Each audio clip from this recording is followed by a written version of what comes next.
Chapter 481. Little Elle said, "Let there be light," and there was light.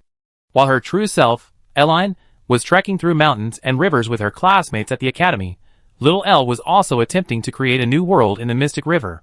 Calling it creation is an understatement. She was mostly just copying and pasting. For Little Elle, who hadn't yet regained her true memories, creating a world out of thin air was incredibly difficult. Moreover, this so-called world wasn't simply about establishing the basic laws. Creating a world required setting countless parameters and fundamental substances, quarks, atoms, molecules, elements. From viruses and bacteria to stars, black holes, and superclusters, the sheer volume of data required for research was staggering. Therefore, Eline adopted the simplest and most efficient method, direct copying and pasting. Based on Earth, create a planet and a star with only one sun and one moon in the sky. As for distant stars and galaxies, just use them as background images, letting them appear in the night sky every day. Since this universe is based on the current planet, there's no need for extensive settings. Next, within the framework of Earth and the continent of Eve, replicate various adorable plants and animals from the past. Beautify any ugly animals that can be beautified, and discard those that can't. Change all animal habits to herbivorous, making everyone vegetarian. Plants can directly absorb energy from the Mystic River and grow rapidly, far exceeding the food supply of any number of animals. As for humans, tentatively, 3 continents can be created. The previously named Lumilon continent is a continent of Lolis, where everyone's average height is similar to that of Eline. Then, a continent inhabited by beast-eared girls will be added, and the last continent will have both young girls and mature women. Because it's another world, there can be dragons, phoenixes. Little Elle was trying to create a world, while Eline was doing physical education with her classmates. Time passed quickly. Great, everyone worked hard. After the grass elemental new students arrived at their destination on time and planted sunflowers on the mountaintop, they descended the other side of the hill. Physical education teacher Undine led the students back to the school square. Now that everyone has completed their training, I keep my promise. You're free to do whatever you want with your time. Those who like playing ball can borrow equipment from the gym. Those who like magic can continue discussing magic with me here. After opening the door to the sports equipment room at the back of the square for the students, Undine sat down on a bench outside the square. Don't let my appearance fool you. I'm a mage too. Proficient in both magic and martial arts. Oh, by the way, if you have any questions about the monster forest, feel free to ask me. Even though I haven't been home for decades, I still remember the general situation. Also, Minar Academy has physical education exams, so don't neglect your exercise. After all, good health is crucial. While the teacher and students were practicing, Erin told Sophia to play with Ruby and Irene for a while, then went alone to the staff dormitory behind the student cafeteria. She found Aisha, who had finished her work, and was resting on the dormitory rooftop with a blade of grass in her mouth. Sister Aisha. Reaching the dormitory rooftop, Erin sat down beside the salon girl. I checked the ceiling array down there. Oh! Aisha was somewhat surprised. Little Erin actually went down to check. How are those 2 ferocious demons? Did they attack you? Erin hesitated, unsure whether to tell her the truth. Nanan, come quick. Just then, a familiar voice came from below the dormitory building. This building is super pretty. Let's have a race to see who can climb to the roof first. Wah, isn't this a bit inappropriate? It's not inappropriate. Since the headmaster said it's free time, we can do whatever we want. Wah, dressed in a Lolita dress, beckoned Nanan to follow, then leaped towards the drainage pipe behind the dormitory building and climbed up it. My goodness. This scene left Erin somewhat amused and exasperated. These cat girls really dare to go anywhere. Those 2 demons down there have been sealed away for quite a while, so they probably don't have much power left, but they're still probably quite ferocious. At this moment, Aisha also noticed the 2 cat girls climbing upwards, but she didn't say much, instead continuing their previous conversation. Those 2 demons almost killed me back then, in the desert. They had terrifying demon horns, and even in human form, they were incredibly ferocious. They could use terrifying dark elemental magic, and their combat power was extremely strong. Even I, a desert dragon, was no match for them. If it weren't for Lord Nasod's intervention back then, I'm probably already. As she spoke, seemingly realizing she'd been rambling, Aisha turned to Eline. What's the situation with those 2 demons now? Did they threaten you? Or say anything harsh or intimidating? No. Eline shook her head. How should I put it? I don't know how to describe them. Very fierce, right? Did they scare you too? Aisha sighed. That's why for so many years, I've been afraid to go inside the seal to check on them. That scene has always been a nightmare for me. They actually weren't that fierce. Erline reached out and pinched a strand of hair near her ear, then twirled it a few times. Or you could even say they were fierce. Not at all. Aisha was somewhat surprised. Those two were the strongest demons back then. Their ferocity was notorious, otherwise, Lord Nasod wouldn't have been forced to seal them away personally. At least they weren't fierce to me. Eline shook her head. Sister Aisha, those two demons down there both have demon horns and dark purple skin. They're both girls, right? I don't think girls can be used. That's the word to describe them. Aisha shook her head. They were practically insane women back then. One bite, and they could tear all my scales off. But Erline was even more embarrassed. When I went down to check, I only saw 2 children. Children? Aisha was confused. Little Air, are we talking about the same demon? I guess, yes. At this moment, Wawa and Nanan also climbed up to the roof along the drainage pipe. Seeing Erline, the 2 little cuties immediately came running over with happy steps. Little Air, sister. Sister, hug me. Erline picked up the 2 little ones and gestured to Aisha. The 2 demons down there are about the same height and build as them. Chapter 482. As the daily routines of the new students at Minar Academy gradually settled into a routine, Nasod and Fafnir also adapted to Earth's environment and schedule. Eline entered a relatively harmonious daily life. The Dragon Princess of Minar Academy woke up around 11 a.m. every day. After a quick wash and grooming, she would take a walk around her dormitory to refresh herself before having lunch with Sophia, Wendy, and the others, officially beginning her academy life. During this time, Eline learned about the recent situations of her older sisters through letters and video crystals. Her eldest sister, Carrick, from the Piarista Firehouse, had become the royal reporter of the Lehman Empire. Her main responsibility was to track and report on the Lehman Empire's diplomacy and foreign news.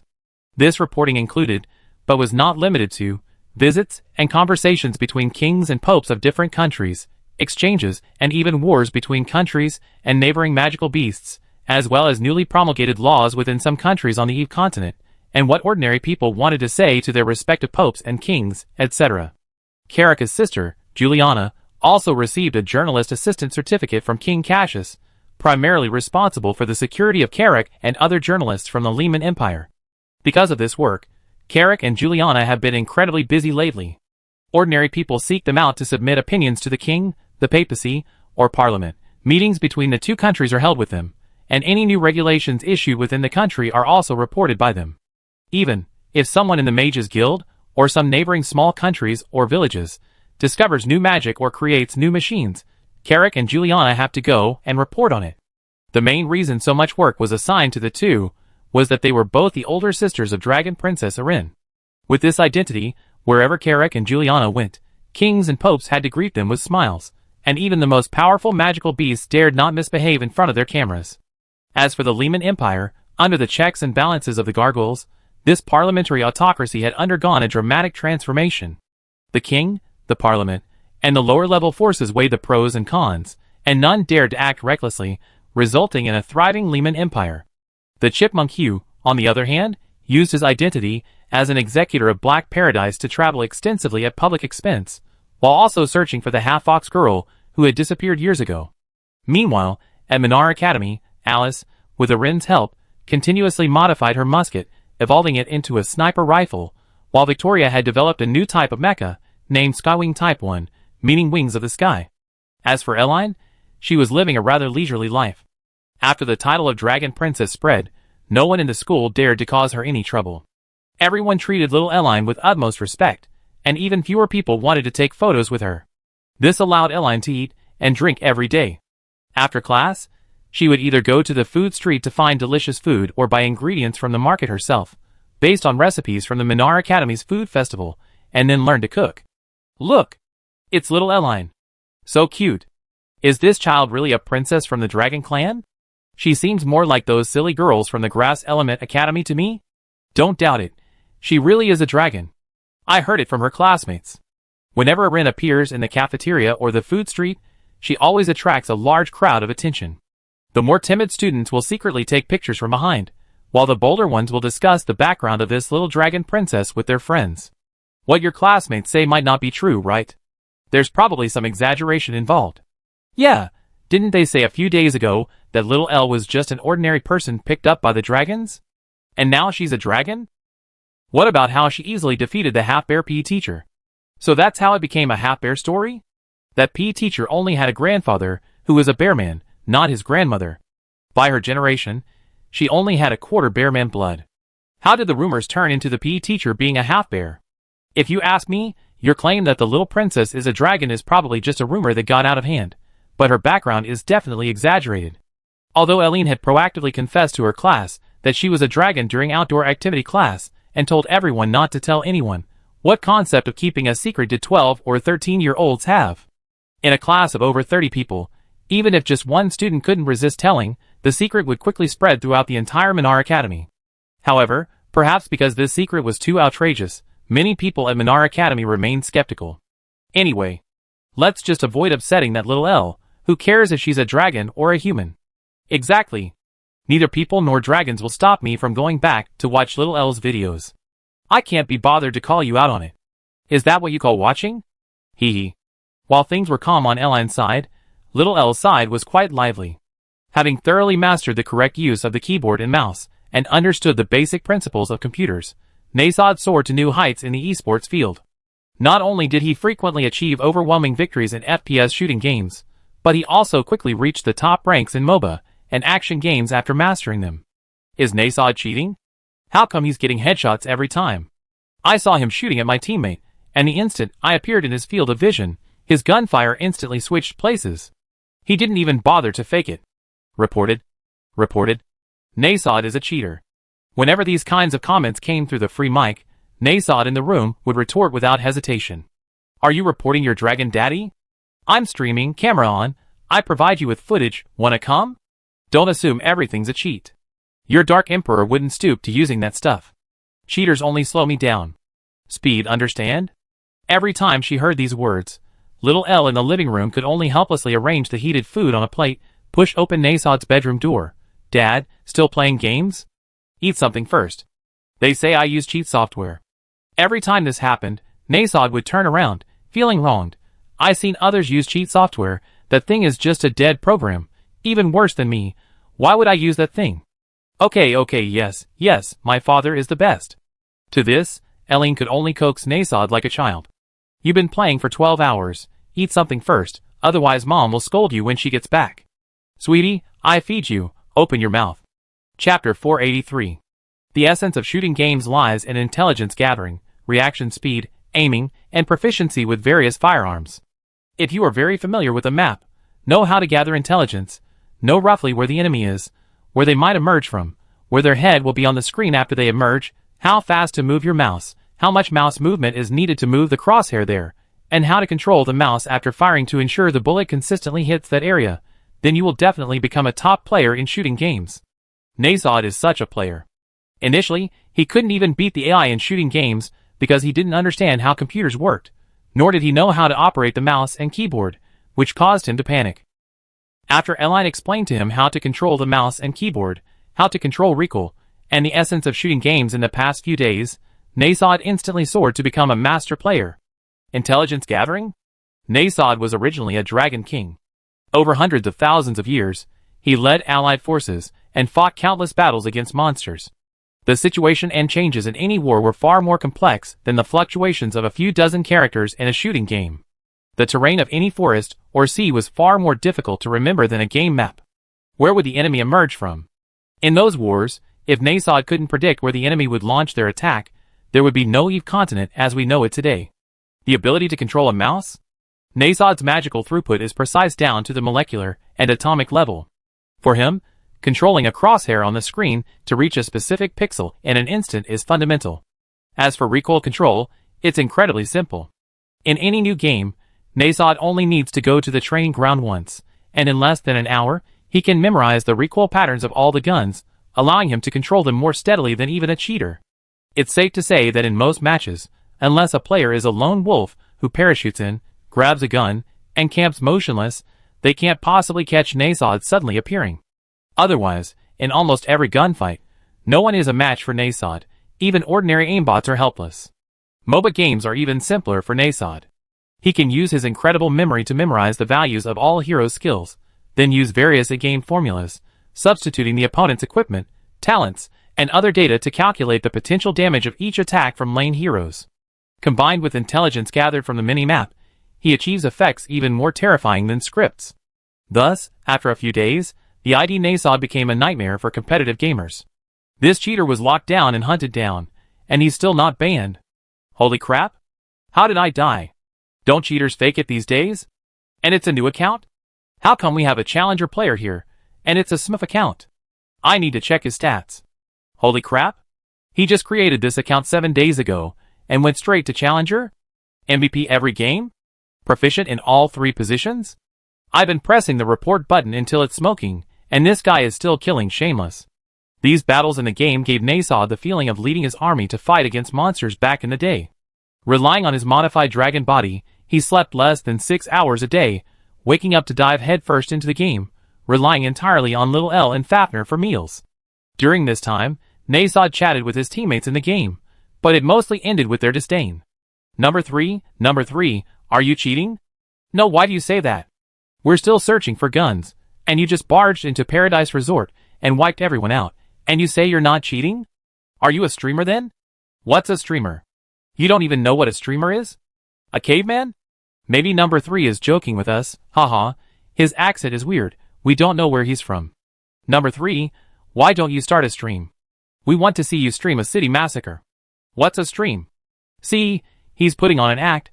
After chatting with his teammates for a while, Nasod gradually understood the meaning of some of the world's technical terms, and began to slowly adapt to the way people spoke in the game. Holy crap, that undead is so cool, he killed them all by himself.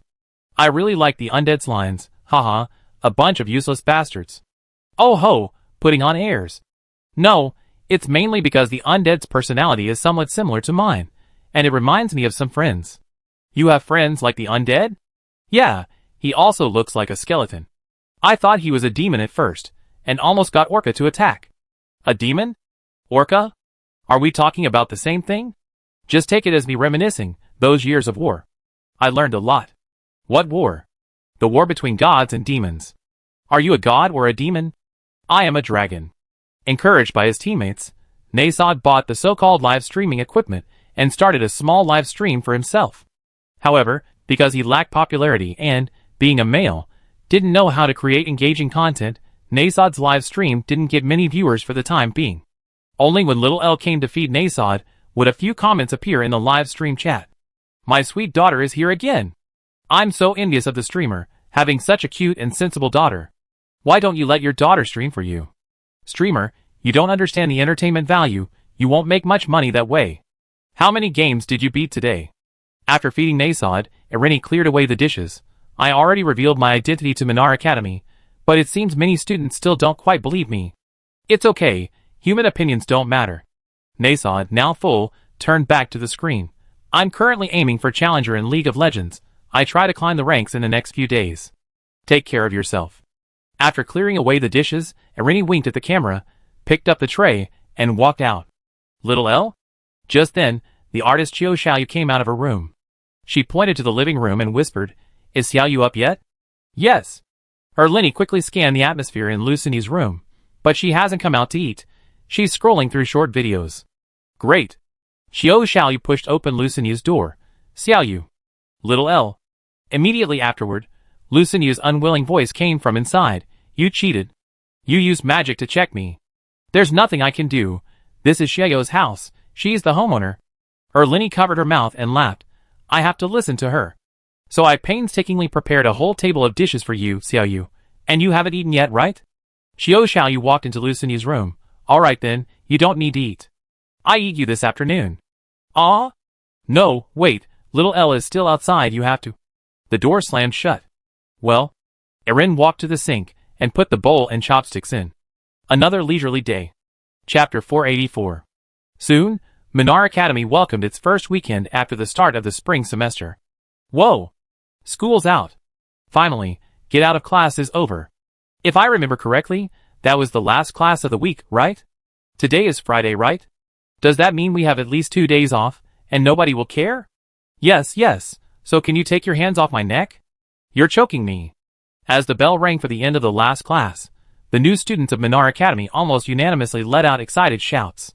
For most of the new students, attending classes at Minar Magic Academy was their first long trip away from home, and their first time living independently away from their parents. Compared to the discomfort of being away from their parents, almost all the students were preoccupied with thoughts, like where should we go for fun this weekend? That's a full 2 days of free time. 2 days, oh wait, today is Friday. After the second period this afternoon, everyone is completely liberated. And there are still 7 or 8 hours until Saturday afternoon, meaning they have 2 days, and a third of a holiday. So much time, no parental constraints, sleeping in whenever they want, snacking whenever they want, fishing or hunting with friends outside the school whenever they want, no one nagging incessantly, no one criticizing their hobbies. How wonderful would that be? Are you going home this weekend? No, what about you? Haha, I'm a long-term boarding student too, I don't need to go home. My mom told me that as long as I don't fail my final exams, and the school doesn't contact my parents, I can do whatever I want at Minar. So cool. I have to write to my mom every day to report what I did, like keeping a diary. My family's strict, there's no way around it. That's not strict. That girl in the next class has to go home on Friday nights. They say they're worried about her at school. In contrast, the upperclassmen at Minar Academy seemed much calmer. Many were still immersed in the learning atmosphere even after class.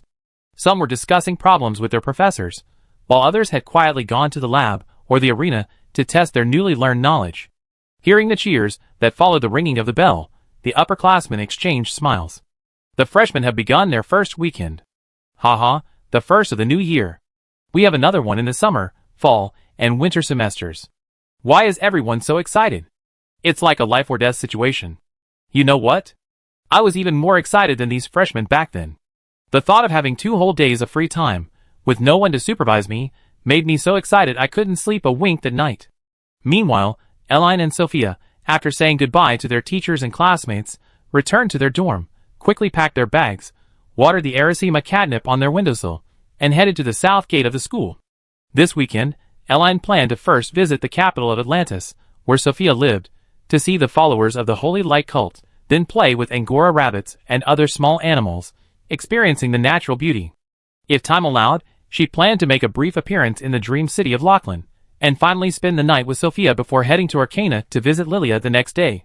Of all the things Eline cares about most, the part about interacting with the Atlantean animals is the most important. As the creator of the new world Lumilon, she desperately needs the energy of cute little animals.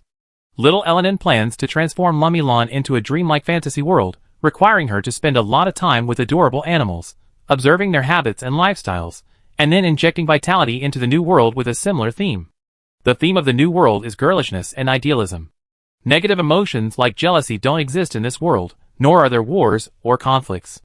Relationships between people are based on absolute trust and unwavering loyalty. Theoretically, such a world cannot have the concept of progress. Because Lumilon lacks intense conflicts, people coexist peacefully throughout, and resources are overflowing, the pace of technological progress and magical development in this world is extremely slow, even stagnant. It's like an Eden without beginning or end. Under these circumstances, it can only be a world ruled by divine intervention. The deity Little L continuously injects new things into the new world, constantly guiding its progress, while the original inhabitants only need to be beautiful. In other words, such a world is perfect for transmigrators to retire. Little L selects suitable individuals from Earth or other worlds. When she dies or grows weary of her own world, and her character is worthy of the Lumilon world, such suitable individuals are allowed to come to Lumilon, to this dreamlike world. The suitable ones will then fine-tune the world of Lumilon. Whether they develop technology or learn magic to defeat monsters, Little L won't interfere. Dad. After visiting the dozens of cat girls at the kindergarten with Erin, reminding them to eat well and rest on time, Sophia called her father, Steve, outside the school gate. Little L and I will be home in about half an hour. Prepare dinner for tonight. Same as always, just home-cooked food. Don't make it too fancy. You can inform everyone.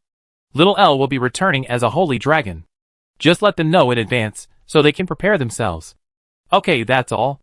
I hang up now. After hanging up, Sophia jumped onto Erin's head, who had transformed into a dragon, and grabbed her left horn. Let's go. What? I really want to go to Arcana with little L. To the right of the dragon's head, Wendy looked resentful. Why does the family gathering have to be this weekend? Okay.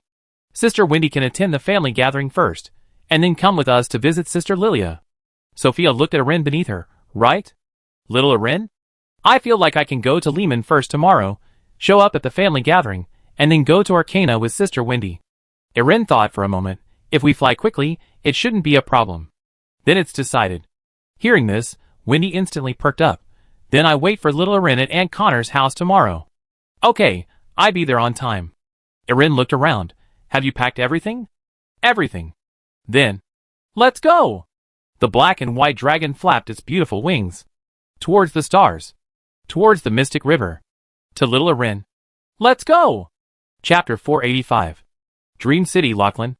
A girl dressed in a deep purple gothic dress, chunky-heeled round-toed shoes, and a small top hat stood before the clock of the shattered dream tower, gazing absently at the crowds passing by below. Lord of the Throne. A respectful voice rang out as a middle-aged man wearing sunglasses slowly approached, handing over a recording crystal. It's been investigated. The person who appeared at Minar Academy that night could indeed be Lord Dark Emperor. Seemingly worried the girl hadn't understood, the man added, according to the people at Minar Academy, this black dragon is a hero of the Eve continent, having saved the continent from disaster several times. It might even be the same person we contacted before, Eline Piarista. Father. The girl took the recording crystal, then remained silent for a moment. How many people within Black Heaven know this news? Not many. The uncle thought for a moment. You should also know that Black Heaven rarely contacts the outside world. Those who join Black Heaven are mostly people who have lost interest in the outside world and wouldn't actively seek out these things. However, because this is internal news from Minar Academy, and Minar Academy usually has a lot of contact with the outside world, what we can find out, theoretically, will also be found out by the people of Black Heaven in a few months or a year or two. The girl fell silent again. She glanced at the clock behind her pointing to 7 p.m., lost in thought.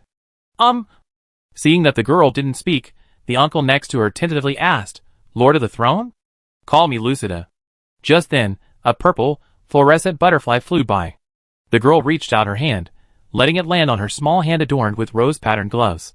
Actually, I known for a long time that the Dark Emperor is His Highness the Dark Dragon King of the Dragon Clan. Looking at the butterfly in her hand, the girl said softly, but I never expected His Highness the Dark Dragon King to go to Minar Academy and have a daughter.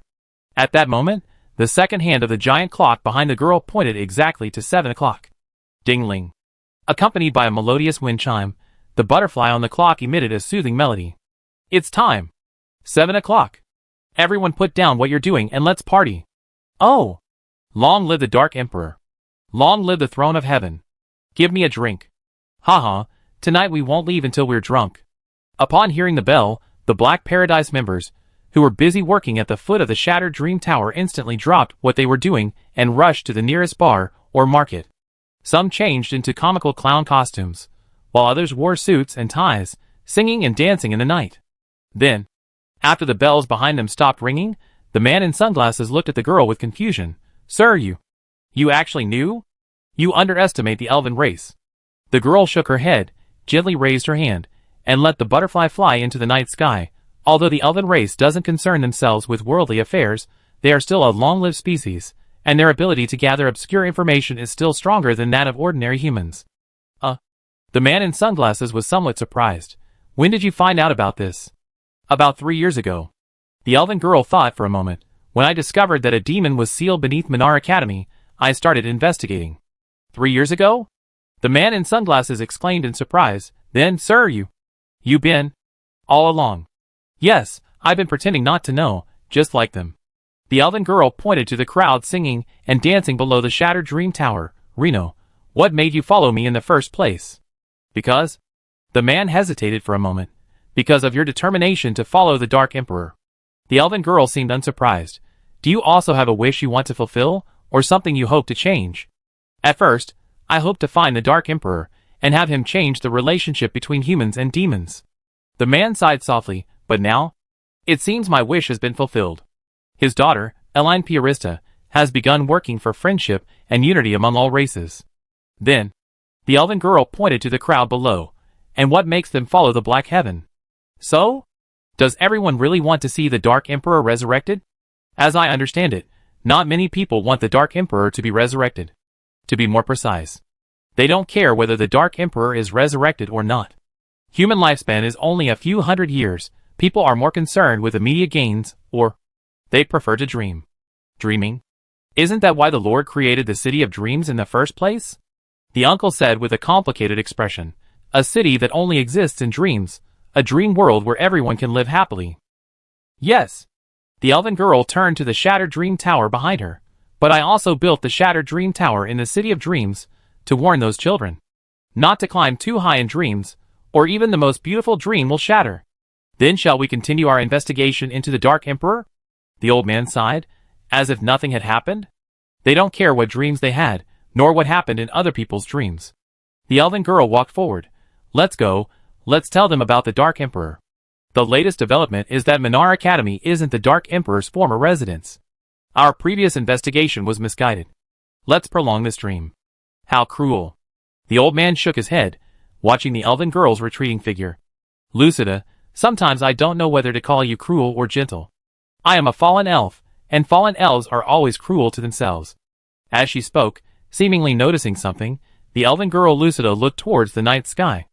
It seems there's another dream weaver. She's here. You guys have so many terms. In the darkness, Erin, dressed in a gray-style trench coat and black stockings, carrying a lantern, slowly emerged from the spatial rift. I was still thinking about how to explain those two little devils to you. We won't bother them anymore. Lucida smiled. Also, please give my regards to Lord Black Dragon King. The elves have always been on good terms with the dragons. Well, although I'm now just a fallen elf. I thank you for my father's greetings. Erin, holding her lantern, gestured to the dancing crowd below. May I join them? Lucida was somewhat surprised, but she nodded slightly. Please, Your Highness. Chapter 486. I've been watching her for a long time. Inside the Dream City Lachlan Masquerade Bar, an adult woman holding a cocktail glass was casually observing a little girl in the corner. The little girl looked to be about 12 or 13 years old, dressed in a low-key black-gray cloak, a hooded top, a black-gray pleated skirt, and stockings. Her feet were perched adorably in a pigeon-toed position under the table. Girls like this usually come from rural areas or remote cities, accustomed to hardship from a young age. The adult woman thought to herself. She probably has many siblings, and her parents rarely show them any affection. Each day, the family only has a pot of thin porridge or some leftovers. Even being a little late means going hungry all day. It is precisely because of living in such extreme circumstances that the little girl, even as an adult, is still almost like a child. She was probably less than 140 centimeters tall, and weighed just over 30 kilograms? Considering her long white hair, she was very likely from the Arcana. But the Arcana is a relatively well-off northern country that cares about its people. If she were a native Arcana, she wouldn't have suffered from hunger since childhood. So, she was probably born in the border region of the Arcana, or perhaps not a native Arcana person, but possessing some Arcana ancestry. At the very least, her family was certainly poor. The woman not far away made no attempt to hide her gaze on the little girl, swirling her cocktail in her hand, and taking a small sip. The strong liquor went down her throat, giving the woman's eyes a scorpion-like venomous glint as she caught her prey. She noticed the second-tier ice crystal wand and lantern tucked into the little girl's waist. The Arcana people, from a remote mountainous region, grew up in poverty, often going hungry and cold, resulting in short stature. They then taught themselves magic, and dissatisfied with their families, chose to join the Black Paradise to seek the Dark Emperor, a perfect explanation. The woman felt a slight sense of pride in her brilliant deduction. She was a regular at this Angel Hunter bar, and a warrior of the Black Paradise, having lived in Lachlan for decades. For the past few months, the woman had been sent by the seat of the summit to investigate the King's Forest in northern Arcana, supposedly inhabited by the Ice Crystal Phoenix, searching for clues about the Dark Emperor. She had only returned today. The woman hadn't expected that upon her return, she would see such a lovely prey at today's masquerade ball. An ice elemental mage, huh? Interesting. The woman narrowed her eyes, and downed her cocktail in one gulp. Holding a level 2 ice crystal staff, the child's magical level should be at the advanced mage level. As for that lantern, perhaps it's some kind of special item? Just then, a waiter approached with a tray, and handed the little girl a glass of milk wine. Thank you, the little girl said, accepting the milk wine and thanking the waiter. Even her thanks were so cute. She must be a newbie who recently left her country and joined Black Paradise. Besides, who would choose to come to a bar just to drink milk wine? This child is too adorable. It's decided, tonight's prey is her. Thinking this, the woman slowly rose and walked towards the little girl with a clack-clack of her high heels. She was wearing a slightly extravagant halter-neck evening gown and crystal high heels. Anyone who saw her at first glance would mistake her for a fallen noblewoman. However, 2 unusual muskets were tucked into her thighs. These muskets were special magical artifacts, designed by the woman herself after consulting books from various magic academies and data from ancient ruins. Their power was comparable to a staff inlaid with 5th-tier magic crystals. Furthermore, the woman was a high-level fire mage. Fire counters ice, let alone this 2-level advantage. Therefore, the woman believed that tonight, she could easily defeat this seemingly harmless little girl. "Are you alone?" Approaching the little girl, amidst the melodious music of the bar, the woman asked in a friendly tone. The little girl, sipping her milk wine, timidly looked up, seemingly puzzled as to why she was being spoken to. She then looked away, shaking her head. It was unclear whether she was refusing or answering the question, "Are you alone? If you don't have a dance partner, I can accompany you." The woman extended her hand to the little girl. "My name is Caroline, and what's yours?" The little girl seemed to hesitate for a moment, took a sip of her milk wine, and extended her gloved hand to Cow. "Cow. Oh, our names sound very similar." Caroline used the opportunity to pull the little girl up from her seat. Everyone was very happy tonight that Lord Top Seat returned. The little girl didn't say anything, but simply followed Caroline's lead to an open space to the side. "I've seen many children like you."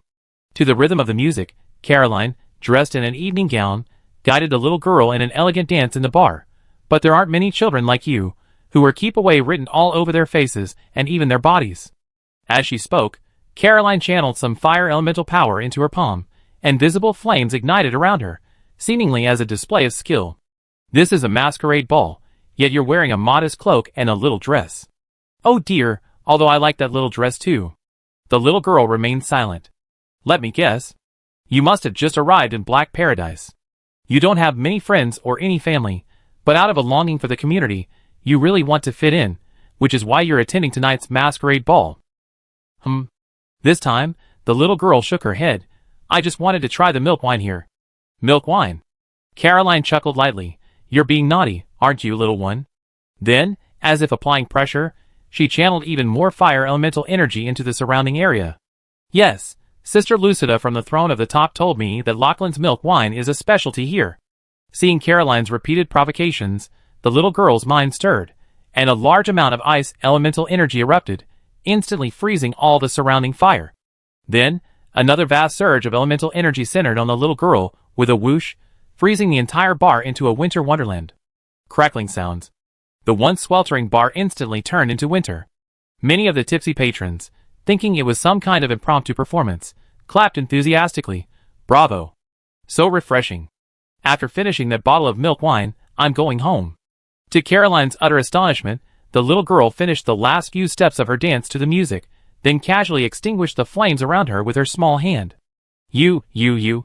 Seeing that someone could so easily suppress the flames of a high-level fire mage like herself, Caroline's breathing became rapid. "What level of mage are you?" "High-level ice mage." The little girl walked back to her original spot. Probably. Chapter 487. Atlantis, the Imperial Capital.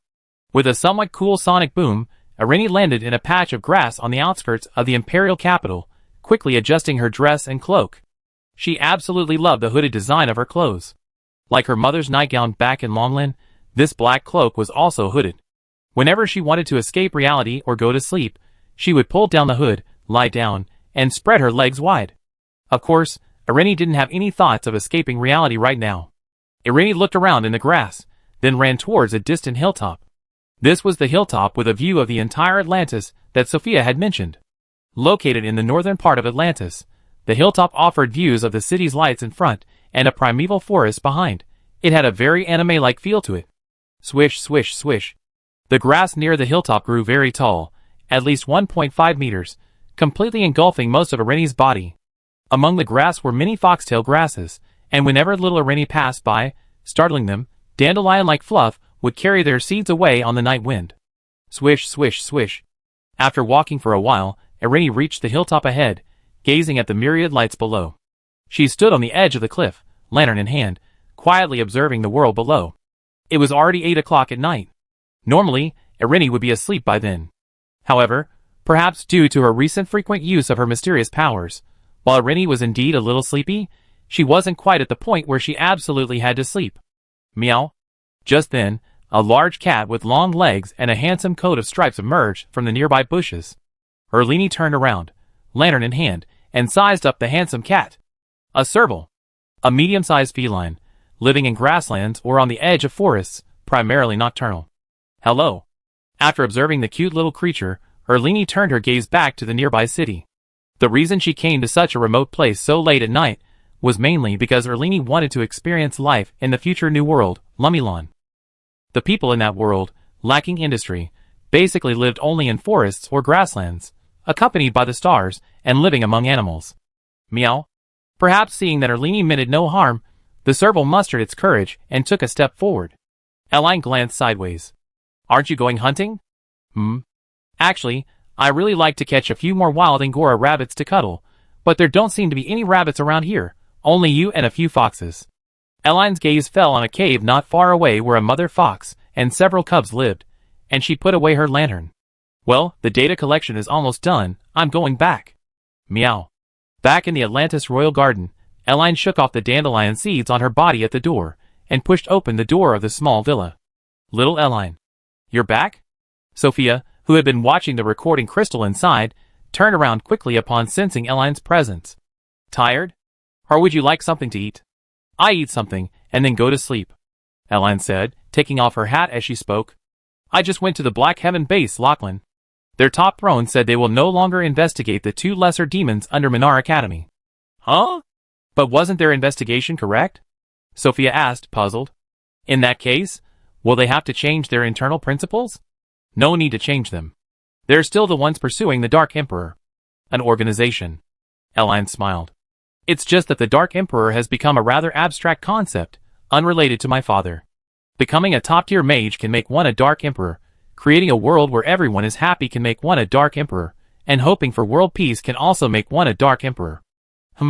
Like a religion? Something like that. Eline sat down at the table. This is a relatively good ending, otherwise I was really afraid they would do something strange after finding my father. Speaking of religion, Sophia helped Eline put on a napkin. The president of the city's mage association came once before. Have they gone back now? They have. Now almost all the Holy Light Eline Church. Everyone knew that little Elle needed to rest after 8 p.m., so they didn't disturb her any further. Then let's go to the Mages Association tomorrow at noon. Eline said somewhat helplessly, the Holy Light Elle Church. How did they even come up with that name?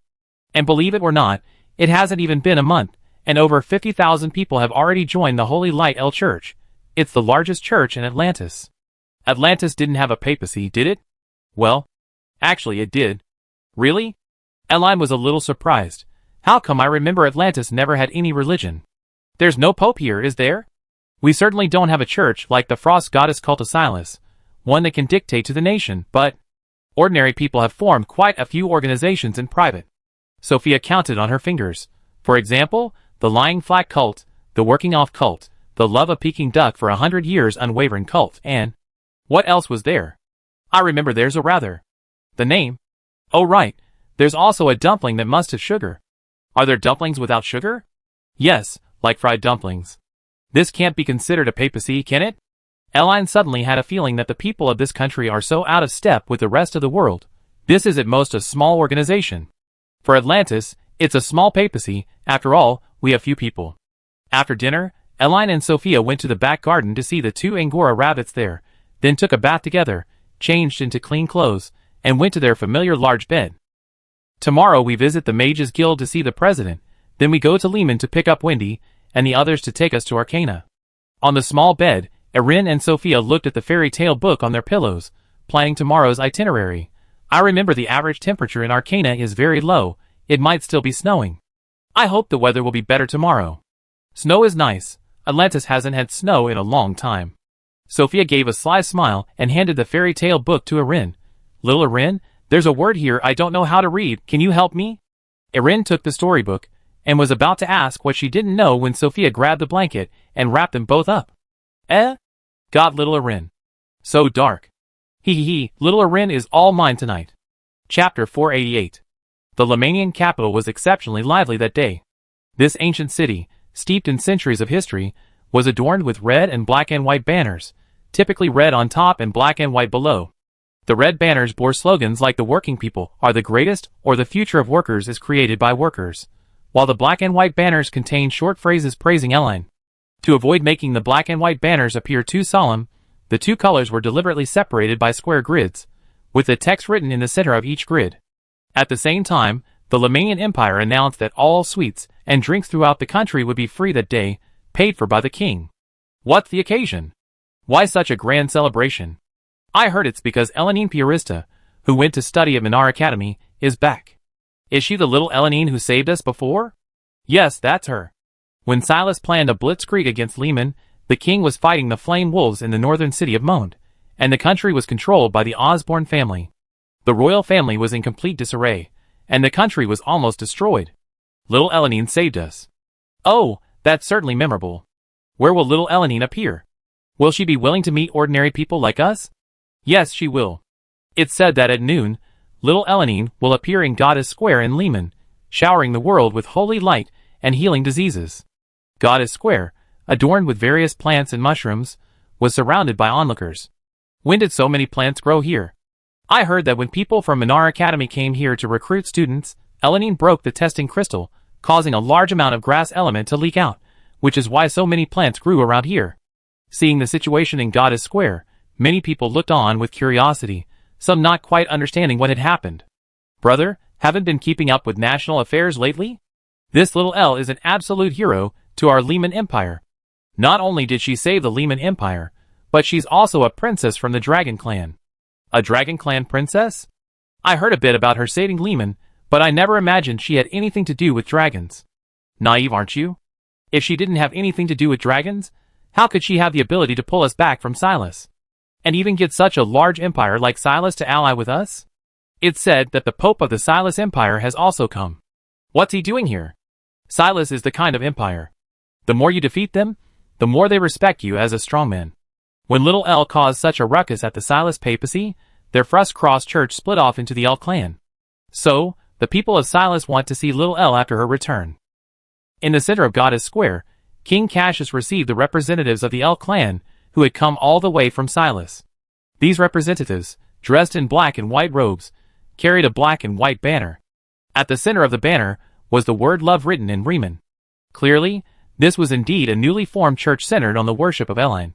Thank you, King Cassius, for giving us this opportunity. Upon meeting the king, at the Pope's signal, hundreds of members of the papacy bowed deeply to Cassius. May the glory of Elaine be with us. Good heavens, you are a nation whose papacy was reduced to ruins by Elaine, yet your worship of Elaine is even more fanatical than ours. Silently muttering this to himself, Cassius stepped forward and shook hands with the Pope. May the glory of Elaine be with us. Then, Cassius asked with some curiosity, did you already know we would be holding this welcoming banquet? We knew little Elaine might return this weekend. The Pope shook his head. Whether your country holds this welcoming banquet or not, we will come to await the arrival of the goddess Elaine. Confirmed, this was indeed a group of fervent fans. The king muttered another thought to himself. However, my people seem to be just as enthusiastic. Then, Cassius turned his gaze to the crowd surrounding Goddess Square. He had spread the news that Elaine would be coming to Goddess Square at noon today around 8 p.m. last night. Cassius had originally estimated that a few thousand people would be there, perhaps a few tens of thousands, but unexpectedly, Goddess Square was already packed with people early this morning, now numbering as many as 50 or 60,000, a vast, dark mass that the guards couldn't keep up with.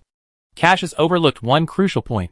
During the weeks that Elaine spent at Minar Academy undergoing freshman training and traveling the world, the vast majority of Lemanians watched the live streams. They learned that Elaine was Lemanian, her connection to the dragon race, and received numerous reports about her. For example, lizards that approached Elaine had evolved into dragon breath.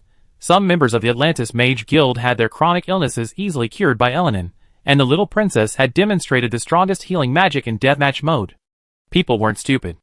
Connecting these events, they could more or less realize that Elaine was essentially a self-contained super healing spell, capable of resurrecting the dead curing serious illnesses, and dispelling minor ailments. Even if Little Ire didn't use healing magic today, just seeing her and breathing the air around her would be incredibly beneficial. Therefore, the news spread like wildfire, and a massive influx of people from the Lehman Empire rushed to the Lehman capital overnight, completely overwhelming Goddess Square. Little Ire is here. Amid the chaos, someone shouted, and tens of thousands of people instantly turned their gazes towards the top of Goddess Square. There Erin, dressed in a black evening gown, was slowly emerging from the nearby market, accompanied by Wendy and Sophia. Everyone is so enthusiastic. Today, Erin was wearing an evening gown similar to that of Hamira Akemi from Puella Magi Madoka Magica.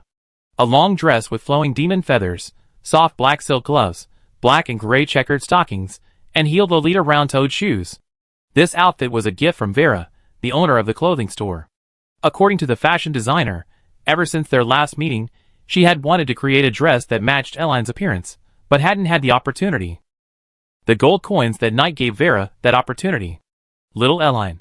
Seeing Eline, King Cassius hurried over. "I'm sorry, I really didn't expect so many people." "It's alright, I take this opportunity to tell everyone." Releasing Sophia's hand, Eline entered her half-dragon form, black and white dragon wings sprouting from her back. "I'm not exactly a gentle god, you know?" Chapter 489. Wow! My goodness! What is that? A demon? Demons aren't that cute. It's a witch. The sight of Erin suddenly spreading her dragon wings instantly startled the surrounding citizens. However, because she was so incredibly cute, people quickly adapted to little Erin's appearance and soon accepted her. Little Erin, the demon, has quite a charm. Like a little devil. Haha, I knew Erin wasn't an ordinary person. Her wings, those wings, the more I look at them, the more they seem like dragon wings? Could she really be a dragon? But there's no such thing as black and white dragons, is there? I read ancient records about dragons. There are black dragons and white dragons, but no black and white dragons. Anyway, I'm already very satisfied to see little Erin. Seeing that the time was almost right, Erin conjured a black magic circle beneath her feet and used it as a staircase, walking upwards step by step. Originally, she had only planned to visit the Connor family of the Piarista clan in Lehman today, have a little rice ball, and then head to Arcana. However, her departure from Minar Academy over the weekend was hardly a secret, and the Lemanian royal family and the Silas Empire quickly learned of it. The kings of both countries approached the Piarista family beforehand to try and persuade her to stop by during her midday visit to Lehman and greet the people who had come to see her. Logically, Eline could have simply left without a problem, but thinking that a few words wouldn't take much time, she changed into the new clothes Vera had given her and made an appearance at Goddess Square. Unexpectedly, the crowd here was incredibly enthusiastic. Seeing Eline acting like a madwoman, Eline had no choice but to hastily create a magic circle to fulfill the wishes of these lunatics. The reason for summoning a black magic circle wasn't because it was cool, but because black could block out light. Although Eline was wearing safety shorts, she would eventually be speaking high in the air, so it was better to be safe. "Everyone, you don't need to worship me. I'm just an irresponsible and heartless god. Well, let's just call me a god for now." Reaching hundreds of meters above Goddess Square, Eline surveyed the growing crowd of citizens. "What you should worship more is yourselves, the god within your hearts. Be grateful for the past, hopeful for the future, and reverent towards life." As she spoke, Eline had little Elle prepare a long dress similar to the Law of Cycles from Puella Magi Madoka Magica in the Mystic River. Wearing it, she stepped out and casually summoned a pink magic circle beneath her. Immediately afterward, Eline and little Elle joined hands and cast a healing spell towards the sky. A magical orb radiating intense light elemental energy rose from their hands and exploded high in the air. The light elemental energy transformed into a beautiful rain of light that gently fell upon the crowd. At that moment, a healing aura permeated the entire Goddess Square. All illnesses and all pains dissipated in the beautiful rain of light, vanishing into the sunlight. "Palatricia, I hope you can find your own destiny." Hand in hand, they bowed to the crowd. Eline opened a spatial rift beside her, sending little Elle back to the Mystic River. She then descended from the sky and said to the still-dazed King Cassius, "Your Majesty, let's go." "Ah? Oh. Cassius, as if waking from a dream, gestured towards the palace and walked there first, respectfully saying, "This way, my lord." 10 minutes later, at the Lehman Empire's palace. The Lehman Empire and the Silas Empire have now completely reconciled. We signed many mutually beneficial agreements based on what happened before. I know you're not interested in this. My point is, the relationship between Lehman and Silas is now like that of a single country. Inside the palace, Cassius, who had ordered his men to prepare a large table of desserts, spoke cautiously. Now, Silas is dominated by the L Church. Even the previous pope has resigned from his position in the Frust Goddess Church and converted to the L Church. That's why I allowed them to visit the Lehman Empire. It's all right. I don't care about that. Eline, sitting at the table, shook her head and turned to Queen Katerina beside her. I didn't expect your majesty to come too. Lilia told me after she went back that you would be coming to our country tomorrow, in a private capacity. Katerina elegantly cut herself a piece of cake. However, I feel it's impolite to have such a distinguished guest travel to Arcana in person. Little L doesn't really care about such formalities. Sophia quickly explained, in Atlantis, we all treat Little L as a friend, not a princess, or a goddess or anything like that. If I hadn't come, the ministers in Arcana would have had something to say. Katerina gave a considerate look. Lilia also told me that Little Ire doesn't like formalities, but there's nothing we can do. Of course, we certainly won't ask Little Ire to follow these formalities. It's an honor for this world that Little Ire is so approachable. Yes. Sophia smiled and placed a piece of chocolate on Airlini's plate, then curiously leaned closer and lowered her voice. The little one who just came out of the portal looks exactly like Little Ire. Who's the younger sister? Is it mimicry magic? That's me too, Eline explained. Just a higher dimensional being. Oh, no wonder Little L is so strong. Sophia looked somewhat confused. To be honest, that scene was truly breathtaking. The two little L's were so beautiful. Yes, I was also surprised to see two little L's appear. Wendy picked up her glass of wine. Although Little L always says she's not some kind of benevolent god, she still used healing magic on the crowd just now. After these people go back, the holy light cult of L is probably going to expand again. It's alright, I always believed in eating and sleeping well. What they believe is their business. Eline said to Katerina while eating cake, as for my other self, I believe the warriors of Arcana have already seen him. Ah? Oh. Katerina was taken aback at first, then seemed to remember something. So it was Little L back then. It was nothing. Eline nodded. I heard Arcana is a land of ice and snow. I hope I can see the snow there someday. And the snow foxes, I owe their chieftain a favor. Chapter 490. Upon arriving in Arcana, the temperature dropped noticeably. It was like early spring, the chill still lingering, the world carrying the lingering scent of winter. Furthermore, the architecture and clothing styles of the cities in Arcana were distinctly different from those in Riemann, Silas, and other countries. So beautiful. There seemed to be a lot of snow rabbits and snow foxes here. The people in the cities don't seem to catch them much. While flying high in the sky with Sophia and Wendy, Eline saw that many cities were still covered in snow, a vast expanse of white stretching as far as the eye could see. Some rabbits and foxes, unable to bear the cold, had even emerged from the forests, huddling near human houses like tumbleweeds for warmth. It seems the people and animals in Arcana get along quite well. It's reminiscent of Atlantis. While chatting with Sophia and Wendy above about the cultural landscape of Arcana's various cities, Eline controlled the flight speed to ensure everyone could clearly see the scenery below. The continent of Eve is the largest and most populous continent in the world. Arcana occupies a large part of the northern part of Eve, within the Arctic Circle, perpetually covered in ice and snow, and almost uninhabited. This should be the capital of Arcana, right? After circling the Arcana territory on the cold wind, Eline landed on the outskirts of the capital and transformed back into human form. Sophia quickly handed her the classic Little Eline outfit, a soft dragon nightgown, snow-white silk stockings, and a large black and white pillow. Compared to Sophia and Wendy, who were bundled up in thick cotton coats, Erin's outfit in the snow was so revealing that it made one feel cold just looking at her. Is that Lilia's castle up ahead? After changing into her nightgown, Erin, clutching a large pillow, used her excellent eyesight to spot the enormous building hidden in the snow and coniferous forest ahead. Yes, Sister Katerina said this castle was built specifically to ward off evil spirits for Lilia. Several of her older sisters didn't have this privilege. Sophia nodded. Poor Sister Lilia. I asked Lilia about this before, and she said she had indeed been locked in the castle for several years because something always happened whenever she and her family went on a long trip. Wendy added, as a result, Lilia's mother had an architect build a castle just for Lilia. She has a dedicated maid who brings her meals and does housework every day, and Lilia isn't allowed to go out on her own. No wonder Sister Lilia doesn't like to talk to people. Sophia turned to Eline. Should we video call Sister Lilia first? Let's just go. I think Lilia should already be standing on the windowsill where she can see us coming. Eline shook her head, canceling her dragon dance steps, letting her small feet, encased in white stockings, land on the soft snow. Immediately, with a soft rustling sound, Erin's feet sank into the snow, only her knees and above remaining above the ground.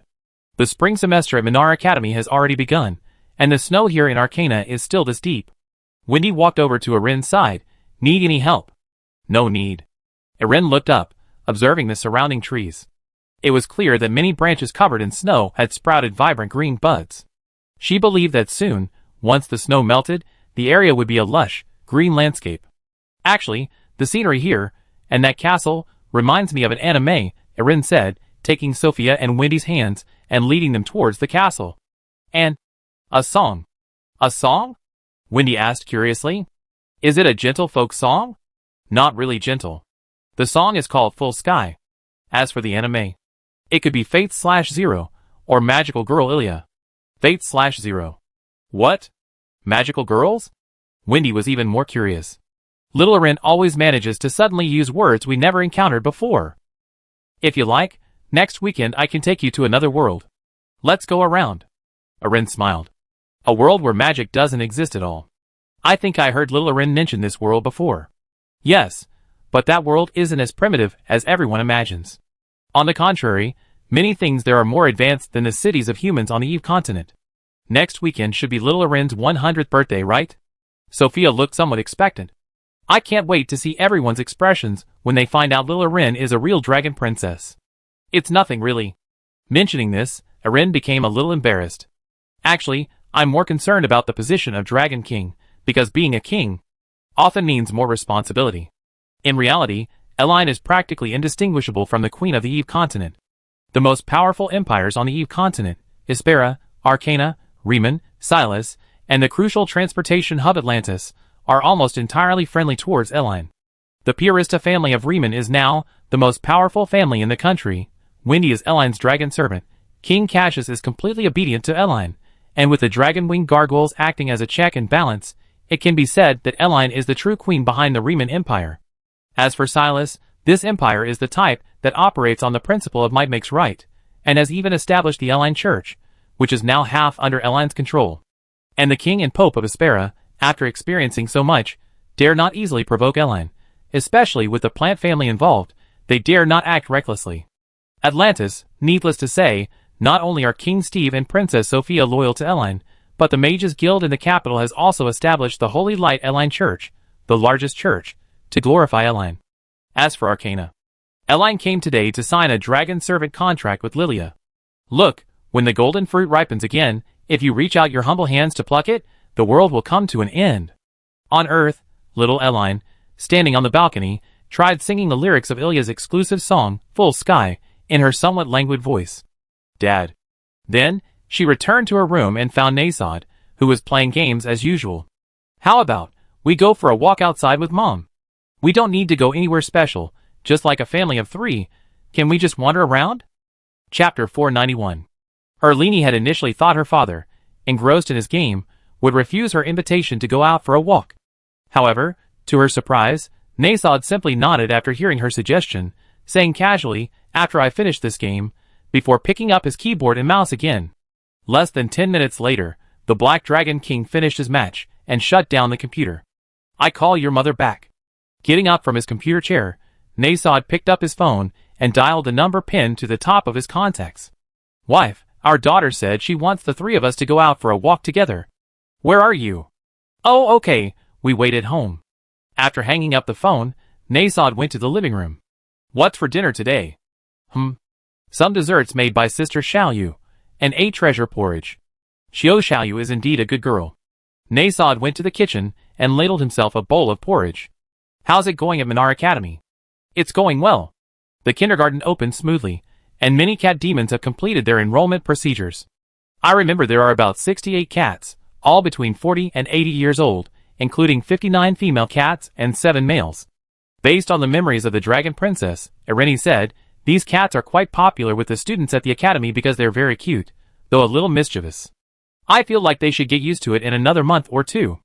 Actually, thinking about it, it makes sense. If Nasod couldn't even control his own desires, he wouldn't be the Black Dragon King.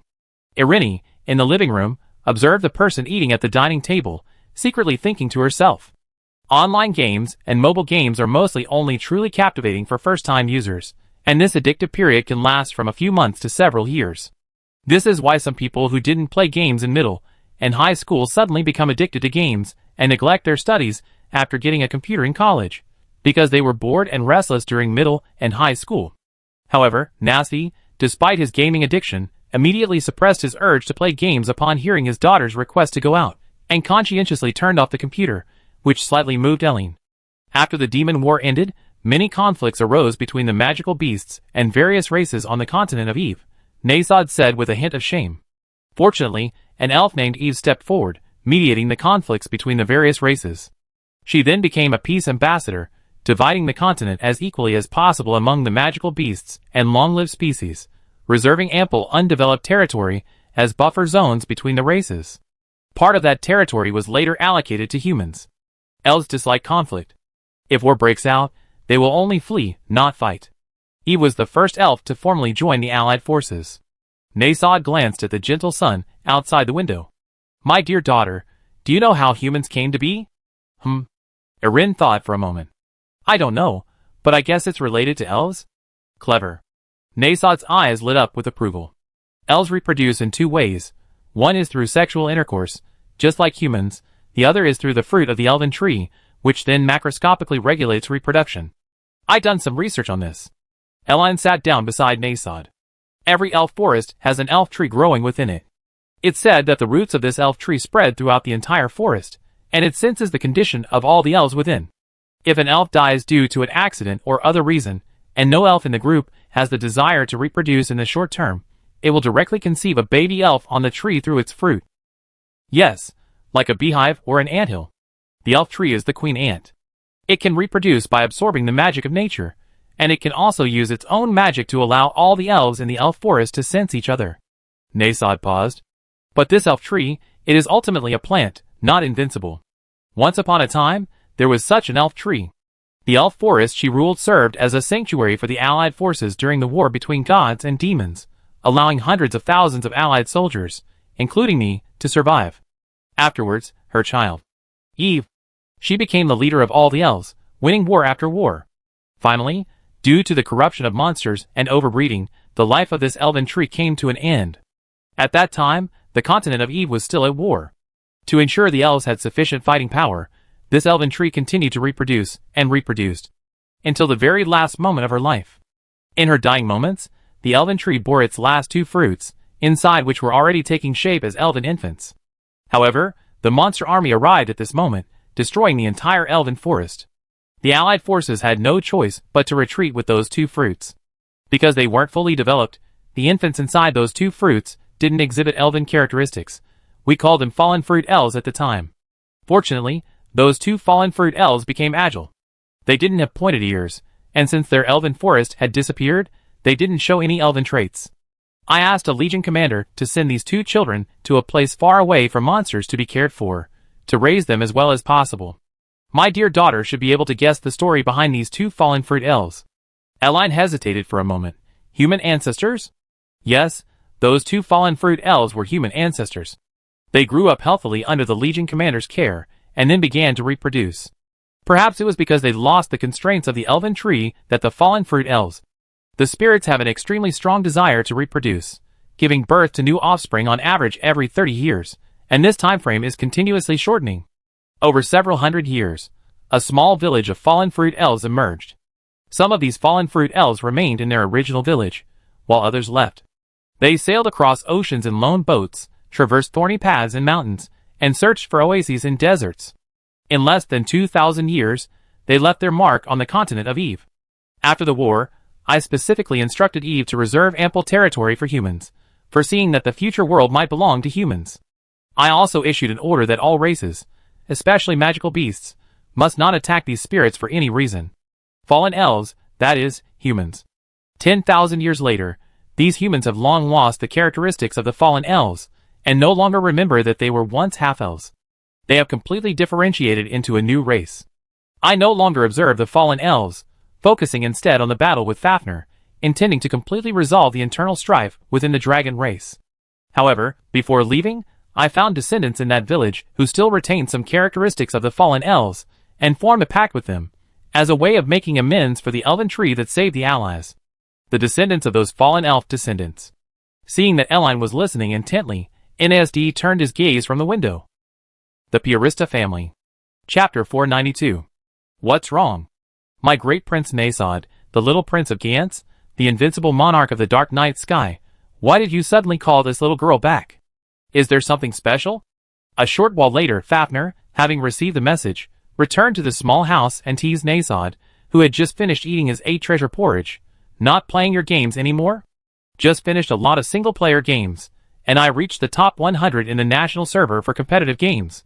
Going higher requires some time and teamwork, so I'm taking a break for now. Nasod pointed to the dessert in front of him. Darling, want some? Ugh, so cheesy all of a sudden. Fafnir gave him a you're up to no good look. Tell me, what do you need my help with? Nothing much, just finished farming dragons with my sweet daughter. The text then recounts the history of the period after the tribe's victory, mentioning the Piarista family. Nasod feigns innocence. It was little El who sent you back. The Piarista family are the descendants of the last 2 children of the elf tree in the elf forest where Eve lives. Fafnir asks, somewhat puzzled, I remember mentioning it to little El in history class. Ah. Eline is a little embarrassed. Well, I probably wasn't paying attention. Aside from the fact that history class was one of Eline's biggest headaches at the time, those strange names and family names were difficult to remember.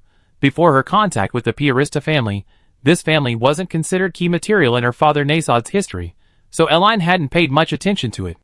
However, on the other hand, if the Piarista family truly were direct descendants of those 2 fallen elves, it's no wonder Nasod signed a contract with them to protect them.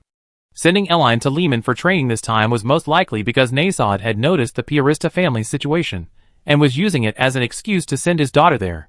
After all, in Nasod's eyes, even if humanity has multiplied for thousands or tens of thousands of years, it's still just a fleeting moment. The humans now scattered across the continent are essentially equivalent to the fallen elves or descendants of fallen elves from back then in Nasod's eyes. His perception might not have fully shifted yet. Everyone is a descendant of fallen elves. The only difference is that one generation established the Lehman Empire, and another established the Silas Empire. Asking Nasod to personally destroy a country would definitely cause him inner turmoil. Therefore, sending the clueless little Eline to the Piarista family, and letting her figure things out herself is the best option. See? The downsides of not paying attention in history class are showing. Eline's cute expression made Fafnir too embarrassed to scold her directly. So our sweet daughter suddenly wanted mommy back. Is it because she wants milk? No way. Eline quickly denied. Since you came to Earth, one of you been addicted to games, and the other to shopping. It's not like you're on a honeymoon at all. Today, Fafnir was wearing an elegant, luxurious dress, carrying a shoulder bag, and wearing a sun hat. She exuded sunshine, clearly having just returned from a scorching hot street. Since Mom and Dad have been together for so many years and have me so, could we occasionally go out together like a normal family of 3? Seeing that Nasod and Fafnir's attention was drawn to them, Eline quickly added, for example, there's a supermarket not far from our house, and they seem to be having a promotion today. Shall we go there and see if they have anything we need, and then buy some? Sure. Fafnir agreed almost without thinking. She walked over to Nasod. Beside Nasi, Fafnir nudged the Black Dragon King with her elbow. Our daughter's spoken. Hurry up and change your clothes. You know, this is the future Dragon King of the Eve continent. You old codger should have abdicated long ago and started collecting gold coins. Wife, where did you learn all these words? From you? They're everywhere online. Go change into something more presentable. Look at you, you don't look like a father at all. Finally, under Fafnir's coercion, Nasi changed into a slightly mature yet refreshing middle-aged suit. Eline quickly took their hands, opened the door, and took the elevator downstairs. During this time spent seeking hardship in human cities, I don't know why, but inexplicably, most of the Eve continent united. Look, the Queen of Arcana, the King of Lehman, and the Pope of Silas. They all seem to have become more obedient now. I feel that soon, after Dad announces my identity to the world, humanity might truly enter a period of complete peace. With that, the family of 3 quickly arrived at the supermarket not far from their home. Isn't peace good? Looking at the dazzling array of goods before him, NSD while marveling, subconsciously said to Erlini beside him, the continent of Eve fought for so many years before finally achieving peace. I don't want things to end like that. Those descendants fight each other every day. And, stopping at the baby formula section near the supermarket entrance, Nasod almost immediately spotted a can labeled Dragon Baby brand infant formula and picked it up. And didn't my dear daughter say that those monsters actually originated from a mistake within the Mystic River? Yes. Eline quickly put the formula back in Nasod's hand. But now the mistake within the Mystic River has been resolved. At least for tens of millions of years, the same mistake won't occur again. What about different mistakes? Nasod reached out and gently patted Eline's head. What if something unexpected happens to the Mystic River again, or didn't you say that this continent we live on is actually a planet? What if other planets send invaders to attack us? Wow. Nasod's words made Eline feel. As expected of the Dark Emperor, his sense of crisis is too strong. Thapner exclaimed. At least it's a time of peace now, and my good daughter has successfully unified all of humanity. Since it's a time of peace, let's enjoy the tranquility. Thapner picked up a can of formula, specially formulated for children aged 3 to 5. Rich in a DHA? To help children grow taller. Little L, would you like a can of this? Eline, hands on her hips, was exasperated. Do I look like a 3 to 5-year-old? In your mother's eyes, you always be a baby. Thapner gave Nasod a look. All right, 2 cans first, money's no object. It's not about money. Who will eat them at home? My daughter can eat them. I won't eat them. Aren't you a dragon baby? You're not even 100 years old yet. Okay then. Buy them. Chapter 493. Seeing that her parents seemed genuinely eager to shop, Erin simply found the largest shopping cart at the entrance and returned to Nasod and Thapner. The packaging says this milk is suitable for children around 6 years old. How old is 6 years old in humans compared to dragons? Honey, they also have milk powder for seniors here, suitable for middle-aged and elderly people over 50. It even says it can supplement calcium and stuff. Why is everything so complicated?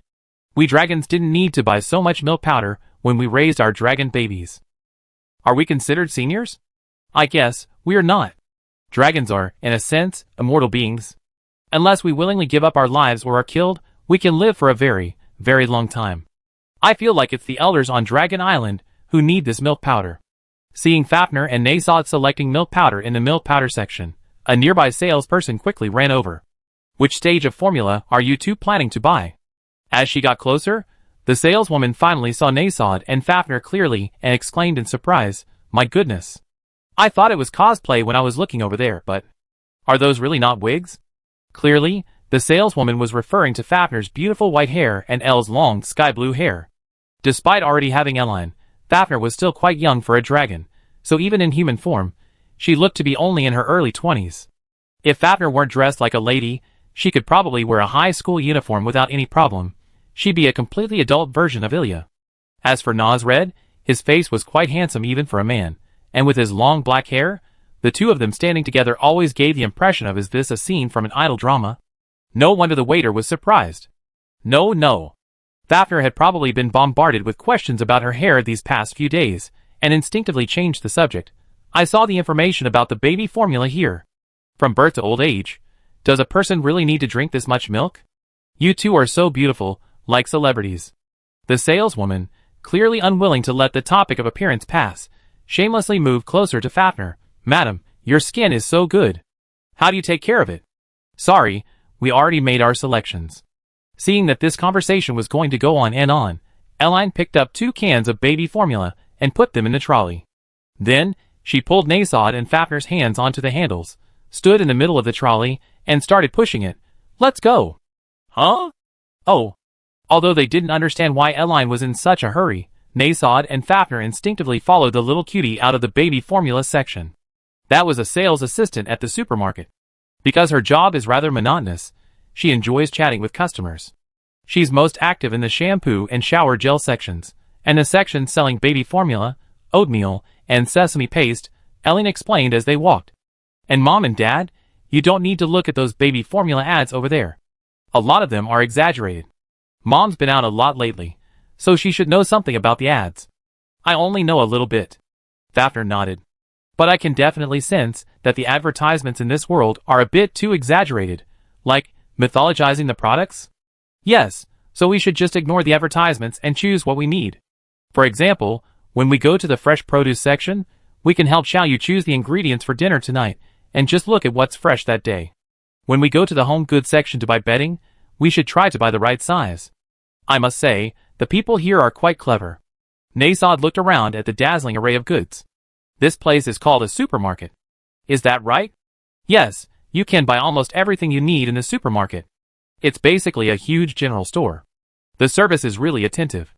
Not only are there people readily available to answer your questions, but they even gave you this little cart. Nasod's gaze fell on the small shelf in front of the cart. What's this for? Why is there a compartment? This is usually for small children. Small children? Nasod was surprised. Your supermarket sells children too? We don't sell children. I mean, some parents come to the supermarket to shop like us, right? If their children are too young to stay at home, they can bring them here. Elaine opened the compartment of the cart. That way, you can shop while keeping your child entertained. To be honest, Elaine used to shop alone, and seeing couples shopping with their children like this gave rise to feelings of envy. She longed to be a child again, sitting in a shopping cart with her parents, happily shopping at the supermarket. Today, her little wish had come true. I see.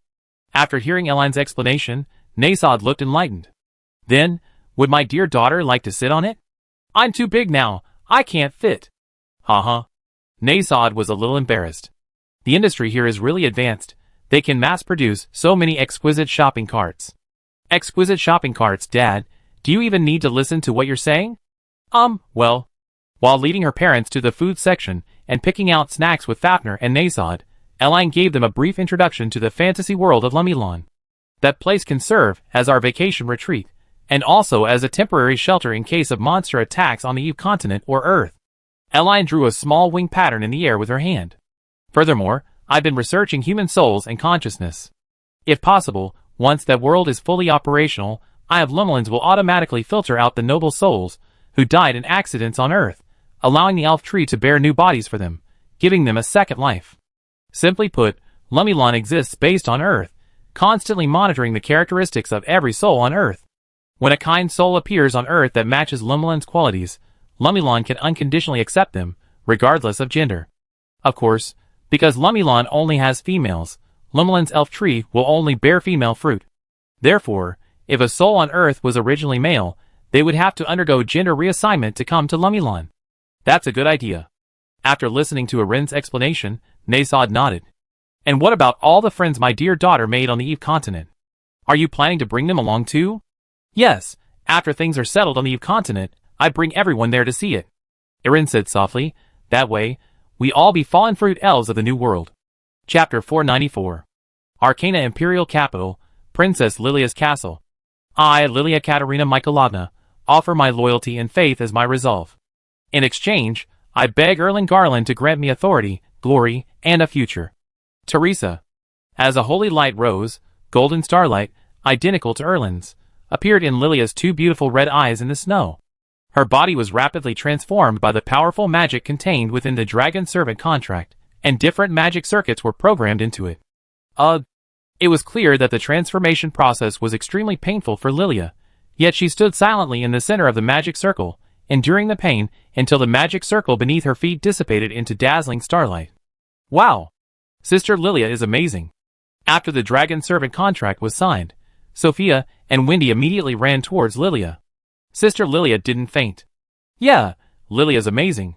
When I signed this contract with Little L, it was so painful I fainted almost immediately. Lilia, still recovering from the after effects of the contract magic in the snow, gasped, Is it guaranteed that you faint when signing this Dragon Servant contract? Not necessarily, but theoretically. With the physical capabilities of an ordinary human, the intense pain would most likely cause them to faint. Elaine explained, because this contract magic forcibly enhances your physical attributes and rewrites the magical circuits in your body. This process is extremely painful, reportedly no less than being directly bombarded by magical elements. So most human nerves force the body into a dormant state to avoid overstimulating the brain. Lilia's situation is an exception, isn't it? For some reason, Arin recalled some of Lilia's past. When Lilia was young, she got separated from her mother while hunting. Lost in the snowfield, she encountered a pack of wolves and was forced to take up a knife and fight them to the death. If it were an ordinary girl, let alone fighting with a weapon, just being bitten by a large adult wolf, even just on the shoulder or thigh, would tear off a large chunk of flesh and cause her to faint from the pain. But Lilia didn't. Covered in blood from the wolf's bites, she fought even more fiercely because of her wounds, as if she had a berserk buff from a game. The lower the health, the higher the attack power. And Lilia also displayed this characteristic in the new deathmatch mode held at Minar Academy. Then Erin's explanation left Lilia somewhat confused. Is this good or bad? If Lilia were alone, I can't say what would happen with this berserk trait, but now that Lilia has so many good friends, at least I won't just stand by and watch her die. In the snow, Erin extended her small hand to Lilia. Welcome to our group, Lilia Katerina Mikhailovna. Lilia's characteristics were indeed very similar to Ilya from the anime Fate/Zero. Both were imprisoned in castles. The area around the castles was mostly snowy. Both had been alone since childhood. Both had white hair and red eyes. Lilia extended her hand and shook hands with Erin. May I ask a question about the contract ceremony we just had? Erin nodded. What is it? What does Teresa mean? Lilia asked curiously. It doesn't seem to be Arcana or Esperan. Is it dragon language? It's Elvish. Elvish? Wendy and Sophia were also surprised. Why would a dragon servant contract use Elvish? What does it mean? Because a long time ago, the dragon race and the elves had a very good relationship. Erin raised her head and glanced at the tranquil sky above. Teresa is a blessing that elves use in formal occasions when greeting or saying goodbye. It has a very wide range of uses. It can mean have a safe journey when a friend departs, have a happy day when meeting, and my heart is eternal when signing a contract. Also, there's a stronger way to express it, which is to add Paula before it, that is. Paratricia, this is also a blessing, so you can add may you find your own destiny afterward. The rough translation of the whole sentence is, friend, you must be happy. And find your own destiny. Because Elvish is generally context dependent, the same line can have different meanings in different contexts. Therefore, Elvish is the most difficult language to learn, as ordinary people rarely have the opportunity to integrate into the Elven family. Consequently, Elvish has become the most difficult language to translate in the world, because no one outside the Elven race can fully understand their culture, customs, and perspectives on the world. No wonder the last sentence is in Elvish. Sophia immediately understood Eline's meaning. If the same Elvish phrase has different meanings in different contexts, then translation is impossible. Yes, so when saying goodbye or wishing blessings, you can say Teresa and Paratharesia to your companions in Elvish. As she spoke, Eline lowered her head, as if suddenly remembering something. What's wrong? I just remembered that I haven't figured out Lumilan's language yet. The three girls exchanged glances subconsciously. Lumilan? A world I created myself. Erin pointed to the surrounding snow-covered forest. Today, besides wanting to talk to the nine-tailed fox from the Snow Fox clan, my main purpose in coming to Arcana was to experience the snow mountain scenery and the snowfield animals, and then bring these back to Lumilan. Little Erin can already create a world? Wendy said incredulously. My god, this is completely within the realm of gods. Although it's just another legacy I left behind. But to some extent, you could indeed be considered a god. Erin was a little embarrassed. Calling it creation isn't entirely accurate. I can only copy right now. There's still so much to learn. Once that world is built, can we go take a look? Sophia suggested. Let's invite Tina, Lulu, and Tsubaki too. Oh, and Vivian too. Sure, I invite everyone over once that world starts functioning normally. Erin pointed to the castle ahead. But before that, let's go see what good food Lilia's big house has, shall we? Chapter 495. Arcana is located in the northernmost part of the continent, and its food is generally of a wild nature. The Arcana people are divided into Western Arcana and Eastern Arcana. The Western Arcana prefer pasta, and their staple food is a plant that grows even in winter, locally called kamo. This kamo tree bears large, durian-like fruits. When broken open, they contain seeds and large chunks of starch. This starch is simply processed, heated, and made into a kind of mo flatbread, which is then rolled with roasted meat or sausage and paired with local spirits and fruits. This is the daily diet of the Western Arcana. The Eastern Arcana have a more sweeter diet. Their staple food is a crop similar to rice, and this plant itself is sweet. You could think of it as a sweet rice. After cooking, it's mixed with sauces, cheese, milk wine, dried fruit, and other ingredients. This is how ordinary people eat. For nobles or wealthy families, their meals often include roasted wolf, whole roasted lamb, roasted turkey, and various expensive fruits and vegetables. The Arcana has a consistently low temperature, so edible plants are considered luxuries, such as vegetables and fruits. However, meat is plentiful. Even the poorest families can afford it. Therefore, most Arcana people are tall and appear very strong. Strangely, and perhaps due to their constitution, according to Eline, despite the Arcana people's very unhealthy diet, high in fat, oil, and sugar, and with a fondness for alcohol, they almost never get sick. Can little Ire drink this?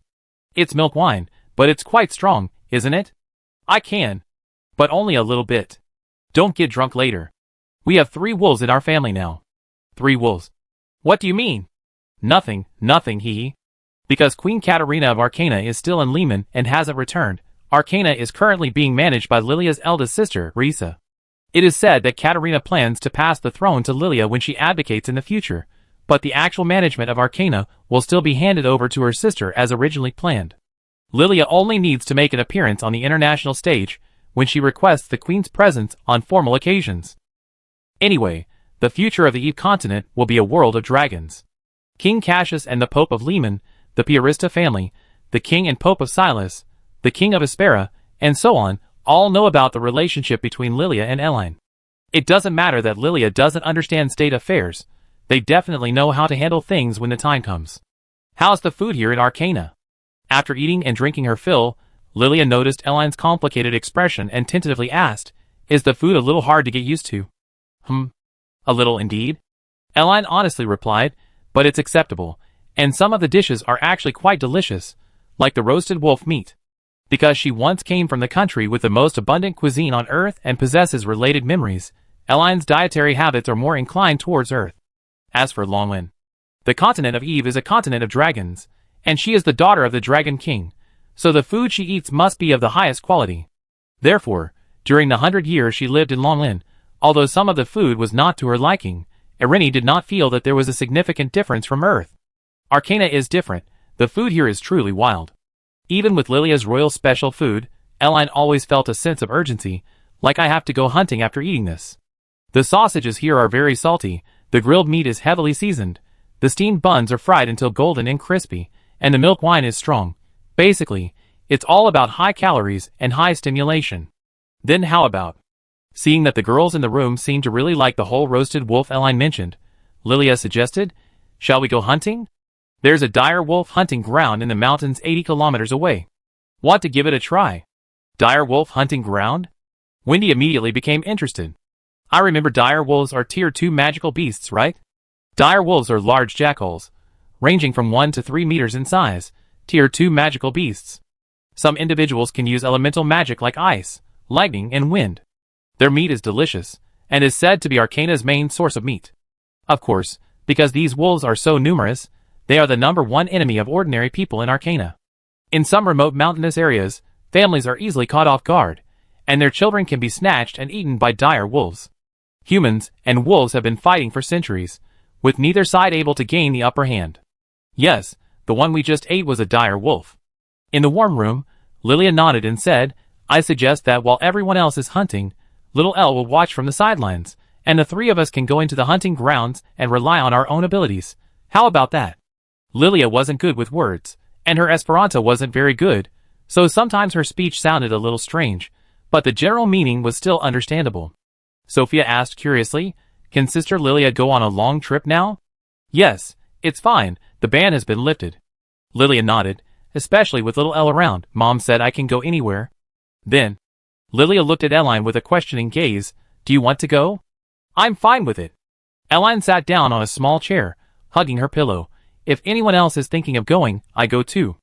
"I'm okay with it." Wendy raised. She began, "I've been learning a lot of new magic at Minar Academy lately, so I practice with the wolves here." Sophia glanced at Eline. "I'm fine with that too." "Then it's settled, let's go." Lilia pushed open the door. "I go downstairs and have the butler prepare the carriage." The hunting grounds Lilia mentioned were indeed only about 80 kilometers from her snow villa, located at the entrance to the forest on the outskirts of the city. Aside from a bumpy ride, nothing unexpected happened on the road. "Oh, isn't this our Arcana's little princess?" The man in charge of overseeing the hunting grounds was a middle-aged man around 50 years old, with a thick beard, a strong build, and dressed very warmly. "What, You're here to play today? The old man didn't seem to recognize Erin, Sophia, and the others, and looked puzzled at the girl's scantily clad appearance. Your friends? Yes. Lilia walked to the armory shed in the hunting grounds. How's the wolf pack doing today? They're coming on strong, haha. The old man laughed heartily, picked up a bottle of vodka, and said while taking a sip, if you want to hunt, today is indeed a good day. Do you need to prepare a cat cart? Sure. Lilia casually picked up a great sword, weighed it in her hand, and gestured to Sophia and Wendy. We're playing a competition today to see who can hunt the most wolves. Oh! They're definitely going to lose. The old man looked regretful. In this extreme weather, outsiders are no match for our Princess Lilia. Chapter 496. The hunting ground Lilia mentioned was located at the entrance of a forest north of the Arcana capital.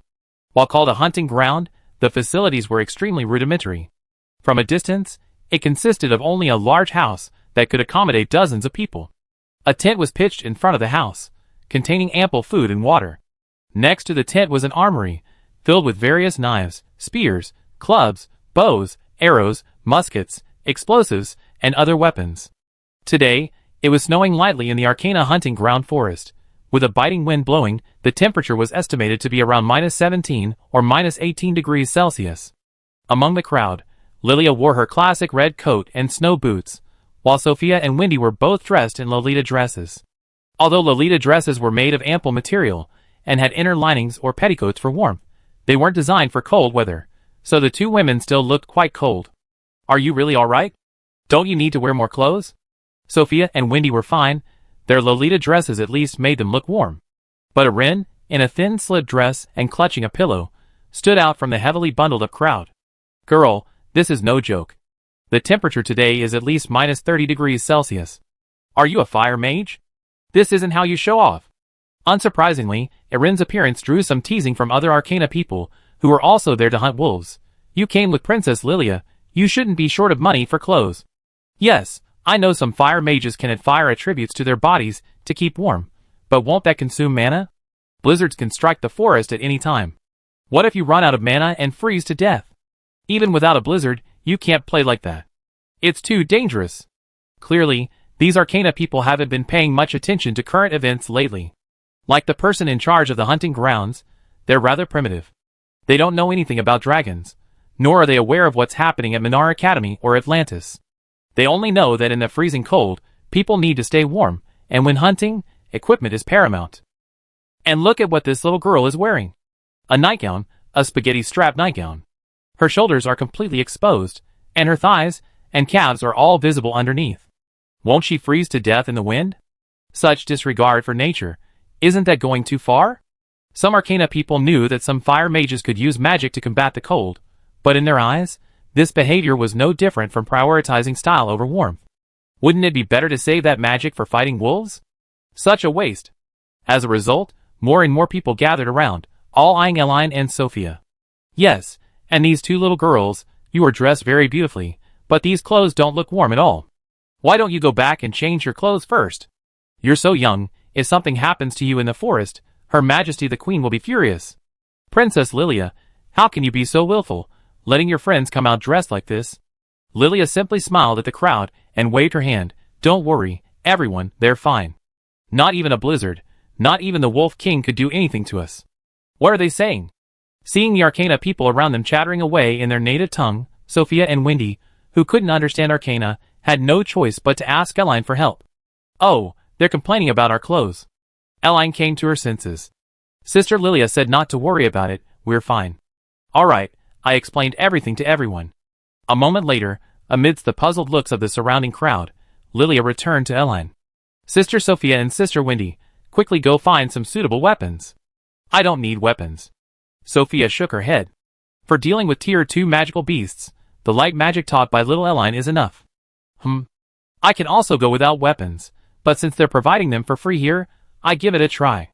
Wendy walked to the armory, took out a longbow, tested the bowstring, and then placed an arrow on it to get a feel for it. Wow! This girl is so strong. She must be a trained fighter. The hunting ground manager immediately gave her an approving look. Looks like I misjudged her this time. Lilia was somewhat surprised by Wendy's bow-drawing posture. Wendy, you can actually use a bow and arrow? Dad taught me a little, but I'm not very good at it. Wendy was a little embarrassed. I use it like this for now, and if it really doesn't work, I use wind magic. By the way, are bows and arrows expensive here? It's not expensive, it's all subsidized by the state.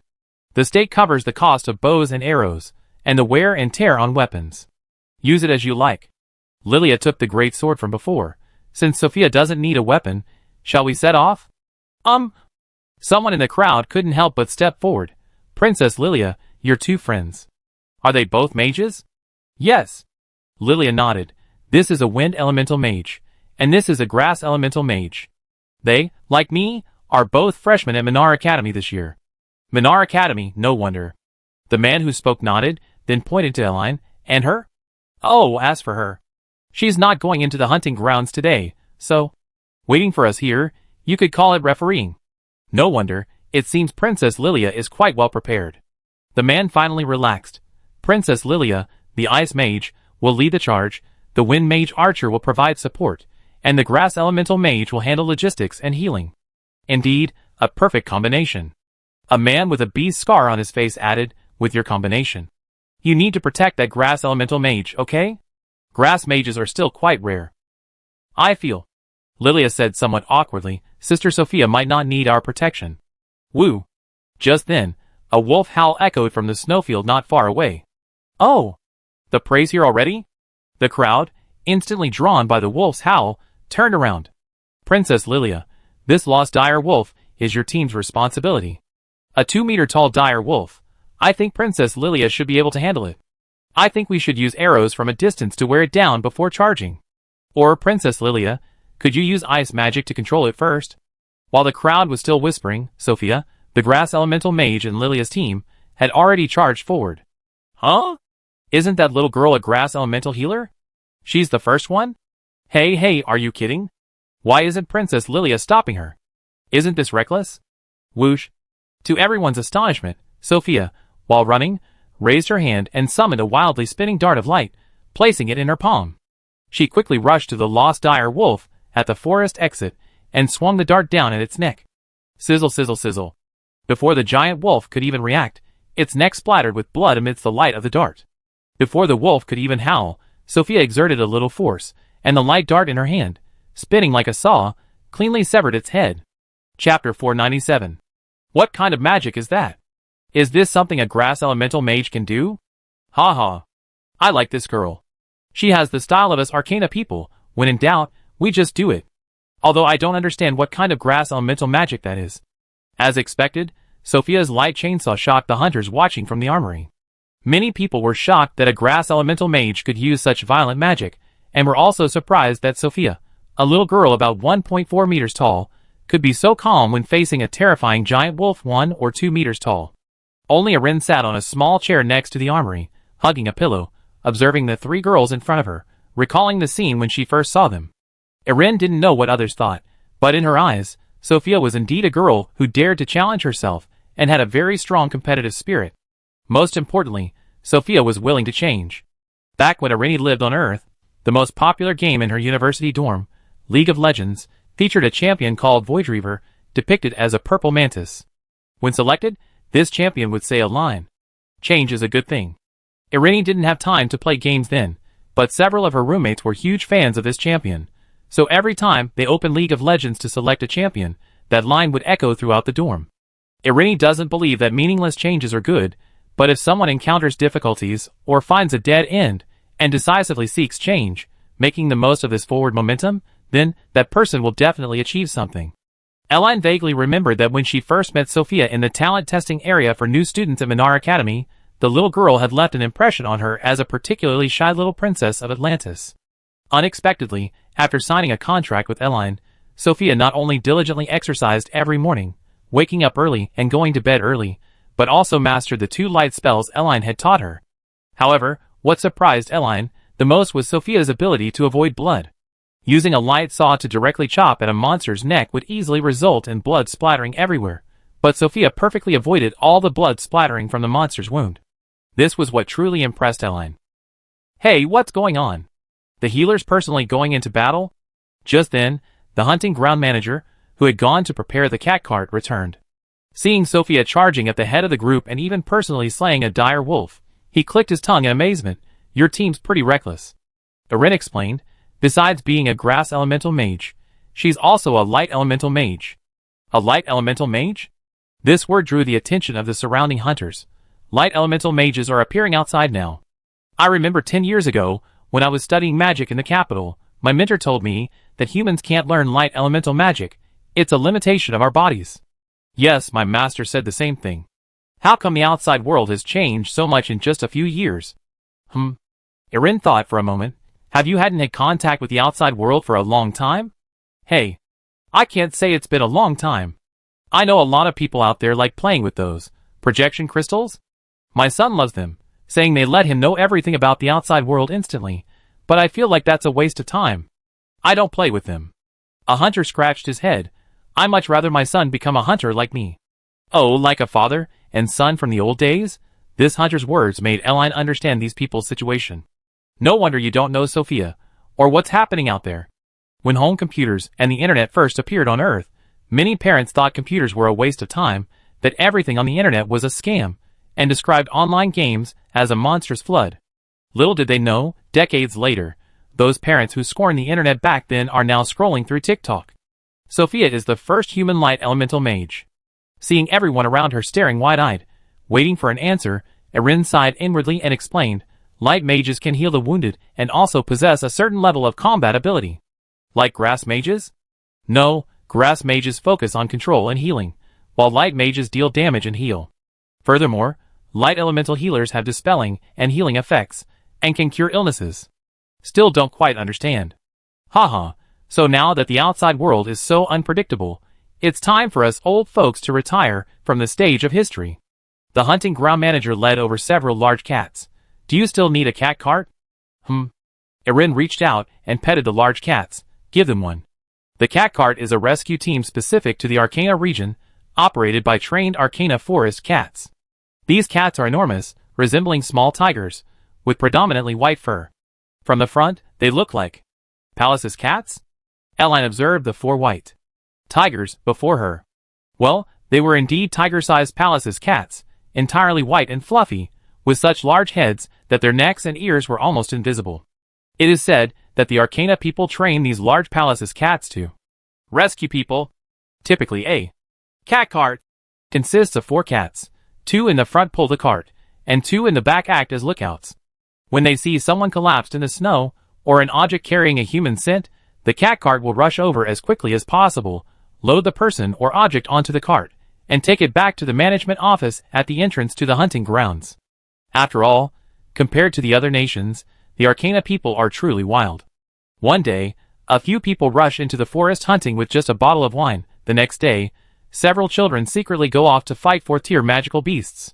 Without the cat cart, humans alone simply couldn't bring back so many wounded. As expected of Sophia, her light magic is already so proficient. In the forest, seeing Sophia slay a dire wolf with a single strike, Wendy sincerely praised, looks like those dire wolves aren't going to have it easy today. Woo! Before Wendy could finish speaking, a chilling growl from a magical beast caused the vast forest to tremble violently. Huh? Everyone looked towards the direction of the commotion. Thump! The sound of a colossal creature stepping on the snow. Thump, thump! Under the crowd's gaze, a gigantic dire wolf, over 5 meters tall, slowly emerged from the forest. Sophia and the others in the snow exchanged glances. An elite monster has appeared. Chapter 498. A berserker wolf? My god. A tier 3 magical beast, a berserker wolf? How could it be here? Quick, get those kids back. This guy's tough. I go get the guards. The appearance of the giant wolf instantly threw the hunters at the armory into chaos.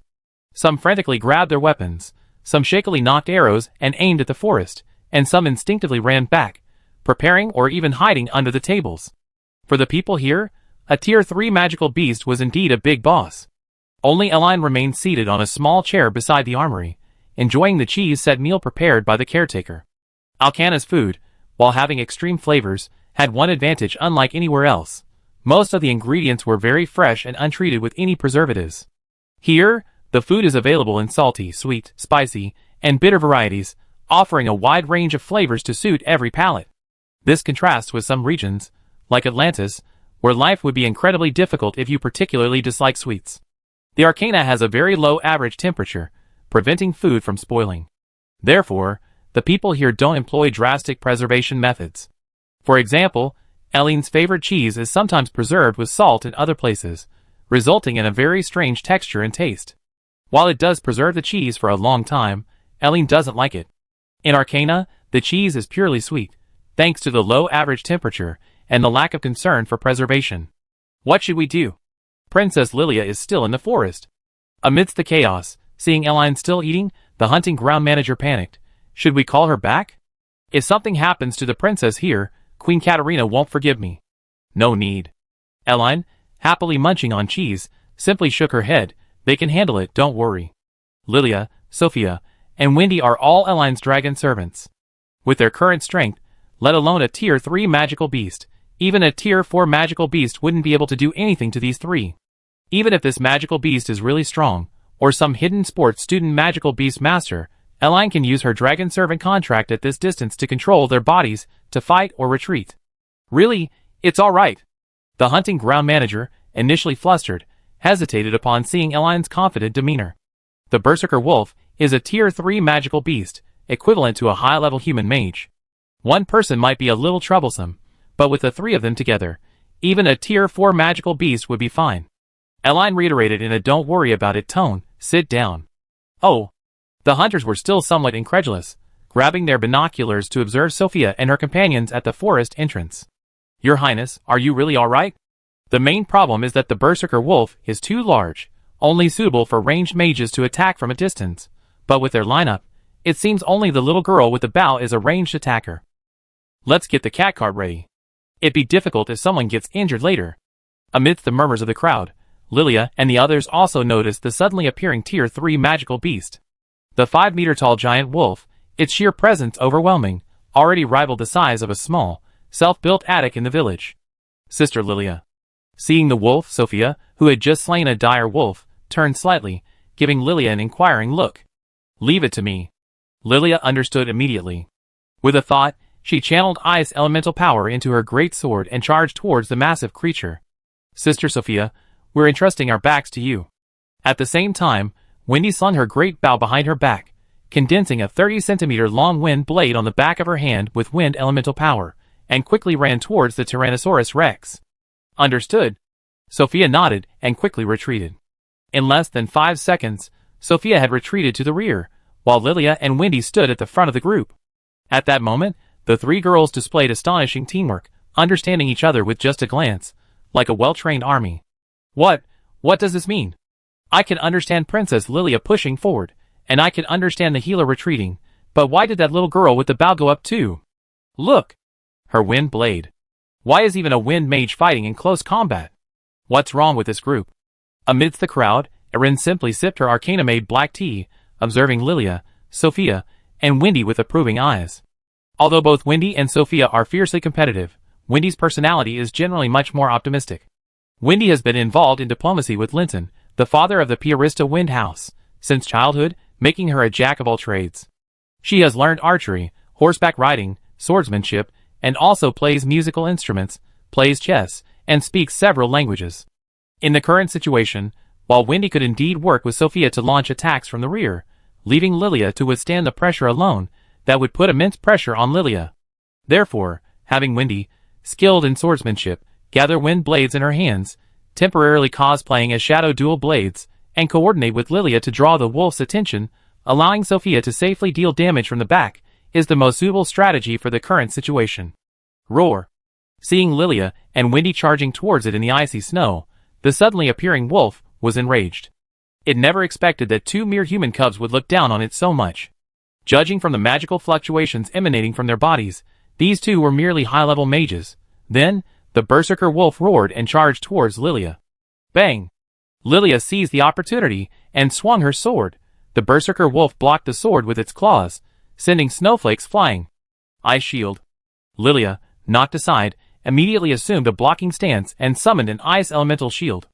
Taking advantage of the wolf's distraction, Wendy charged behind it, leaping towards its tail and plunging her wind blades into the giant wolf's rear. Roar! Two wind blades tore through the wolf's fur, failing to pierce its body, but enraging the beast. Cursor! Seeing her opportunity, Sophia, in the distance, hurled 2 darts. Whoosh whoosh whoosh whoosh. The 2 light darts spun rapidly, leaving trails in the snow, heading straight for the wolf's neck. What? The hunters were stunned. She can attack from a distance too?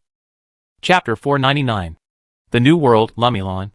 This is a world where, for now, there are only blue skies, white clouds, green mountains, and grass. Erlini controlled little Elle, who lay on the soft lawn, constantly trying to optimize the settings of the new world. The fundamental laws of the Lumilon world are beauty and happiness, therefore, many settings from Earth cannot be directly copied. For example, girls on Earth vary in height and weight, and also in beauty and ugliness, good and evil. The world itself also has many less than ideal aspects, and she must optimize away those unpleasant contents. Some pathogens and viruses can cause illness in humans, so the Lumilon world cannot have pathogens harmful to humans, and most viruses must also be removed. This project alone is incredibly large, and not all bacteria or viruses can be simply categorized as bad or good. Erlini must filter these pathogens based on her own understanding. Over the years of evolution, Earth's bacteria and viruses have formed a vast network of mutual constraints. Changing one can have far-reaching consequences, so each rule must be carefully examined. If all else fails, they have to resort to magic or mystical power, using external laws to restrain the bacteria and viruses. Regarding bacteria and viruses, Elline's requirement is that humans must never experience unpleasantness or unhappiness under any circumstances. Without harmful bacteria, even if humans accidentally cut or fall, the wounds won't get infected. The shelf life of most foods will be greatly extended. Watermelons cut open in the field can be eaten for several days, and fresh cakes won't rot even after being left out for over a month. Then, there are the basic settings for the girls of Lumilon. None of the girls in Lumilon suffer from congenital diseases, and everyone is beautiful and cute, their figures remaining shapely even with excessive eating. As for some girls, who eat too much, exceeding the maximum energy intake allowed by the world's laws, let them have bigger breasts. Earth's food chain is too complex. Basic sunlight alone is insufficient to meet Lumilon's energy needs. Therefore, the inflow of magical power from the Mystic River is added, causing magical crystals called starstones to fall from the sky from time to time, with the world's magical stability macroscopically regulated by preset cosmic laws. Thus, a fairy tale world where everyone is cute, free from illness, and where everyone can live carefree is born. Palatricia. Little Elle on the grassland tried reciting this elven phrase. Let's make Elvish the base language of Lumilon, add some dragon language, and slightly reduce some complex words. For the appearance of the natives of Lumilon, we can look at the elves of the Eve continent. After all, elves are all the kind of people who are very cute. Naysod, do you even know how to play? Why didn't you charge in when the first one went down? Did someone in your family die? Don't be so foul-mouthed. The first 3 teams were fighting, and 5 gun lines instantly melted you down. It was clearly your fault. Why are you pressuring your teammates when you were the first one to go down? Oh, a pro actually spoke up. So what if I pressured you? What are you pretending for with a level 100 account? Did you use cheats to get there? If you're so capable, come and fight me. Not interested. Can you mute your mic? I try to save you. We can still win this game. Hey, I'm not muting. A bunch of noobs, all they do is show off in the game. Try killing me in real life if you dare. You're weird. You were the first to go down, your teammates didn't even say anything, and you started cursing. Besides, nobody's showing off here. Nobody's bringing up real life. It's just a simple game. Why are you making such a fuss? I just say one thing. Try killing me offline. If you don't have the guts, shut up. This was the 3rd stressful monster Naysod had encountered today. When the brand new LCD screen turned black and white again, displaying squad lost, Naysod sighed and took off his headphones. These past few days, he had basically integrated into and understood most of Earth's social rules, and had also come into contact with many humans through the internet. However, one thing Naysod didn't quite understand was that there seemed to be quite a few people online who really enjoyed unleashing malice and murderous intent towards strangers, even his own teammates. Especially in games, teammates often argue for all sorts of strange reasons, which Naysod finds incomprehensible. Back when he led his allies against the monster army, although there were arguments and even attacks and heated exchanges, these were rare, the kind of arguments that might only happen once every few months. But Naysod feels that on average, at least 1 out of every 10 games he plays experiences internal conflict. Seeing a teammate's name at the start that doesn't suit his taste, he starts cursing. Seeing a parachute drop, that doesn't suit his taste, he starts cursing. A teammate choosing an unpopular hero, he starts cursing. A teammate dying, he curses, he dies, he curses. It's as if they always have inexhaustible resentment inside them, harboring endless hatred for the world. Isn't this a game where everyone unites to achieve victory? Shouldn't games be for relaxation? Besides demoralizing teammates and accelerating team failure, what positive effect do insults and attacks have? Are the humans in this world the same race as the humans on the continent of Eve? Or is this the internet pressure cooker phenomenon his daughter, Little L, mentioned? Nasod was confused. Logically, as a dragon, he shouldn't care about the insults and attacks of ordinary humans. However, precisely because he was a dragon, Nasod couldn't understand this human habit of being weak yet preferring to turn the gun on one's own. Dad. Just then, Little L poked his head out from the spatial rift. Should we just go ask him? Huh? Nasod asked, puzzled. Ask who? The one who cursed you in the voice chat. Little L pointed to the large screen in front of him. I opened a door in his room. What's wrong? This guy with the English ID, Nasod. Why aren't you saying anything? Weren't you very talkative just now? At the same time, Nasod's earpiece continued to hear the other person's voice. You dare to hit me? What? All you do is show off in the game? I never claimed to be capable, nor did I show off.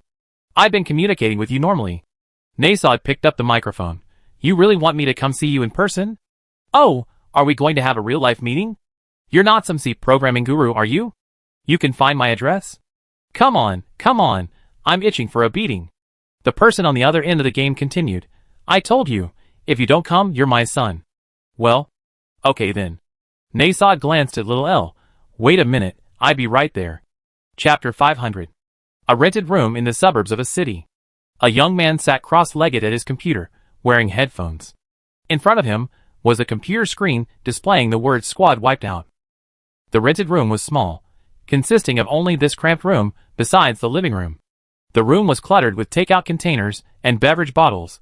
The floor had clearly not been cleaned in a long time, looking filthy. Bro, why aren't you saying anything? Didn't you say you were going to be honest? To be honest, the way you played just now, I'm almost embarrassed to point it out. Playing carry, hiding in the back and just getting by, only managing to deal some damage thanks to your teammates' cover. You started playing ranked on a Smith account, even with a fancy name, no skins, and you wouldn't follow your teammates when they engaged. You got angry when someone said something to you? Hey! Say something. Why is there no sound? Are you really going to come and beat me up through the internet? Did you go and hire a hacker or get someone to hack me? Do you want me to call you Grandpa and tell you my IP address? That's boring. I thought you were some big shot, coming to find me, haha. The young man's slightly hoarse voice echoed in the quiet rented room. After speaking into the microphone for nearly 2 minutes, confirming that both teammates had left, the young man finally picked up his drink and took a sip. Then, he opened the group chat and started a voice chat. Hello? Oh, it's you. Why are you tagging everyone to turn on voice chat again? What's up? Can't I turn on voice chat if there's nothing wrong? The young man said, while drinking his beverage. I just met a player who I don't know if he's a foreigner or not. He had an English name and spoke with an accent. The young man then posted a screenshot of the game's end in the group chat. This bot played terribly and still said he wanted to realize me? Isn't that ridiculous? Master ranked? But this bot wasn't bad at all. It dealt 2,800 damage. 2,800 damage in Master is amazing, okay? And how come your damage is 0? Whether my damage is 0 or not isn't the point. The point is this guy said he wanted to realize me, and even told me to wait at home, haha, isn't that hilarious? The young man was a little embarrassed and forced a laugh. It's been 5 minutes, and I haven't heard a thing. I thought he was going to bombard me with text messages, but he's just a coward. Seriously bro, that's too much. Shortly after the young man finished speaking, another group member joined the voice chat. It's been 12 minutes. The bot did 2,800 damage. The dog did 900. How come you have 0 damage? Oh dear. So what if I did 0 damage? The young man got a little impatient. You don't know the situation. We were being held back by 3 teams. If I hadn't rushed out to draw fire, would they have been able to deal so much damage? Being held back by 3 teams, and you're talking about drawing fire? Isn't it just a matter of dying if you show your face? Your team had a bot. You could have just used the rope to rotate depending on the situation. Why did you have to stand in the line of fire from 3 teams? Another person who joined the voice chat chimed in. You can blame the bot for being bad? Even if he's bad, he shouldn't have the highest damage in the team. I already said you don't understand the situation. Are you just being argumentative? Why are you arguing with me about this? Brother, does this have anything to do with being argumentative? If your damage was only in the tens or hundreds, okay, I might not know the situation, but you did 0 damage, and the bot still did 2800. That's purely your problem. At least you can't blame others for being bad, understand? Got it, another troll. Let's stick to the facts, okay? Just looking at the stats, I can only say this game is your fault. The bot even revived a teammate once. Who did he revive? It wasn't you, was it? It was me. I died once, and then he picked up my token and revived me. What's wrong with that? So you're in a master rank game? The game's been going on for 12 minutes, you haven't hit anyone, you died, and then the bot with the highest damage output on the team revived you, while others contributed the highest damage output for the team, and you still complain about him being bad? Wait a minute. The young man scoffed. Is it about whether he's bad or not? It's about him trying to get my honest opinion. I'm so scared. You guys need to help me figure something out. What are you scared of? You must have said something to bet on me. You angered others with your words, and they probably ignore you afterward. You're just showing off to the guys in the group. Yeah, before when we teamed up, I was held back and didn't charge in with you, and you kept nagging me for hours. Bro, it's just a game. It's not that serious. You have the nerve to bring that up? If you charged in with me then, nothing would have happened. But you're a powerhouse. You just pricked me with your little needle and charged in, and I don't have any mobility skills. How could I keep up? Then why didn't you choose a hero with mobility? Duh. We have 3 DPS heroes in our team. Picking a healer to protect you guys is my fault? Yeah, that game, the healer saved you 3 times. That's a huge contribution. You really need to change this way of talking, otherwise nobody will want to team up with you. I'm serious. What's wrong with my way of speaking? I just like to say it like this. If I can't even play a game properly, what kind of game am I supposed to play? Just as the young man was about to start arguing with the people in the group chat, a knock on the door broke the peace of the rented room. Knock knock. Wait a minute, someone's knocking. It's probably the property management. I deal with it first, then we argue. The young man stood up. Don't go, everyone. I'd definitely be back in a bit, and tell you all how badly this bot was playing. Come on, I don't think a bot that got 7 kills, and 2,800 damage could be that bad. At least the other guy got some results. What about you? Actually, I really hope this property management guy is someone who went through the internet to attack him. I can't even stand watching his teammates. They were just attacking and spinning around. He even revived me, and instead of thanking this amazing teammate, he pressured others and called them bad. Don't just look at one screenshot and start talking. Wait, I'll be right back. The young man left the room and went to the living room, angrily shouting at the door that was being repeatedly knocked on. Who is it? A cold voice came from outside. Looking for you. Who are you? Looking for me. The young man impatiently opened the door. Let me tell you, Then, he couldn't say anything more, because Nasod had already punched the young man in the stomach. The punch was perfectly timed, both in location and force, not enough to knock him unconscious, but enough to instantly incapacitate him. Ugh! The sudden sharp pain made the young man clutch his stomach and slowly kneel down. If you were on the continent of Eve, you already be a corpse. Nasod wiped his gloved hands. This is the first time I ever seen someone make such a strange request, practically begging to be beaten. You? The young man knelt on the ground, his face filled with terror. You're from the game. Nasod, your teammate. Nasod said coldly. Can we talk properly now? Chapter 501. Nasod's sudden visit left the young man in the rented room completely blank. Like many online trolls of this era, he was a completely different person online and in real life. Due to his dissatisfaction and resentment with real life, he loved to speak recklessly and unleash his true nature online, but once back in reality, he became taciturn and inarticulate. After all, there's a screen separating the internet and reality, and many people subconsciously believe that anything goes online, and you can do whatever you want. From initially trying to insult people and do immoral things online, to later making this insulting a habit, the young man had almost never encountered any retaliation over the years, because the cost of such retaliation was simply too high. If the person with whom he had a conflict was an ordinary person, then he would first need to spend money to trade with hackers or other criminals to obtain his IP address or real-world address, and then use that address to recruit people or buy tickets for trains or planes.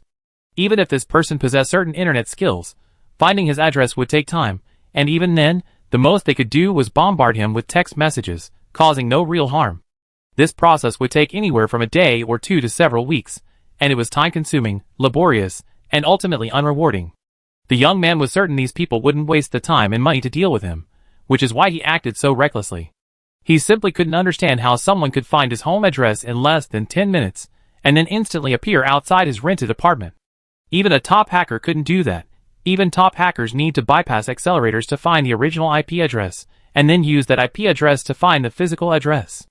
How did this long-haired man manage to do it so quickly and accurately? It can't be that he just happens to live upstairs from me, right? That's too much of a coincidence. I think I can roughly understand the mentality of people like you. He punched the young man, then walked into the rented room. Looking at the messy layout, Nasad said calmly, harming others, taking pleasure in their pain, acting without logic, traditional morality holds no sway over you. As he spoke, Nasad narrowed his eyes. Isn't this what a demon is? Cold, bone-chillingly cold. Although the young man was kneeling on the ground clutching his stomach and couldn't see Nasad's expression, the chilling and murderous aura emanating from the other man's words still made him tremble involuntarily. I'd be killed by him. For some reason, even though Nasad was just standing there quietly, unarmed, and his words didn't seem to indicate any intention to kill, the young man was still terrified, breaking out in a cold sweat and trembling all over.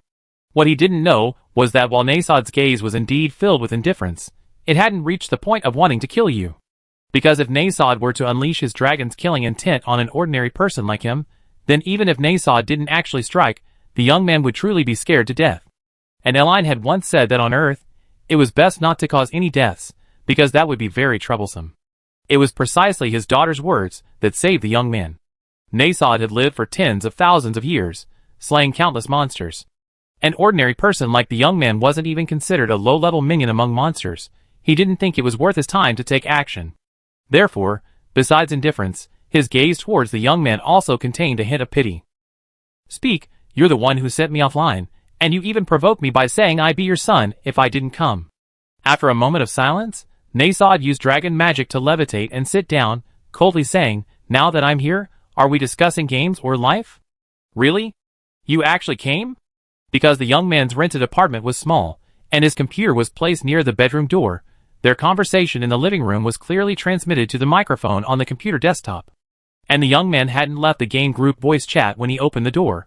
Although his voice was a little low, it was still loud enough for the other members in the voice chat to hear clearly. What does this mean? Did that bot he insulted come looking for us? Or is it the dog? I think it's the bot. If I were that bot, I dealt 2,800 damage, got 7 kills, was the team's top seed by a landslide, and even managed to revive my teammates. And instead of being grateful, they insulted me. I couldn't stand it either. But what does that even mean? Trespassing? I feel like even if they came to our door, it wouldn't do any good. They might even turn around and bite us. That's why it's so hard to be a good person these days. I told you guys a long time ago, just kick this stressful guy out. I joined this group to find people to play with, not to make myself miserable. Keep your voices down, let me hear what they're saying. The large rented room fell silent for a while. You? What do you want? The young man kneeling on the ground broke the silence first, panting as he stood up. Don't think I'm afraid just because you came looking for me. Afraid of you? The way you hit me earlier is enough to send you to jail. Interesting. Still threatening me even now? Nasad casually condensed his dragon breath into an air blade and pressed it against the youth's neck. You think I care about the laws of this world? The cold touch on his neck sent a chill down the youth's spine again. At this moment, he finally understood Nasad's situation. This guy saying things like that. Could he not be from this world? No wonder he was able to find him from the other end of the internet connection so quickly. Does he know magic? The youth didn't know what magic was or where Nasad came from, but he didn't dare gamble.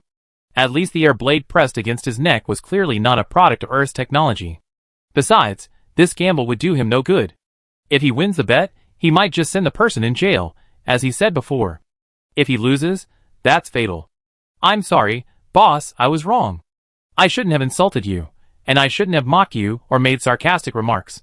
Thinking this, the young man instantly knelt down before Nasad with a plop. Don't kill me. Please. Huh?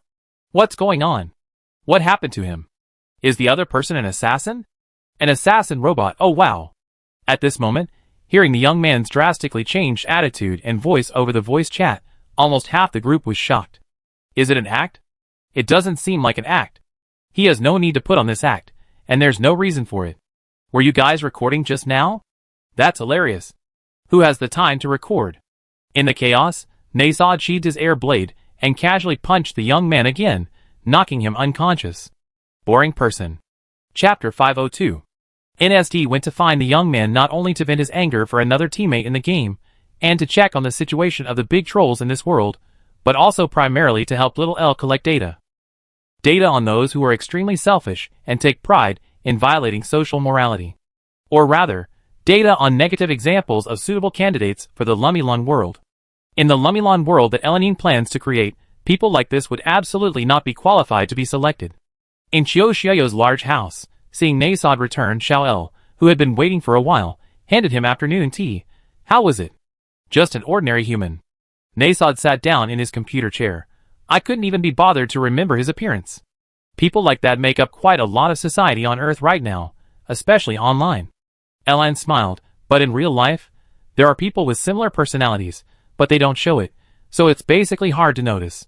With Xiao El's administrator powers, she could easily filter out people suitable for going to Lumilon and perfectly integrating into its society and culture, but she still hoped Nasod could see the opposite side for himself.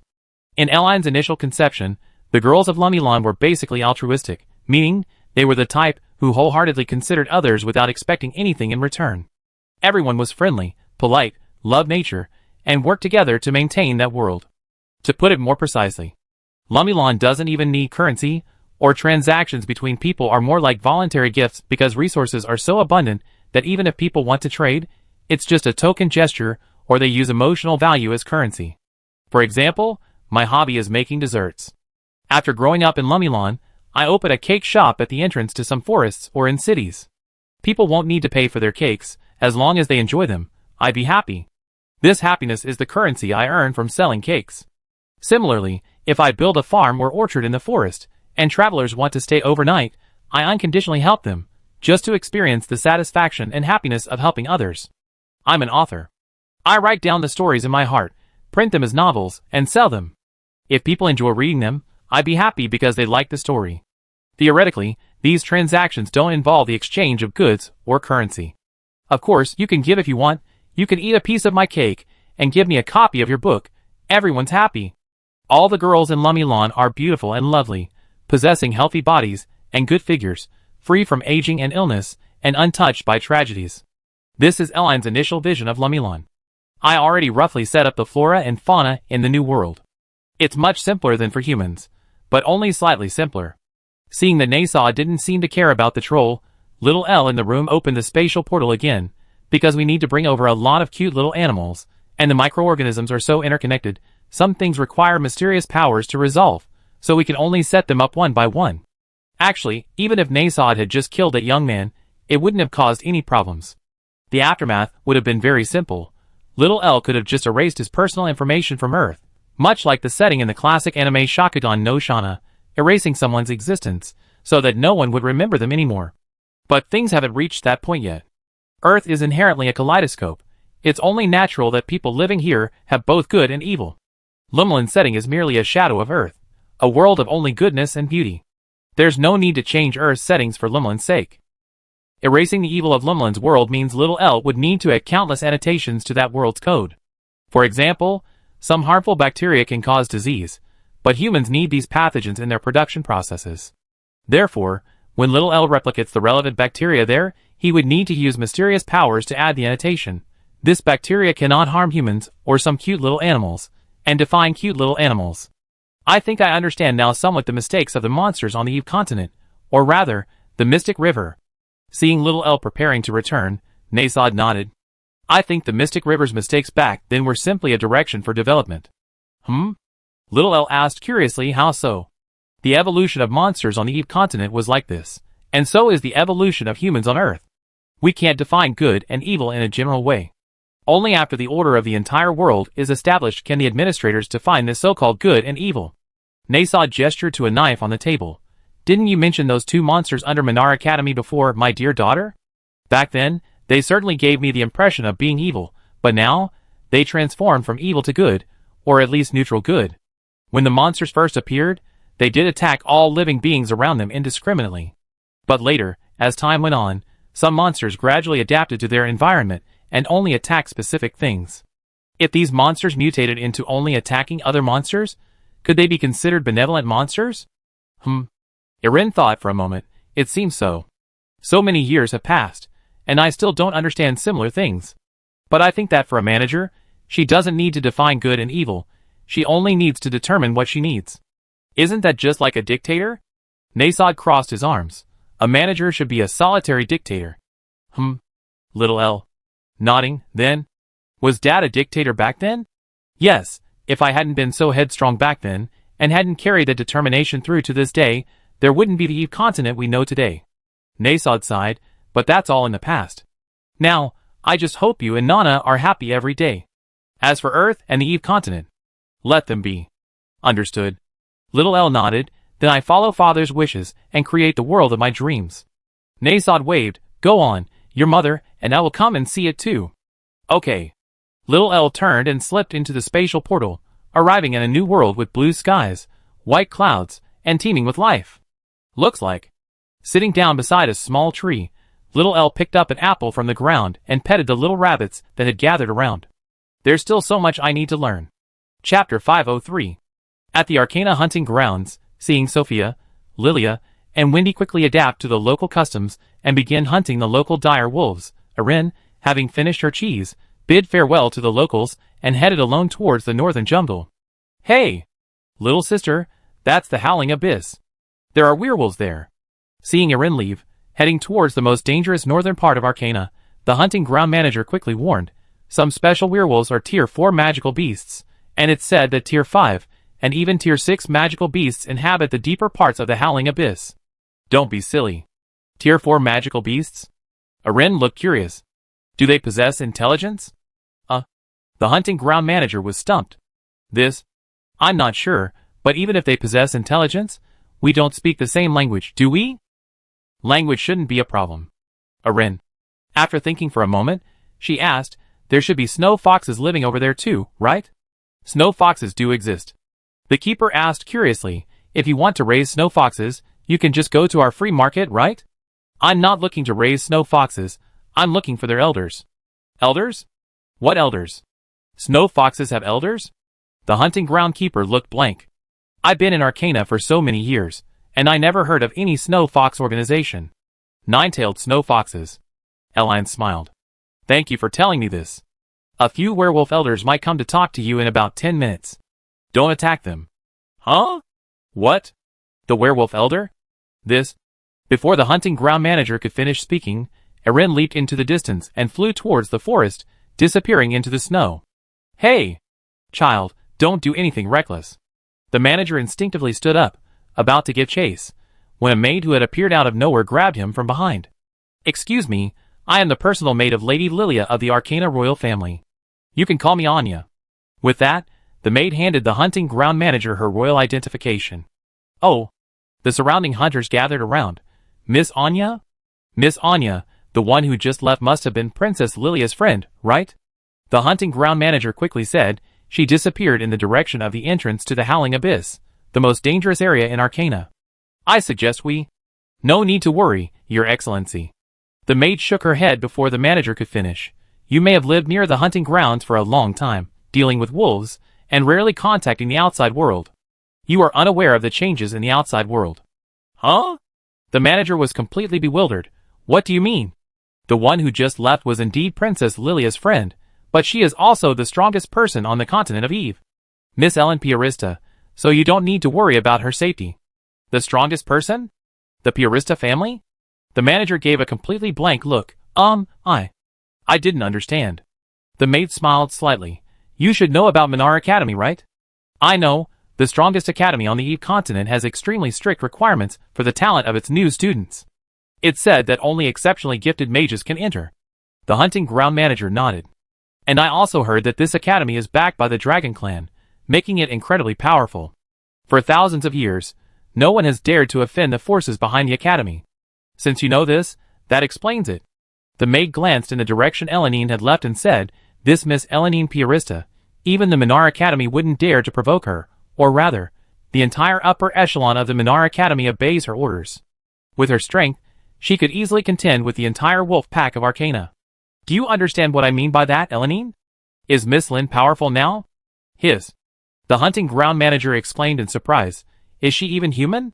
That little girl who just came out in her pajamas. She's going to stand up to the Arcana wolves? I think you understand soon enough, the maid said mysteriously. Since she said the werewolves will be here in about 10 minutes, let's prepare. Prepare for what? Prepare for a werewolf attack?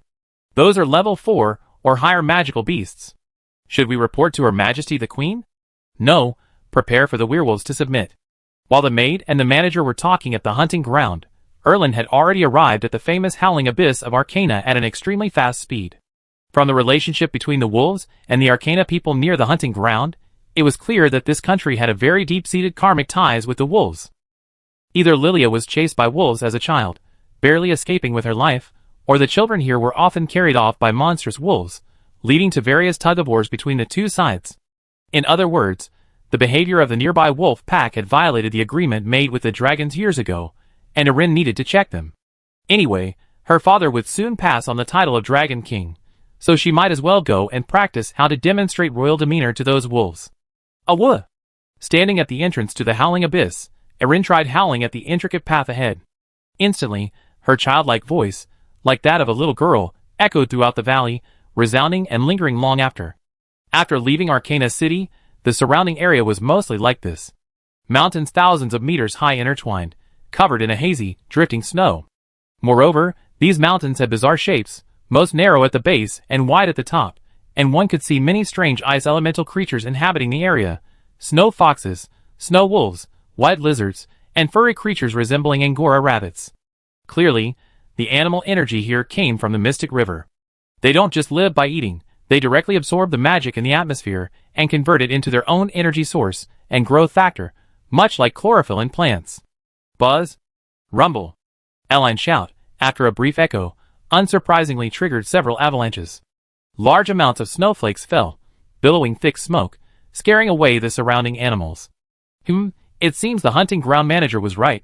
This place is indeed extremely dangerous. Leaving aside the various ferocious creatures lurking in the crevices of the Gobi Desert, this sudden avalanche, if unprepared, could kill an ordinary person 10,000 times over. As for the werewolves, sensing the surroundings with her dragon aura, Eline looked towards the largest mountain ahead. If her aura sensing wasn't wrong, that should be the legendary werewolf territory. According to human classifications of magical beasts, there were werewolves of tier 4 and 5 there. Should we go talk to their leader? Chapter 504. Awooh! A sudden dragon's roar from Irini not only caused a series of avalanches in the Howling Abyss, but also attracted the attention of the various werewolf tribes within the snow-capped mountains. What's going on? Are the humans invading our territory again? It looks so. Everyone, prepare for battle. Last time it was a few ignorant fighters. Who is it this time? It sounds like a little girl. I don't know. Let's prepare for battle. Send someone to inform the chieftain. In the icy snow, the various werewolf tribes quickly united.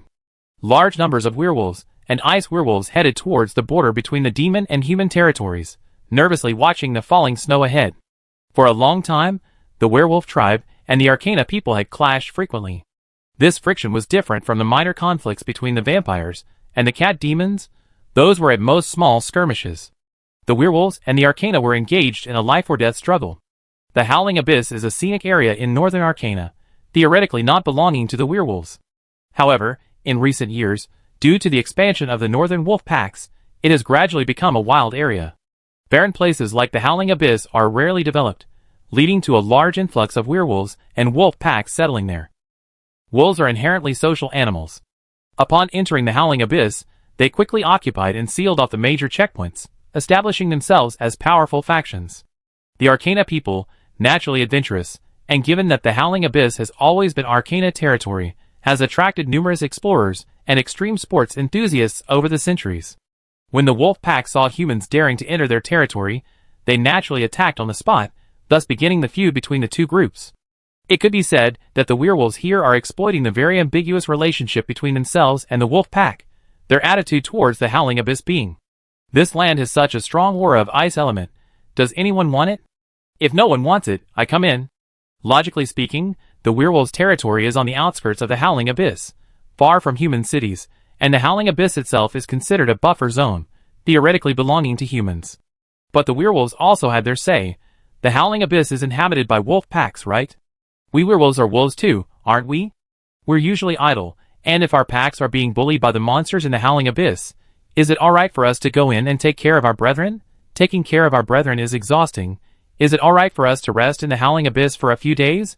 My cousins have been taking care of their brethren in the Howling Abyss for so long without any news.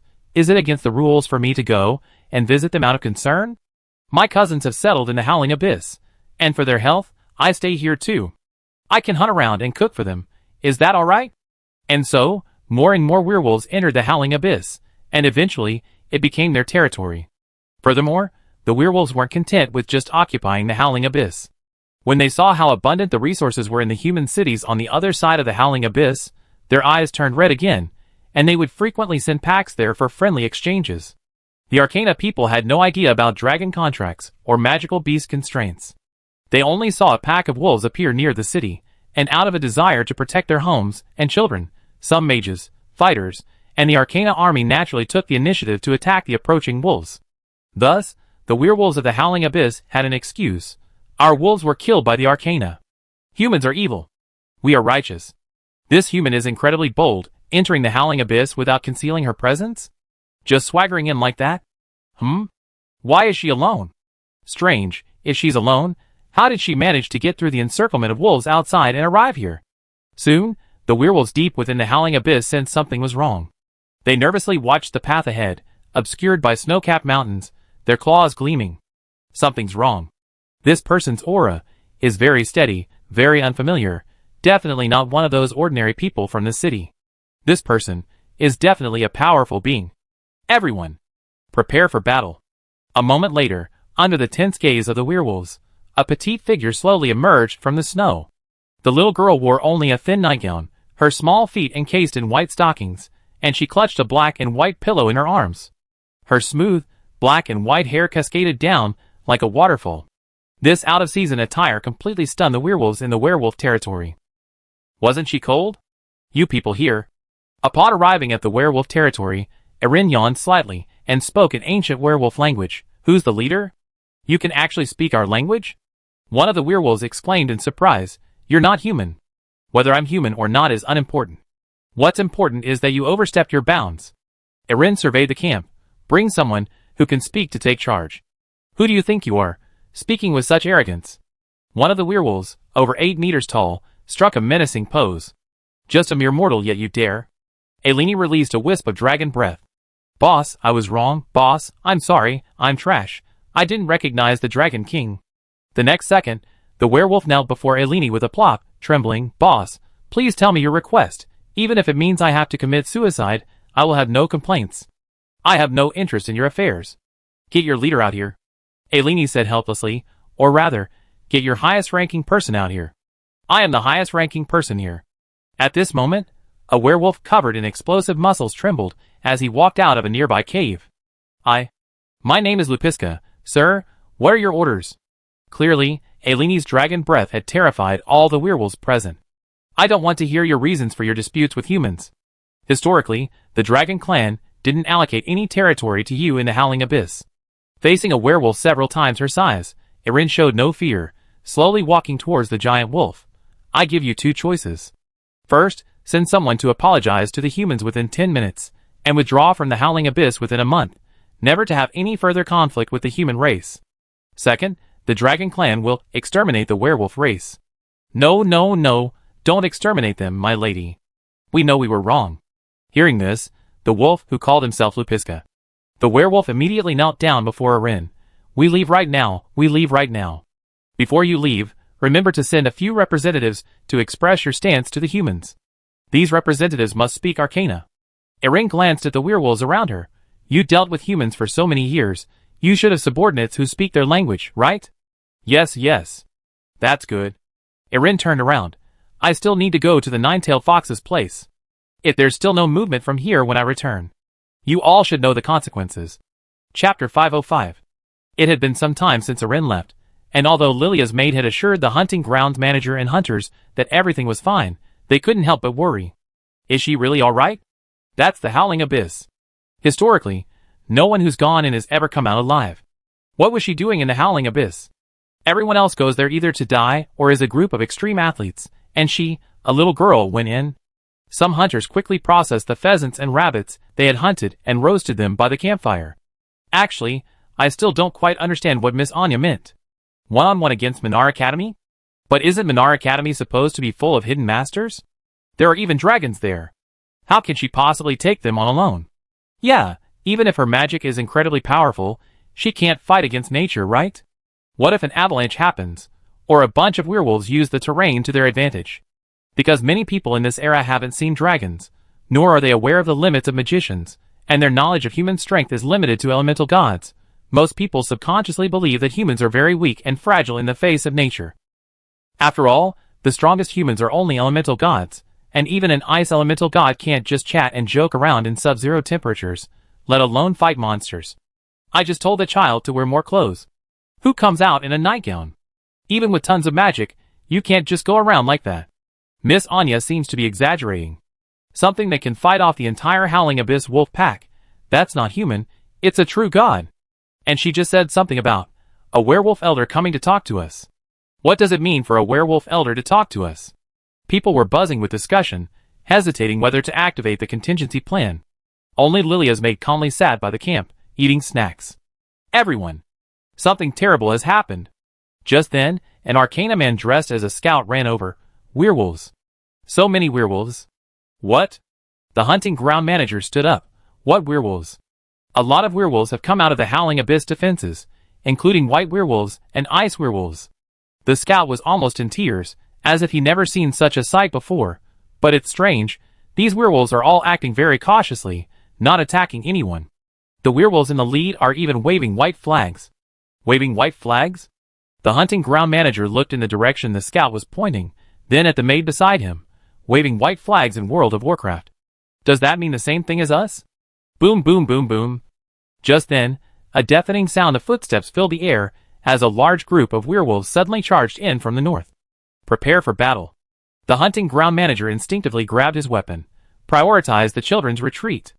However, just as the hunters on this side of the hunting ground picked up their weapons, the werewolf army that had run from the north suddenly knelt down in unison before the group with a loud boom. Bang! Bang! Bang! 7 or 8 werewolves, each nearly 10 meters tall, knelt before the hunting ground crowd. My lords, please spare us. We failed to discipline our men properly. It was our fault. We apologize. From today onward, we and the wolf pack will withdraw from the Howling Abyss. Whatever your requests, my lords, please make them. We will fulfill them. The kneeling werewolves spoke in hoarse, broken Arcana. Please put in a good word for us with the Dragon King afterward. Please, if you truly cannot swallow this insult, you can kill all our brothers here. Just please spare our brothers this time. Huh? The werewolves' inexplicable attitude left the hunting ground staff utterly bewildered. What's going on? The legendary 4th and even 5th tier magical beasts that supposedly dwell in the Howling Abyss have suddenly come begging for mercy? The hunters in the hunting grounds looked at each other, all completely bewildered. Meanwhile, the sudden arrival of the werewolves made the people of Arcana realize one thing. If 4th and 5th tier magical beasts were determined to invade Arcana, their scouts and defenses wouldn't be able to stop them. The Dragon King you speak of. After a long silence, the hunting ground manager tentatively asked, Is it your sister, Elenine Piarista, who just went out? The Howling Abyss. Gazing at the endless canyon ahead, Elenine retracted her dragon dance, and let her small body fall into the soft snowflakes. Along her journey, she had discovered many snow foxes in the vicinity, some of which exhibited nascent intelligence. These snow foxes pointed out to Erin the direction where several nine-tailed foxes were resting, at the bottom of one of the great canyons of the Howling Abyss. Following the fox's scent, Erin found her way here. If she wasn't mistaken, the legendary nine-tailed foxes would reside at the bottom of this canyon, at least 2,000 meters deep. Several of these nine-tailed foxes had been summoned by Nasod to the Crystal Palace in Dragon Forest, contributing their fur to make the nightgown Erin was wearing. Today, Erin had come specifically to express her gratitude and to invite them to her 100th birthday celebration and the Dragon King's summoning ceremony in a few days. However, this canyon seemed a bit dangerous. After observing her surroundings at the canyon's edge, Erin channeled her ice elemental power, concentrating it on the large pillow in her arms. Then, she took a deep breath and looked at the thick snow around her. "Awah!" Instantly, a cute, childlike voice, sweet as a baby's, echoed throughout the canyon. "Buzz, buzz, buzz!" The sound quickly triggered a terrible avalanche, with massive amounts of snowflakes cascading down the canyon's abyss. Rumble, rumble, rumble. The tumbling snowflakes formed a river, flowing into the canyon's center. Erlin seized the opportunity, tossing her pillow onto a clump of snowflakes sliding down the cliff face, then jumped on top of them. "What?" Riding the snowflakes, the young dragon, barely 100 years old, happily played on her pillow skateboard along the near vertical rock face. Whoosh, whoosh, whoosh, whoosh. "What's going on outside? Such a commotion!" In the chaos, two nine-tailed fox sisters, who had been playing chess at the bottom of the canyon, glanced overhead. Then, they were startled by the massive tumbling of snowflakes. Avalanche. Run! Chapter 506. Beijing City Data Research Group Office, Earth. With a click, a group member put down his keyboard and stretched. "Group leader, I'm hungry." "What do you mean?" Group leader Liang Kaiyu, not far away, looked up. "What are you trying to say by suddenly saying you're hungry? So many children in impoverished mountain areas are much hungrier than you. Why aren't they saying anything? Only you know how to talk? Isn't their hunger considered hunger? Only your hunger is considered hunger? Exactly." Another group member next to the group leader chimed in. "So, you're saying our group has mistreated you? Are you planning to switch jobs? Are you going to defect to the enemy country and become a spy? Oh, I get it, you mean. I'm hungry. You're definitely trying to express your dissatisfaction with the organization, hoping to blackmail the team leader into giving you a raise, right? You say you're hungry, so you're hungry? Where's the evidence? How are we supposed to know you're hungry without evidence? And what gives you the right to represent those who are hungry? Are you trying to declare war on us, the Not Hungry Party? You heretic. Dian, enough with the hungry filial son, all you do is raise your voice all day. We, the Not Hungry Party, haven't said anything yet." Seeing everyone in the office suddenly ganging up on him, the first team member who spoke was stunned for a moment, then sighed. Sigh. "He's broken down, haha, he's broken down." That's how the Hungry Party is, they break down after just a few words. Someone's getting impatient, even sighing, looks like he's really broken down. "No." The employee who spoke first said, half laughing, half crying, "Stop messing around, I'm really hungry. I only ate a steamed bun and soy milk this morning. Look, it's already 12 o'clock, team leader, go buy some lunch, okay? Why do you eat steamed buns and soy milk for breakfast? Is it because fried dough sticks aren't tasty? Are you discriminating against fried dough sticks? Do you have to eat at 12 o'clock? You eat so much every day, have you thought about the children in the mountains? Have you thought about your parents? You have to eat at 12 o'clock. If you have that kind of time and money, why can't you take good care of your parents? Why do you make the group leader buy food? Just because our group leader is a man? Are you discriminating against women? If you're a man, I expose you online. Am I the only one who doesn't eat lunch? People these days are so wasteful. I only eat one meal a day. When I think about how much food others waste every day, I feel. The children in the impoverished mountain areas are crying. If everyone could eat only one meal a day, the money saved would be enough for them to eat and stay warm. You bastard. The employee finally couldn't hold back anymore, grabbed a pillow and rushed at the team leader. Anyone who makes these stupid jokes again, I give them a pillow. Ha ha. Getting impatient. I'm breaking down, I'm breaking down. What I said is for reference only, with no malicious intent. I and all members of the office are adults. You still say that? You're asking for a beating. 10 minutes later, team leader Liang Kaiyu returned with various boxed lunches and snacks. What do you say? While eating the fragrant lunch, a female employee looked at the snacks in the bag and asked curiously, "Will little L be coming today?" Hard to say. Liang Kaiyu pointed to the snacks. But it's always good to prepare something delicious. Right. As long as we prepare something delicious, the child will definitely stay longer after he comes. The female employee speaking exclaimed with longing, "Ah. I have to say, she's so cute. I never seen such a cute girl in my life. Even character creation in games can't produce someone like that. Obviously, she truly is a god. We Earthlings, billions of people living for hundreds of thousands of years, couldn't possibly be that cute." By the way, another employee chimed in, didn't little Elle claim to be from another world? What was her previous world like? And why did she come here? Maybe she treats all worlds the same? Maybe she's enjoying delicious food in another world right now. Ah, I'm so envious. I wish I could become a god too, even just as her little follower. Stop complaining. We're just ordinary people. Complaining here is useless. Let's get back to work. Liang Kaiyu pointed to the data on the computer screen and said, those hard drives little L brought back before the country. The Ministry of Security has news. The data inside is extremely helpful to us. Oh! Several employees gathered around. What news? Conclusive evidence that an enemy country is manipulating our domestic internet environment, intentionally creating conflict, and the evidence is irrefutable. Liang Kaiyu laughed. This time, that self-proclaimed international policeman is going to stumble. If you don't understand, how does this help our country? One employee asked curiously. Can we use this to negotiate with them? And oh, this is more than just negotiation. We can make them bleed. Liang Kaiyu waved his hand. Do you know what directly obtaining their hard drive means? First, the data on the hard drive provides solid evidence that they are manipulating our country's internet environment, so a related crackdown is inevitable. If this is made public, that country will lose face, although they don't have much face left. Secondly, and most importantly, their country only knew their hard drives were missing, but not who took them. If we subtly hinted that the hard drives are with us, what would their relevant organization's reactions be? These hard drives were stored in the mainframes of a secret base before being taken. Those mainframes were most likely locked, and the room storing them was probably also locked. The base's security was undoubtedly very tight. Yet, even with such layers of protection, someone still managed to take their hard drives without anyone noticing.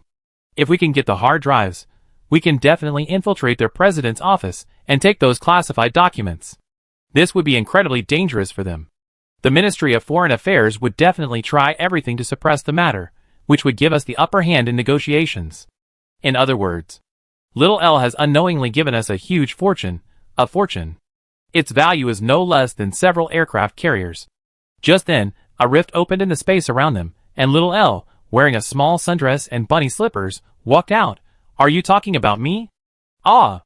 So cute. Good afternoon, little L. Good afternoon, everyone. After greeting the crowd, little L casually picked up a small cookie from the table. How did things go? Do we still need to bring their supercomputer over? From a national perspective, of course, the harsher the blow, the better. Personally, I'd love to bring their president over, stuff him into an Armstrong cannon, and launch him to the moon. Liang Kaiyu smiled awkwardly, but I still suggest little L do things at her own pace. I do want to go for a look around there later. Little L said while eating her cookie. Is there anything you need help bringing back? Chapter 507. Rumble, rumble.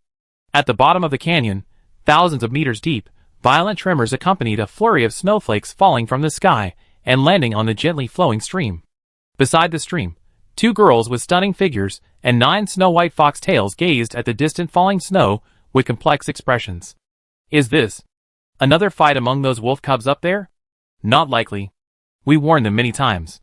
Wolves won't come near here without a good reason. The snow fox who spoke glanced overhead. Most likely, it's those humans who like to wander off. Didn't something similar happen before? A few human mountaineering enthusiasts got lost. Humans? Another snow fox narrowed its eyes. Humans who can get to this place on their own, their magical talent is terrifying. Maybe they just stumbled upon it. The first snow fox observed the situation above, making sure the falling snow wouldn't hit them, before slowly sitting back down and picking up a black stone. This altitude is considered a near-death experience for humans. Isn't that a bit much? Some humans just enjoy that kind of thrill. Indeed. The other fox knelt down again before the chessboard. Speaking of which, it seems that Chimeng, the clan leader of the Fire Fox clan, went to Minar Academy to play. That's true. Ever since the Maple Leaf Hill matter was finished, Chimeng has been in a state of having nothing to do. In her own words, she's hoping that a few more monsters will appear so the younger generation can get some experience. The fox holding the black piece was silent for a few seconds. Chimeng went to Minar Academy. Could it be for that dragon princess? Very likely. The fox opposite picked up a white piece, examining it closely in her palm. Every time I think about this, I find it quite unbelievable. The mighty Dark Dragon King actually had a child with the Holy Dragon Princess, unheard of. I don't think anything is impossible. The black piece fox covered her mouth and chuckled. Based on what I know of that Dark Dragon King, he's a war artist who doesn't adhere to rules. When one path is blocked, that Emperor will not hesitate to choose other methods, constantly trying until he breaks the rules. You mean? The white-piece fox seemed to have found a refined air. She moved aside, pretending to be Fafner's model. Oh! You wretched dark dragon king, you can never defeat me. Light will surely triumph over darkness. Saying this, the white fox moved to the other side, pretending to be Nasod. Damn it! The power of light is truly terrifying. No wonder our battle has lasted for tens of thousands of years without a conclusion. Oh! Dark Dragon King. Admit it, your power is utterly insignificant before the Holy Dragon. Don't think you won just like that. Finally, the white fox made a thuggish gesture of shoving someone down. Do you believe I can just right here and do that to your princess? You know what? The black fox was amused by her fox sister's monologue. Lord Nasod could indeed do such a thing. No, I made that up. Lord Nasod wouldn't do something like that. He still has his pride. The white fox regained its usual serious expression. But actually, I'm quite happy to see this. The way dragons reproduce is far more complex than we imagine, and Lord Nasod's size in dragon form. I remember he's much smaller than Princess Fafna. He wouldn't be a match for her in brute force, would he? The black fox covered its mouth and said, and I also heard from the dragons that black dragons and white dragons are inherently incompatible. Even if they were together, they couldn't produce offspring. Then how did Little L come to be? The white fox asked curiously, back when we were invited to the dragon forest. Princess Eleni was a real person. I don't know, but I really want to see that princess again. The black fox looked longingly at her. She's so adorable. Of course, in a place like where we snow foxes live, dragons have no reason or possibility to come. Before the two nine-tailed foxes could finish speaking, a cute, innocent dragon roar echoed from the top of the canyon. The two nine-tailed foxes subconsciously raised their heads, puzzled. This avalanche isn't over yet? That voice sounds familiar. She must have deliberately shouted to cause an avalanche, so she could fall from the top on the snow, right? The voice is cute. It's also very poetic. Why are the snowflakes falling? Wait, could it be? She's looking for us? Under the watchful eyes of the two foxes, a little girl wearing only a nightgown stepped onto a soft pillow, wrapped it in a layer of ice elemental power, and descended from the sky like a soft lark, carried by the snowflakes. No way. Seeing the familiar clothes on the little girl, the two nine-tailed foxes were startled. Could it be? Whoosh whoosh whoosh. Sensing the presence of the two nine-tailed foxes at the bottom of the canyon, Erin, who had descended from the sky, adjusted her trajectory and landed towards them. Plop! Finally, she landed less than 100 meters from the two nine-tailed foxes in the snow. Her small feet, wrapped in white silk, quickly stomped on the ice, re-establishing her dragon dance steps, and she walked towards the nine-tailed foxes with a remarkably elegant posture. Sister Bailey, Sister Xianing, good afternoon.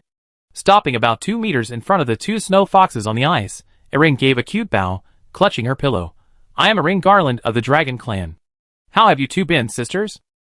Actually, given the relationship between the Dragon Clan and the Fox Clan, and Erin's status, she didn't need to bow to the two nine-tailed foxes at all. In fact, to exaggerate a bit, the two Snow Fox Clan leaders should bow to Erin instead. Even the most powerful nine-tailed fox couldn't defeat an ordinary dragon. However, Erin still did it instinctively, because she genuinely considered the two as friends. Furthermore, these two nine-tailed foxes were among the few people Erin knew during her childhood on the Eve continent. You are? Little Erin? The sudden appearance of the dragon princess stunned both nine-tailed foxes. The one holding the black chess piece, known as Xianing, reacted first. Oh my god. Really? Could it be some fox sister casting an illusion on me? No, I'm really. Erin seemed to realize something. Speaking of which, have any fox sisters ever cast similar illusions? Yes, so little Erin, come here and let your sister hug you to see if it's real. Xianing stretched out her hands to Erin. Come. Erin hesitated for less than a second before the fox walked towards her. Then, the world was enveloped by two soft shapes. Wait. He, caught the little princess. Chapter 508. Unlike the Fire Fox and Thunder Fox clan leaders, the two Fox clan leaders on the Snow Fox side had exceptionally good figures. Erlini is referring to her breasts. These were probably the most mature-looking, slender, and with the largest breasts of any long-lived fox she had ever seen. Sitting in the arms of the Snow Fox Xianing, Erlini secretly sized up the fox sister holding her. Over 1.75 meters tall, wearing a loose ancient uniform and wooden clogs, Her breasts were large enough for Erlini to bury her head in. Erlini, do you mean? Lord Nasod intends to pass the Dragon King's position to you and announce it to the world in the Dragon Forest. After hearing Erlini's description of why I came here, Xianning smiled slightly. It seems our initial guess was correct, that Lord is ultimately planning to abdicate. Yes, ever since that Lord had a child, his mind has never been on the world. The other nine-tailed fox, Bailey, chimed in, although it said that his mind has been somewhat wavering since the end of the Demon War, but I really didn't expect him to ultimately choose to abdicate. Actually, isn't this the best outcome? The once mighty Dark Emperor, after restoring peace and order to the world, left without a trace, entrusting his kingdom to his children. Xianning lowered her head and pinched Erlini's chubby little face. Speaking of which, when Bailey and I usually go to Dragon Forest, Princess Erlini always sneaks in time to brush us off in her dreams. Why is she being so attentive today? Has she seen too many other fox sisters and is feeling guilty? What? Erin laughed and cried at the same time. There aren't even many dragons in Dragon Forest, let alone fox sisters, who can transform. Where am I supposed to see a fox sister? I heard. There's a sister over at Thunder Fox's place, with a beautiful face and a sweet tongue. Little Erin must be completely captivated by her. Xianning said jokingly that Fox's name is Qi Ming, a beautiful dream. It's truly a good name. No wonder little Erin can't stop thinking about her. Sister Qi Ming is just our dormitory manager. Erin explained. She came of her own accord, and Minar Academy just happened to be short of a manager, so... Then, Xianning lowered her head. Little Ire thinks. Who is more beautiful, me or Minar Qimeng? Why are you suddenly asking this? Erlini was caught off guard and didn't know how to answer. Sister Xianning and Sister Qimeng each have their own beauty. You are both nine-tailed foxes, and you are both very beautiful. That's too perfunctory. Bailey chimed in. However, little Ire is so busy with her affairs. It would seem rather cold-hearted for us maids to be so persistent. Hey! Erlini Zahog stood up. Be normal. These foxes all seem to be cut from the same mold. They all speak in the same tone. She thought helplessly to herself. Okay, little Ire is right. Xianning covered her mouth and laughed. So little Ire came here today. Just to talk to us about this? Yes. Erlini nodded proudly. Is that not allowed? Bailey gave Xianning an "it's my turn to hug you" look, then casually took Erline in her arms. Didn't you just happen to be nearby on business, and then came to let us know? Well, it's not exactly business. Minar Academy is on holiday for the next couple of days, so I came here to stay with my classmates for a couple of days. Erline said earnestly. After I came to the human city of Arcana, I heard that the people here are always bullied by werewolves. Plus, I remember that my two older sisters seem to live nearby, so I thought I'd talk to a werewolf first, and then come to play with them. Then you just happened to be passing by, and came to see us. Despite saying that, Bailey didn't seem to mind at all. Have you had lunch? I eaten some. Erani looked at the chessboard beside the two fox girls. Are you playing chess? Yes, we were playing chess at the Rotten Axe chess shop before Erani came. Why did you choose such a secluded place to play chess? Because it's quiet here. Serene and secluded, unaware of the dawn. Bailey carried Erani to the chessboard. Want to try Erani? I'm black? White is fine too. White is at a disadvantage. Oh! Erani knows chess too? A little. While Erani chatted with the two nine-tailed foxes, Lilia, Sophia, and Wendy, who had gone hunting in the forest, returned victorious. The three girls, each dragging a huge gray wolf, headed towards the armory at the entrance of the hunting grounds. Wait a minute. When they were less than 200 meters from the armory, Lilia, who was walking in front, was the first to realize. I think I saw a werewolf over there. Wolves weren't? Sophia exclaimed in surprise. But isn't little Elle over there? I don't know. Lilia put down her prey. Let's go! Let's go see. The three girls each grabbed their weapons, braced themselves, and jogged towards the armory at the entrance to the hunting grounds. After running for a while, Sophia and Wendy also noticed werewolves near the armory. 1, 2, 3. Gray werewolves, ice werewolves, fire werewolves. How come there are so many magical beasts in this city? Where's little Elle? Filled with deep doubt, the girls nervously approached the armory. Come on! Drink this bowl of wine. This wolf leg is good, haha. Brother, this roasted wolf meat. Are you sure you're okay with eating it? Hey brother, you don't know this. In your language and culture, I'm a werewolf, and these are called wolves. But in our language, wolves and werewolves are completely different species, not even the same word. It's like humans and wild boars. Although they're both mammals, we eat them too. Right. These wolf cubs are under our jurisdiction, but they're still livestock. Sometimes we can't do anything about them running away. As they got closer, Lilia and the others realized that several werewolves at the hunting ground armory were drinking and chatting with the Arcana hunters, looking quite cheerful. I'm not saying this to be rude, but brother, your Arcana vodka. The strength is just right, much better than our werewolf liquor. We're a bunch of roughnecks, we can't brew anything like this. And the women in our tribe are too fiery, oh dear, if you ask them to brew it, they definitely get a slap on the butt. Oh! Then if we have time sometime, how about we go to the Howling Abyss, and have a taste of your werewolf liquor? That would be great. As long as you're willing to come, we'd definitely treat you. Then you, me, and a few brothers. Hiccup, we can drink until dark, no problem. In the crowd, werewolves and hunters were gathered around a campfire, roasting wolf meat and drinking. Although their sizes seemed disproportionate, the scene was surprisingly harmonious. Young Mississippi, seeing Lilia return, the maid hurriedly went to greet her. The werewolves and Arcana have reconciled. Chapter 509. The pleasant weekend quickly came to an end. After experiencing the local customs and culture of Arcana with Lilia, Wendy, and Sophia, enjoying the local delicacies, and incidentally resolving the conflict between humans and magical beasts, Eline returned to Minar Academy on Sunday afternoon. After these few days of field research, she felt she had figured out many things. For example, the issue of resource allocation between humans and magical beasts on the Eve continent. The Eve world itself is a daytime world powered by the sun, magic, and a mysterious river. The sun shines on the earth, and sunlight is absorbed by the land and converted into heat energy, or absorbed by plants and converted into energy by chloroplasts to support plant growth. Then, the plants are eaten by animals, completing the energy cycle. In addition, this world also possesses magic energy, which is omnipresent like air, similar to the respiration of plants and animals. Whenever magic energy is used in one place, it is replenished from other places. Except for a very few empty magic areas, magic energy almost never disappears. Given this premise, the continent of Eve is actually a land overflowing with resources. Therefore, theoretically, all intelligent beings on this continent should be free from conflict. After all, even in situations like the Arcana people and werewolves, if everyone could set aside their prejudices, unite, and redistribute food centrally, eating 4 dishes and a soup every day for tens of thousands of years, neither humans nor werewolves would starve. But the fundamental code of life compels them to fight each other, whether for food or territory, otherwise, life wouldn't exist or evolve. This is an unsolvable problem, similar to you need to obtain the mysterious power before you can go to the Mystic River, but you can only obtain the mysterious power in the Mystic River. For living beings to survive and evolve, their underlying code must contain a desire for aggression. If a creature doesn't have this desire, then this world wouldn't exist, unless it was divinely ruled from the beginning.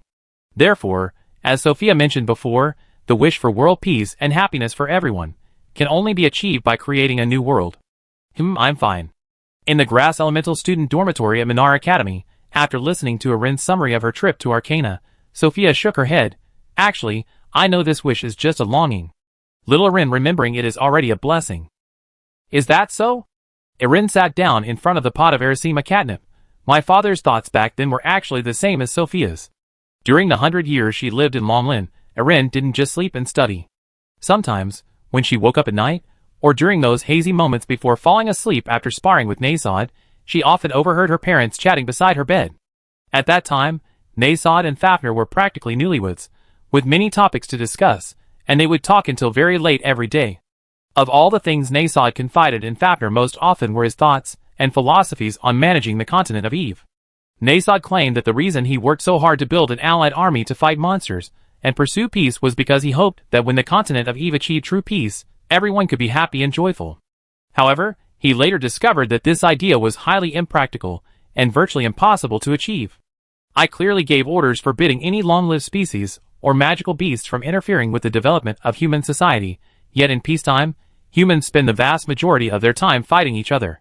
The happiness of some is not true happiness, but rather, I am happier than them.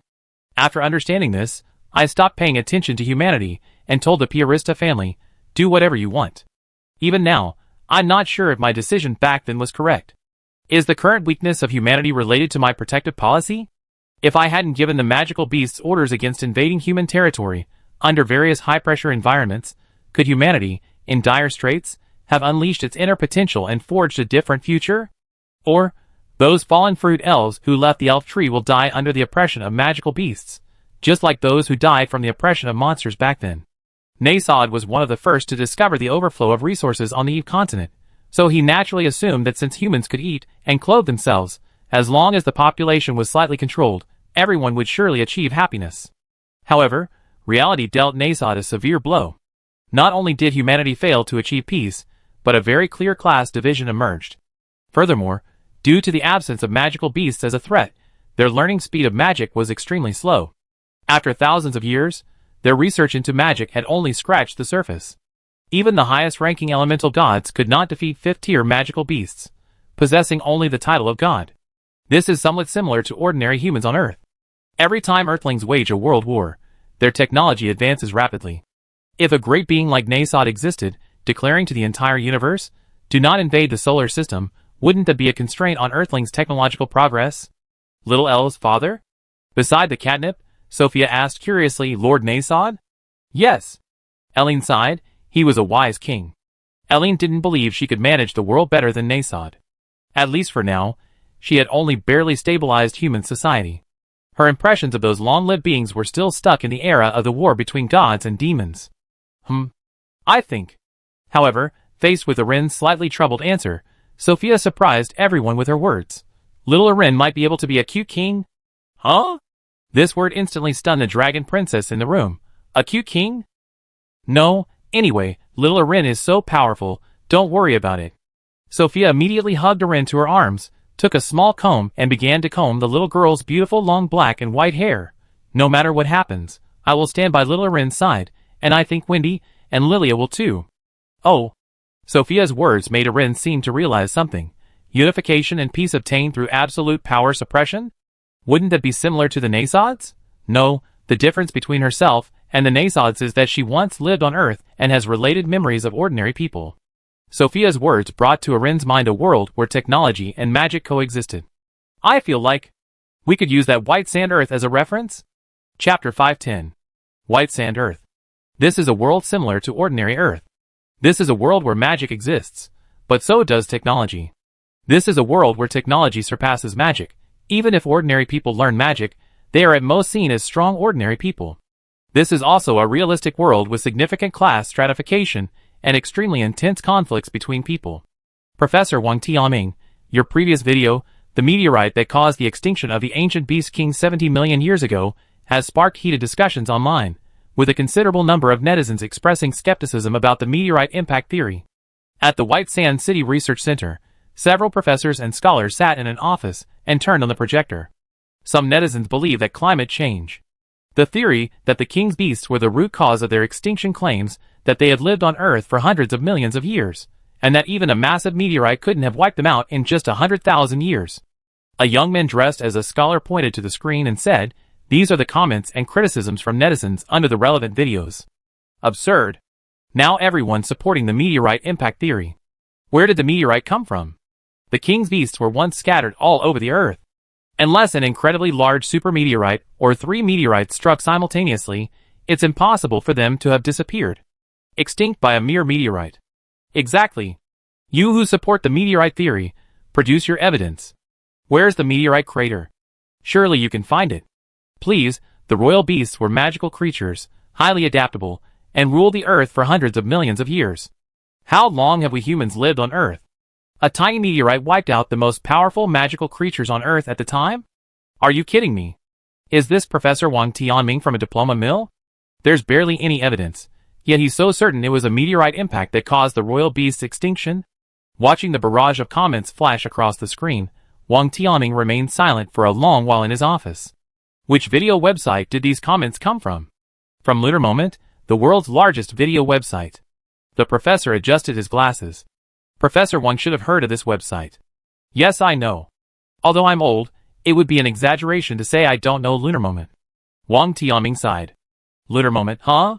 It's an international video website founded by a country called Luna, with over 80 years of history. It's said that videos there are rarely deleted or censored. Everyone can upload videos, and everyone can speak freely. Yes, someone forwarded your videos from China to Lunar Moment, which is why it sparked such a big discussion. I never been particularly interested in these debates. Wang Tianming yawned. Professor Li Jiancheng, did you call me here today just for this? To show me these questioning comments and messages? No, the main reason I'm holding this meeting today is because of another video. The person referred to as Professor Li Jiancheng clicked on another page. Hello? 1, 2, 3, hello? 1, 2, 3, can you hear me? After a brief blackout, little L's adorable face appeared on the screen. It seemed to be a girl taking a selfie video with a selfie stick. Hello everyone watching. Buzz buzz buzz. Whether it was for the sake of the show or a problem with the recording equipment, shortly after the cute little girl finished speaking, her screen flickered a few times and went black again. This? Seeing the video, Wang Tianming asked, puzzled, what is this? Watch on. Li Jiancheng crossed his arms. I just finished watching this video, and I'm still incredibly shocked. Wang Tianming frowned, saying nothing. A moment later, the screen lit up again. This time it should be fine. I applied a protection law to the phone. In the video, the girl seemed to be holding a selfie stick above her head. Behind her, a raging fire was burning fiercely. We now arrived in the Qianlong era, 79.12 million years ago. The giant meteorite I'm standing on is the one that wiped out the Wangquan beast. As she spoke, the girl lowered the camera, allowing people to see the fire beneath her feet. It might not be clear from here, so I fly a little higher. Then, holding the selfie stick again, she lightly leaped into the air. What? Seeing the girl fly effortlessly without any aids, Wang Tianming's eyes widened. Is this some kind of special effect or magic? The girl was wearing only a cute little sundress and bunny slippers, with a soft ribbon tied in her hair and on her left wrist, giving her a very homely girl-next-door feel. The girl's behavior was somewhat similar to those recent attention-grabbing internet celebrities, but Wang Tianming couldn't understand why she would do it. Was she short of money? Or did she crave attention? This is my official account on Lunar Moment. I will be answering some mysteries here. Please leave any questions or unsolved mysteries you'd like me to investigate in the comments section. As they spoke, the little girl in front of the camera had already soared into the sky, allowing people to see the massive meteorite behind her. In less than 10 minutes, this meteorite will fall and impact the Pineapple Islands in the Pineapple Sea, triggering a tsunami and volcanic eruption. How did she do that? This scene made Wang Tianming jump up from his seat with a whoosh. Tell me this is just special effects. The girl's identity is very mysterious. No one knows who she is or which country she comes from. Li Jiancheng gestured for Wang Tianming to calm down. There are quite a few video special effects experts here today. I asked for their opinions, and everyone's answer is, this video didn't use any special effects, nor was it composited or edited in post-production. She didn't even use any filters. You can't tell me. Wang Tianming stared intently at the big screen. She really traveled to 7.9 million years ago. She stood on that asteroid, right? That sounds incredible, but it seems to be the only answer right now. Li Jiancheng scratched his head. This video has been viewed nearly 30 million times worldwide, and many people are speculating about the identity of the little girl in the video. As we all know, even the most powerful fire attribute mage cannot stand in flames for an extended period. And if what she said is true, putting aside whether time travel is even scientifically possible, there's almost no oxygen at an altitude of tens of thousands of meters. Even if she were incredibly powerful, she wouldn't survive. Now, relevant departments in our country have begun investigating this little girl. Professor Wang Tianming, should we try contacting her as well? Chapter 511. Under a clear blue sky, Erin controlled little L as it landed in the jungle of white sand Earth 79.12 million years ago. Since her main body had just returned to Minar Academy and needed rest, she planned to further research and adapt to little L's administrator powers. Rather than a jumble from 79.12 million years ago, this was more like a scene simulated by little L using Earth's light cone. This world would synchronize with the appearance and sounds of white sand Earth at that time, but little L could not directly interfere with the world's development. Because in the quantum realm, this was considered a preordained past that had already occurred, and also a kind of light cone. A light cone is a plane in spacetime. To put it simply, Qin Shi Huang's ascension to the throne on Earth is a predetermined past. At that time, his image would have scattered in all directions of the universe. More than 2,000 years later, humans on Earth cannot see this past, but extraterrestrials more than 2,000 light-years away can witness the entire scene of Qin Shi Huang's ascension. In other words, Everything that has happened on Earth since its birth has been recorded, but humans cannot access this record. However, as the administrator of the entire universe, Shower can. She can travel to any corner of the universe in an instant, capture any point in time, examine any light cone, and use this information to generate a complete world. The Qianlong era 79.12 million years ago presented to Shower is a light cone she is attempting to reconstruct as a world that has already passed using her administrator powers.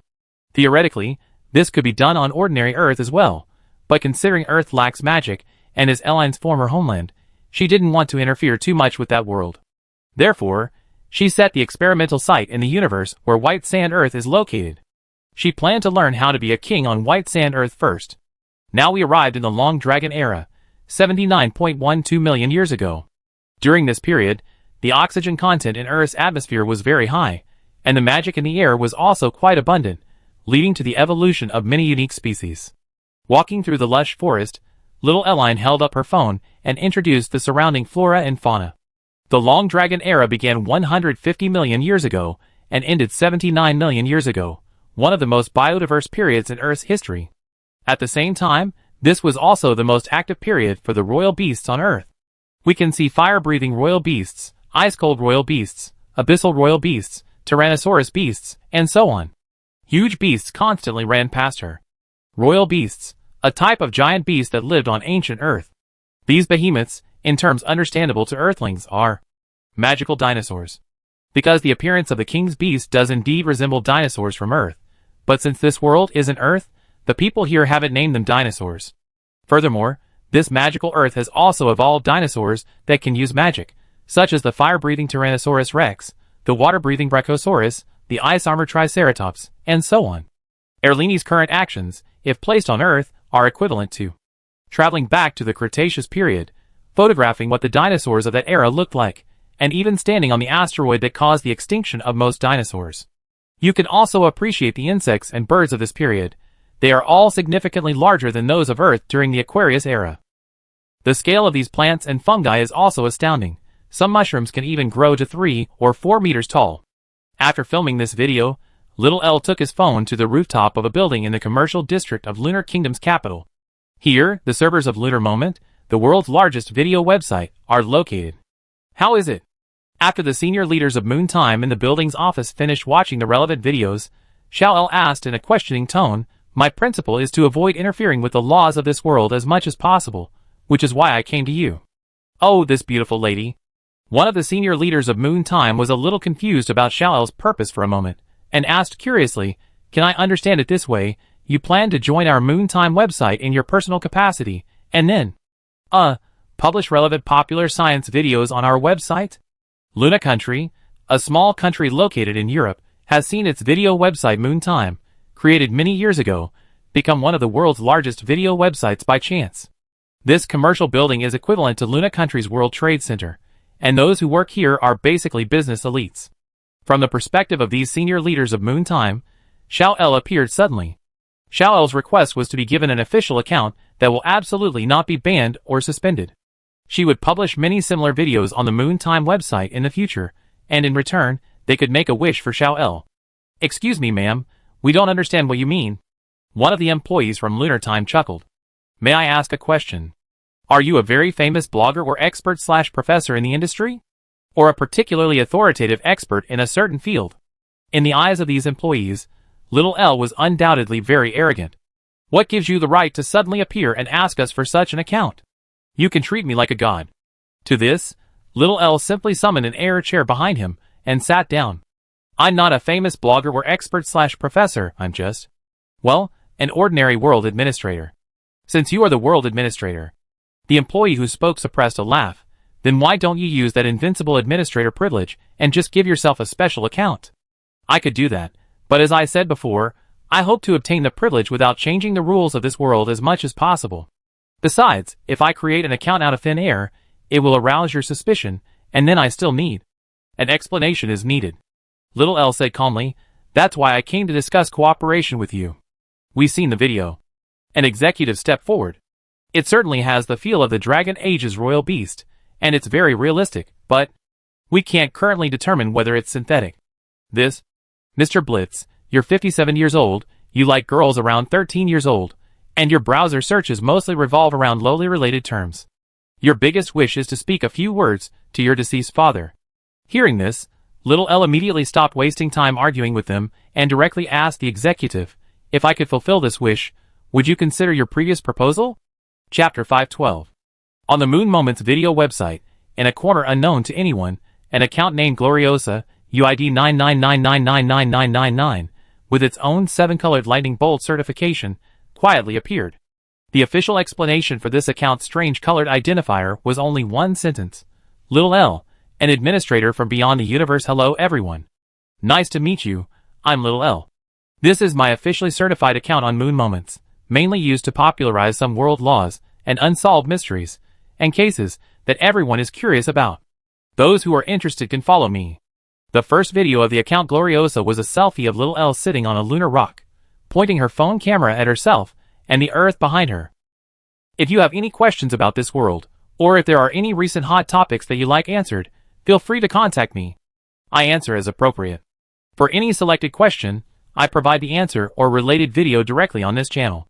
For example, if you're curious about the reason for the extinction of the royal beasts, I go back to the time when the royal beasts were still alive and record the appearance of the meteorite that destroyed them and the scene of its impact with Earth. Or, if there are any bizarre cases that even the top detectives can't solve, I can also go back to the scene of the case and reveal the truth to you. Even the laws of this world, the large-scale magic model, etc., anything you don't understand, you can ask me directly. Of course, I won't answer every question. Finally, one more thing. We don't accept any insults or criticism here. I am the ruler of this world. Soon, the account Gloriosa was discovered by many unsuspecting netizens. Shocking news. The account suspected to belong to the daughter of a high-ranking official at Lunar Time has been exposed, with a UID of 9 nines and a rainbow-colored official certification. What does rainbow certification mean? I only know about purple, gold, and diamond certifications. The rest is the red lightning bolt certification for internal officials. And a rainbow certification? Absolutely true. See for yourself. Expand viewers from all over the world were immediately drawn to several videos under the name Gloriosa, causing the number of views for these videos to skyrocket within just a few hours. My goodness, who is this amazing person? Let me see what videos she posted. The administrator from beyond the universe, the asteroid that destroyed the royal beast, live footage of the long dragon rainforest. What are these? A special effects master? Some people say it's not special effects because it's too realistic. What else could it be but special effects? AI is so advanced now, and there are models of the royal beast. Anyone with a little computer knowledge could easily create one. You try making one. Now, astronomical and archaeological experts have come forward, saying that the video filmed on the moon and the live footage of the long dragon rainforest don't seem fake. Many things match up. People left comments under these videos, questioning the identity of Gloriosa. Little sister, who are you? How was this moon video filmed? You didn't actually go to the moon, did you? Little sister is really cute, like an AI android. Even AI isn't as perfect as you. What are you filming these videos for? So Chunibyu, I am the ruler of the world, haha, but I like it. Although I don't know if these royal beasts in the video are real, to be fair, the special effects are really good, I just treat it as real for now. Can any expert find out the real identity of this little sister? What country is she from? What's her name? How old is she? I feel like the Moon Moments website is going to do something big. While the netizens on the website were shocked, several high-ranking officials of the Moon Moments company in Luna Country were also shocked by Little L's methods. Especially Blitz, who had previously claimed that he couldn't determine the authenticity of the video. So, Mr. Blitz, are you really planning to say a few words to your long-dead father? No. After a brief moment of thought, Blitz shook his head. Ms. Gloriosa, I am willing to cooperate with you, but I still don't understand why you would cooperate with us if you possess such extraordinary abilities. Because it's fun. We're just a small company, at most in the film and television industry. What did you just say? I said, because it's fun. Little L put his hands behind his back. I just simply want to try and see what kind of impact doing these things will have on the world situation. Several staff members in the office subconsciously wiped the cold sweat from their foreheads at Little L's words. Have you really been to Changlongji? Theoretically I could, but it's unnecessary. Little L shook his head. If it's just about filming videos, this method is sufficient. Don't you expect anything in return? The comments from ordinary people, and their reactions, are the greatest reward for me. Little L looked around at the people in the office. So? Interested in collaborating? The others exchanged glances, all seeing the same attitude in each other's eyes. Then, it's a pleasure to cooperate. It's a pleasure to cooperate. In the comment section, and under the posts of Little L's videos, people who came to see her were still discussing enthusiastically. Where did this big shot come from? The colored certification mark is unique, and MooTime hasn't released an announcement yet. Mainly, her certification description is very strange. Little L, a manager from beyond the universe. What does manager mean? Holy crap. Big news. After that video of the asteroid impact of the King Beast went viral, experts went to look for the place where the meteorite fell in the video, and they actually found a crater. What the hell? Don't spread rumors here. It's absolutely true. This crater was in a shallow sea area and far from human settlements, so it hadn't been found until now. It's like a miracle. Which team is so fast? This video has only been released for less than 8 hours. It only takes about 10 minutes to watch the video. 8 hours is enough time for a professional team to board a plane and rush to the vicinity of the crater. Everyone, just wait, the relevant announcement will be released soon. During the discussion, people gradually realized something. It seems the world is truly about to change. Chapter 513. In the northern part of the Great Salmon Islands, amidst the roar of helicopters, an expedition team of geologists and archaeologists, protected by local police, excitedly jumped down the stairs. How is it? As soon as they landed, the geologists and archaeologists asked the scholars who were digging and measuring on the lawn, is it really the meteorite crater that wiped out the king beasts? At least based on the data we monitored so far, it's highly likely we're right. One scholar stood up, adjusted his gloves, and said to the old man who had asked the question, Professor, you arrived? Yes. The old man nodded. What is the identity of that little girl who calls herself Little L? How did she know about this place? It's not quite clear yet. The scholar shook his head. It's said that people from all walks of life are looking for her. The Great Salmon Islands, a remote island group located in the southern part of the western continent. This place is extremely desolate due to its scarcity of resources, remoteness from the coastline, and near total lack of inhabitants. Ships rarely pass through. Even more so, the Salmon Islands are so obscure that no country wants to include them in its territory. They are just a tiny dot on a map. However, this remote island holds the ultimate secret that led to the extinction of the Kingdom Beast, the Salmon Crater. Teacher, according to our investigation and satellite imagery, this crater should be over 200 kilometers in diameter, and most of it is underwater. No wonder it was so hard to find. The scholar speaking was visibly excited. However, we need Darwin's report for more detailed figures. Assuming this is true, the asteroid that struck this area was at least 15 kilometers in diameter. It not only brought extreme heat and death, but also ignited volcanic activity in the region, triggering a chain reaction that resulted in massive amounts of sulfides being scattered globally. Excuse me, an expert interjected, were these all active volcanoes before? Yes, but now they're underwater volcanoes. The scholar pointed to a small hill not far away, saying, coincidentally, the volcanic structure here is quite unique, and we're right above the western continent cyclone. The toxic gases ejected from the volcanoes after the impact drifted with the cyclone to all parts of the world, shrouding the earth for centuries. A simple meteorite impact wouldn't have been enough to wipe out the king beasts. How did she discover this place? Even a great seafaring enthusiast wouldn't come to such a remote location, would they? A geologist glanced around. It can't be as she said. I am the master of the world. Is she a deity of this universe? She could be a traveler using this opportunity for publicity, who happened to stumble upon this crater, or perhaps a child guided by a master, or even a product of some politician's manipulation. The speaker was an archaeology expert, visibly exhausted in the sunlight, who grabbed a water bottle and gulped down a drink. But none of that matters to us. All I know is that the video she posted solved another major unsolved mystery in archaeology, and that's enough.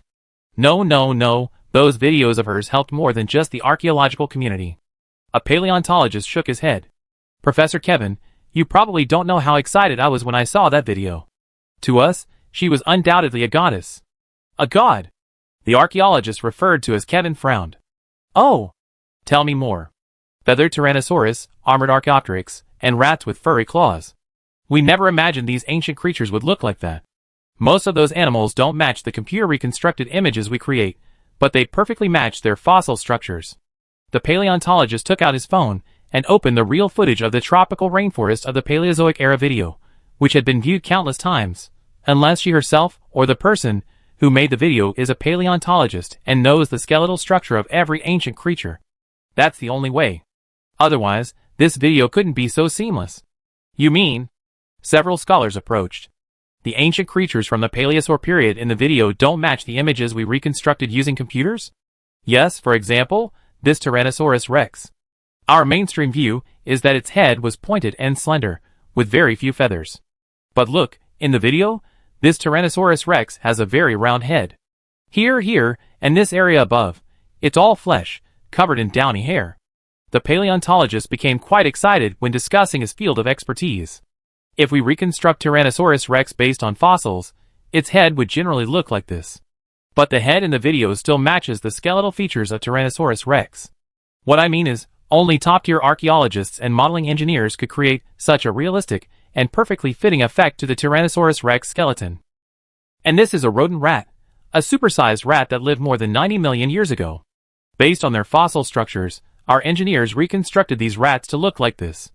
The paleontologist switched his phone screen to the home screen, opened his photo album, and tapped on a picture. This is the mainstream reconstruction of the rodent rat today. Just looking at the photo, doesn't it seem like a completely different creature from the rat in the video? That's what makes that video so terrifying. If this young woman were an amateur, she could have easily modeled the rodent rat based on the mainstream model today and added special effects, instead of creating a creature that perfectly matches the fossil model. Those ancient creatures appearing in the video give me the feeling that it's like a standard answer, as if this young woman actually went to the Paleozoic period 80 million years ago and filmed the local scenery. The paleontologist's words silenced those around him. No way. After a long silence, an old man spoke up. According to you, everything in this little girl's video is real. She can go back in time, stand on a meteorite falling from the sky, and even record videos with her phone? Don't be ridiculous. You all seem to be discussing my affairs? The old man's words had barely faded when a clear, childlike voice rang out, and a little girl mischievously peeked her head out from behind the crowd. Is there anything I can help you with? Chapter 514.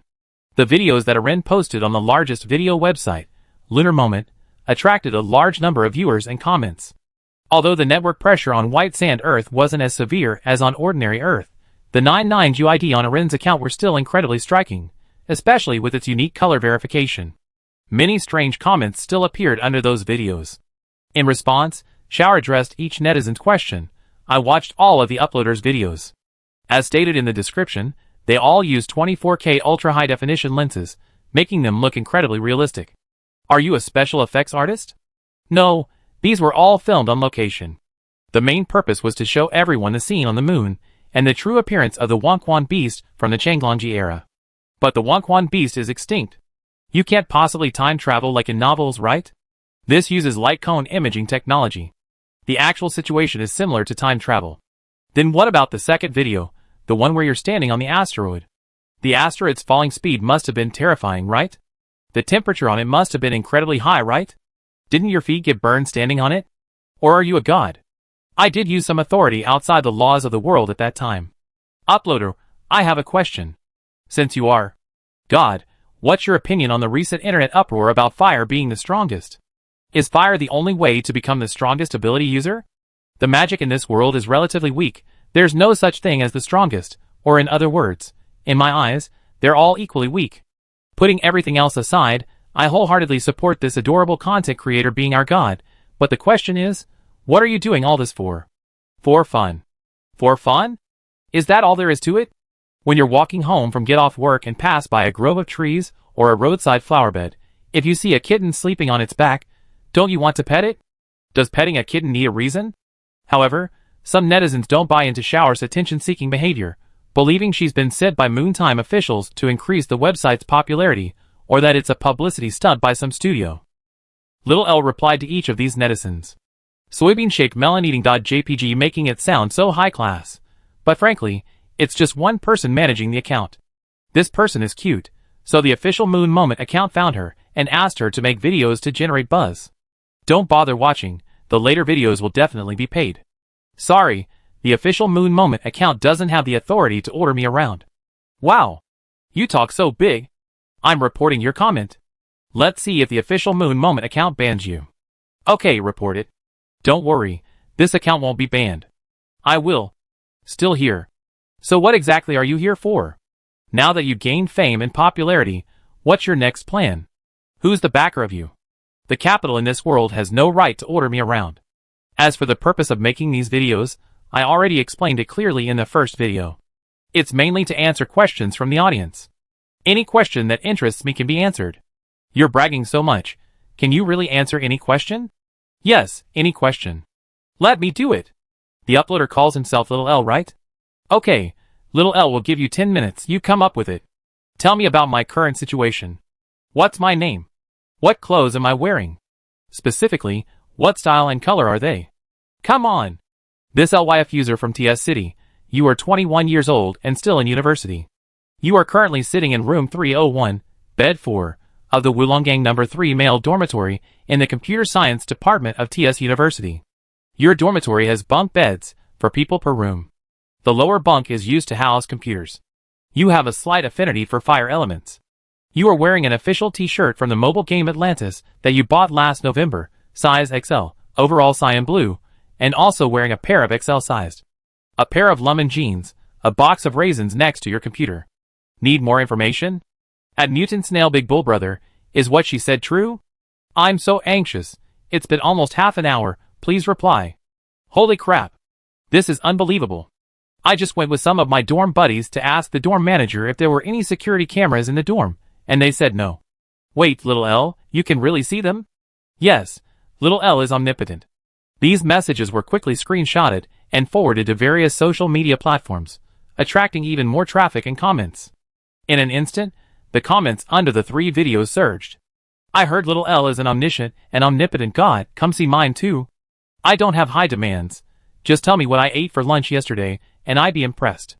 This netizen from XT City, you had lunch at the snack shop downstairs from your company yesterday.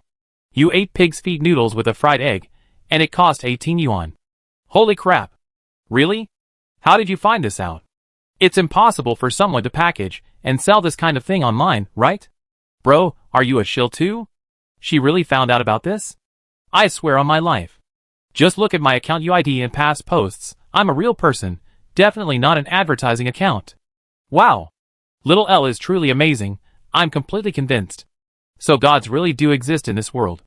Ming. I don't believe in this nonsense. I try. At Gloriosa, come on, tell me my bank card password. Hello sir, first of all, I need to clarify that not all at Little L will reply. Secondly, it's not friendly to reveal your bank card password in public. Finally, you have a total of 4 bank cards under your name, and the withdrawal passwords for 3 of them are password 1, while the password for the Agricultural Union card is password 2. Seriously? This works? I try too. At Gloriosa, I forgot the password for a game account I had before. That account wasn't linked to a phone number or email address, and I can't remember it now. I only remember the account name was Car1554A. If you can tell me the password, you're truly a god. The password is 7758 Car. Dash. Holy crap. I didn't even tell her which game it was. She knew the password I didn't even remember myself? I'm impressed. She's a true god. From today onwards, you're the only god in my heart. While dealing with the messy information online, Little L traveled through a spatial rift to the Great Salmon Islands, where she found archaeologists, geologists, paleontologists, and other experts who had already arrived to conduct an investigation. For Little L, replying to netizens' comments required less than 1/10,000th of the computing power that Line used when she was awake, so she could easily handle any situation. I plan to film a 4th video with everyone. Amidst the surprised gazes of the surrounding experts, Little L waved the camera in her hand. Is that okay? Chapter 515. The sudden appearance of Little L in the Salmon Islands left the security personnel and staff staring in disbelief. They couldn't believe that a girl of about 10 years old would appear on such a desolate archipelago, dressed in such thin clothing. The Salmon Islands are far from the coastline, located in the central part of the southern hemisphere. The islands have little of value to humans, and the venomous snakes and insects there are extremely dangerous. There are grasshoppers that cause intense itching and redness after a bite, reckless striped mosquitoes, and plenty of venomous snakes. At least, whether it was the researchers who had just disembarked from the helicopter or the experts and scholars who had arrived at the Salmon Islands earlier, They were all wearing thick clothing, and their exposed skin was coated with mosquito repellent. They were practically armed to the teeth. A little girl who looked no more than 13 years old, with delicate, snow-white skin, actually got here? And without any protective gear? At the same time, a question arose in everyone's minds. How did she get here? White Sand Earth is a world with far more advanced technology than Earth. Its big data is at least 70 or 80 years ahead of Earth's. Every research team from any country that goes abroad, every expert or professor who leaves by plane, is recorded. How could this little girl appear on the island without using any transportation? Did she fly here? Faced with Little Elle's question, the adults around her looked at each other in silence for a while. Finally, an older man spoke up. You want us to cooperate in filming a video? To be precise, it's a live stream. Little Elle unfolded the foldable selfie stick, placed her phone on it, and stretched it out. Uncles and grandpas, you don't mind going on a live stream, do you? Another long silence followed. A live stream? Here? Where did you get a cell phone signal? In exchange, I can answer some academic questions. Seeing that the people around her were still in shock and hadn't recovered for a long time, Little Elle showed her cute little tiger teeth and smiled brightly. You can ask any questions. Perhaps due to hormones or some endocrine influence, although it was the same soul, when using Little Elle's body, Elline always felt very confident, and her personality was also much more active, completely different from the Dragon Princess's. When using the Dragon Princess's body, Elline appeared more introverted, and her attitude towards things tended towards whatever is fine. If Elline in her dragon form is a well-behaved and adorable little princess, then Little Elle, as the manager of the Mystic River, is a straightforward and domineering empress. Any question is welcome? Not long after Little Elle finished speaking, a scholar excitedly approached. Teacher. Excuse me, may I call you teacher? Sure, please feel free. Little Elle nodded, but I prefer everyone to call me Little Elle. All right then. Little Elle.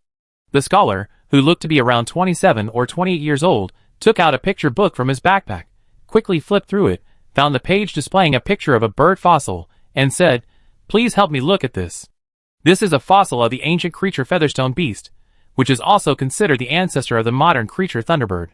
But now there's a theory that the ancestor of the Thunderbird wasn't the Featherstone beast, but this. The scholar quickly flipped to another page in his encyclopedia. It's called the Proto-Beast. The new theory suggests that the Thunderbird evolved from a mutated proto-beast from 30 million years ago. I support this theory, but my mentor doesn't think so, and we had quite a few disagreements. Oh! Little Elle nodded. So, Big Brother wants to confirm the Thunderbird's ancestor, right? Yes, this bird is truly amazing. They can not only use thunder. Electricity can pinpoint direction, and lightning can paralyze the nests of some small animals, making it a subject of study for many researchers, the scholar said. However, we haven't fully understood the evolutionary process of the Thunderbird. It feels like several pieces of the puzzle are missing from this creature's evolution, especially the period from 20 million to 40 million years ago. It's as if they suddenly acquired the power of lightning out of thin air, and we can't find any corresponding fossils. Holy crap! The scholar's words caused the surrounding experts, professors, and even security personnel to exclaim, Is that even possible? Then, as if struck by lightning, they suddenly realized, Oh right, isn't this Little Elle supposed to be omniscient and omnipotent? Since she's omniscient and omnipotent, could they use this opportunity to ask her all sorts of questions? After all, there are countless unsolved mysteries in this world, and some knowledge is far more valuable than gold. For example, the scholar's question about the gaps in paleontological evolution. If Little Elle could really answer that, a related paper would surely win a world-class award. Those around, realizing this, almost simultaneously felt their hearts pounding, and their gazes towards Little Elle shifted from doubt to awe. Everyone held their breath, awaiting Little Elle's answer. The ancestor of the Thunderbird is neither Featherstone nor Protoman, Little Elle stated calmly, uttering the astonishing truth amidst the fervent gazes of the crowd and the scholar. It is what you call the flamingo, a branch of the descendants. Flamingo? Hearing this answer, the scholar exclaimed in surprise. Why is the ancestor of the Thunderbird a flamingo? 80 million years ago, the lovebirds of North Ocean migrated south to the vicinity of the volcanic clusters in eastern West Asia. Due to the hot climate and abundant fire element there, these lovebirds quickly evolved the ability to breathe fire. Subsequently, continental shifts, coupled with the evolution of fire resistance by many local insects, led some flamingos to learn to utilize lightning element for survival. Little Elle patiently explained. Afterwards, These flamingos that could use lightning element continued to migrate south, becoming the ancestors of the thunderbird you mentioned. Why would flamingos learn to control lightning? Because flamingos that couldn't use lightning starved to death. Insects in areas with abundant fire element are fire resistant. How could I not have thought of that? How could I not have thought of that? The scholar's voice trembled after hearing the analysis. Because the insects are fire resistant, to take them down using ranged attacks, you could only use elements other than fire. And the thunderbird is a mutated flamingo. It survived by eating enough insects because it evolved the ability to control lightning. Yes, that's it. When you investigate the thunderbird's ancestors, you can directly investigate the flamingos in eastern West Continent, and further back, the lovebirds of North Ocean. This evolutionary chain is quite clear. After speaking, Little L turned to the people beside him. Does anyone have any questions? Chapter 516. I have a question. Under the blazing sun, just as everyone was still figuring out how to ask Little L a question, a dark-skinned man stepped forward. You just answered this scholar's question.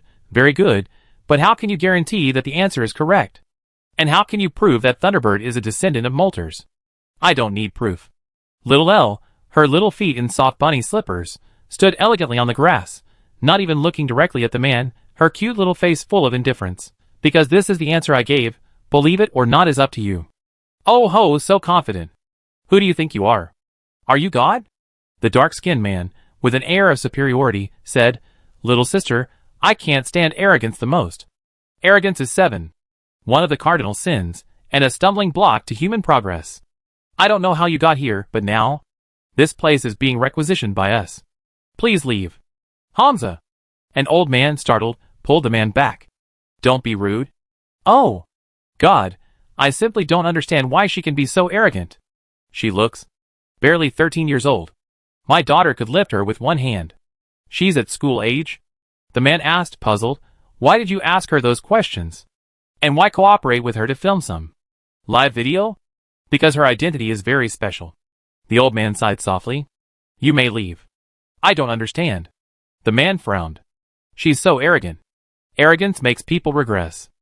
The old man hesitated. If my intuition is correct, she no longer needs to progress. Huh? She is God. Do you understand what I mean? The old man emphasized. Hamza, do you know how we found this place? It couldn't be because of her, could it? That's right, she guided us here. The old man gestured for the man to stop talking. You may leave. The man walked away somewhat resentfully. I apologize for the rudeness of these security personnel. Seeing the man leave, the old man then approached Little L. I hope you won't resent humanity because of this.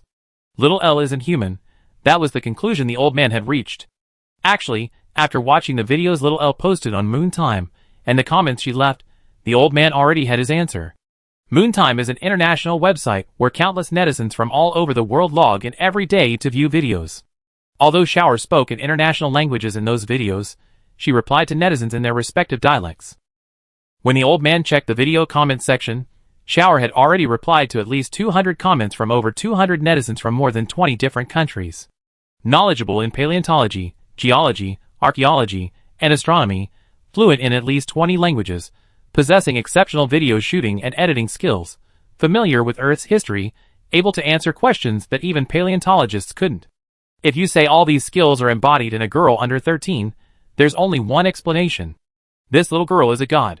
An omniscient, omnipotent, and all-powerful god. For one thing, at least so far, none of the mosquitoes on the island have approached Little L. She has completely transcended the realm of ordinary people. If she's not an ordinary person, then she must come from the realm of gods, a realm completely unfamiliar to the old man. Therefore, the old man showed Little L ample respect. No, I encountered countless humans, just as I've seen countless cats. Under the old man's apologetic gaze, Little L shook her head to indicate she didn't care. Among those cats, there are black, spotted, orange, ragdolls, British shorthairs, Siamese. Some lie down and expose their bellies when they see people, some hiss when they smell strangers, and some attack humans without a sound. I know cats have different coat colors and different personalities, so I won't hate all felines because of the hissing or aggressive behavior of a few cats.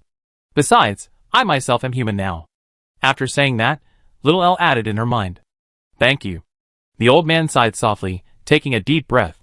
As for me, actually, I also like to ask you about my profession. I've been working in geological exploration for 30 years, and this planet has countless geological mysteries. For example, we still don't know where oil came from, why there were faults in the geological layers 120 million years ago, or the truth behind the hammer explosion. I want to know all these questions. But I also know that one shouldn't be too greedy. Little L has given us this opportunity, and I think. The old man paused for a moment. I have a wife. She's 67 years old this year. She has a disease with a global incidence rate of only 3 in 100,000, called Alzheimer's disease. It's a terminal illness, and the doctors say she doesn't have many years to live. If I may, I'd like to ask you, is there a cure for this disease?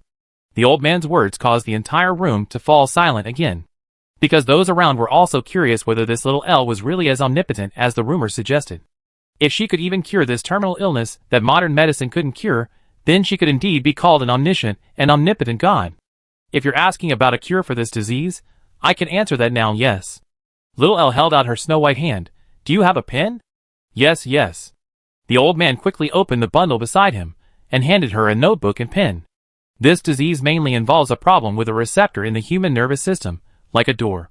This door is open in the bodies of all healthy people, but in some people, due to radiation exposure in childhood or being in a radiation-filled environment, this door has been closed. Little L quickly wrote down the names of the relevant receptors and several chemical formulas on the paper. If you have friends in the medical field, you can try to have them create a drug with this molecular formula. If time is too tight, you can also go to the southern jungles of Lana Kingdom, where there is a small reddish-purple fruit. Currently, because this species is rare, humans haven't. They've been named. The skin of this fruit also contains certain medicinal components. You can pick some and take them back for your wife to take orally. If she takes the whole fruit, she need to eat about 4 a day for about a month. Huh? The old man, completely taken aback that a cure could actually be found in the wild, was dumbfounded. This, really? Yes, but this fruit only grows in a very small area of the southern jungle of Lana Kingdom. Never mind, I go get some for you. With that, little L turned and walked towards the nearby forest. Give me 5 minutes, and don't follow me. Chapter 517. In the capital of the Republic of Zanzibar, several high-ranking government officials rested their chins on their hands, staring at a large screen with incredibly complex expressions. Top-secret information. A man in a suit distributed several documents to them, regarding the videos that suddenly appeared on the video website Moontime recently. The man speaking seemed to hold considerable prestige among these high-ranking officials. He sat down below the large screen, pointed to the website image on the screen, and said, Luna country? A relatively moderate country, yet it manages the video website with the most registered users on Earth. I believe you are all familiar with this country. Just say it. Before the man finished speaking, a high-ranking official with a blue flag beside him spoke up. What exactly is going on with Luna country? We have no dealings with this country. This matter is rather complicated to explain. The man in the suit organized his thoughts for a moment. Gentlemen, do you believe in the existence of extraterrestrials? Do you think our civilization is the only one in this universe? That's hard to say. A high-ranking official from the country with the blue flag leaned back. Our group of researchers always likes to hide things, and then let the media exaggerate or fabricate all sorts of fake news. As long as I don't ask what the truth is, they absolutely won't say. It's the same here. A man with a white flag next to him said, but as far as I know, those astronomers don't seem to have found any conclusive evidence of extraterrestrial life. Even on nearby planets and moons, no trace of life has been found. If there really were, the media would have been exaggerating it to the skies. I don't believe in aliens or extraterrestrial life either, at least not yet. Another high-ranking official spoke up. So you called us here for this emergency meeting. What's the core purpose? To discuss the existence of aliens? That's why I said from the beginning, this matter is rather complicated. The man in the suit pressed the remote control in his hand, causing the large screen to play several videos of Little L. This girl's name is Little L. Did anyone notice anything special about her at first glance? She's cute? Around 10 years old, about the same age as my granddaughter. Her skin is very good. She must be wearing makeup or using a beauty filter. Wait, it seems like she's not wearing makeup. 24K resolution? She is indeed very cute. To be honest, she's like one of those AI anime characters that are currently popular in our country. Please allow me to ask a question. Is she real? Is this animation or a video? The people below the screen shared their opinions on the videos of Little L on the large screen. This is footage, real footage. The man in the suit switched to a serious tone. Don't you all think she's unbelievably beautiful? Now that you mention it, I definitely noticed. Her skin is unbelievably good. If this video didn't have any beauty filters or skin smoothing effects, you could easily call her an angel. She has some Asian ancestry, but she also gives off a Western vibe?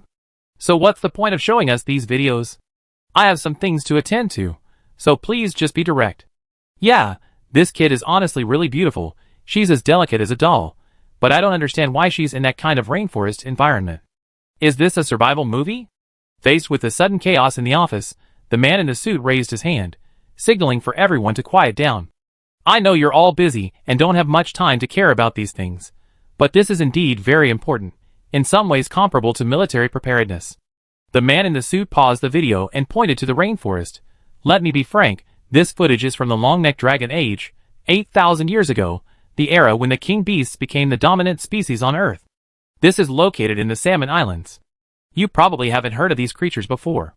This is a long-necked king beast, this is a triangular king beast, this is a twin-winged bird.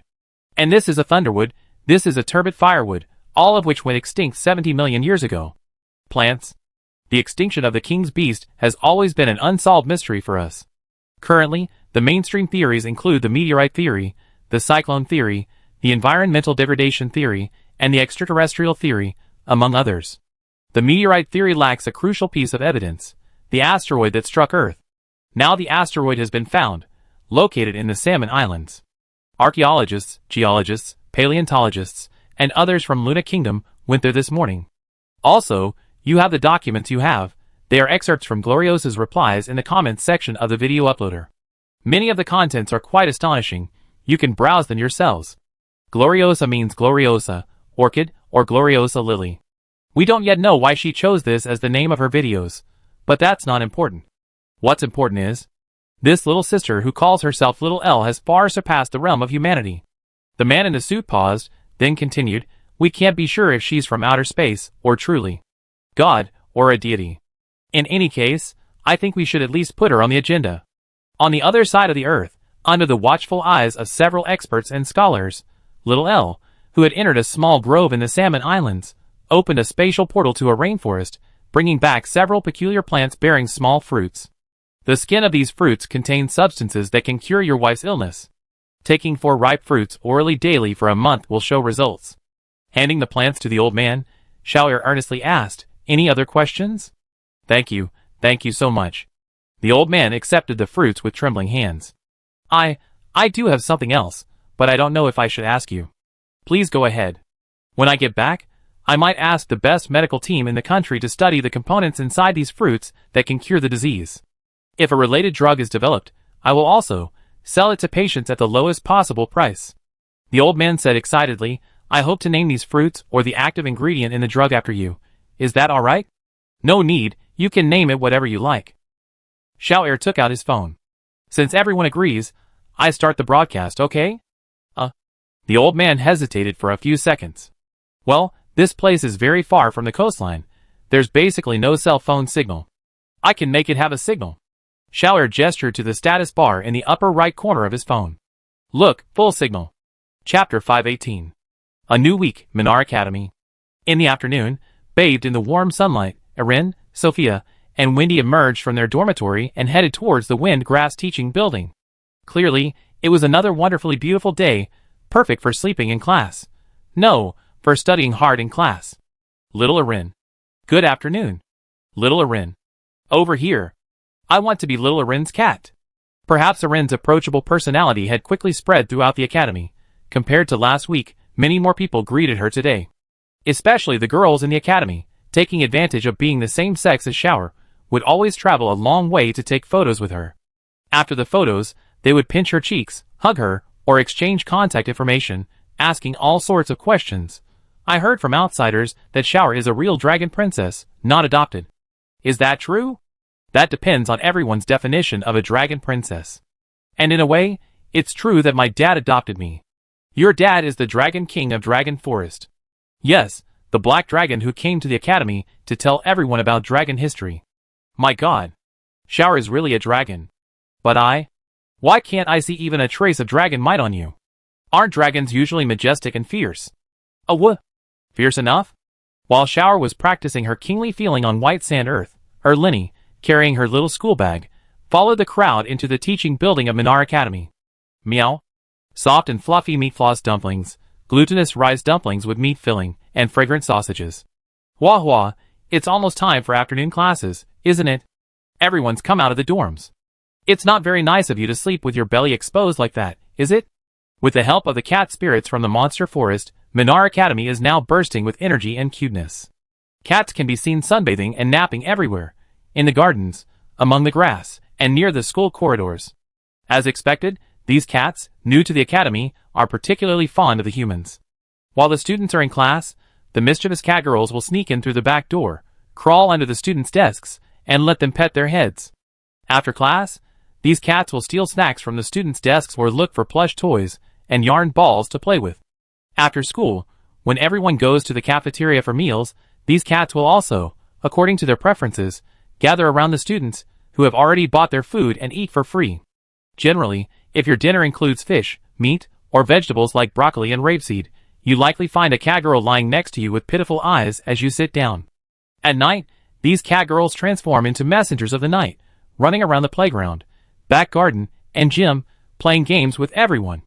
Previously, some introverted students at Minar Academy might not make a single friend even after several years of study and life there, and no one would invite them to play at night. However, since the academy introduced the cat girls, this situation has greatly improved. Because if a student comes out alone, he's highly likely to become the target of those cat girls. Big brother, are you alone? Don't be quiet. Play ball with me, okay? They all have so many friends, I can't squeeze in, nobody plays with me. Or, big brother, can you treat me to some dried fish? I want that bag of dried fish from the shop at number 3, in the snack street, the non-spicy kind. After I eat, I take you to the back garden to see the beehive. I just found it a few days ago, it's so big, it should have honey. Sweet. Thus, in the new week, Erin could clearly feel that Minar Academy was filled with a vibrant atmosphere, and every student around her exuded energy. She, Sophia, and Wendy called this win-win method of using cat girls to heal Minar students' cat therapy. However, although the cat girls were cute, there were still a few students at Minar Academy who didn't like cats. Therefore, Erin planned to make another trip to the monster forest. Don't like cats? How about dogs? A few clingy, obedient dog girls? Or dog boys? Don't like cats or dogs. How about bear men? A domineering, powerful figure. A big bear brother. Surely you like a domineering CEO, right? Don't like bears either? Then, a quiet owl girl, a cute, silly penguin girl, a charming fox girl. There's bound to be one that suits you. If this method works, I think we could try extending it to the entire Eve continent, or even Earth. Isn't Earth a pressure cooker for the internet? Everyone's abandoned reality to pursue anime girls online. We could follow that line of thought and bring anime girls into reality, letting good money drive out bad. But that's all quite far off. For now, let's focus on our studies. Some people say Shower is a real dragon, but I just don't believe it. She doesn't look like a dragon at all. Shh, it's just something that came out of their class. It's still top secret, don't spread it around. It's fake, right? How many people in their class are close to Shower? Only Sophia, Eileen, and Ruby, right? Can you believe what the rest say? Shower said it in front of the whole class, and she said that in a few days, her identity will be revealed. She's not an ordinary dragon, she's a real dragon princess. I don't believe it. I believe you if you said Shower was related to dragons, but saying she's a dragon, that's at most 30% believable. As usual, Erlini entered the classroom before the bell rang and went with Sophia to their seats in the middle of the classroom, reserved for a few girls. Huh? After sitting down, Erin noticed several adults, who were clearly not students sitting in the back row and subconsciously asked, who are they? They seem to be teachers from other departments. They don't have classes this afternoon, so they're here to audit a class, Ruby explained. There are retired professors from the grass department, and professors from the wind and water departments. Auditing a class? Erin instinctively thought it was something like a supervisor's inspection on Earth and blurted out, is this the principal's request? No. It's voluntary. Ruby lowered her voice. Actually, everyone's eager to come and listen to the lecture. Erin still didn't understand. But isn't today's class a basic course on grass elements? They're not here to listen to this lecture. They're here to listen to you talk, little Erin. Erin covered her mouth and laughed. The errors you pointed out in the textbook before caused a sensation throughout the entire Minar academic circle. From today onwards, I reckon our class will be packed every day. Chapter 519. To Shower's surprise, after the moon moment videos went viral, aside from a few trolls and experts, the first group to organize and approach her was a small group called the Last Sunset. This small group brought together members from various countries on White Sand Earth, including the Blue Sky Union, Cloud Peak Republic, Luna Kingdom, and Versailles Republic. These members came from all corners of the world, with different cultures and beliefs, but they were united by a common interest. That interest was warships and giant cannons. White Sand Earth's history is vastly different from that of ordinary Earth. Although the humans on this planet look similar to ordinary Earthlings, the vast majority can use elemental magic. This different worldview created a different history. After entering the Aquarius era, White Sand Earth experienced 5 world wars. The 5 world wars, with the First and Second World Wars, known as the Elemental Wars, saw wars between nations primarily consisting of mages launching elemental missiles at each other, aside from transporting mages to the front lines by horse-drawn carriages, sports cars, and ships. The more mages a nation had, the more influence it wielded internationally. That era was also known as the Aquarius Elemental Age. Human society on White Sand Earth was similar to that on the continent of Eve. Everyone was researching magic. Children learned elemental knowledge and magical theory from a young age, and obtaining advanced magical certificates was a source of pride. However, this era was quickly brought to an end by elemental technology. After World War II, gunpowder and firearms were invented. At that time, there was a very famous event known as the Twilight of the Empire. This event began when an imperial noble challenged a commoner to a magic duel for a girl. These duels, once started, were never meant to end. Coincidentally, the commoner was a prominent figure in a neighboring country, known for his philanthropy and excellent reputation. The event caused a huge sensation. The two countries had been fighting over territory for centuries, and now, hearing of the impending nightly duel, thousands from both nations came to watch.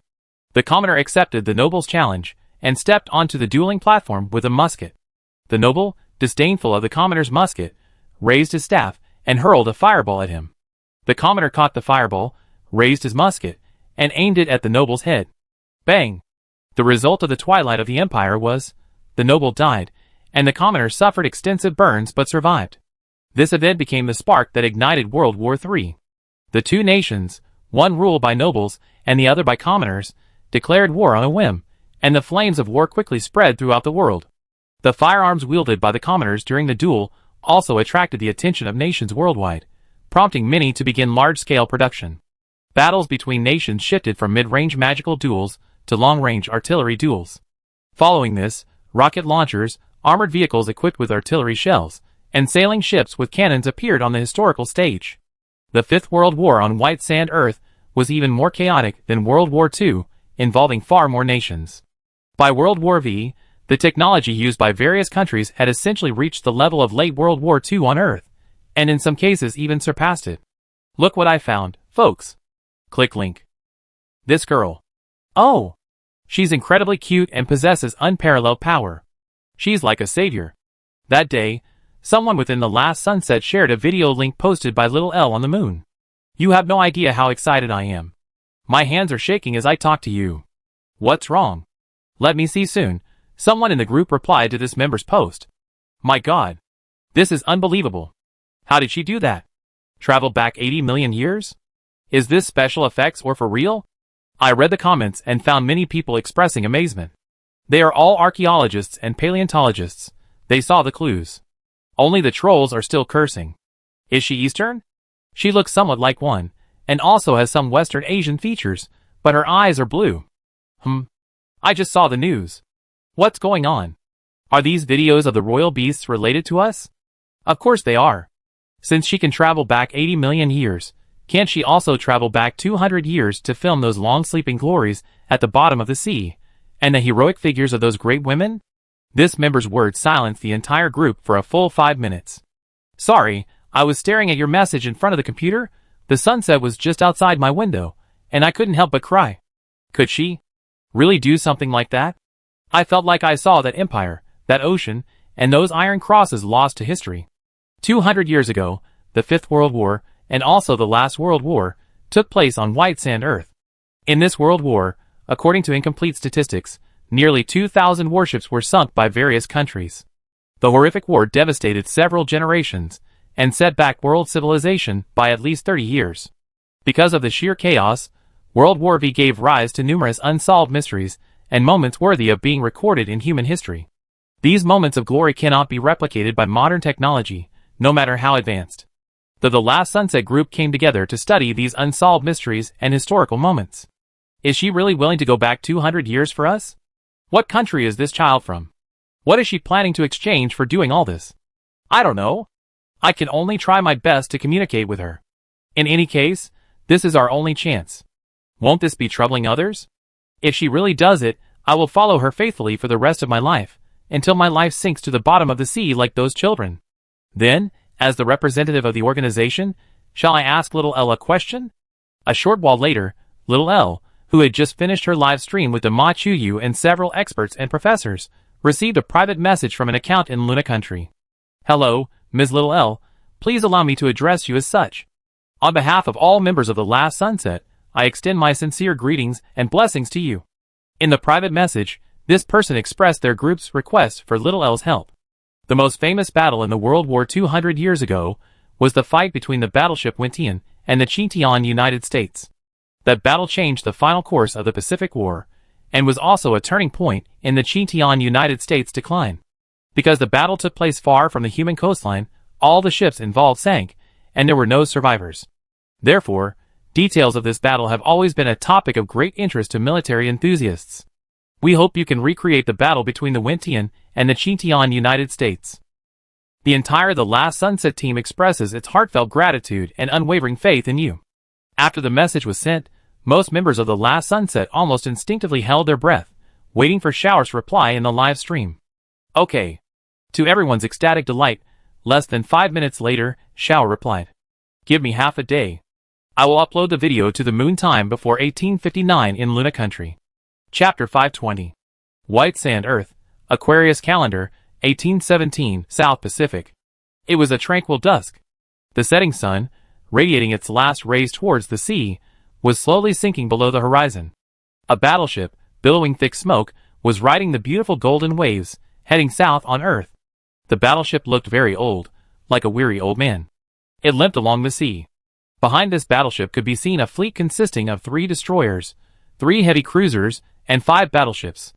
These ships flew white flags, appearing like ferocious beasts under the sunlight. Enemy battleship spotted. It's the Wentian. She's about to collapse. Inside the fleet flying white flags, radio communications were functioning smoothly. Sink her. Right here. Let the Wentian rest in the sea forever. This fleet was the attack fleet of the Chintian United Nation, lying in ambush near the Red Sand Strait.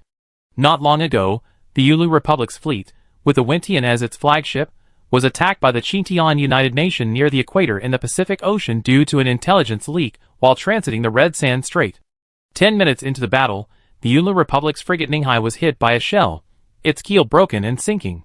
Immediately afterwards, the destroyers Chongqing and Taiping also lost combat capability, bursting into flames and sinking to the bottom of the sea. Seeing the situation turning against them, the battleship Pinyin increased its speed, rammed into the Chintian United Nations fleet, and issued a retreat order to the Wentian battleship. Don't let them get the blueprints for the glory on board. Wentian, run! And so, the Wentian battleship, at the rear, broke away from the battle group and headed further south in the Pacific. Shortly afterward, the Chintian United States fleet, having ended its battle, did not return but instead pursued the Wentian, intending to sink this last warship and deliver a report to the nation titled Annihilation.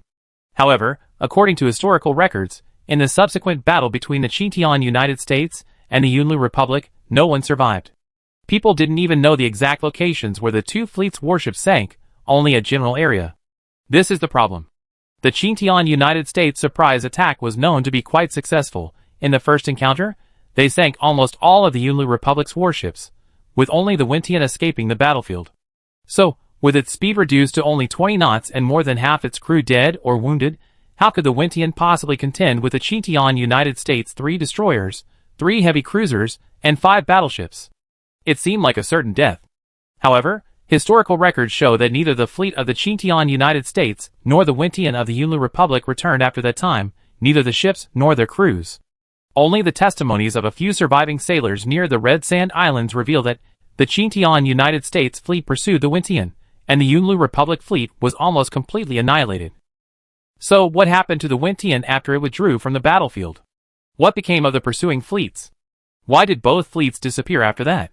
Did the Wintian battleship single-handedly sink all the pursuing ships? Or did they encounter some terrible natural disaster that led to their total annihilation? Even, did they encounter aliens? Or time travel? These are mysteries for the modern people of White Sand Earth, and among the greatest unsolved mysteries of World War V. At 6:50 p.m. in Luna Country, a video titled Sunset Glow, The Questioning Sky, hath a son of heaven rapidly climbed to the top of the trending charts on the Lunar Moments video website.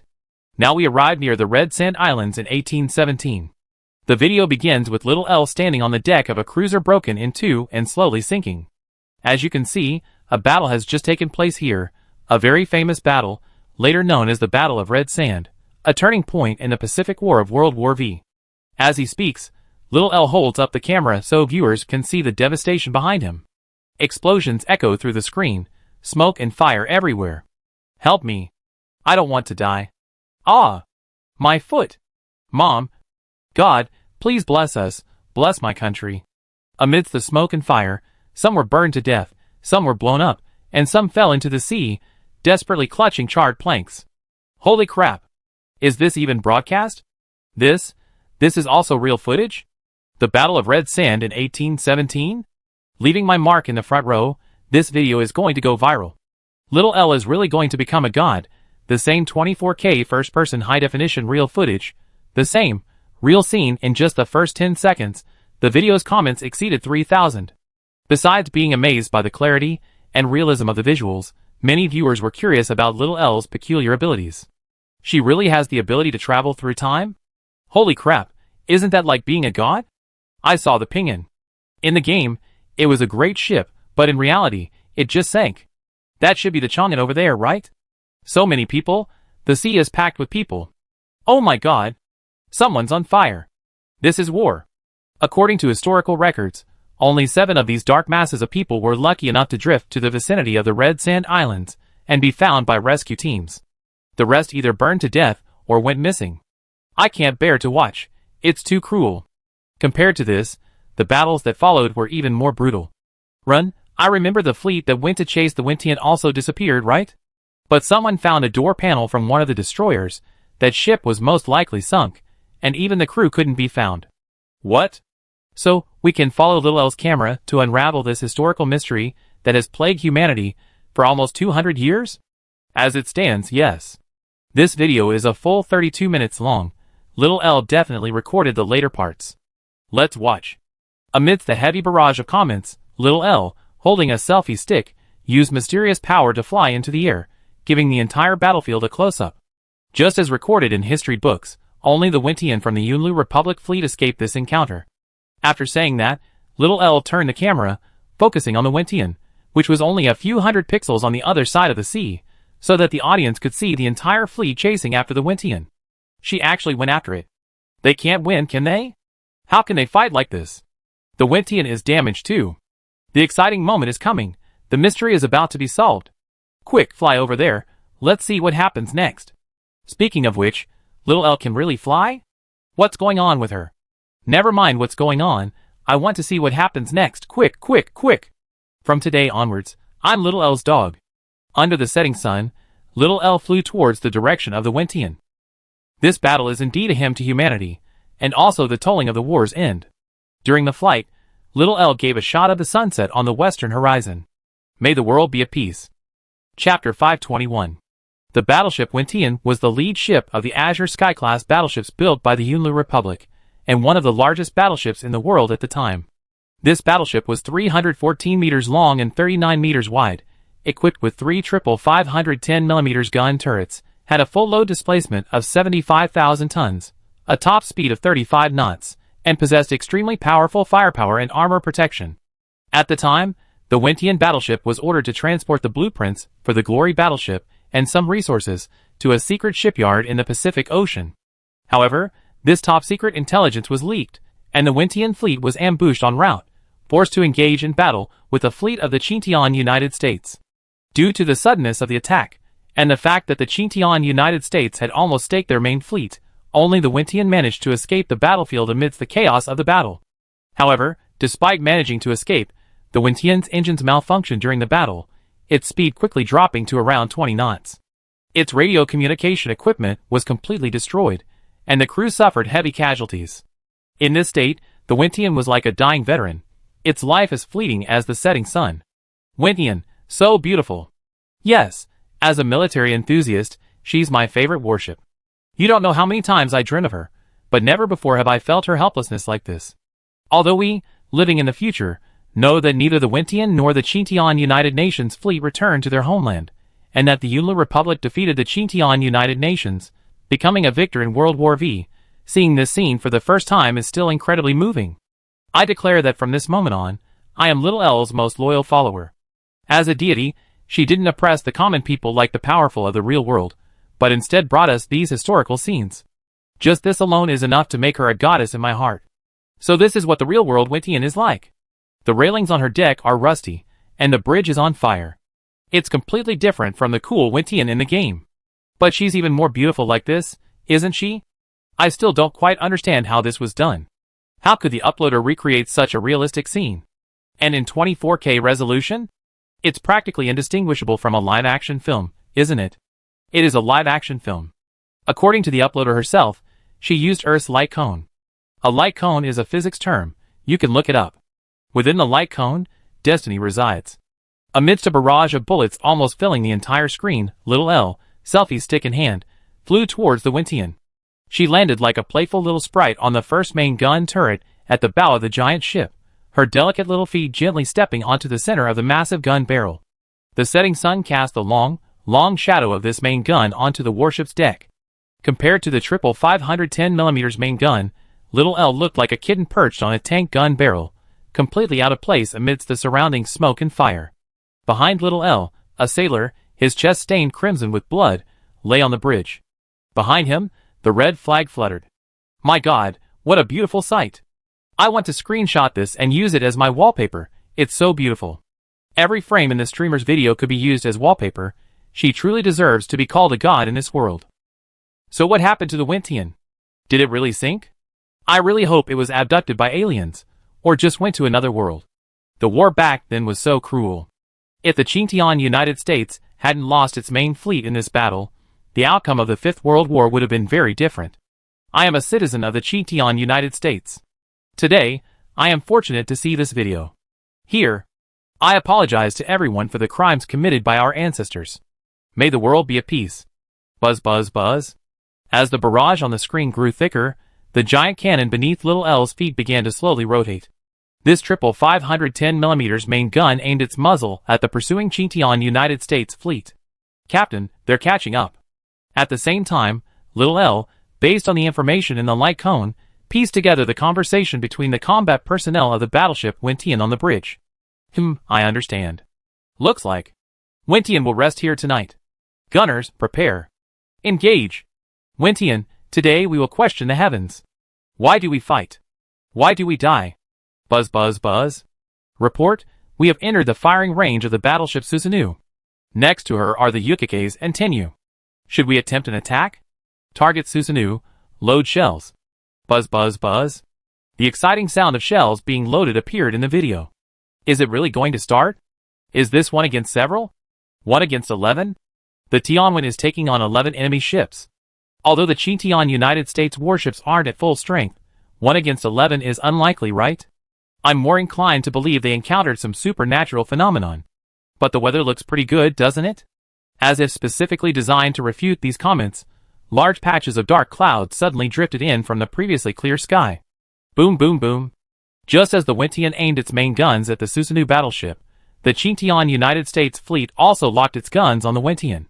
Little L, holding a selfie stick, nimbly slipped into the turret. What's she doing?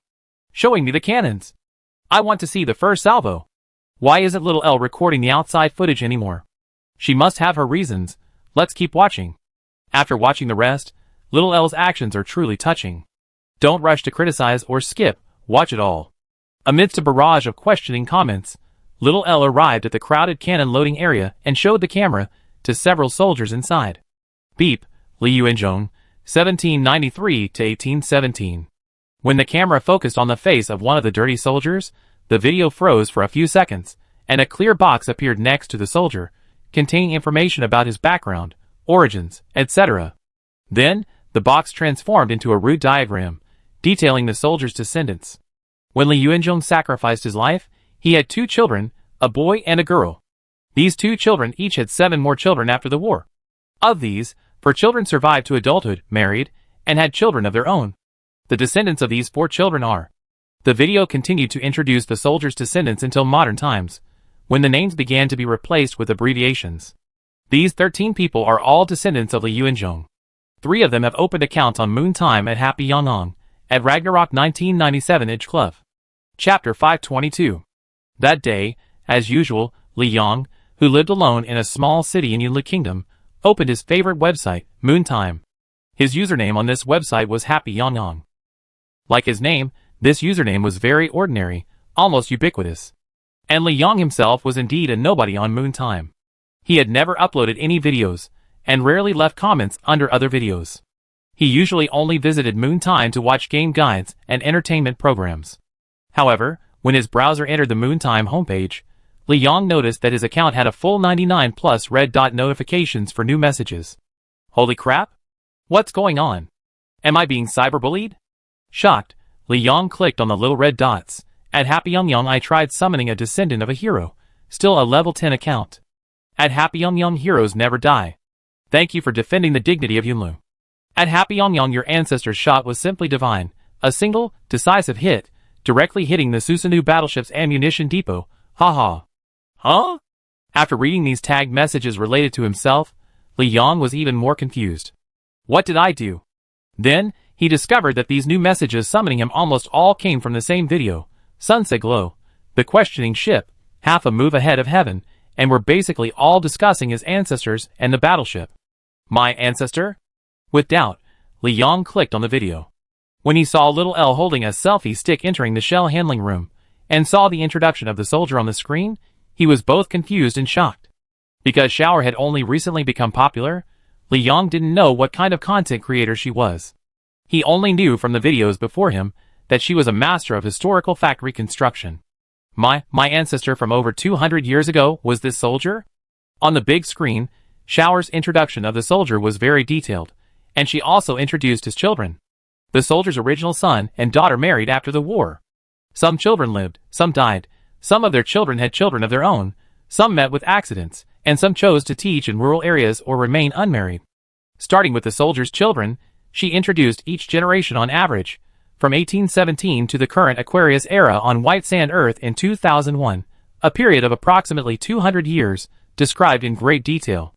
Around 1980, in more recent times, later generations of children began to use pseudonyms in the videos. When Li Yang saw his own name referred to by a pseudonym, and at Happy Yongyang, appear on the big screen, his eyes welled up with tears. He had no idea he was a descendant of a hero, nor had his parents ever mentioned it. This was undeniable. Even the largest families wouldn't remember what their ancestors did 200 years ago. In the video, little L introduced not only this soldier, but also the artillery operation room, the nearby staff calculating trajectories, the lookout, and the commander. She introduced them all. Of course, the descendants of these heroes also appeared on the big screen. If these descendants were alive in modern times, and some had registered accounts on the moon, those accounts would also be listed. In the video's comment section, many people were trying to summon these accounts. Li Yang's account, Happy Yongyang, was naturally among them. Is she a god? How did she do that? Even a god couldn't find such detailed data. This series of actions completely stunned Li Yang. After a few minutes of bewilderment, Li Yang pressed play, and the 90,000 people currently watching the video watched it again. Main gun loaded. Ballistics calculation complete. Ready. Fire! With a powerful shout, the shell loaded into the main gun turret was launched with a boom. At the same time, Xiao Ai returned to the main gun and found the best angle for taking pictures. So powerful. Taking a photo with this legendary shot.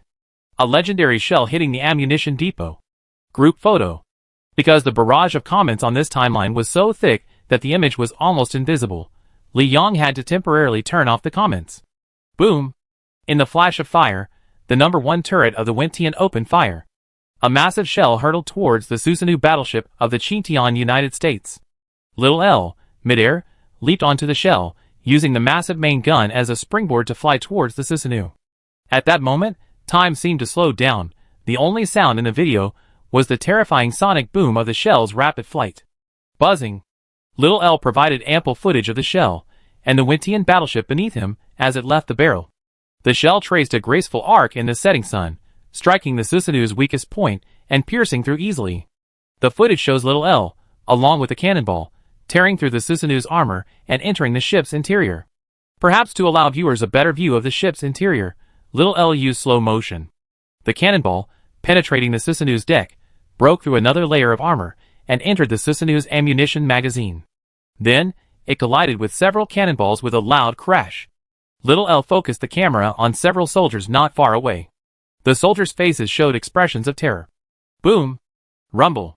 The sudden explosion of the ammunition magazine caused the flagship of the Blue Sky United States, the Susanoo, to be lifted half of its hull above the sea surface, its keel instantly splitting in two, revealing the wreckage inside. Rumble! After the first explosion, there was a second and a third. Amidst the explosion, a shell was blasted aside by sheer luck, landing squarely on the escort destroyer Susanoo, detonating its ammunition magazine. Boom! With just a single shell, the battleship Wintian sank the Susanoo, the largest battleship in the Chintian United States, and its escort ship Tianyu. Instantly, terrifying smoke filled the sea, leaving the crew of the Wintian battleship stunned. What are we doing? We must be blessed by the heavens. Fire! Fire! Seeing this, Li Yong, with trembling hands, activated the barrage. A tribute to the legendary shot fired by the Wintian spacecraft. Now we know how 1 vs 11 came about. These gunners, and the people calculating the trajectory are truly heroes. Millions of views. Group photo. Thank you, Little L.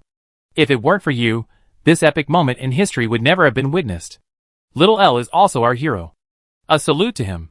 Chapter 523.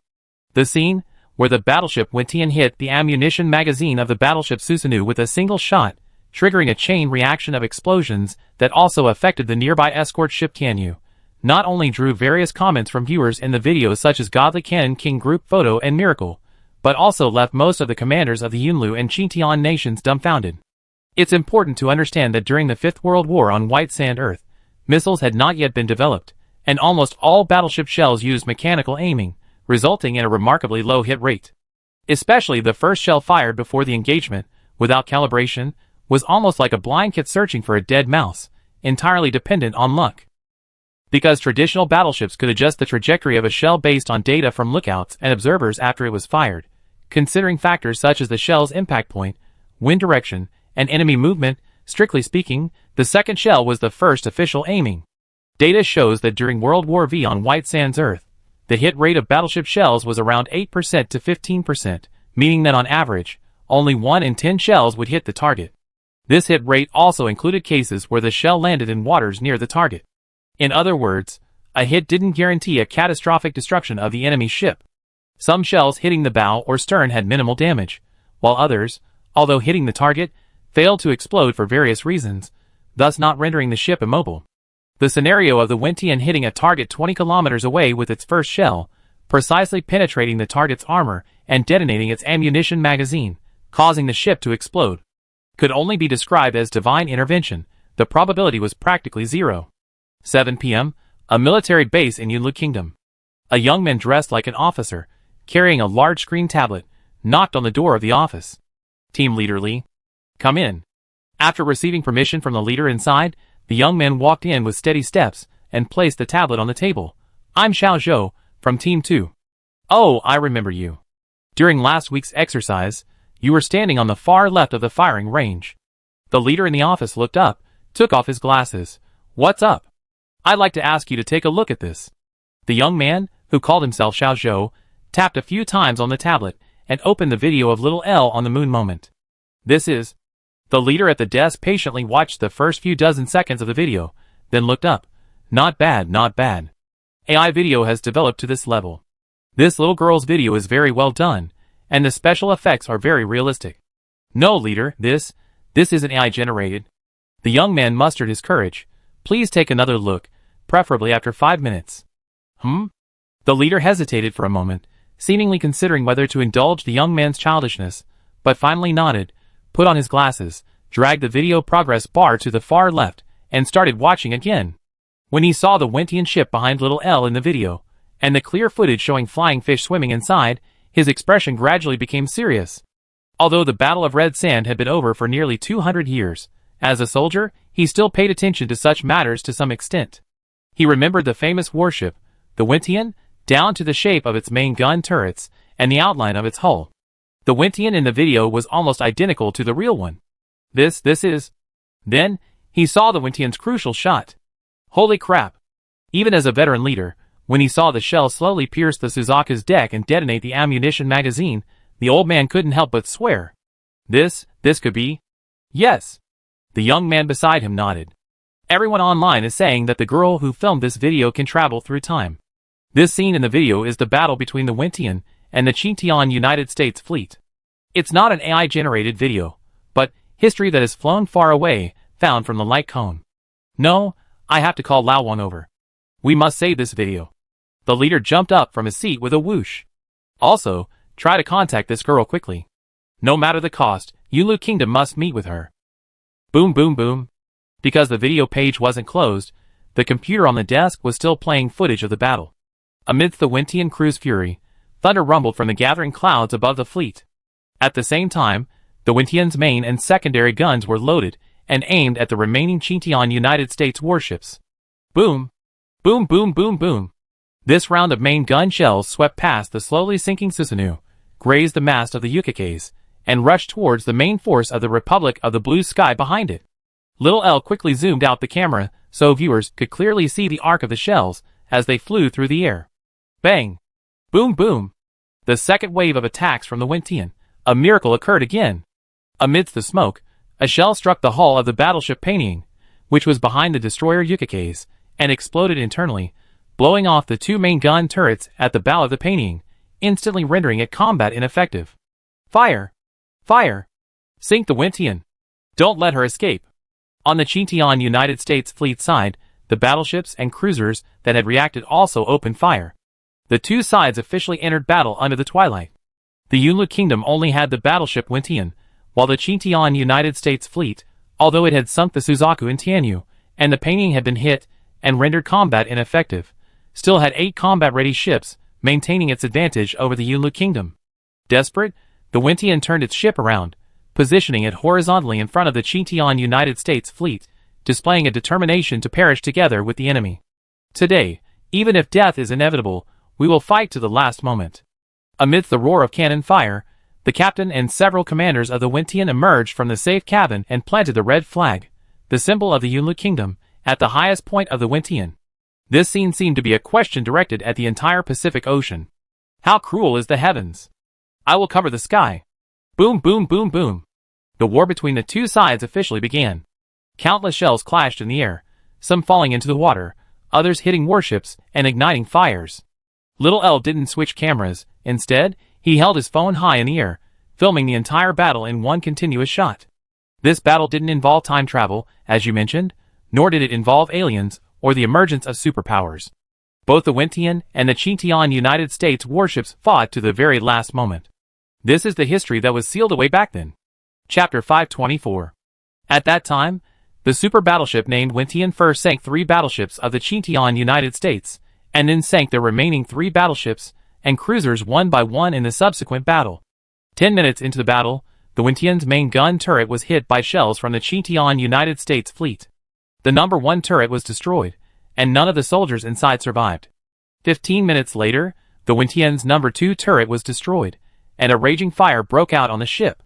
However, the Wentian continued to attack the Chintian United States fleet. The temperature in the space where the loader was located continued to rise, and there. Her hands were severely burned, and her body was overwhelmed. She could collapse at any moment. The machine gunners on the bridge, as long as they could still move, were continuously firing at the approaching Chintian United States destroyer. The deck of the Wentian was littered with dead bodies, one after another. Some were carried out of the main gun turret control room by their comrades. Others jumped into the sea, unable to bear the flames. In the grass element freshman classroom at Minar Academy, Erin, who had spent half a day explaining elemental theory at the request of numerous magic experts and scholars, was suddenly asked by a history teacher in the back row, "Why don't you tell us a short story?" So, she began to tell this historical story she had just heard from White Sand Earth. The humans of White Sand Earth, like those on our Eve continent, all have one head, 2 hands, and 2 feet. Some have yellow skin, some have white skin, and some have wheat-colored or black skin. They come from different countries and, like us, have different beliefs. However, the magic on White Sand Earth isn't as powerful as ours. Even the humans with the highest magical talent can only kill tigers or elephants with fireballs. They can't handle larger buildings or armored vehicles. Because their magic isn't strong, and there's no non-aggression pact between the dragons and magical beasts on the Eve continent. White Sand Earth has fought 5 world wars throughout its history. Those world wars were truly life-or-death battles. Every day, hordes of humans died, either from artillery fire or at sea. The story I'm about to tell you is the glorious tale of the crew of the battleship Wintian.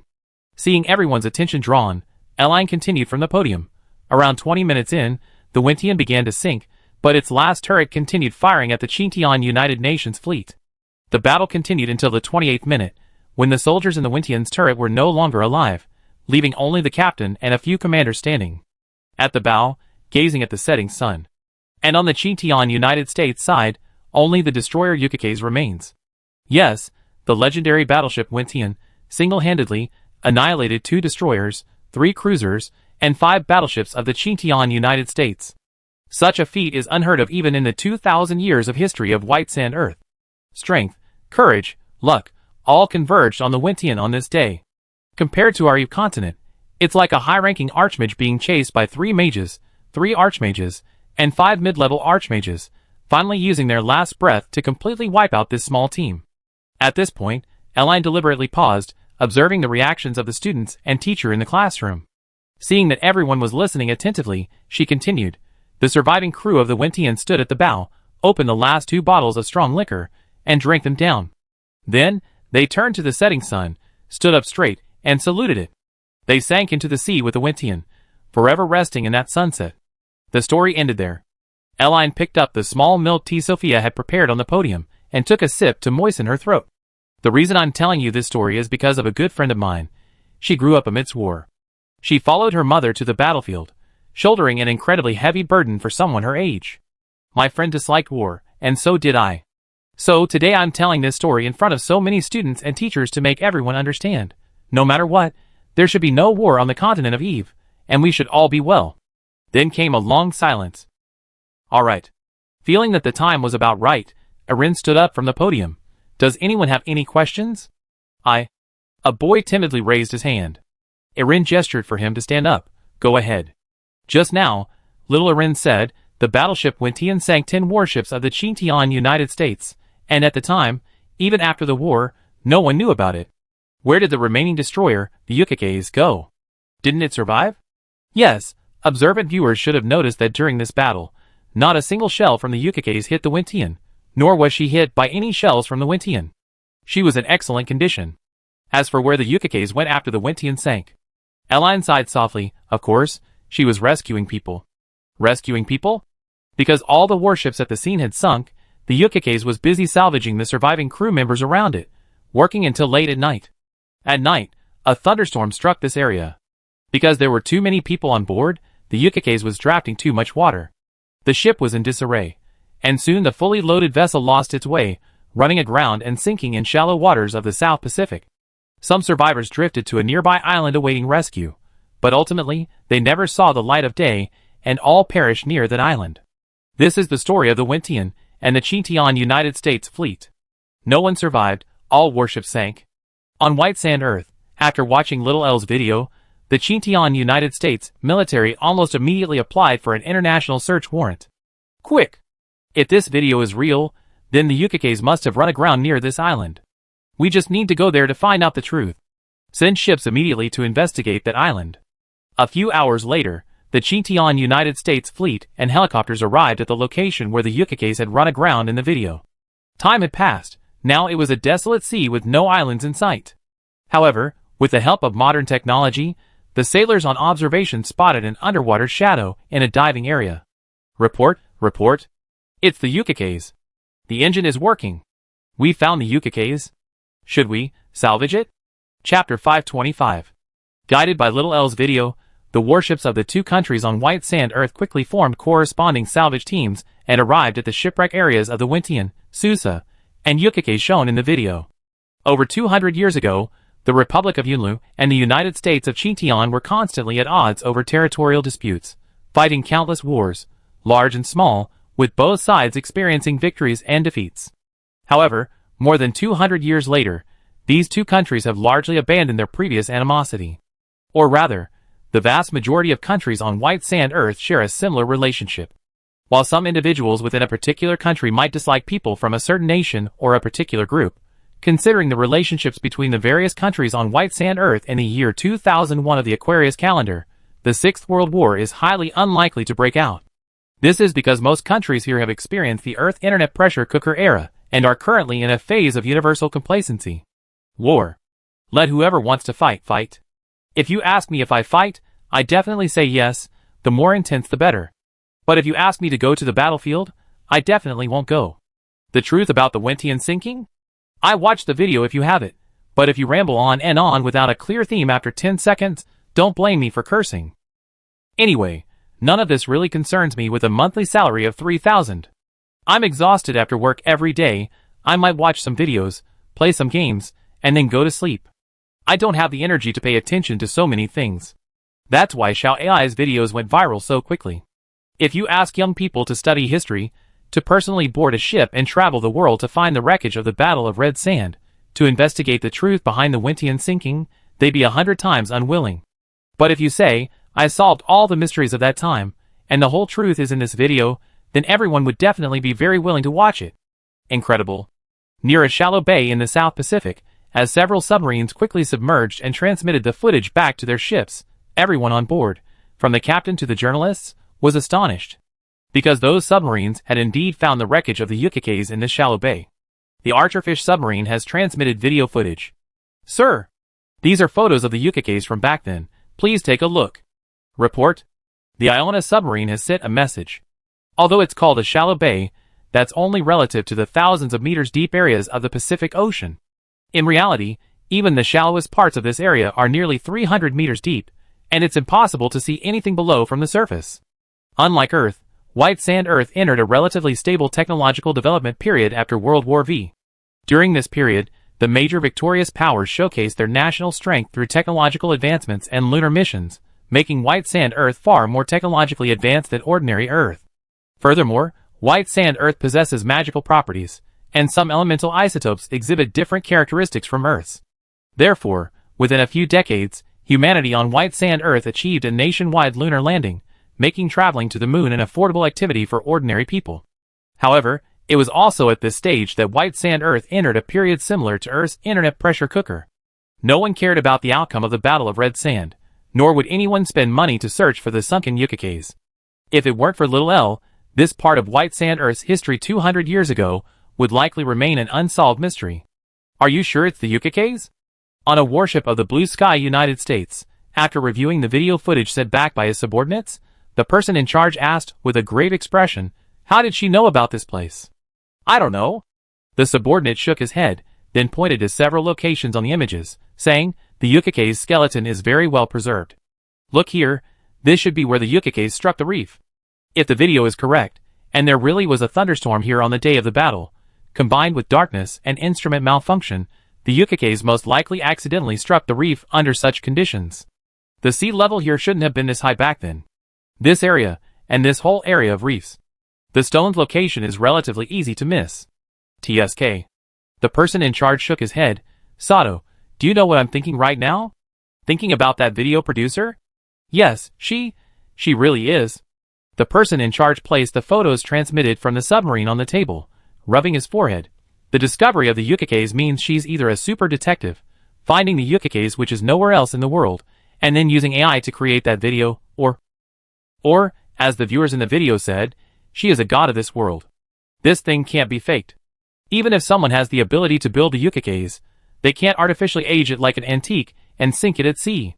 So what do we do now? Let the submarine observe for another 2 days. Oh, by the way, what's the situation at Yunlu? Their ships are searching for the Wintian. Let's send a few people over to meet them. This world is about to change.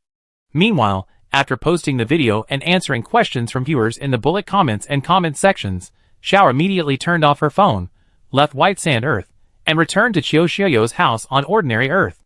Your fries smell good, feed me one. Take it yourself. How old are you? Feeding me one? Are you a baby? You're Yukiyaya, right? My heart. Unlocked? Oh Xiaoyu-nichan, my dear Xiaoyu. Get lost, that's so cheesy. Because Xiao possesses the ability to travel through space, she doesn't need to use the front door. Considering that suddenly appearing in the living room would startle Qiu Xiaoyu or loosen you, she set up a cardboard box in the corner of the living room as her teleportation anchor point. Every time she returns, she teleports into the box first, then climbs out. As usual, Xiao had just returned to the living room when she heard the sounds of two girls playfully fighting coming from the sofa. These two, one an illustrator and the other an author, are both freelancers. They rarely leave the house except to buy groceries or go shopping. They recently confirmed their relationship and sparked a passionate romance. Now they're practically inseparable, either feeding each other or hugging and cuddling. Where's Dad? Al, already used to such sights, emerged from the cardboard box and headed straight for Nasad's room. Still playing games? Al's back? Lu Xinyu, who was feeding Qiu Xiaoyu fries, nodded. He's inside. It seems he hasn't come out since this morning. He's such a worry. We were supposed to go to Minar Academy to see the little devil together today. Al shook his head and headed to the kitchen. Never mind, I make him something to eat. Chapter 526. In Nasad's livestream room, a WoW's Friends match was in full swing. Streamer, I want to see you play submarines. No submarines, I have family. Then streamer, I want to see you play Valparaiso, perform Edashin. This is a tier 10 match, let's choose another ship. Then I want to see you play a 17900, 20 kilometers, 6.9 gunnery focus Shimakaze. Don't make things difficult for the streamer, let's play a Lighthouse Hindenburg, that's more normal. But it has to be an AL Hindenburg, I trust the anime world to handle things. If all else fails, let's play Infinity, I'm really addicted to it. Streamer, when is your daughter coming back? Your daughter must be that little L who's been really popular lately, right? I want to see her perform magic. Outside the room, little L was thawing beef from the refrigerator, slicing it, and slowly frying it on a small stove. As a foodie, Erin is not only a big eater, but also a surprisingly good cook. Although she rarely has the opportunity to cook as the team's darling, that doesn't mean she can't. At least back in Dragon Forest, after learning martial arts from Nasad, Erin would still showcase her culinary skills when she wasn't sleepy. A major difference between dragons and humans is that dragons swallow their food whole, while humans chew slowly and carefully. This allows for many different ways of enjoying food, and the human taste bud system is far more complex than that of dragons. Erin won over Nasad's stomach with human food, which led him to adapt to and enjoy becoming human. A steak, a bowl of soba noodles, an egg, and then, next to the sizzling steak, little L cracked an egg, then briefly dipped some soba noodles in the boiling bone broth, drained them, and arranged them with the steak. Finally, she blanched some chopped broccoli a few times, drizzled it with sesame oil, and made a healthy steak and soba noodle set meal. After plating this steak-scented lunch, little L took a bottle of milk from the refrigerator and knocked on Nasad's door. Dad. Nasad's door wasn't locked, and little L easily pushed it open. Didn't eat breakfast again today? It's almost noon. Oh. Nasad symbolically took off his headphones and turned around. Is it already noon? At that moment, a barrage of cannon fire appeared on the large screen, and Nasad's warship, the Vermont, which had 83,079 health points, instantly plummeted to 0, displaying the word slain. Hey streamer, stop looking at your daughter, you got instantly killed. Hee, streamer's daughter is so cute, no wonder she's little L. No wonder it's a world-class competition, 1 second of distraction and you're instantly killed. Is this the game you love? You still know it's noon. Little L rolled her eyes at the man in front of the computer, placing the grilled steak, noodles, and milk on the desk. If Dad weren't an ordinary person, he'd be getting a stomachache by now. Hee, it's okay, dragons aren't that fragile.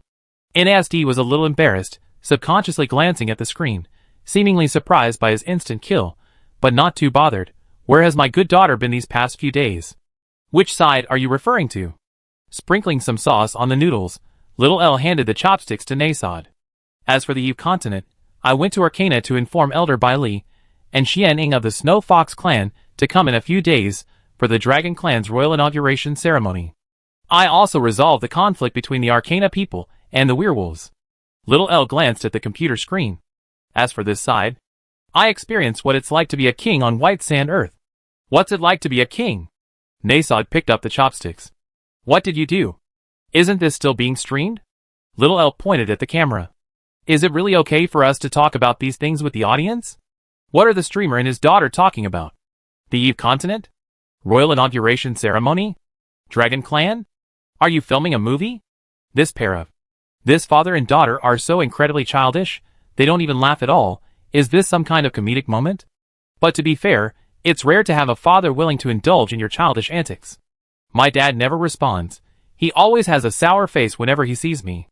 The streamer isn't exactly a father, is he? He looks like he's 25, totally a teenager. So you guys don't care about the game at all? The streamer got instantly killed and their team still had the advantage. Does that mean the streamer isn't very good? Ignore them. Following Little L's gaze, Nasi glanced at the chat and shook his head. This is the time to show our kingly demeanor, or you could say to the camera, I am the child of the night. No thanks, I don't want to be a childish dragon king. Little L stood up and casually opened a portal next to Nasod. Dad, come over when you're done eating. I talked to Sister Aisha over there. We're preparing to unseal the 2 little demons of the Aurora Temple. Sister Aisha said she hopes you can take a look too. Okay. Nasod turned around, eating his steak noodles while speaking to the camera. My daughter made this food, aren't you envious? Holy crap? Another portal? Is this a special effect? Quick, does anyone know the streamer's address? Let's go check if this portal is a special effect. What's on the other side of the portal? However, the viewer's attention in the live stream was entirely focused on the portal in the room. No one paid attention to the beef in Nasod's hand. You guys sigh. Nasod could only sigh and shake his head. You don't understand how adorable my daughter is. At Minar Academy, after school, after answering several old professors' questions, Eline, as usual, went with Sophia and the others to the entrance of the Aurora Temple with dinner. Because they needed to break the seal, and considering the 2 little demons here might be a bit fierce, Aisha also came down. I still think breaking the seal is too dangerous. After observing the situation at the Aurora Temple, even though Erin had assured her that the 2 little demons didn't have much magic left, Aisha still looked somewhat fearful. Your father and I were almost injured by those 2 demons back then. Their ferocity is no less than that of dragons. It's alright, don't worry. Erin, sitting at the small table, gestured for Aisha to find a seat. My father will be here soon. If anything happens, he handle it. However, compared to the ferocious demons, I feel we should be thinking about how to deal with those 2 little ones. Erin, eating her meal at the table, looked somewhat troubled. How about sending them to Minar Kindergarten? Chapter 527. Upon hearing that the seal of the Aurora Temple was to be broken, releasing the 2 little demons, both Aisha and Mo Xian, the guardian beast of Minar Academy, were somewhat nervous. Aisha, needless to say, had nearly died at the hands of those 2 little demons years ago. Mo Xian, though young, had worked with Aisha at Minar Academy for many years, and had often heard her recount those past events. Those 2 demons were the most brutal, ferocious, and cold-blooded monsters I ever seen. During his time at Minar Academy, Mo Xian frequently heard Aisha talk about the 2 demons. During the time, the desert was filled with dried blood and bones. Under the purple sky, corpses littered the land, bodies wrapped in horsehide, the sounds of monsters gnawing on skulls echoing between the dunes. That year, Aisha was still a young desert dragon, dwelling deep in the desert. In human terms, Aisha at that time would have been about 7 or 8 years old, perhaps even younger than a lowly. The 2 demons were far stronger than her, roughly equivalent to a ferocious hellhound in modern terms. What would have happened to a 7-year-old girl encountering a 7 or 8 meter tall hellhound in the wild?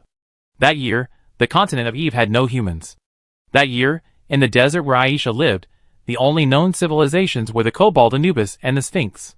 These 2 races possessed their own kingdoms, languages, and cultures. Anubis built pyramids in the desert, while the Sphinx built palaces deep within the dunes. Then, overnight, monstrous creatures surging from the mystic river destroyed the kingdoms of these 2 intelligent civilizations. The monsters cleaved the pyramids in half, exhumed the mummies inside, and blasted the Sphinx's palace into ruins, hurling them into the sky. The 2 lesser demons sealed inside the Aurora Temple were among these monsters. Dragons are not entirely social animals.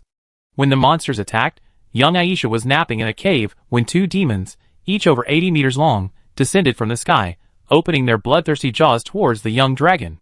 In her dragon form, Aisha was less than 20 meters long, even smaller than Erline's dragon form. Sensing the presence of the two demons, she fought desperately, battling them for 3 days and 3 nights before finally collapsing from exhaustion. At this critical moment, Nasad happened to be passing through the desert and rescued the badly wounded Aisha, casually sealing away the two demons that seemed to possess some intelligence. These two little demons became Aisha's nightmare.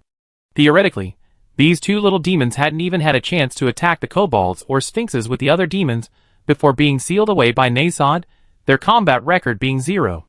However, from another perspective, if Nasad hadn't intervened, the two demons would most likely have joined the demon army after killing Aisha and attacked the intelligent civilizations in the desert together. Therefore, from the perspectives of Aisha and Nasad, the two demons were always guilty, and sealing them here wasn't unjustified. I still remember what the two demons looked like. They were shrouded in darkness, emanating a terrifying aura. I couldn't see their faces or their bodies clearly, I only felt something dark rush towards me, followed by intense pain. At the entrance to the Aurora Temple, Aisha addressed the children before her, saying, "They were so ferocious that for over 100 years afterward, I dreamt of them almost every year." Yes, I know. To this, Irin simply placed a piece of cheese on Aisha's small plate. After Dad saved Sister Aisha, he participated in the war against the demons waged by the Anubis and Sphinx civilizations. These two civilizations even wrote down Dad's heroic deeds in ancient script and created many murals, which led to the legend of the Dark Emperor. Yes. Aisha still felt a lingering fear whenever the war was mentioned. I was very young then, and the ferocity of the demons left a very deep impression on me. Times are different now. The continent of Eve is now protected by Dad and me. We no longer need to worry about demon invasions. Irin smiled. So, we don't really need to be so worried about demons anymore. It's like a wildfire in nature. Wildfires in forests could cause devastation and death, a terrifying prospect for the apes living there. As apes evolved into humans and developed intelligence, flames became less frightening, even serving as useful tools for humanity. While monsters were indeed dangerous, they were no longer as threatening as the dragons of this era. Even if the two lesser demons had declined in strength, they probably wouldn't have been a match for the sub-dragon Sirin, let alone the true dragon Aisha. In this context, Eline would have the opportunity to study monsters, their physical structure, the source of their magic, or how they were born. It is well known that one of the most prominent characteristics of monsters is that they almost never need to eat, do not age or die naturally, and can use most elemental magic. Some monsters can even use special magic that even dragons do not understand, which is enough to pique anyone's interest. To put it bluntly, they're like zombies in science fiction movies, immortal, incredibly strong, and able to move perpetually without needing to eat. Now you caught two talking, intelligent zombies, who are willing to communicate with you. How could you not be interested in them? Sorry I'm late. Just as Aisha received the cheese from Eline and was eating dinner with the children, a rift opened in the space not far away, and Nasad, dressed in modern clothes, emerged from the rift. Aisha, how are your preparations going? We can start anytime. If things go wrong, Mo Xian and I will intervene. Aisha looked at Nasad's shirt, which had the words World Peace printed on it. Sir, what kind of attire is this? Oh, you mean this? My sweet daughter gave it to me. Nasad lowered his head, showing off his t-shirt, shorts, and flip-flops. Little Elle picked these out herself at the supermarket. They're really comfortable. How do they feel? Not bad. Aisha was momentarily speechless. What country style is this? Shangjing style. Shangjing? It doesn't really matter. If you like it, I bring you a set sometime. Nasad casually placed a few bottles of Sprite and Coke on the table in front of the children. Try them, and see how they taste different from your popular Fonda soda. With that, he walked towards the ceiling array ahead. Let's begin. Chapter 528. Seeing that Nasad was really going to break the seal on the two demons of the Aurora Temple, Aisha and Mo Xian both became a little nervous. It's alright, you can eat with the children. Since I could easily deal with them back then, handling these two little ones is a piece of cake for me now. Nasad said, his hands glowing with a dark purple light. Besides, didn't little Ire say she went in once before? The two little demons have turned into children. But Aisha was clearly a little incredulous. How did little Ire go in? Well, that's why. Nasad seemed to remember something and turned around. Oh right, my dear daughter, how did you go in? Seal, Isn't the keyword seal? If someone can come and go freely inside a sealing array, then this thing shouldn't be called a sealing array, it should be called a magic inn. Besides, this seal was personally set by Nasod. How could someone possibly enter and exit the invincible Dark Emperor seal? Where would that leave his face? Well, mysterious power, Eline said matter-of-factly, sipping her cola. What else could it be? You can't just open the seal like checking if the dumplings are cooked, then put the lid back on and reseal it, can you? Oh right, mysterious power. Hearing this term, Nasod scratched his head sheepishly. I almost forgot about that. Mysterious power is a kind of magic that can be cast regardless of the laws of the world. The more severe the disregard for the world's laws, the higher the level of mysterious power required. They really have turned into little girls? Aisha leaned closer, asking Erline curiously, even smaller than little Air? Yes, about this big. Erline gestured to indicate the size of a 10-year-old girl. For thousands of years, they've been sealed inside, their magic power constantly draining away. They basically lost their former ferocity.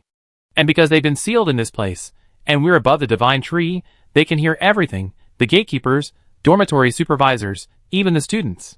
So over thousands of years, they learned most human languages, and they also learned to take human form. If Sister Aisha is really scared, you can try feeding them later. Erline pointed. Pointing to the food on the table, she said, they haven't eaten for thousands of years. If someone were willing to feed them now, they'd probably be instantly devoted. They sound so pitiful. Sophia looked concerned. Should I go back to the cafeteria and bring back another meal? Please, Sophia, they're demons. Lilia pulled Sophia back. If Lord Nasod hadn't stopped them back then, they would definitely be like those other demons, killing and destroying the world. I go.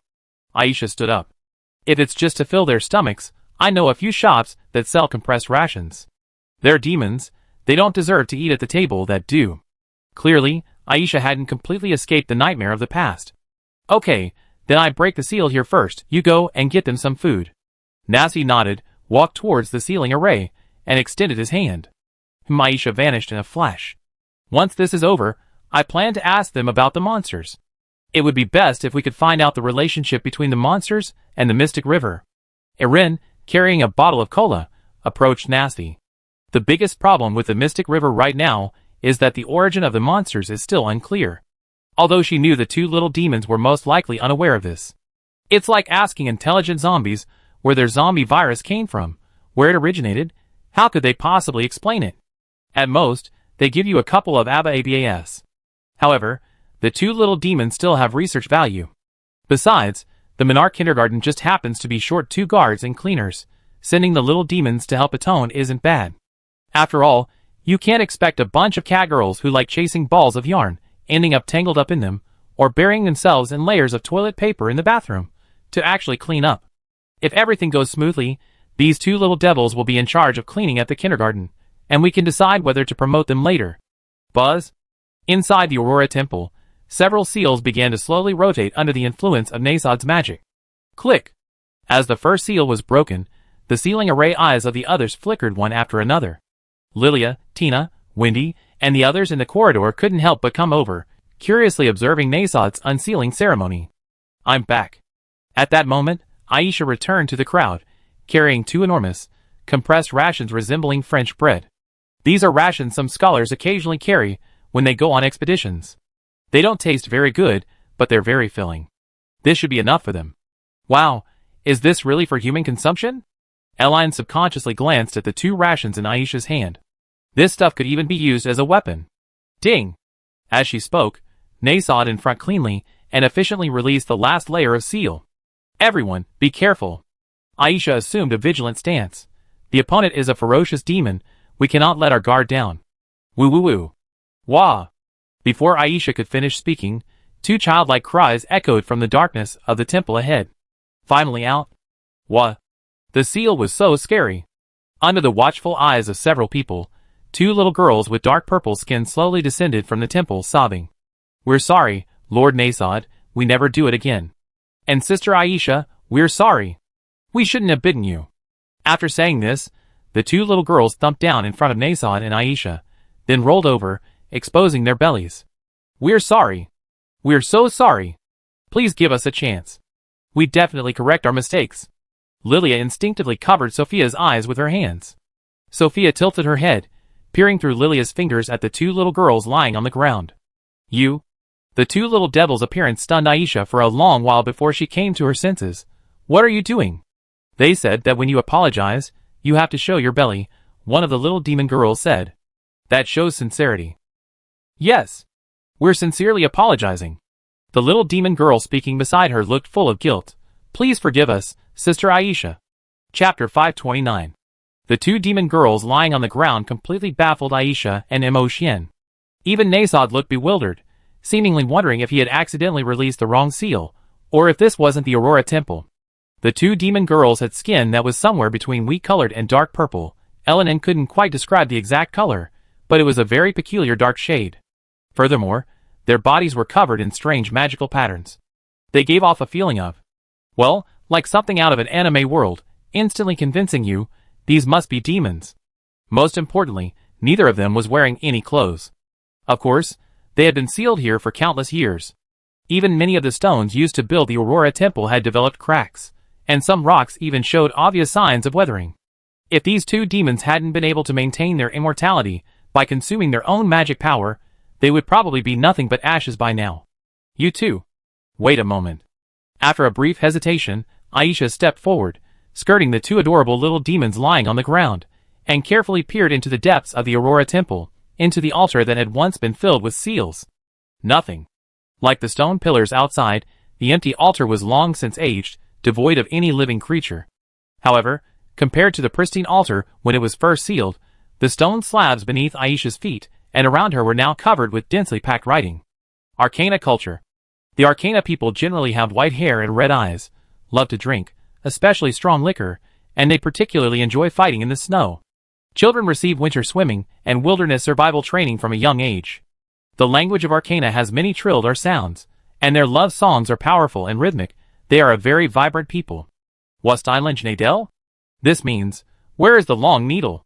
It's usually used to refer to the minute hand of an alarm clock. Nadel, needle-like protrusion. Using the light from outside, Aisha read aloud the various characters inscribed on the surrounding rock walls and altar. Ispera big-tailed wolf, a kind of wolf that bites, very fierce, a second-tier magical beast, often bringing disaster to the people of the remote areas of Ispera. Western rose green grape, a kind of grape with a rose fragrance. Parentheses, what is rose fragrance? Thunder gods descent judgment, a lightning elemental magic, requiring a high-level mage or higher to learn, but that's a Chunibu, delusional, way of saying it. Generally, people in the Mages Association call this magic thunder rush. After quickly glancing through the contents, Aisha realized this place was practically an encyclopedia of the Eve continent. From the basics of elemental magic to mastering most skills, to the languages and cultures of various races, even the characteristics and cultivation precautions of some flowers and agricultural products are recorded. These? After reading, Aisha came out. Did you write all of this? Ah. The little girl on the left looked up. Yes, yes. We sometimes hear voices above us when we're inside, so we use magic to carve down what they say. Gradually, we wrote all this. You can write? Aisha was a little puzzled. Logically speaking, if you can only hear sounds, you can't learn to write, right? Besides humans, some long-lived creatures occasionally come in and chat with us through the ceiling array. The little girl said respectfully, at first, it was some elves. I remember the first elf to come here was named Lucida? Lucida? Aisha turned to Nasod. Isn't she your fan? Little elf just told me about her. Nasod was a little embarrassed and asked the two demon girls, you knew Lucida a long time ago? A long, long time ago, so long ago. We can't even remember when. The demon girl said, at first, we didn't know anything, we just knew how to whine and wail then. Then, that elf patiently taught us to speak, word by word, for it must have been almost 5 years. It took us 5 years to learn Elvish, and then she taught us to write. No wonder, that explains it. Hearing this, Erin had a look of sudden realization. After that, did you tell her about being sealed away by the Dragon King? Yes, we did. That elf would come to us every 10 years or so, telling us a lot each time, but we could only talk about those few years, repeating it over and over to Sister Lucida. The little demon girl lowered her head sadly. This, can't we tell her? It's not that you can't tell her. Erin sighed, patting Nasod's shoulder. Dad, everything is predestined. The most prominent characteristic of the elf race is their intense, and persistent curiosity about certain things. Elves are the longest-lived species, closest to humans. Unlike dragons who sleep for centuries, or vampires, who are uninterested in everything and afraid of sunlight, elves are very lively and possess great perseverance. For example, an elf who loves a musical instrument can dedicate decades, or even centuries to it, spending her days researching, composing, and playing instruments, her interest undiminished even after hundreds of years. In a sense, elves are the epitome of yandere, a Japanese term for someone with a possessive and obsessive personality. If reincarnation existed in this world, once a human is loved by an elf, she wouldn't care how many times they've been reincarnated, she would find them no matter how far they've gone. Lucida, the elf, was probably once an ordinary member of the elf forest.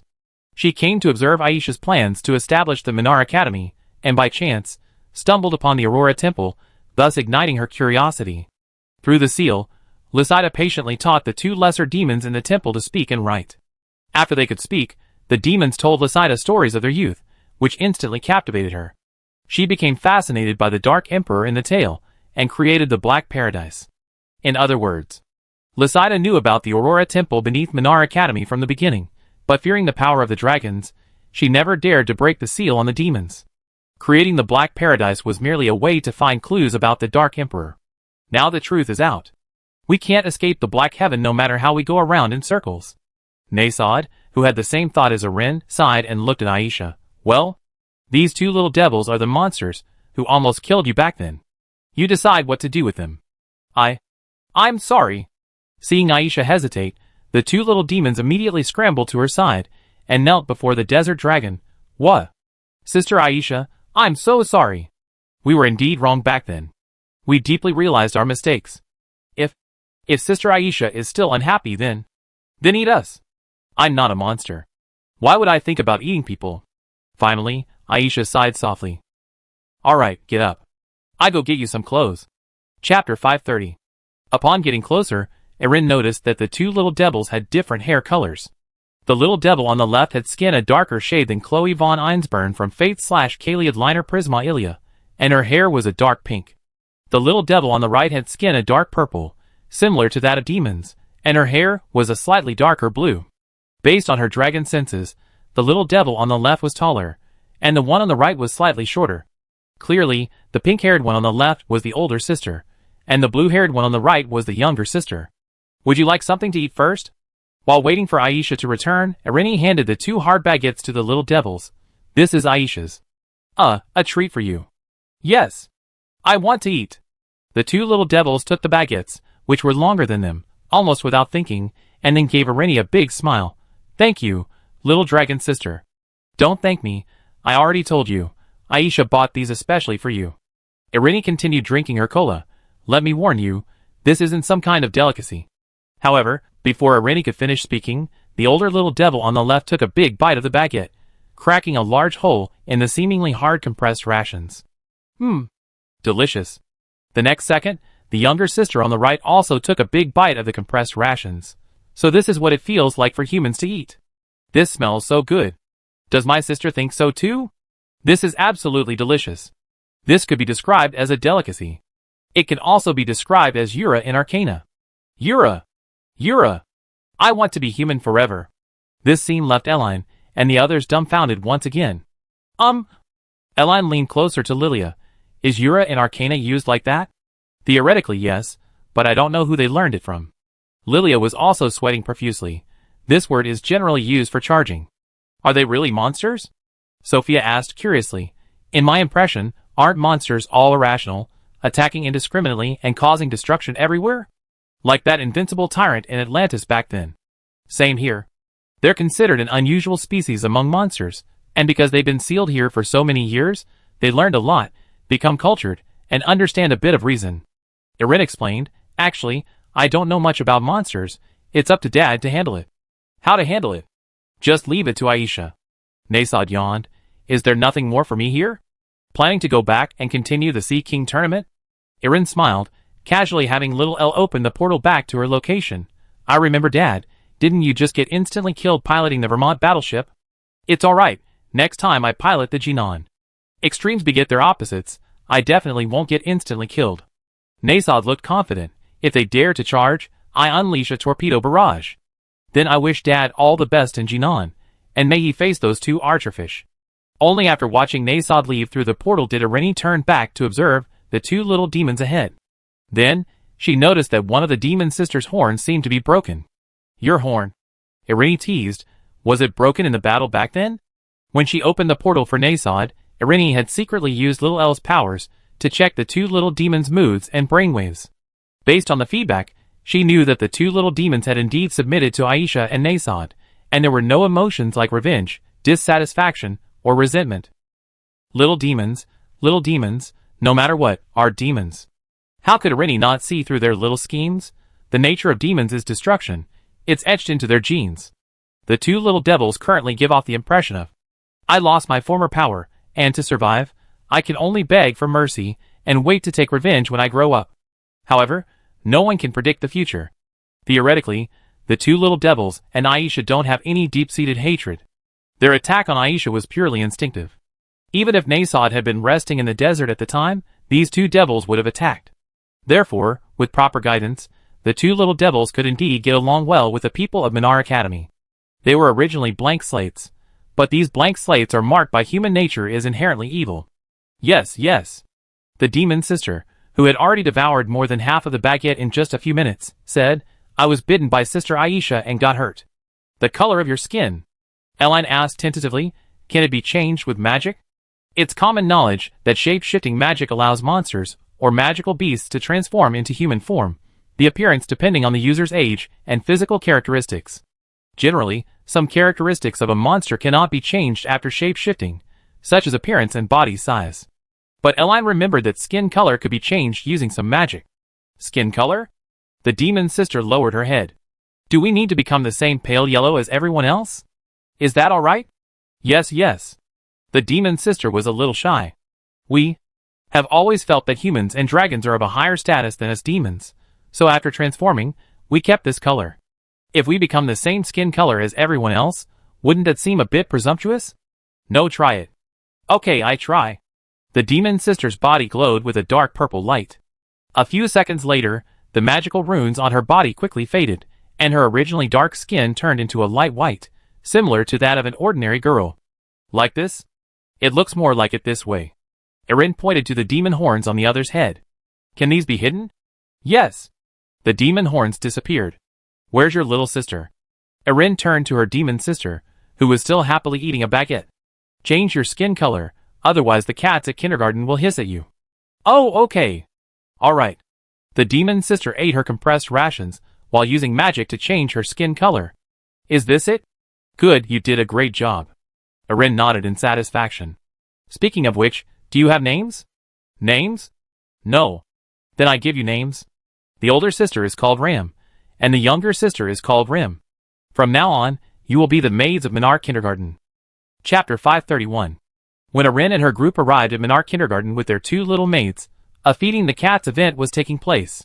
This was a small event held once a day at Minar Kindergarten. Officially an event, it was actually a way to justify the behavior of students feeding the cats. Because the cats in the monster forest were so popular, there was a shortage of cats, and every night a large group of people would come to see the cats, but they were too embarrassed to feed them, so the kindergarten officials came up with this event. Come on, you should know how to put on clothes, right? In the dressing room of Minar Kindergarten, Aisha handed two slightly oversized maid outfits to the demon sisters, Rem and Ram, then put her hands on her hips and said, also, I want to emphasize again, even though I'm now giving you food, clothes, and other necessities, and have lifted your seal, it doesn't mean I completely forgiven you, understand? Yes. We will definitely study hard, try our best to reform, and strive for leniency. True to their little devil nature, seeing Aisha's still conflicted expression, the two immediately clung to her. Sister Aisha, please just tell us what you need. Yes. Just tell us. Go away. This scene made Aisha both laugh and cry. Put on the clothes first. Oh. The demon sister tried on one of the maid outfits, then looked left and right, picking up some matching sleeves and accessories. These? How do I wear these? Let me teach you. Tina, a former maid, quickly stepped forward and took the sleeves. These are tied on your shoulders. Raise your arms, yes, put them through here like this, and then tighten them. As for this, it's worn around the neck, it's also a kind of decoration. Then, below the chest, after you're dressed, use the ties to pull it up, so that the bow at the back. Like this, yes, that's it. After helping her younger sister get dressed, Tina walked over to her older sister. Did you remember what I taught your younger sister? I teach you again. Sister Tina is so patient. This scene made Sophia cover her mouth and laugh. I really envy Sister Vivian. She's been taken care of so meticulously by Sister Tina since she was little. I guess, Vivian. And was so mischievous because she was always taken care of by her older sister Tina from a young age, and she believed that Tina could solve anything. Wendy shook her head. When I was little, I sometimes complained about why my family was always bullied. We were nobles, but my brother and sister, and I had to learn to be in charge from a very young age. Now, I'm somewhat glad that I didn't grow up in a greenhouse. You can only say that no one can predict fate. Lilia said expressionlessly, when I was little, my mother didn't spoil me. I did winter swimming, hunting, martial arts, and horseback riding, but in the end, she got scared and locked me in the castle. And then, the only time Lilia went out, she met little Elle? Sophia joked. It seems it really was fate. Why are you all talking like meeting me is the luckiest thing ever? Erin retorted. I'm not that great, am I? Yes. Yes. Absolutely. The three girls exclaimed in unison as soon as Erin finished speaking. All right, that's all I have to say about maid outfits. While the others were still chatting, Tina had already helped the two little devils put on their maid outfits.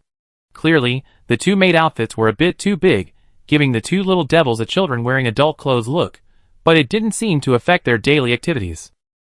Wow! Wow!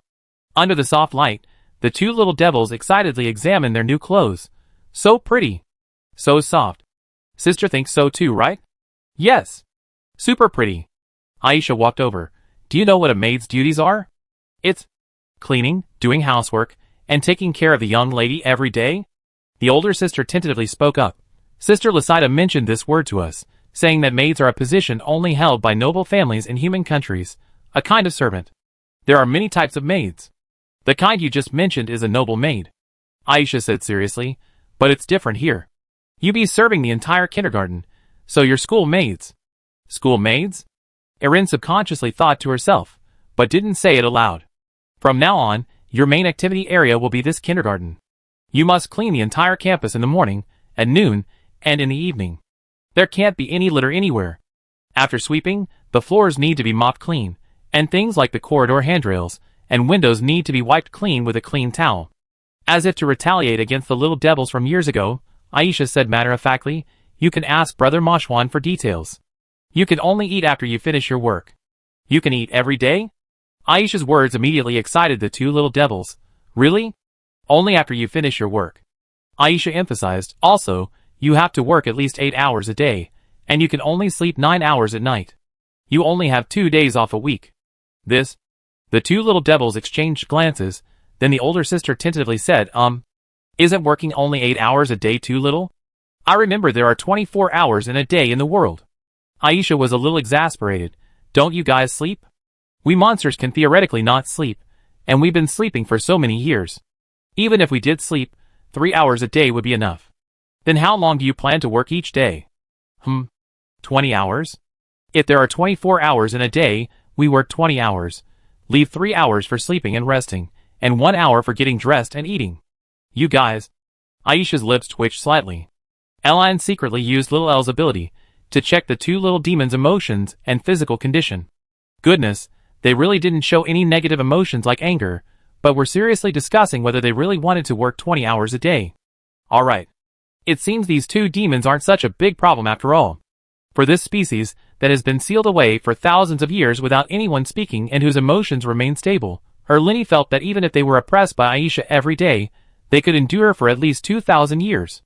As for what happens 2,000 years from now, well, they'd have to wait until then. Is there anything else you need, Sister Aisha?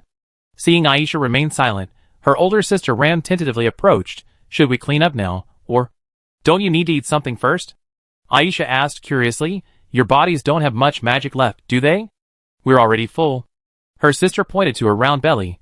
That bread was super delicious. Bread? Aisha looked at Erline. What did you feed them? That compressed ration that looks like a French cannon. Erline looked innocent. Didn't Sister Aisha buy it to feed them? French. What kind of adjective is giant cannon? I brought that back. To punish them, because the scholars who ate it all said it was inedible. Aisha looked incredulous. They actually thought it was delicious? It was delicious. Super delicious. The two little devils nodded, then the older sister, Ram, looked somewhat regretful. Sister Aisha, is that a reward for us? Will we ever be able to eat such delicious food again? I surrender, okay? After a few seconds of silence, Aisha raised her hands. From now on, our grudges are wiped clean. I admit defeat. Chapter 532. The two demon sisters, dressed in maid outfits, looked remarkably like the young versions of Ram and Rem from the anime Zero starting life in another world, a character from Arin's memories. The older sister had long pink hair, and the younger sister had long blue hair. Both were smaller than Arin, but being demons, they possessed immense strength. Theoretically, each could lift a steamroller with one hand. In other words, if it was just cleaning up the Minar kindergarten, it would be more than enough for these two demon sisters. Moreover, in a sense, Arin felt that no one was more suitable for the cleaning work here than them.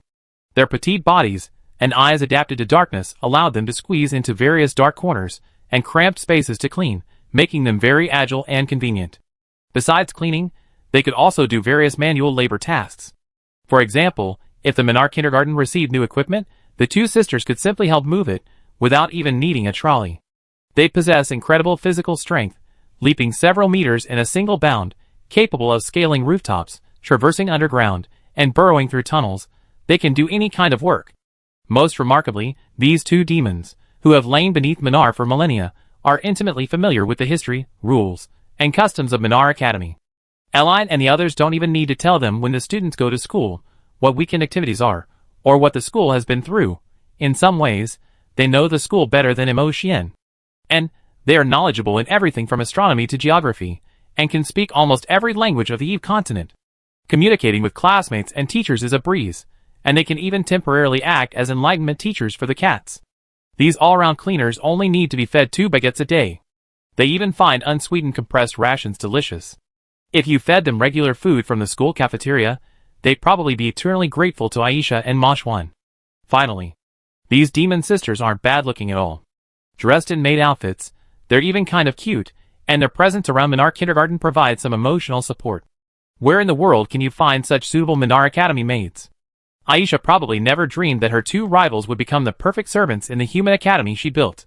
Minar kindergarten usually opens around 7 a.m., and the children wake up around 10 a.m. leading the two little devils near the kindergarten's toy town. Imo-Shien looked at the cats being fed in the toy town, and said to the two little devils beside him, "You two should ideally get up around 9 a.m. every day, do some simple cleaning, and then go help the cafeteria ladies. The cafeteria ladies will tell you roughly what you be doing. Sometimes it's carrying food, sometimes washing vegetables, distributing food, and so on.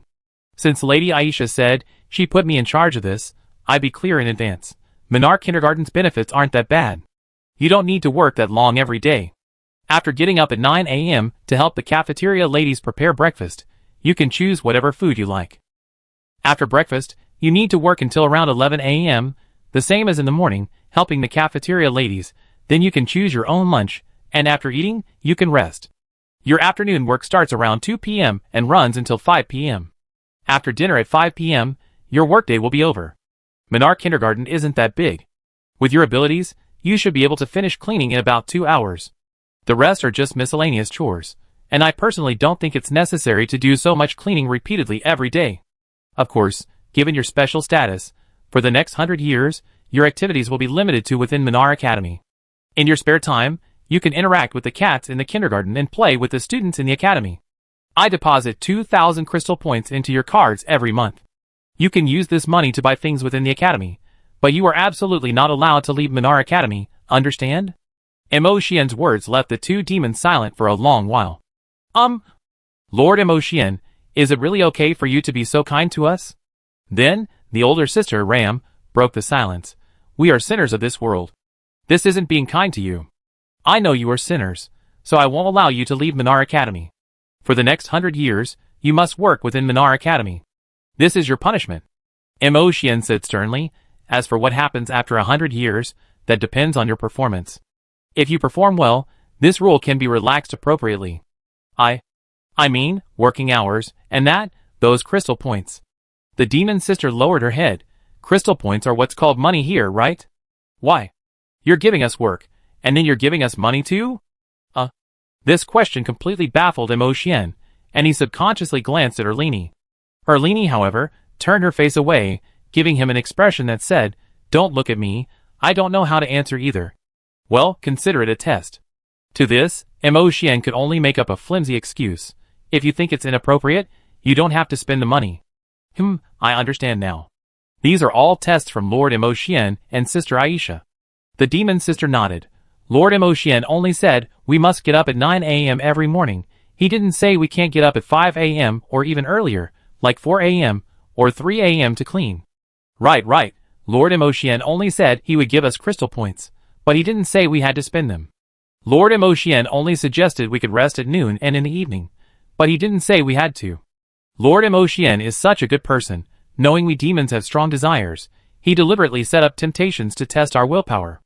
I see. I completely understand. Yes, sister, that's it. Yes, sister, I understand too. The demon sisters, dressed in maid outfits and barefoot, looked at Emotian with eyes full of gratitude. Little L. Seeing this, Wendy leaned close to Ellene's ear and whispered, "Are there any other places on the Eve continent where we can catch monsters like them?" Ellene tilted her head, a question mark appearing on her tuft of hair. "I don't know. I feel like Dad would know more about this." "Why?" They're practically perfect servants. If we could catch one or two more, Puck and the others in the Piarista family would have it much easier. I feel like Black Paradise is more adept at this kind of thing. Ellene nodded. Then I go to Black Paradise again sometime and ask if they have any connections. And while I'm at it, I confront that fallen elf. Chapter 533. While Emotian was familiarizing himself with the area around Minar Kindergarten, with the two little devils, Erin and her group found Hua Hua and Nan Nan being fed near the slide. It's said that these two cats have been selected as one of the top 10 most ethical cats within Minar Academy, and they're even at the top of the list. It's unclear who came up with the idea of holding a cat feeding event every evening at this time, but the activity level of the students at Minar Academy has visibly increased in recent days.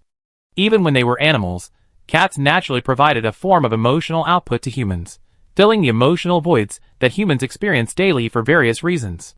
This positive emotion output is even stronger after they become catgirls.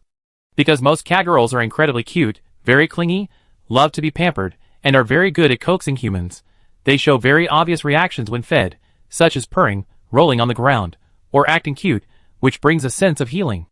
Meanwhile, students buying things and toys from the cafeteria to feed the cats also boosts internal demand at Minar Academy, achieving a win-win-win situation.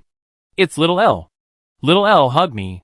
From afar, seeing Elian and the others approaching, Hua Hua and Nan Nan, who were playing with their friends near the slide, immediately ran over with their adorable steps, throwing themselves into Elian's arms without a second thought.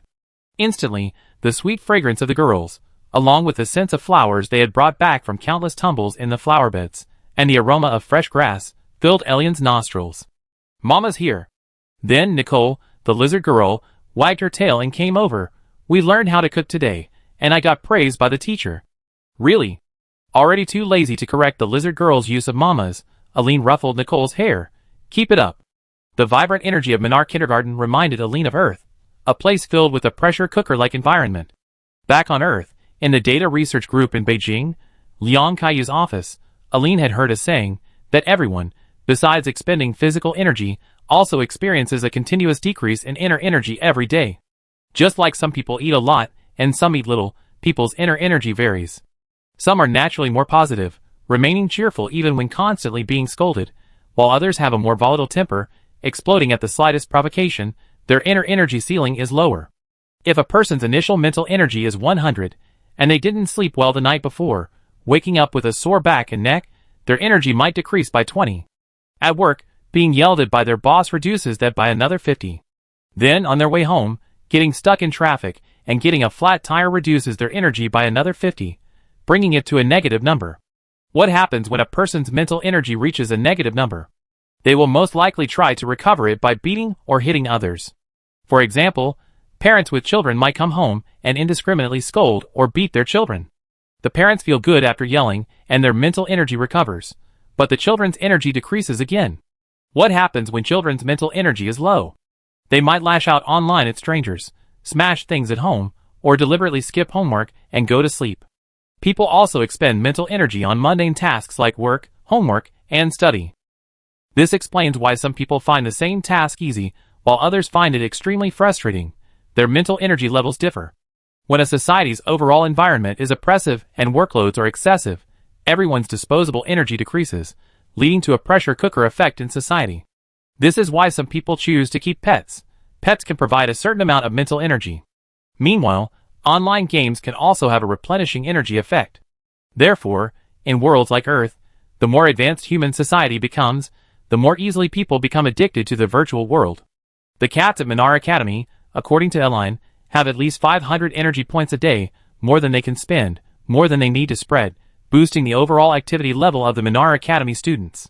Today, Wawa caught a strangely patterned lizard at the park. Seeing Eline patting Nicole's head, Wawa stubbornly nudged her head forward, forcing Eline to touch her. It has patterns I never seen before. Then Nicole told Wawa to let it go. Lizards eat pests like mosquitoes and flies in the garden, so you can't catch them, okay? Seeing the two little cuties might be having a little disagreement, Eline quickly explained, besides, lizards don't taste good. If Wawa is hungry, she can ask the kindergarten caretaker. Flower isn't hungry. People feed her every day, her stomach is practically bursting. The two catgirls lay down on the marble table, enjoying Irene's petting, gazing at the stars. The older brothers and sisters at Minar Academy are so kind to everyone. There's so much delicious food every day. Is that so? Irene nodded. I'm glad you like it here. With that, the main problems of Minar Academy and the monster forest were considered solved. Looking at the starry sky with Flower and Nan, Irene thought quietly to herself. If the Nasod era was a time of war between gods and demons, and the creation of the world, then Irene's era on the Eve continent was an era of human rule.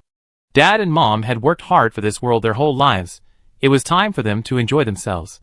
Under the starry sky, Irene turned her gaze to the Minar Academy students playing with the catgirls not far away. Once the first batch of magical beasts here grows up, leaves Minar Academy, and enters human society, she plans to have more descendants of magical beasts come to study, building the entire continent of Eve into a relatively harmonious family. However, before that, she has one more crucial thing to do. That is to inherit the authority from her father, NSD, and carry on the glory of the Dragon King. And to figure out the origins of the monsters. For this latter matter, Irene plans to approach it from the Black Heaven. After all, the Black Heaven's hedonistic suicide squad is indeed very knowledgeable about monsters and magical beasts. Perhaps some answers can be found from them. I go take a look around the dream capital. Thinking this, Irene stood up and said to Sophia and the others, if Lucida is there too, tell her the truth about everything. Chapter 534. Changing into a small black trench coat, donning a hood, a black-gray pleated skirt and stockings, and slipping on her boots, Irene picked up a lantern, tucked her precious Tier 2 ice crystal wand into her belt, and leaped away from Minar Academy. Reaching 1,000 meters above the ground, Irene turned and glanced at the world below. Minar Academy in the jungle seemed like a beacon in the darkness, its lights shining brightly everywhere.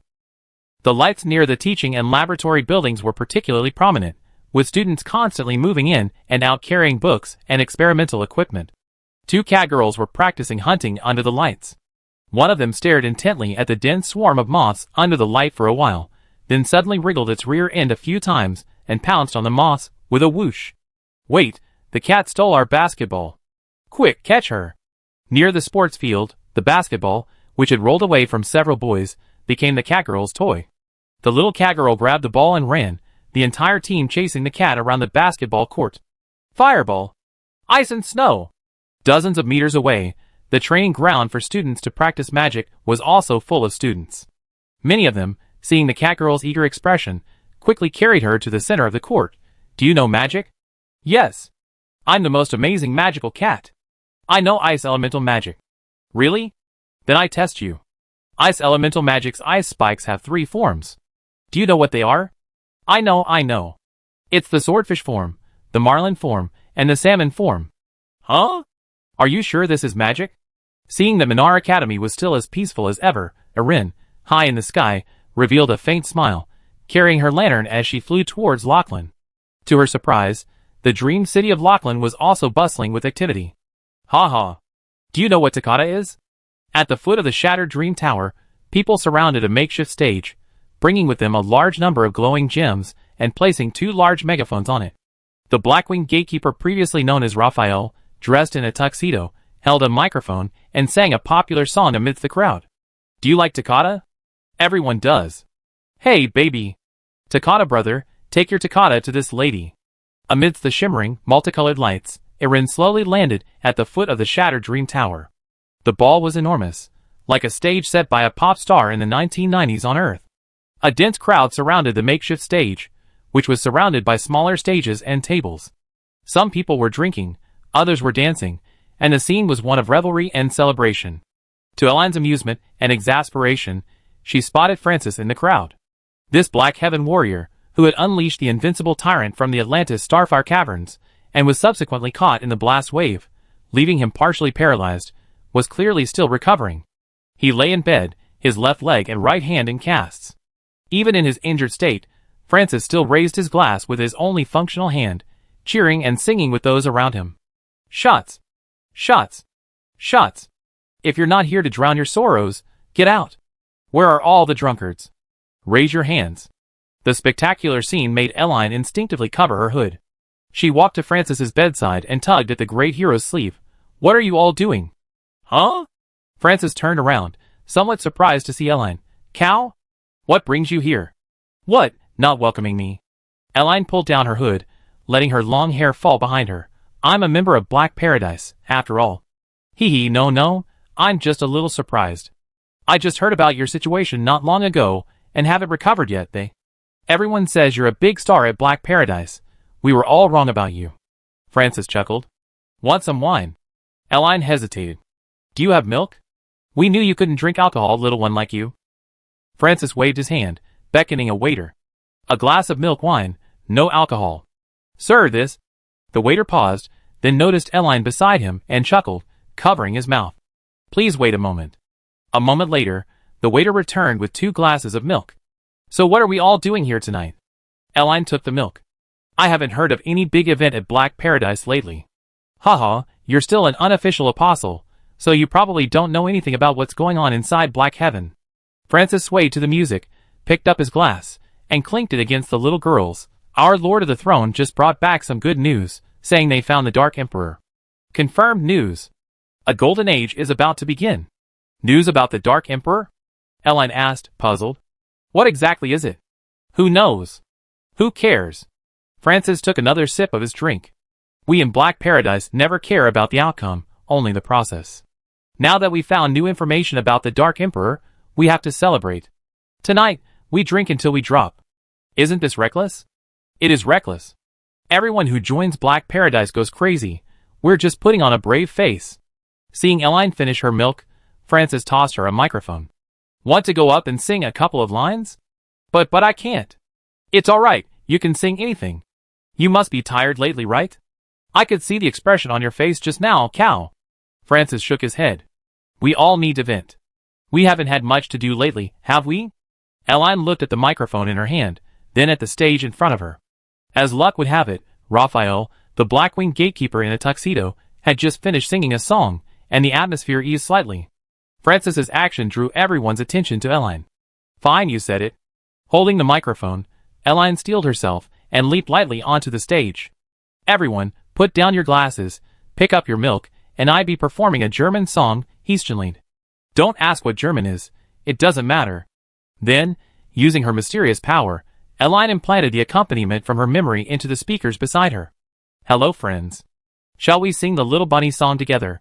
Instantly, a sweet, milky voice filled the entire Lachlan. This is my Little Bunny song. On every lawn, on every piece of land, little bunnies are dancing wildly. Chapter 535. Another weekend. Morning. That day, the Elanine team assembled at the gates of Minar Academy.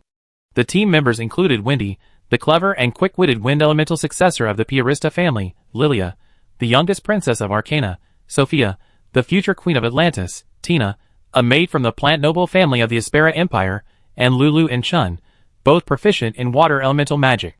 The team that had once won the Minar Academy Freshman Wilderness Survival Ritual had reunited here.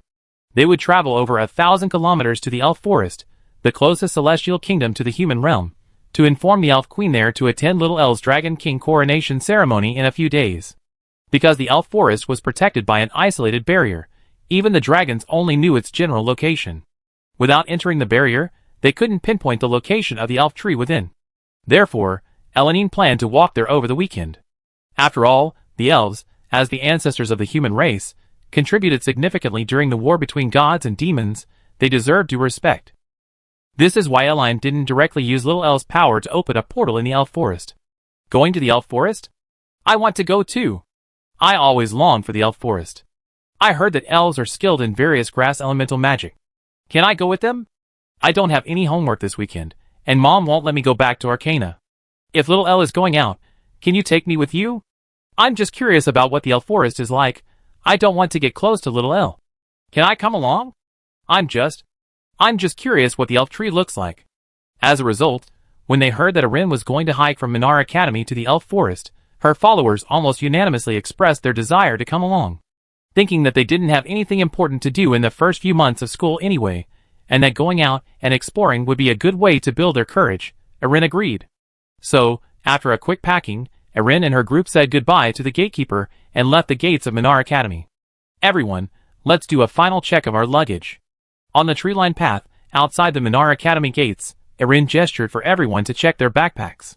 Although we can theoretically come back to get things after we leave, since it's a long trip, we should try to prepare enough luggage before we set off. I'm fine. Sophia spoke first. She didn't bring a suitcase, only the large backpack she received during Minar's freshman wilderness survival training, which held some sentimental value. When I was little, I often went on long trips with my mother. We usually only brought 2 or 3 sets of clothes, some medicinal herbs, a few bottles of water, and some grass seeds. I'm used to traveling light too. Wendy pointed to her travel bag behind her. Usually, 1 or 2 sets of clothes are enough. Erin curiously examined Wendy's bulging backpack. You don't have a lot of Lolita dresses in there, do you? Perhaps influenced by Alice and Victoria, Wendy was also a Lolita enthusiast.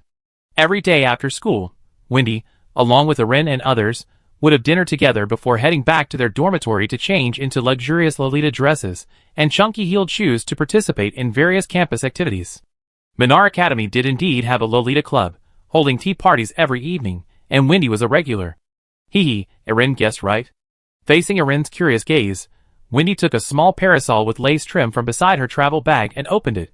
I heard that many older elves also love Lolita culture, and I like to exchange ideas with them. I brought a lot of tools that might be needed in the wild.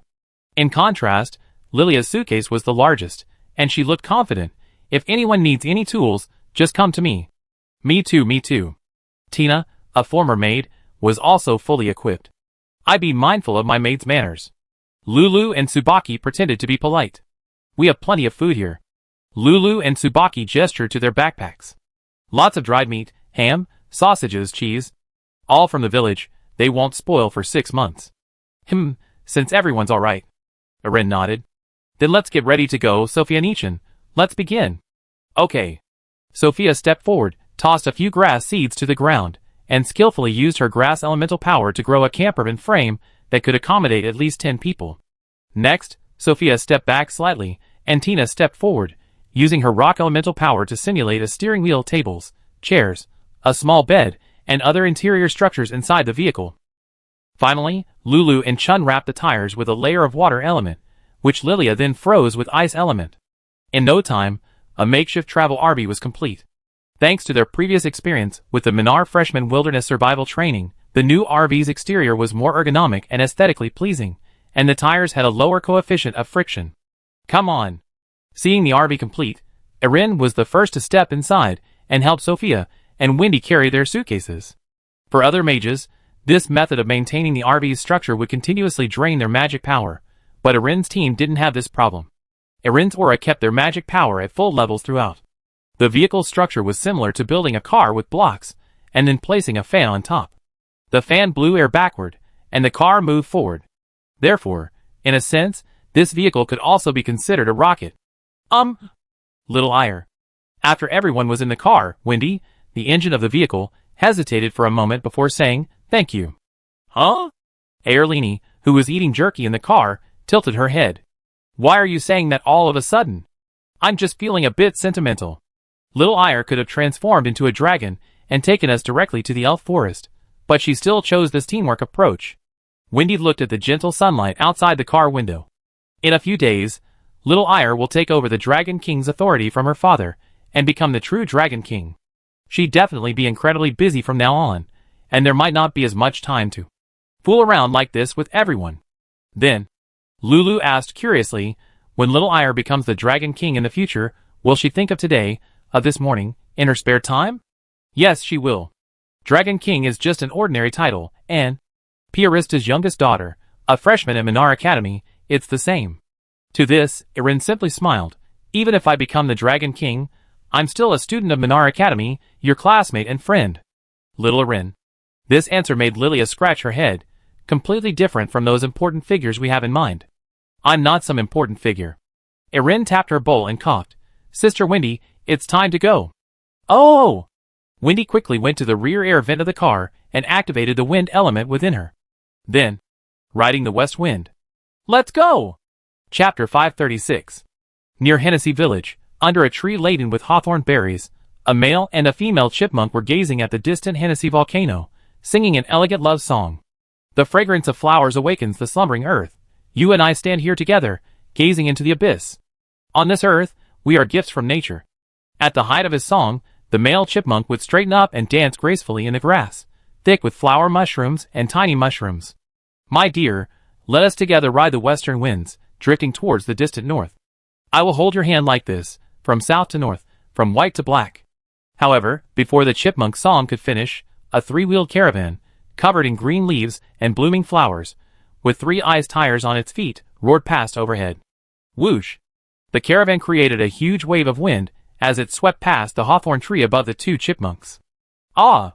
If you have fallen in love with me, please kiss my lips. The next second, a deluge of hawthorns rained down, burying the chipmunk in the ground. Huh?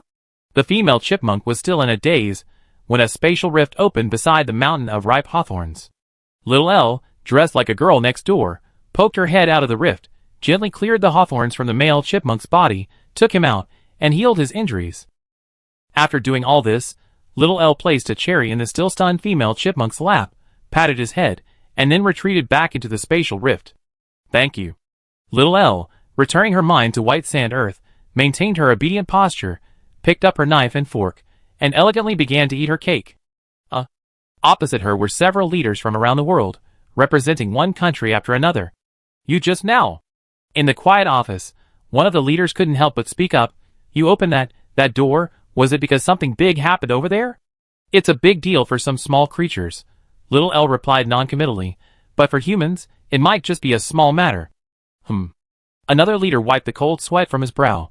I saw you took cherries, over there. Is it because you don't like cherries? Or some other reason? I quite like cherries. Then should I have someone give you some extra cherries?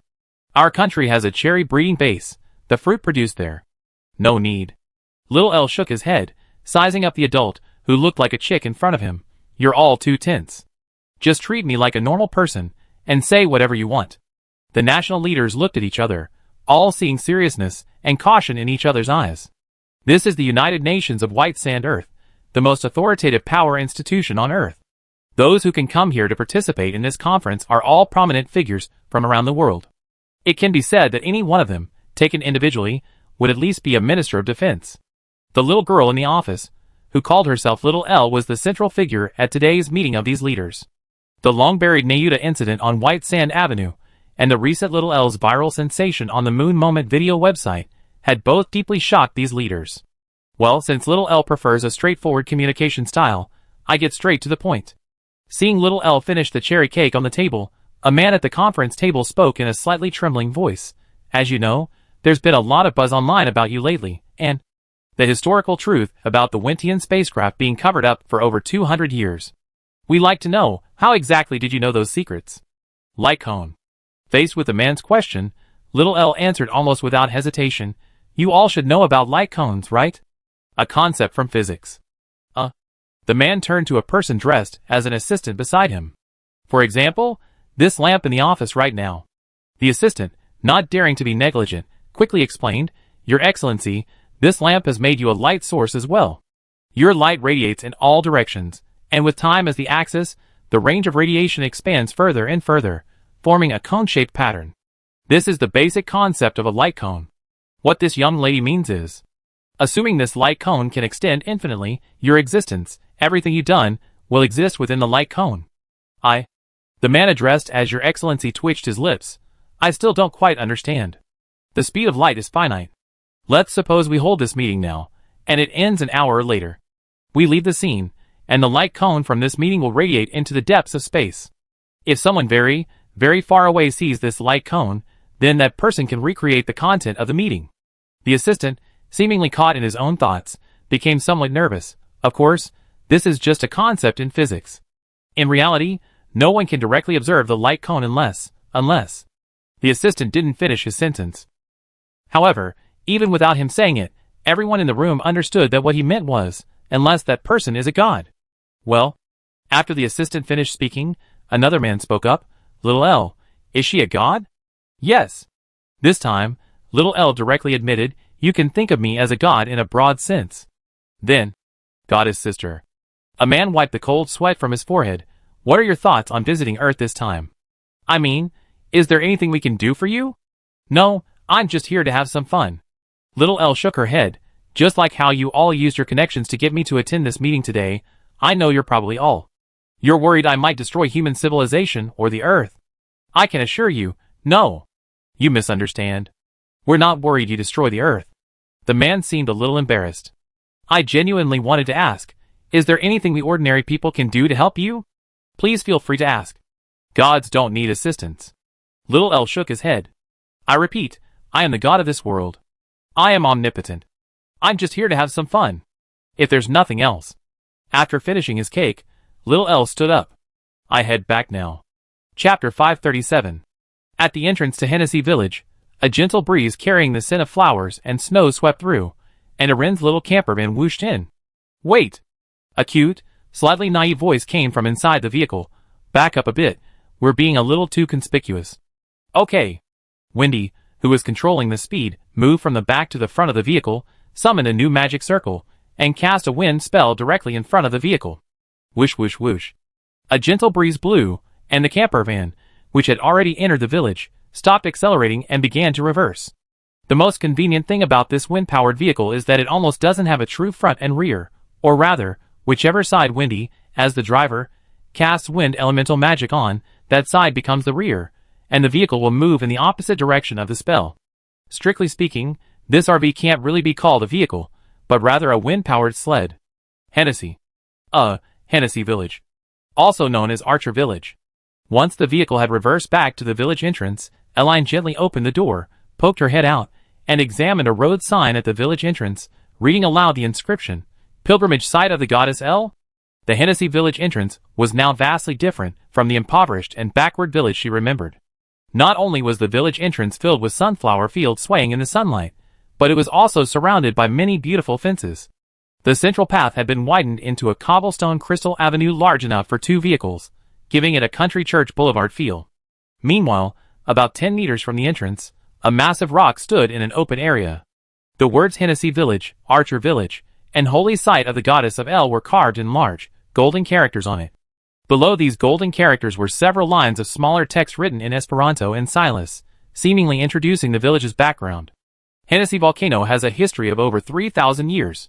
For a long time, the goddesses Hennessy and El have continuously protected this land. Eleni is light, Eleni is the sky, Eleni is the guiding light illuminating humanity's future path. We pray here devoutly, that the light of the goddess El may shine upon the earth. Then came a long, densely packed string of prayers. Wendy noticed the large rock at the village entrance and asked curiously, we haven't been here for more than a few months, have we? It's probably something the Silas Empire sent to build. Eline said helplessly, if I remember correctly, the Silas Empire seems to be a vassal state of this little village? Since Eline and Karika's visit, the relationship between the Silas Empire and Hennessy Village has been quite chaotic. Due to geographical and historical reasons, Hennessy Village doesn't belong to any country. However, because the village chief and some hunters and merchants frequently trade with a nearby small country, Hennessy Village is theoretically considered a vassal state of that small country. And that small country was once invaded by the Silas Empire, and is now a vassal state of it. So, logically speaking, Hennessy Village should be a vassal state of the Silas Empire. However, Eline had previously taught the Silas Empire's papacy a lesson, subduing their people. Furthermore, the village chief of Hennessy Village, was a close friend of Eline's sister, Karaku. This relationship led the Silas Empire to make a decision almost without hesitation, defying its ancestral traditions. From this day forward, the Silas Empire was a vassal state of Hennessy Village.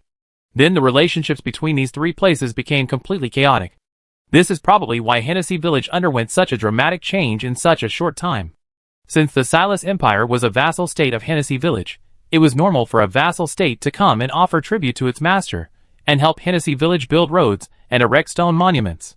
Looks like that dragon's been having a good time lately. Having figured out the connection, Erin returned to the car. Let's go into the village and take a look. We can slow down a bit. Okay. Wendy went back to the back of the car and cast a wind elemental spell. Instantly, the RV with its 3 ice wheels slowly drove into Hennessy Village again.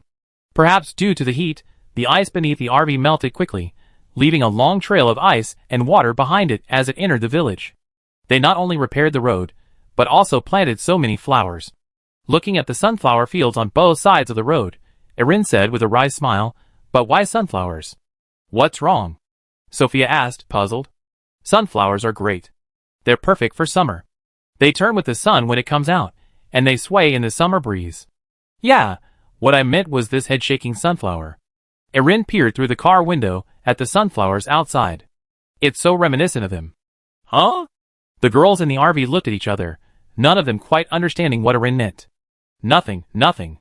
Erin didn't explain further, gesturing towards the village chief's shop ahead. "Let's go check out the village chief's shop first." Actually, Erin really wanted to say that these sunflowers in this other world, swaying their heads towards the sun, gave her a strong urge to collect sunlight. It's practically the twin sunflower from Plants vs. Zombies, and Erin turned her gaze to the back of the RV. This RV, packed with people, slowly moving forward by wind power, leaving a trail of icy snow behind it, was, if not exactly, a sled zombie. "Village Chief. Grandpa Village Chief. We come to see you." Since the Elf Forest and Hennessy Village are in the same direction, Erin's team, who had set off from Minar Academy, decided to stop by Hennessy Village. They wanted to see the village chief, see how the villagers who had been resurrected were doing, and also check on the little dragon princess, who had escaped from her family. "Who is it?" The dilapidated little shop at the village entrance, which they remembered as such, had been renovated into a beautiful little chapel. Hearing Erin's voice, the village chief, still holding a deck of Gwent, came out of the chapel. "The chapel is open as usual today. The nun is here too." Clearly, the aging village chief didn't recognize Erin in her Minar Academy grass element uniform, assuming they were there to pray. He instinctively pointed in a direction. "If you want to pray to Goddess Erin, walk 800 meters in and then turn left." Chapter 538. Like the village entrance, the interior of Hennessy Village had also undergone a significant renovation. Not only were the muddy paths of memory gone, but several pigsties and cattle pens were also gone. Even the small mud houses and tiled roofs where the villagers lived had been replaced by beautiful villas. The main road in the center of the village had been replaced by a colorful cobblestone path, lined with peas, chives, sunflowers, and other crops and flowers. Valuable trees were planted near the villas, and flood prevention measures had been implemented in some low-lying areas prone to waterlogging. Clearly, after Eline left, the Silas Empire not only sent construction workers to help the villagers of Hennessy build new houses and villas, but also hired highly professional designers to plan the village's roads, and even the sewer system was repaired. In a sense, this could no longer be considered a village, but rather a royal garden. If the surrounding terrain hadn't still matched Erin's perception of Hennessy Village, she might have started to doubt whether she'd taken the wrong path. My God. Like Erin, Wendy was also astonished by the changes in Hennessy Village. The Silas Empire has really gone all out. "I can understand," Erin said helplessly, "because of my connections, plus the dragon here, they definitely wouldn't dare to be negligent." Actually, the situation in Hennessy Village was similar to that of the Crystal Serpent Black Swamp. Or rather, Black Swamp's situation was even more extreme. Knowing that Erin was coming, Black Swamp immediately ordered everyone in the forest to transform it into a paradise resort overnight, cutting down all the dense, towering trees, and preparing a large amount of daily necessities and food to entertain the new students of Minar Academy. Although Eline didn't know what the village chief of Hennessy and the little dragon girl had said to the people of Silas afterward, judging from the current situation, the Silas Empire was probably quite frightened at the time. "Gentlemen." After driving into the village for a while, Eline's conspicuous trailer was quickly noticed by a villager dressed as a priest. "Are you all here to worship Goddess El?" The priest approached and gestured for Eline to pull over.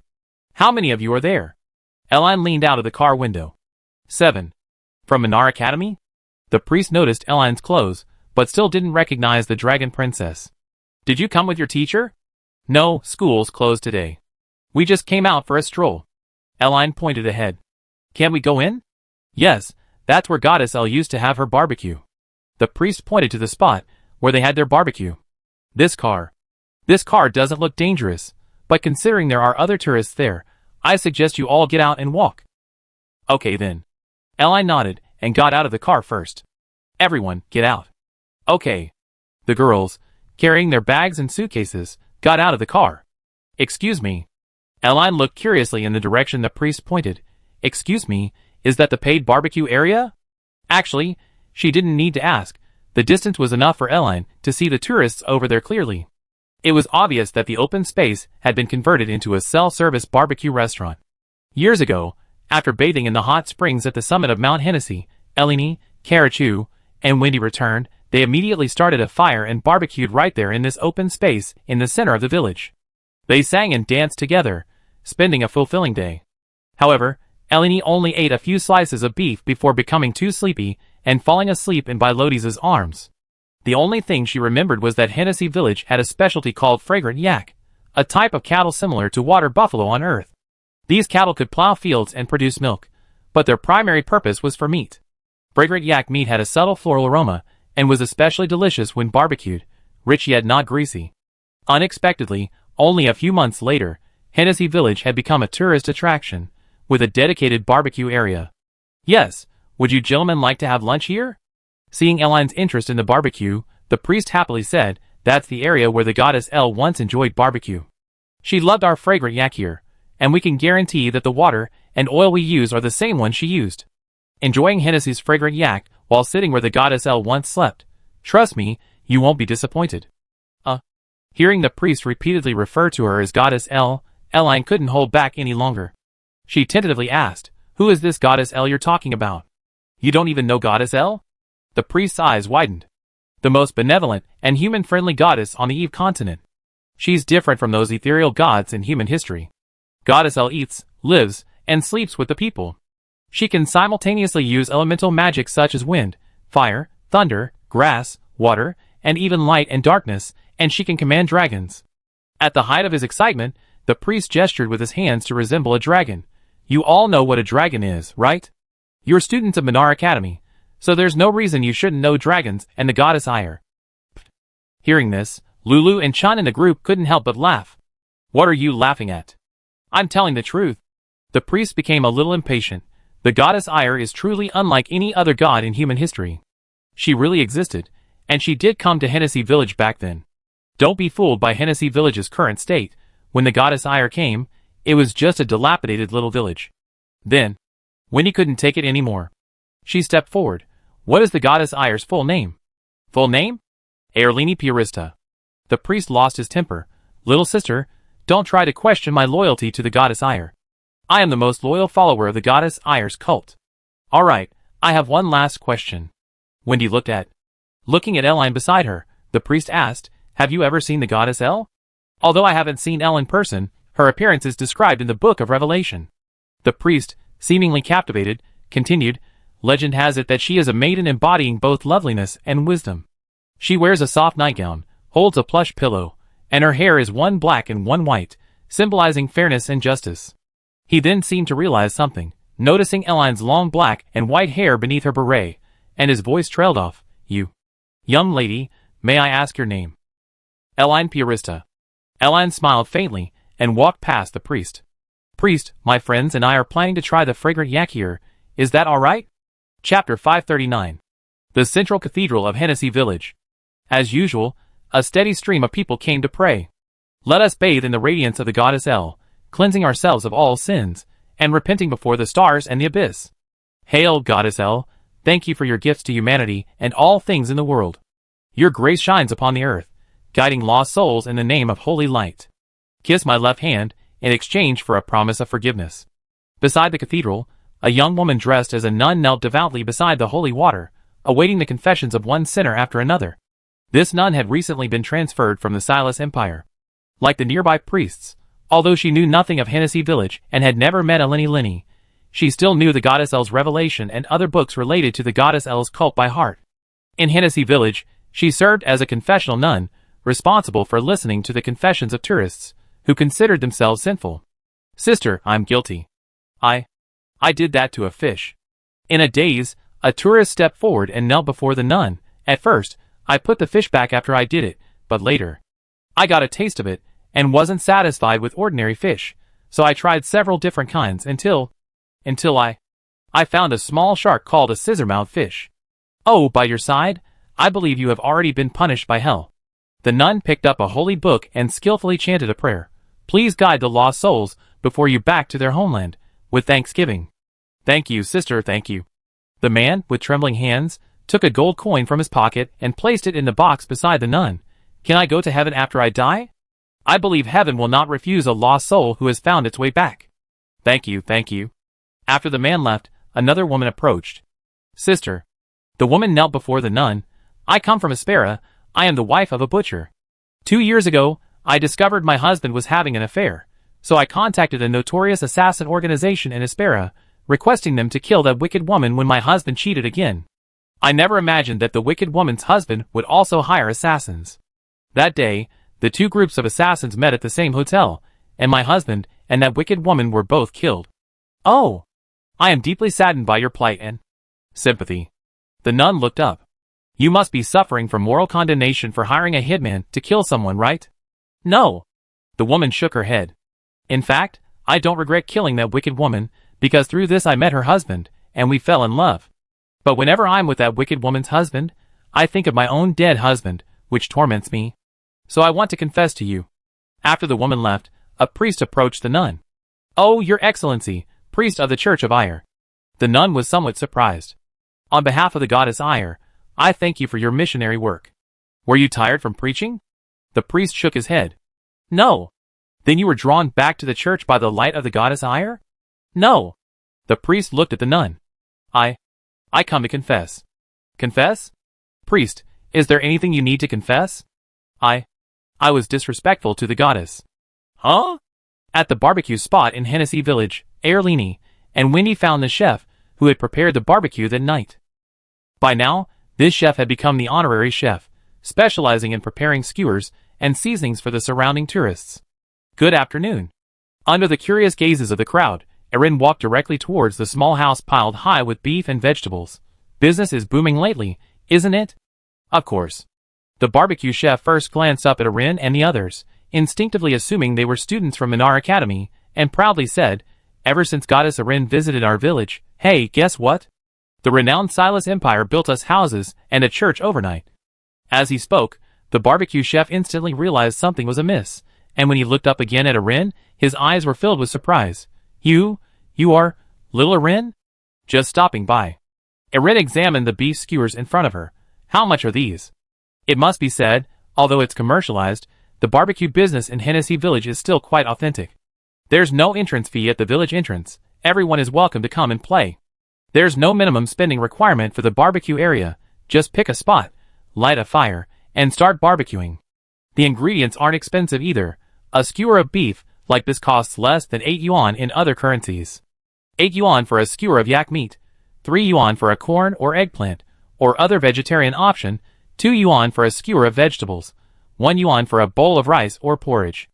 At these prices, it's considered cheap, not just for a farmhouse far from the big city, but even in a well-developed urban area. Most importantly, the ingredients are guaranteed fresh.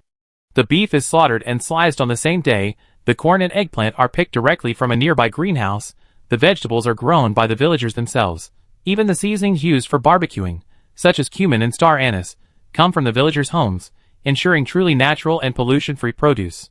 No, how can I take your money?" Seeing that Erin had actually taken out a gold coin, the uncle in charge of the barbecue hurriedly said, "Just tell me what you want to eat. You're our village's goddess now. You can eat as much as you want. I remember you wrote in some book of Revelation that goddesses eat and live with their people." Erin placed the gold coin on the table, one thing at a time. I'm here as a tourist today, so please accept this money. Then Erin gestured to her classmates behind her. There are 7 of us here. Besides the fragrant yak, uncle, could you tell me what local specialties Hennessy Village has? We can get a little of everything. Don't worry about us not being able to finish.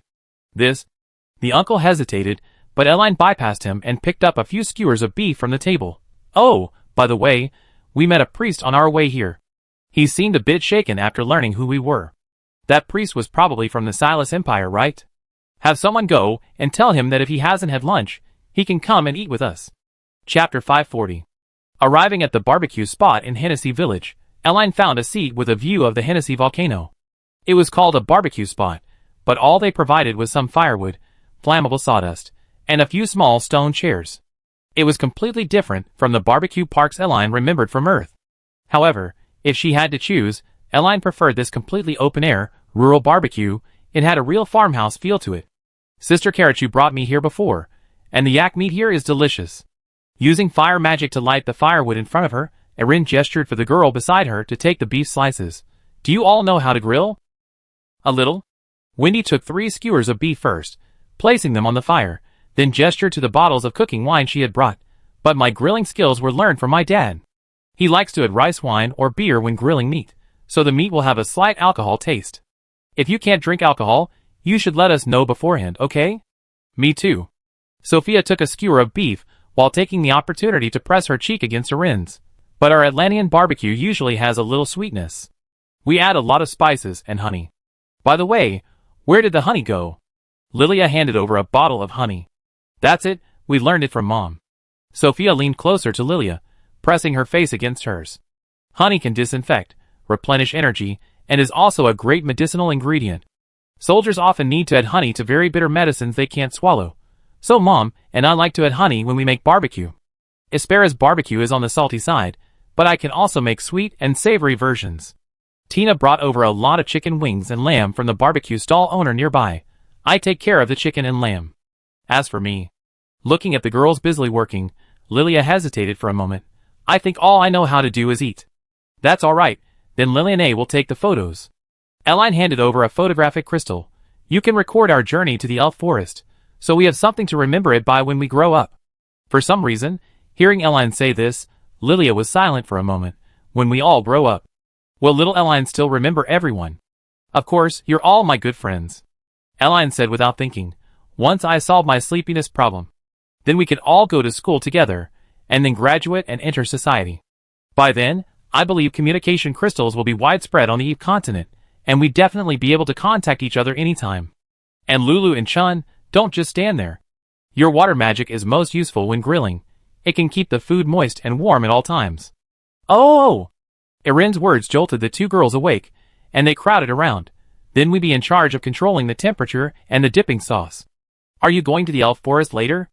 Perhaps Erin's group of beautiful girls was too conspicuous, because their conversation quickly attracted the attention of a small tour group next door. The tour guide immediately came over. The elf forest isn't open to just anyone.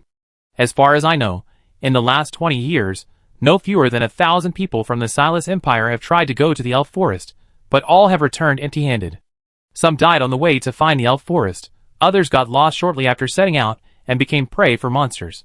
The guide, looking at Eline, asked, You're all students from Minar Academy, right? Why did you decide to go to the elf forest? We just wanted to challenge ourselves, Eline said while grilling beef. We had nothing to do this weekend, so we thought we'd get out and about. Going to the elf forest isn't just a casual stroll, the guide said. I don't know whether to call you naive or ignorant. The elf forest is a sacred place for humans. Finding it is purely a matter of luck, but the road to the sacred place is an abyss. A sacred place? Now it was Eline's turn to be confused. Why a sacred place? Because of the elves. Aren't elves said to be the purest and most beautiful race in the world? They are born from tree branches, the darlings of nature. The guide explained earnestly, legend has it that the place in the elf forest where the elf tree grows is called the Lake of Life. The water in the lake is more sacred and pure than the holy water of any country. It can cure all diseases in the world. Even without finding the holy water, the elves, skilled in grass magic and healing spells, will help heal any injured human they see. Therefore, the elf forest is an ideal haven for many wounded and lost souls. Oh! Erin blinked her big eyes. It seems the elf forest is indeed not easy to find. So, everyone, listen to your elder sister's advice. Don't be too fixated on finding the elf forest. Some things are destined, you can't force them. Thank you for your guidance, sister. Ellen smiled, then looked at the tour group behind the guide. Are you also here to visit Hennessy Village? The guide nodded. Just one stop on our tour. Are you all from Silas? Not bad, you were able to tell we're from Silas. The guide looked approving. There don't seem to be any Silas people here. How did you figure it out? I have a few close friends who are from Silas. I see. The guide picked up a skewer of grilled meat. Ever since King Silas recently decreed that Silas would become a vassal state of this small village, the number of tourists coming here is increasing every day. Many people are curious about what magical power this place possesses that can make the king even crazier than the Pope. So how are you feeling now, sister? It's quite beautiful here. The people here believe in the goddess of El, the same religion as the group that split off from the Frost Cross of Silas. The tour guide shrugged. Well, I'm not religious, so I don't quite understand why everyone is so fanatical. I'm not religious either, but I can understand His Majesty's actions. A man from the tour guide's group leaned in. His Majesty's move was actually quite clever, both pleasing. Well, that dragon princess not only resolved the crisis in Hennessy Village, but also stabilized the Silas Empire from the chaos of war. A triple win. I barely understand the first part, but the second. The tour guide turned around. What do you mean by stabilizing the Silas Empire from the chaos of war? Wasn't the Silas Empire preparing to go to war with the Lehman Empire? Later, we learned that the dragon princess was from the Piarista family of the Lehman Empire. If His Majesty the King did nothing, the Lehman Empire or the Piarista family might put pressure on him, causing the situation in the Silas Empire to worsen. But now, His Majesty the King has directly made the entire Silas Empire a vassal state of Hennessy Village, and Hennessy Village has some connection with the Piarista family. If the Lehman Empire still puts pressure on Silas under these circumstances, then it's putting pressure on Hennessy Village, and thus on the Piarista family. Becoming a vassal state of Hennessy Village, building scenic areas and direct roads on both sides, can stimulate domestic demand, get people to spend money, dispel the shadow of war, and the Lehman Empire will have no reason to interfere with Silas. The current situation is quite good. The three regions check and balance each other, making it very stable. Chapter 541. Once the topic of the Silas Empire came up, the tour group seemed to open up, ignoring the sizzling barbecue and chatting with the girls around Ellen. Are you students at Minar Academy? What year are you? Are the admission requirements high at Minar this year? I heard there was a dragon incident there recently, and related videos are circulating everywhere. Is that true? Does Minar Academy really have dragons? Haha, just asking. Apparently, Espera is quite panicked, feeling like a new era is about to begin. It should have been like this a long time ago. Normally, when we need to contact our families, we either ride a Pegasus or a Griffin back, or have a fast-flying animal deliver the message. But we clearly have a much faster communication crystal. It wouldn't use much energy to talk to relatives thousands of kilometers away. Some of the Empire's capital just won't let us develop. Yes, they've been tricked by capital. During the chat, Ellen also asked the tourists about the goddess of Eler cult. Oh, you mean the church not far away? The tour guide gestured to the large cathedral in the distance, which was clearly newly built. There are several similar ones in Silas, all recently constructed. The cult of the goddess of El is a recently established church, mainly based in Silas. I heard there's a similar one in Atlantis, though it's called the cult of Holy Light El. Actually, they're all the same. Everyone worships the same goddess. This goddess of El you're talking about. Ellen was somewhat amused and exasperated. What exactly did she do to earn so much worship? Don't say that. The tour guide interrupted Ellen before she could finish. At least not here in Hennessy Village. Everyone here is a follower of the goddess El's cult. It wouldn't be good if it attracted a few fanatical followers. I'm just curious. Little El has actually done quite a lot. The tour guide counted on his fingers as he spoke. For example, helping the Lehman Empire resolve a serious diplomatic incident, blitzing Silas, breaking their testing crystal at the Minar Academy's entrance ceremony, and summoning a dragon to intimidate Espera, etc. Of course, I personally think her most outstanding contribution was facilitating a long period of peace on the Eve continent. Peace. Ellen tilted her head. Peace? Don't you think things have been pretty peaceful lately? Which country dares to start a war? They'd be crushed by little Ellen the moment they showed their faces. Look at what Espera said about Atlantis raising dangerous magical beasts. They didn't even get their share of the Starfire Cave's profits and lost several of their officers. Now King Espera is trying to curry favor with little Ellen. The tour guide looked at the innocent-looking Elaine. I'm a tour guide. Who dares to travel during times of war? The more peaceful a place is, the more spare money people have, and the more they want to see the world. That's how my business thrives. Oh. Elaine gave AIC. I completely understand. Look. So that's why you brought everyone to Hennessy Village, sister? Yes, the village's name literally translates to Archer Village, originally referring to the archers and hunters of this village. Now I feel that calling it Peace Village would be more fitting. Many people come to Hennessy Village just to queue for hours to confess to the nuns in the church, hoping that little L won't hold his past sins against him. It seems like you know little L quite well. Elodie couldn't help but laugh. Haven't you seen what little L looks like? No, I've been too busy lately to watch those videos. I only remember some descriptions of little L from books. The tour guide shook her head. Everyone says little L is very cute.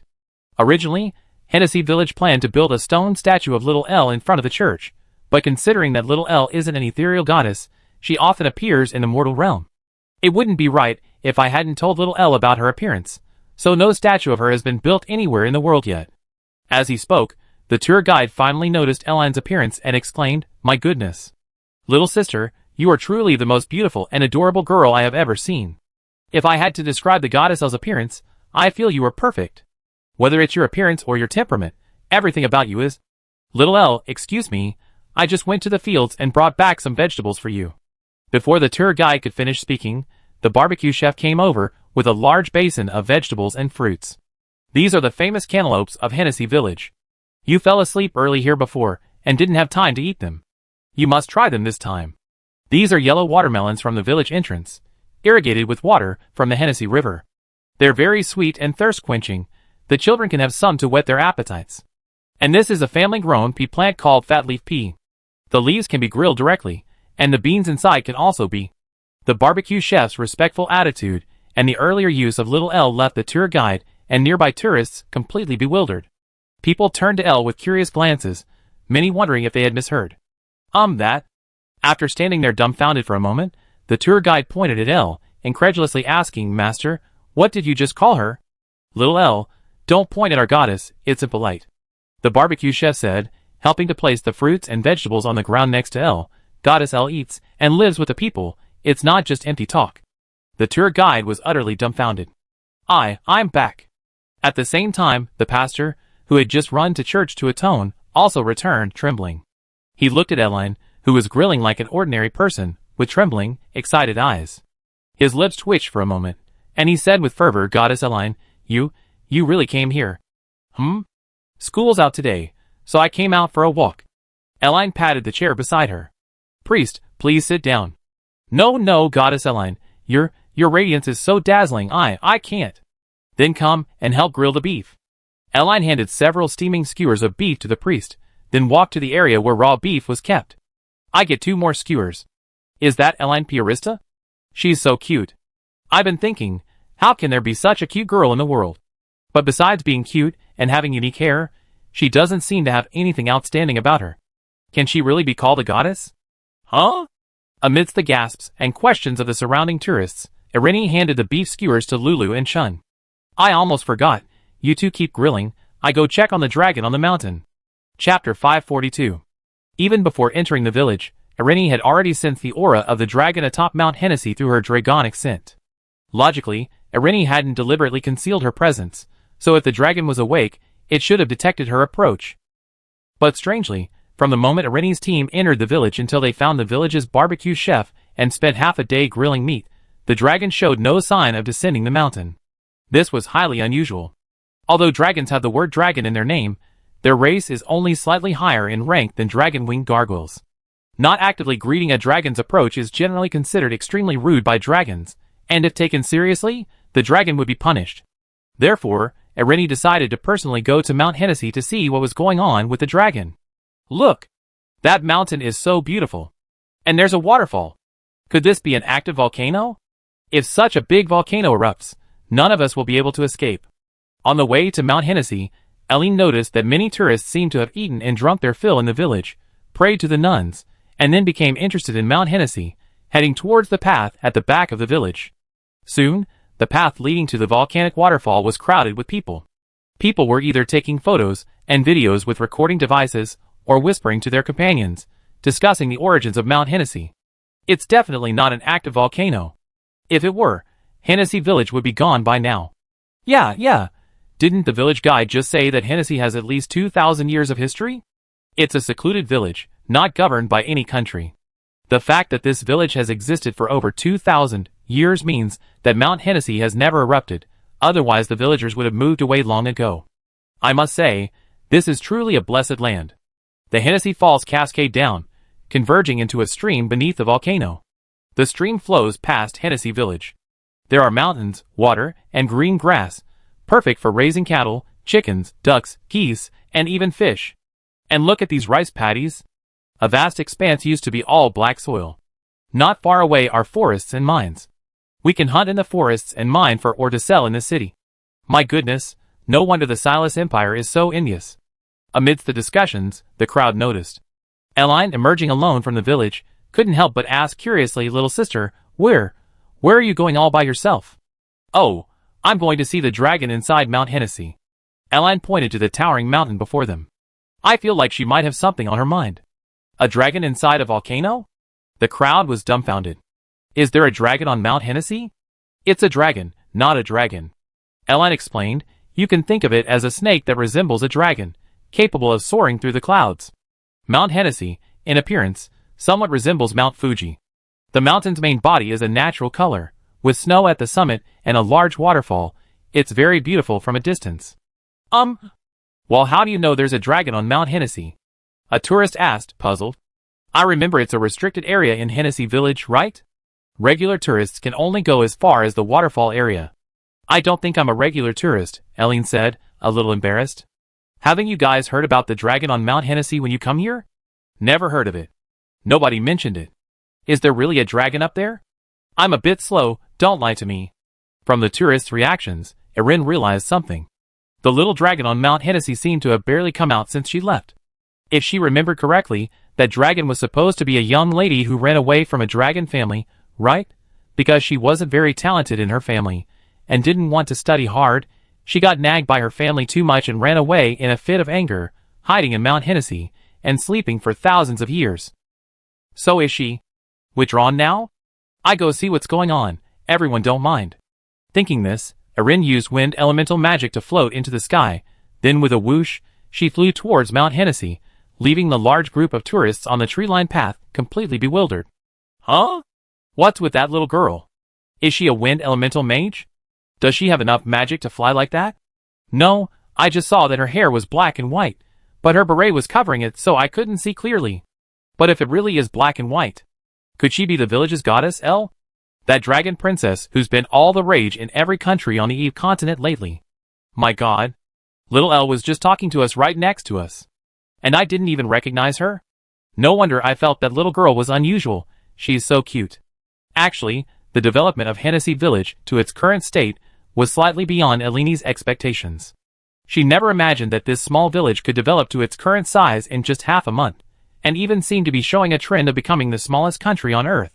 Given the current situation, Hennessy Village will only become more famous, attracting more tourists and enriching the villagers. Once they gain wealth and recognition, certain balances are likely to be disrupted. Therefore, Eline urgently needs a manager.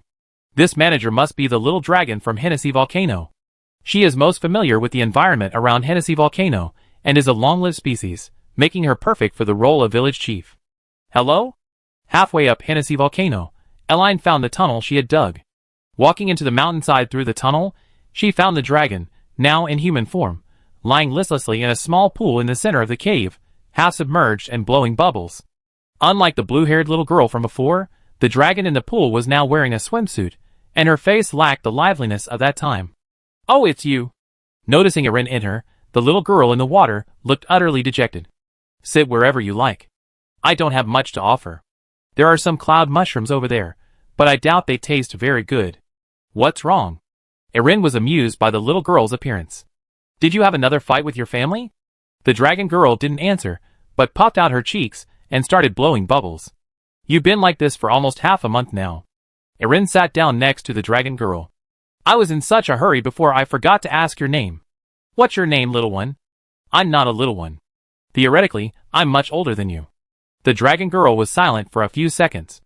Just call me Amy. Chapter 543. The lowly dragon before her was completely different from the Hennessy dragon that Erin remembered. She vaguely remembered that after learning shape-shifting and transforming into a human, Hennessy's personality was lively and arrogant, much like Cerno from the Toho Project series. However, now she remained in a human body, squatting in a small mountain pond, looking utterly dejected, not even bothering to greet the dragons. Therefore, Erin guessed that shortly after she left Hennessy village, her dragon parents found her, and a fight broke out, causing the dragon to become depressed. This situation, how to put it? In human terms, it's like a rich girl from a wealthy family doing poorly in school, being scolded by her family, and then running off to another city to stay at an internet cafe, spending her days either playing games or sleeping in a private room. Erin's arrival made Hennessy village famous. To use this analogy, it's like a news reporter visiting an internet cafe, interviewing the young lady, making the internet cafe famous, and then her parents finding out. So, the parents rushed to the internet cafe that very day and started arguing with their daughter again. My dad came here before. Sure enough, less than 2 minutes after Erin quietly took a piece of Ganoderma lucidum and started munching on it while waiting for the water dragon Lowly to speak, the Lowly in the pool couldn't help but speak up. He wants me to go home and inherit the dragon family business, and he also wants me to learn the dragon water magic I've been neglecting, but I have no interest in inheriting the family business. I've never been cut out for water magic. I like cooking, singing, and drawing, but I just don't like magic. Even if I learned it, I wouldn't be able to master it. If I go back to inherit the dragon family business, any dragon with a decent level of magic could easily bully me. So I told my dad to have another child, a younger brother or sister with high magical talent. I'm not going to take over their business. My dad got furious when he heard this.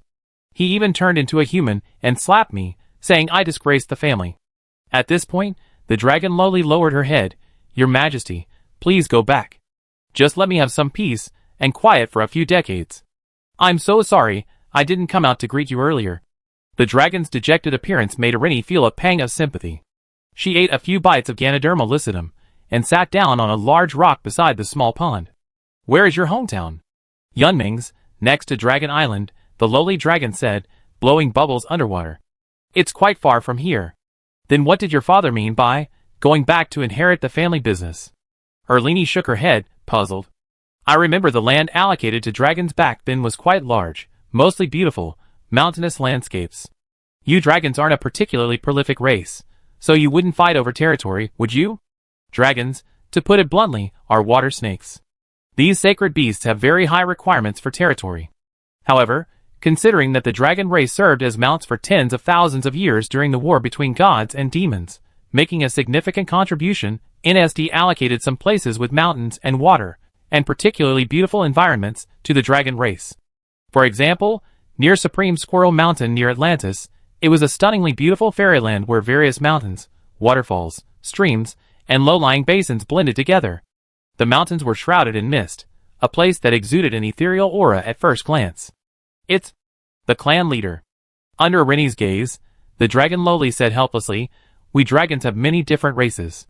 In Yunming's, where I grew up, there are 4 major clans. Every year, the 4 major clans secretly compete, testing their strength and magic. Our clan is the weakest of the 4, and to make matters worse, my parents are useless, giving birth to a daughter like me with no magical talent and a bad temper. This year, the clan's once-in-a-century martial arts tournament is starting, and my dad is calling me back to participate. If I don't go, he scold me. Oh, Erin said, thoughtfully, so? In Yunming's, where you live, there are 4 major clans. The 4 major families each manage a territory, and within each of the 4 major families are many smaller families.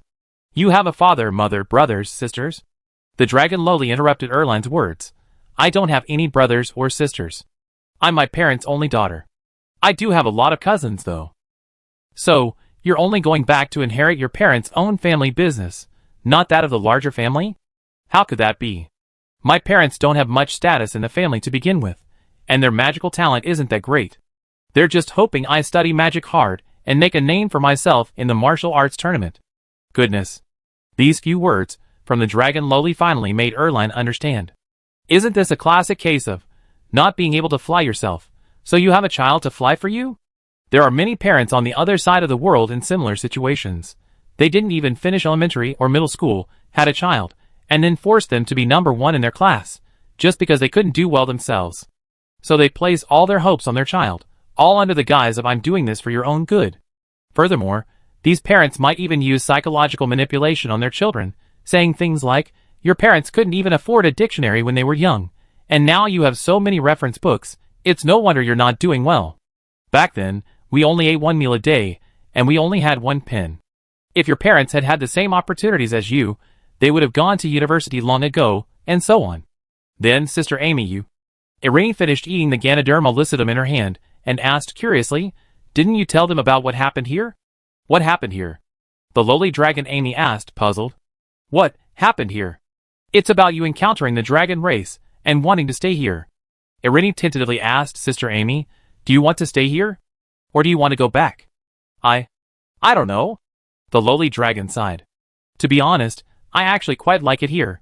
There are many humans who admire me, and I'm happy playing with the villagers after becoming human. I can also cook and sing according to my own interests, but my father definitely won't allow it. If Sister Amy wants to stay, then stay." Irene gestured to the bright sunshine outside. Hanashi Village. Things have changed a lot these days. I can't stay in the village every day, so I hope Sister Amy can help manage the humans here. Is this really alright? The little dragon popped its head out of the water. Is this your personal decision, or is it on behalf of the dragon race? It's my personal decision. Irene smiled. But actually, I have some worries too. Soon I'd be returning to Dragon Forest to inherit the family business, just like you. Return to Dragon Forest? Inherit the family business? What kind of family business does the dragon race have? The little dragon was initially puzzled, then seemed to come to her senses. Could it be? Yes, Dragon King. Irene gave a wry smile. How about this? In a few days, I go with you to Cloud Dream Marsh and explain the situation to the dragons there. I trust the dragon race's reputation. Your parents will give you some face, more or less. Chapter 544. Inside the slightly cool Hennessy volcano, Irene's words left the lowly dragon Amy in a daze for a while. I think it's best not to trouble the Dragon King. Under Irene's gaze, the lowly dragon stood up. It's our own dragon clan's business. Asking the Dragon Lord for help is just too. Well, it feels like we're being presumptuous. She glanced at the azure sky outside. I just rest here for a few days by myself, and then I go back to the clan. Didn't you say you didn't like the atmosphere at the clan? Irene asked curiously. If you don't like it, why do you want to go back? Amy scratched her head. Because there's no way around it. One of us, father and I, has to compromise. So you compromised? Irene slowly stepped forward. Let me ask you another way, Sister Amy. So, would you rather stay here, travel around, and study your favorite music and art, or return to Yunming's to inherit the family business? I rather study painting and music. If you go back to inherit the family business, will your parents allow you to study these things? Probably not, they're very strict with me. Then, what will happen if the family doesn't have you? The 4 great Jialong families are the same whether I'm here or not. If it's my parents, their status within the family might be even lower if I don't go back. Will a lower status within the family lead to any serious consequences? No, but my parents might not be able to hold their heads high in front of relatives, and at family gatherings, they might be looked down upon by friends and family. So does Sister Amy have an answer in her heart? Eline asked encouragingly. The elves have a blessing. Paratresia, may you find your own destiny. Sister Amy's destiny. What is it? Have you decided? Amy lowered her head. I don't know. My heart is so confused. Buzz, buzz, buzz. As they spoke, Mount Hennessy trembled slightly. A powerful fire elemental force could be clearly felt slowly stirring from within the volcano. This movement caught Eline's attention. Is this the prelude to an eruption? Then, let me tell you a story. After the volcano stabilized slightly, Eline walked over to the little girl and sat down on a large rock. In a world without magic, everyone lived in peace and prosperity. A girl named Yao, on the verge of death, traveled back 10 years, back to her broken family. In this world without magic, everyone had to study hard from a very young age, because if they didn't study hard, they would be surpassed by their peers, wouldn't get into a good university, and wouldn't find a good job. When she was very young, Yao didn't do well in school, and was often ridiculed by those around her, and beaten by her parents. Moreover, Yao's family was as broken as her academic performance. Her father made a living selling fruit, and her mother was ill, needing a lot of money for treatment. Yao, who traveled back from the future, knew that even if her family could raise enough money, her mother's illness couldn't be cured. But Yao, having returned to the past, carefully pieced together that broken family. She studied hard and tried to maintain her relationship with her family, even though it was exhausting. Ultimately, Yao rebuilt that shattered home, and left that home, finding a new home of her own. At this point, Erin paused slightly, patting Amy's head. We can never predict what will happen in this world tomorrow, whether surprises or accidents will come first. We can only try our best not to do things we regret. Amy's parents want her to go back and inherit the family business, perhaps because they don't want her to suffer outside, or perhaps for their own sake so that, once we all speak frankly, it'd be fine. If it's because you don't want Amy to suffer outside, you can rest assured, the Dragon Clan can vouch for it. But if it's about saving face, then Amy and I can easily convince them to come back to Yunming's together. After all, nothing is more prestigious than a daughter bringing the Dragon Clan home, right? The Eve continent now is different from the chaotic era tens of thousands of years ago. Famine and war are rare now. The Dragon Clan has allocated such a large territory to the Jiaolong. There certainly won't be resource shortages for hundreds of thousands of years. A relaxed yet hard-working lifestyle shouldn't be criticized. Eli knew that Amy's problem stemmed from a heartache. Of course, she had no right to interfere in other people's family affairs. She could only try her best to persuade Amy to live a good life based on her understanding. Then, after listening to Erin's words, Amy remained silent for a while before saying, "If I choose to leave the family, wouldn't it seem very rebellious?" "No, not at all. Sister Amy is quite old. Of course she has the right to make a choice." Erin smiled. "If Sister Amy really cares about the family, she can give Mom and Dad some compensation, like visiting them more often, or giving them small gifts or surprises. The premise is that Sister Amy first understands why Mom and Dad want you to come home and inherit the family business." Then Erin changed to a playful tone. "On the contrary, it'd only take a few minutes for Amy and me to go to Yunming's. If Amy really thinks this is too formal, consider it a favor you owe me, that's fine too." "I understand." Hearing this, Amy raised her head and quietly wiped away a tear from the corner of her eye. "Thank you, little L. This is the first time someone has ever said so much to me in my life. Don't misunderstand. I just want to find someone to help manage Hennessy Village, and I don't have anyone else in mind right now." Elle stuck out her little tongue. "Don't think of me as so noble, okay?" Buzz buzz buzz. At this moment, a noticeable tremor appeared again at the bottom of the volcano. "Huh?" Amy noticed the unusual fluctuations in the fire element. "What's going on down there?" "It looks like the volcano is about to erupt," Ellen said helplessly. "Those tourists said Mount Hennessy hasn't erupted for at least 2,000 years? I think it's been at least 5,000 years. Amy exclaimed in surprise. "Shouldn't it be a dormant volcano?" "At least judging from the current elemental fluctuations, it's not completely dormant." Ellen walked towards the cave entrance. "Come on, I take you to meet the villagers. If this volcano really is going to erupt, I just forcibly seal it off for another 5,000 years. Chapter 545. When Amy returned to Hennessy Village, Ellen noticed that there seemed to be more villagers and tourists than when she left. Perhaps it was due to the approaching midday tourist peak. The barbecue area was packed with people, keeping the barbecue chefs extremely busy.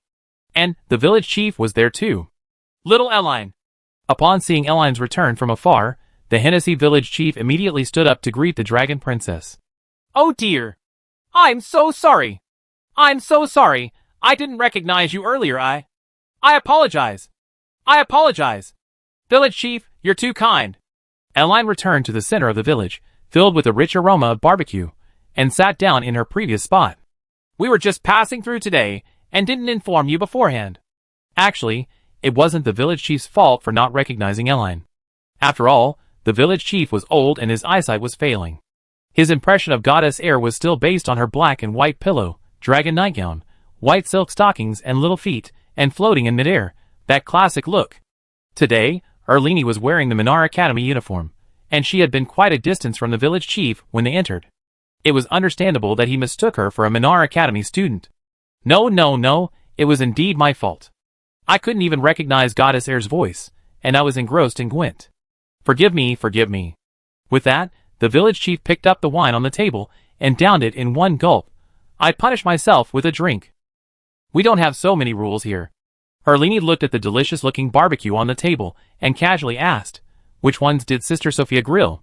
Wow. Little L is biased. Wendy immediately sidled up to her. So many flavors, but you only favor Sophia. I was just asking casually. I eat whatever you guys bake later. Eline let the little dragon sit next to her, eat something. This time is different from the previous night. I won't fall asleep while eating. Hee hee, even a sleepy dragon king is cute. Clearly, Eline's words had largely resolved Amy's inner conflict, and she had regained her former mischievousness. Let me taste the food here again, with my human sense of taste. Is this the goddess worshipped in Hennessy Village, Lady Eline?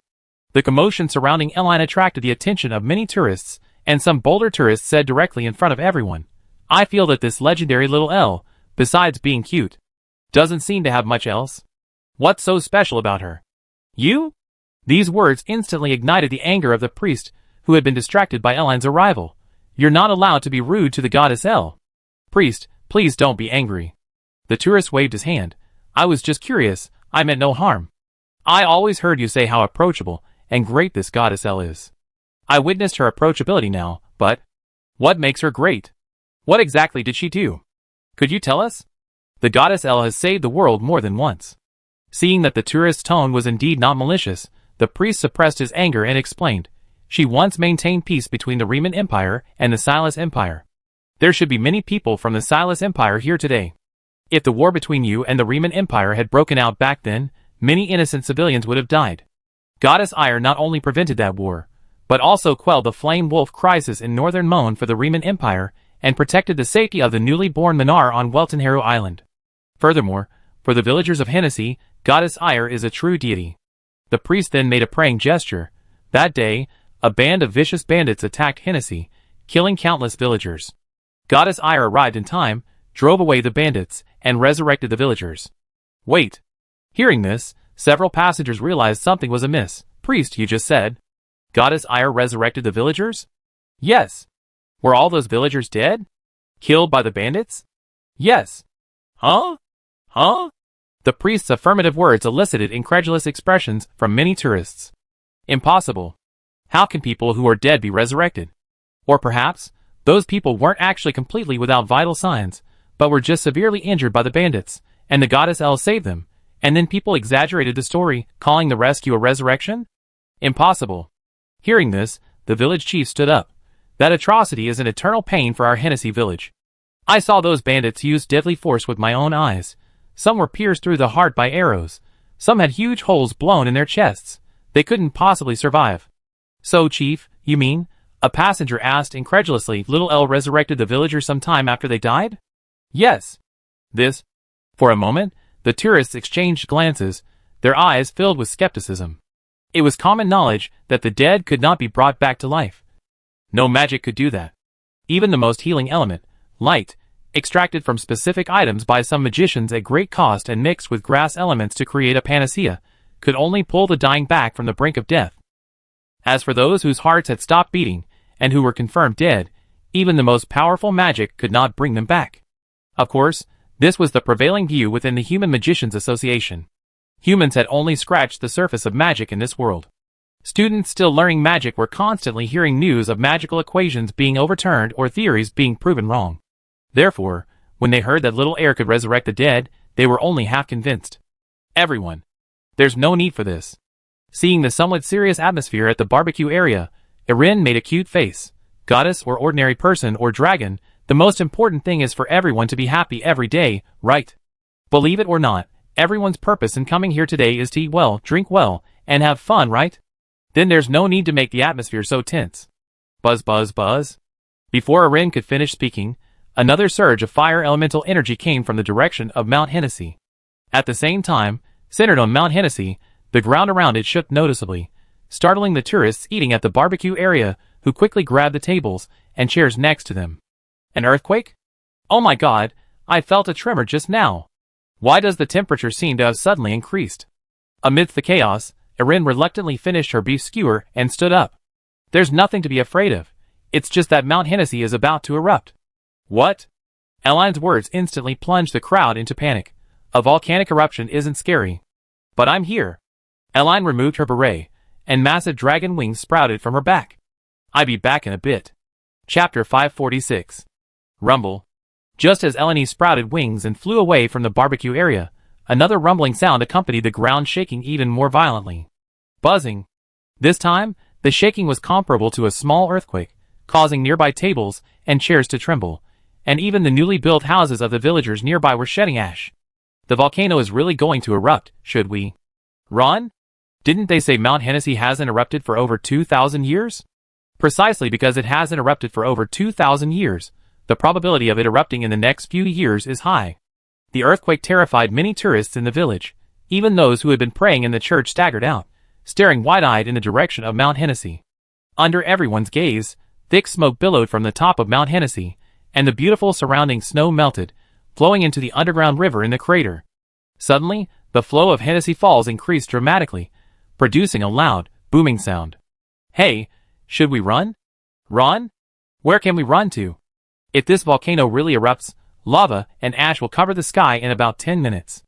Can you run 10 kilometers away in 10 minutes? Are we just going to wait here to die? I suggest we hide inside a building first.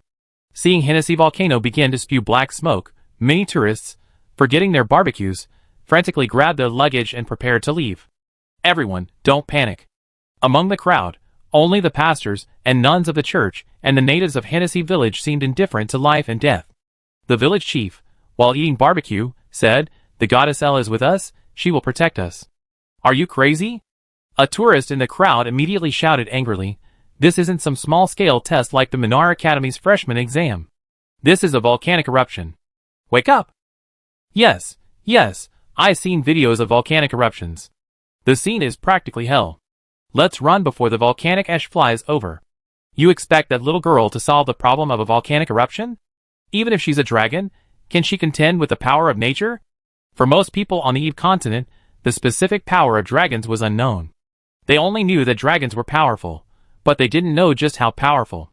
In the minds of ordinary people, dragons could fly, were enormous, and could use dragon magic, easily destroying human cities. In that case, dragons must be around level 10 magical beasts. People thought. How could dragons possibly withstand natural disasters, like earthquakes, typhoons, and volcanic eruptions? Even if dragons weren't afraid of these natural disasters, we humans are. Being able to withstand a volcanic eruption doesn't necessarily mean being able to save people during one.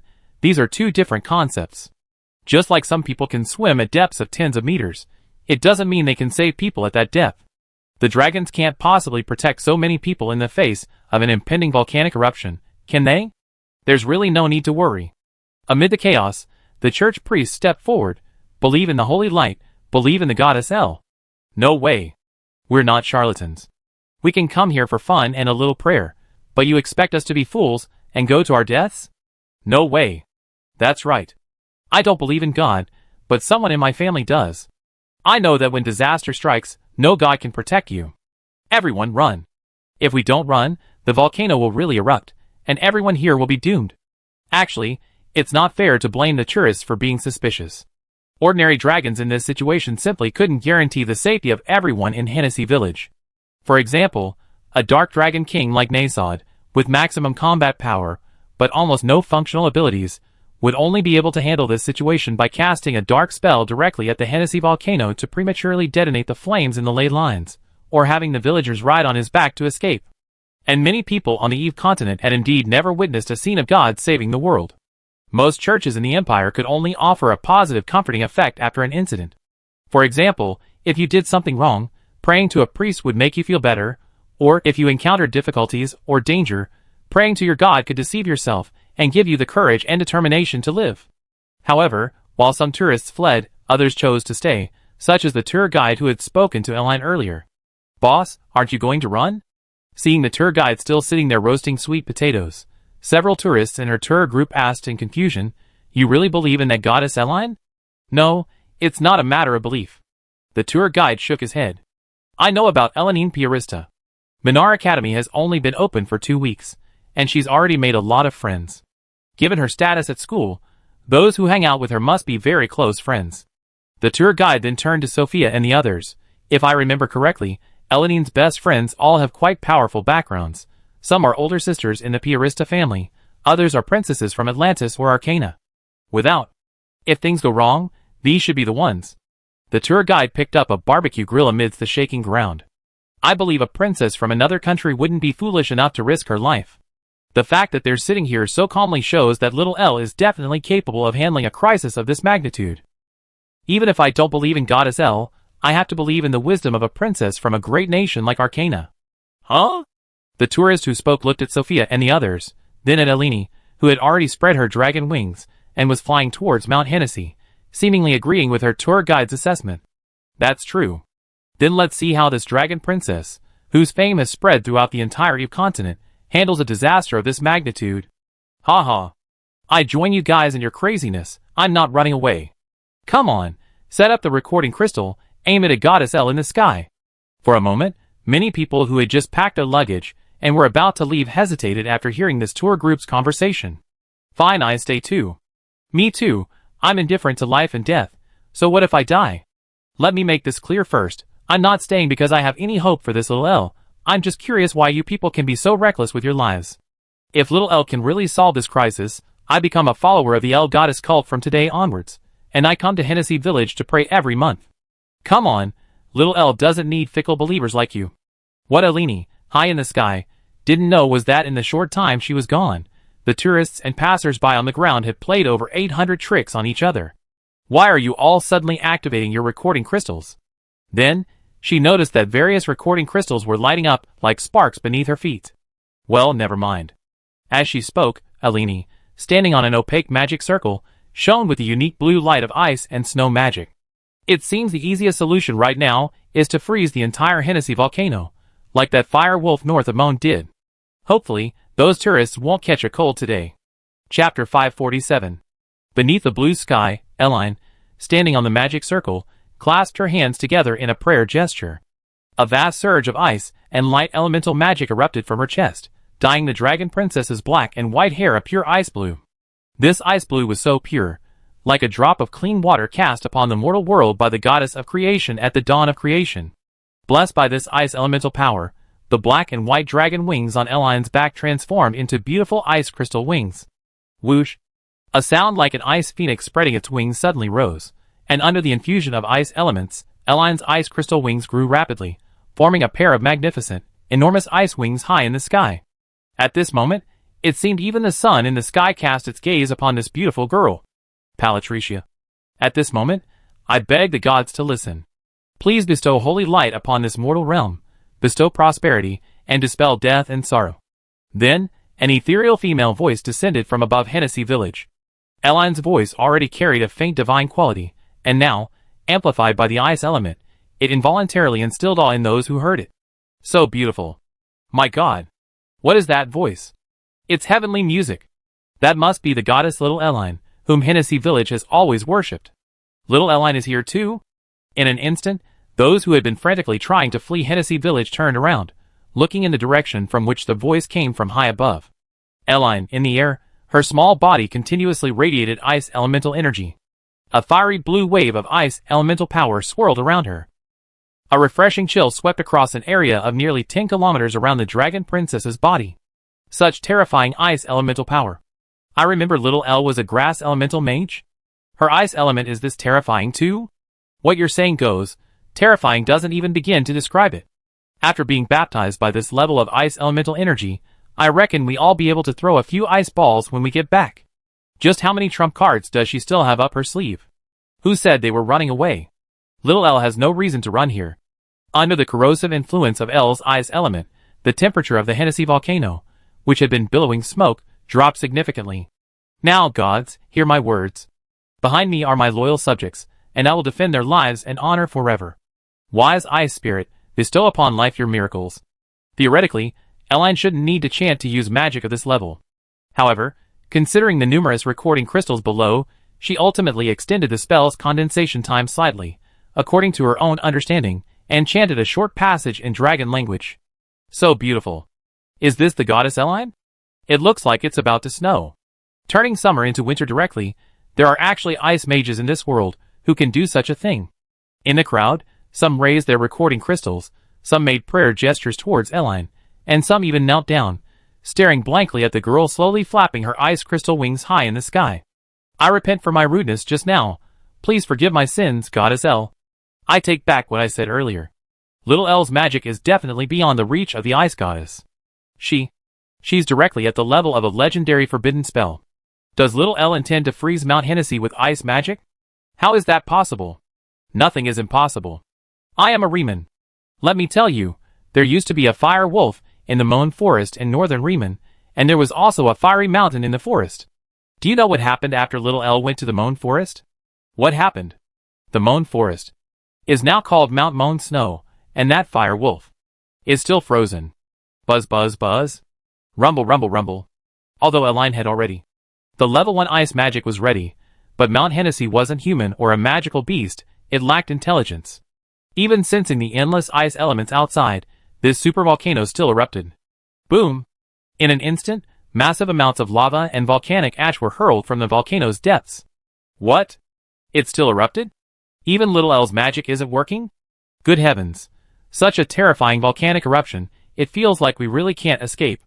Just when some tourists in Hennessy village thought everyone was doomed, a bright light shone from the ice element surrounding Eline. Buzz? At this moment, the brightness of the ice element light surrounding Eline even surpassed that of the sun in the sky. The next second, the ground beneath the dragon princess's feet began to freeze. Ice crystals hurtled towards Mount Hennessy with lightning speed, first freezing the waterfall beside the volcano, then rapidly rising along the mountainside to freeze the crater. Following this, to the horrified eyes of the onlookers, the force of the ice element continued to exert its power, flowing upwards along the lava spewing from the crater, freezing not only the scalding lava, but also the volcanic ash and rock that had erupted high into the air. Bang bang bang bang. Then, a hailstorm of volcanic ash began to fall near Mount Hennessy. The massive Mount Hennessy, preserved in its eruption-like state, was encased in a thick layer of ice.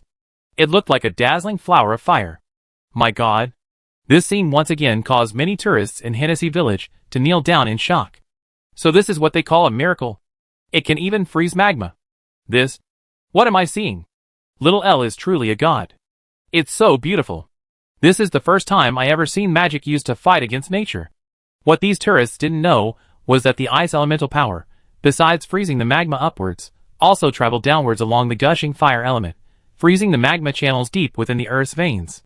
To save trouble, Eline released enough ice elemental power in one go to freeze the magma layer for at least 2,000 years. That's about right. High above, after resolving the problem with the Hennessy volcano, Eline observed the volcano's general structure, manually melted the water near the waterfall, and restored several celestial pool layers at the volcano's summit. Now, the hot springs in the celestial pools can still be used normally, and the water flowing from the waterfall can still flow into the Hennessy River, allowing the Hennessy villagers to irrigate their crops. Thank you all for your hard work. Everyone's alright now, come back and enjoy the delicious food. Chapter 548. Above Hennessy Village. Shortly after Arin's ice elemental magic descended, the temperature, which had been somewhat hot due to the early summer heat, plummeted by more than 10 degrees Celsius under the influence of this vast ice element. Some water vapor was drawn into the high altitude by the warm currents near the crater, and then, upon encountering the cold air currents, it quickly condensed into snowflakes under a wondrous magical reaction. Soon, snowflakes fell from the sky, landing on the riverbank near the crater, and on the heads and clothes of villagers and tourists in the center of Hennessy Village. It's snowing? It's spring now, isn't it? It's almost late autumn, isn't it? Little Arin not only defied nature, but also reversed the weather, making it snow in summer. Thump! Thump! Some tourists whispered among themselves, while others uncontrollably knelt down before Arin high in the sky. If their previous prayers in the church were merely a charade, then their current worship and reverence for Eline were genuine. Does such a powerful deity truly exist? I remember this was just the least impressive part of all her magic. Little Eline seems to be proficient in fire magic, wind magic, and even light magic. She was also the first to discover dark element. Without further ado, from this day forward, I am Eline's follower. Is she really just a dragon? Or some deity disguised as a dragon? I don't believe an ordinary dragon could be so powerful. Putting everything else aside, that forbidden spell that suppressed Mount Hennessy just now could wipe out any country if used against it. Why are you all always thinking about destroying nations? Little L entered Minar Academy with the benevolent element of grass. Even if her ice magic is powerful, she only uses it to save lives. She's a compassionate deity. Amidst the exclamations and praises, Eline flapped her shimmering ice crystal wings, a slight annoyance on her face. It seems There's a bit too much ice and light element that's gathered back. She sensed the ice and light element surging within and around her, her ahog, cowlick, bobbing slightly. Logically, this spell to prevent the eruption of Mount Hennessy should have ended. Mount Hennessy, from volcanic ash to flames, was frozen solid, and the magma and pressure underground were released. It wouldn't erupt again for at least 2,000 years, and Hennessy Village would enjoy at least 2,000 years of peace. It's important to understand that, considering human lifespan, most countries don't even have a history of 200 years. 2,000 years is enough time for dozens of dynastic changes, so this time frame is more than ample for Hennessy Village. Now, Elaine's problem is, she prepared more magic power than the spell itself should have.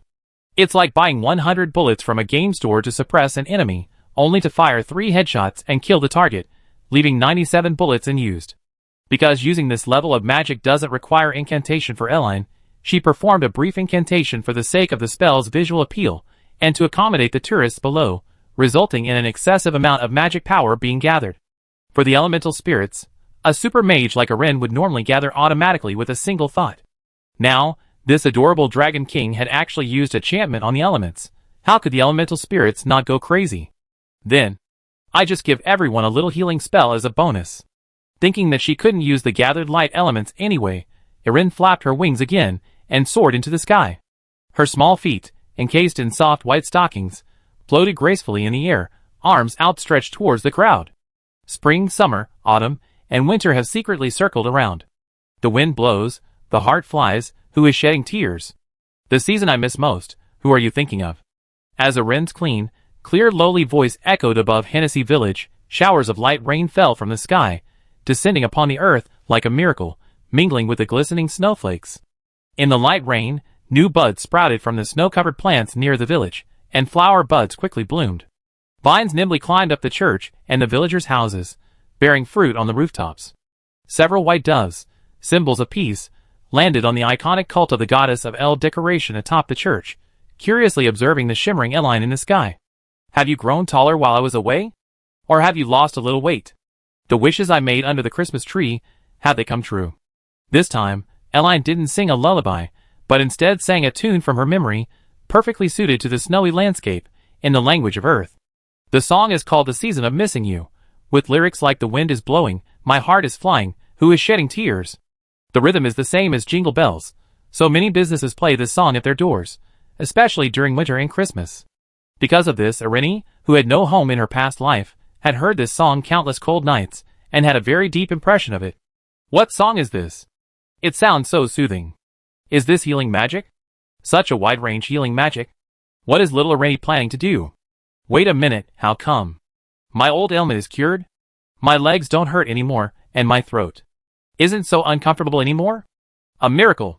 This is definitely a miracle bestowed by the goddess Erin for those who chose to stay and believe in her.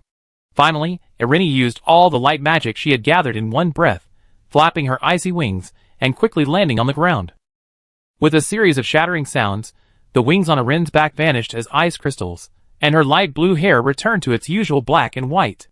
Sorry, if you're feeling cold. You can wear more clothes. Seeing that those around her were still stunned, Erin said somewhat apologetically, the effect of this magic is approximately 10 kilometers. Temperatures and ice elements will gradually return to normal beyond 10 kilometers, and will be fully restored beyond about 20 kilometers. Also, the temperature and healing light element in Hennessy Village are expected to remain like this for at least 10 years. If any of your friends have incurable illnesses, or are feeling unwell, feel free to come here for a checkup. Chapter 549. If you have an incurable disease, or feel unwell, you can come here for a checkup. What does that mean?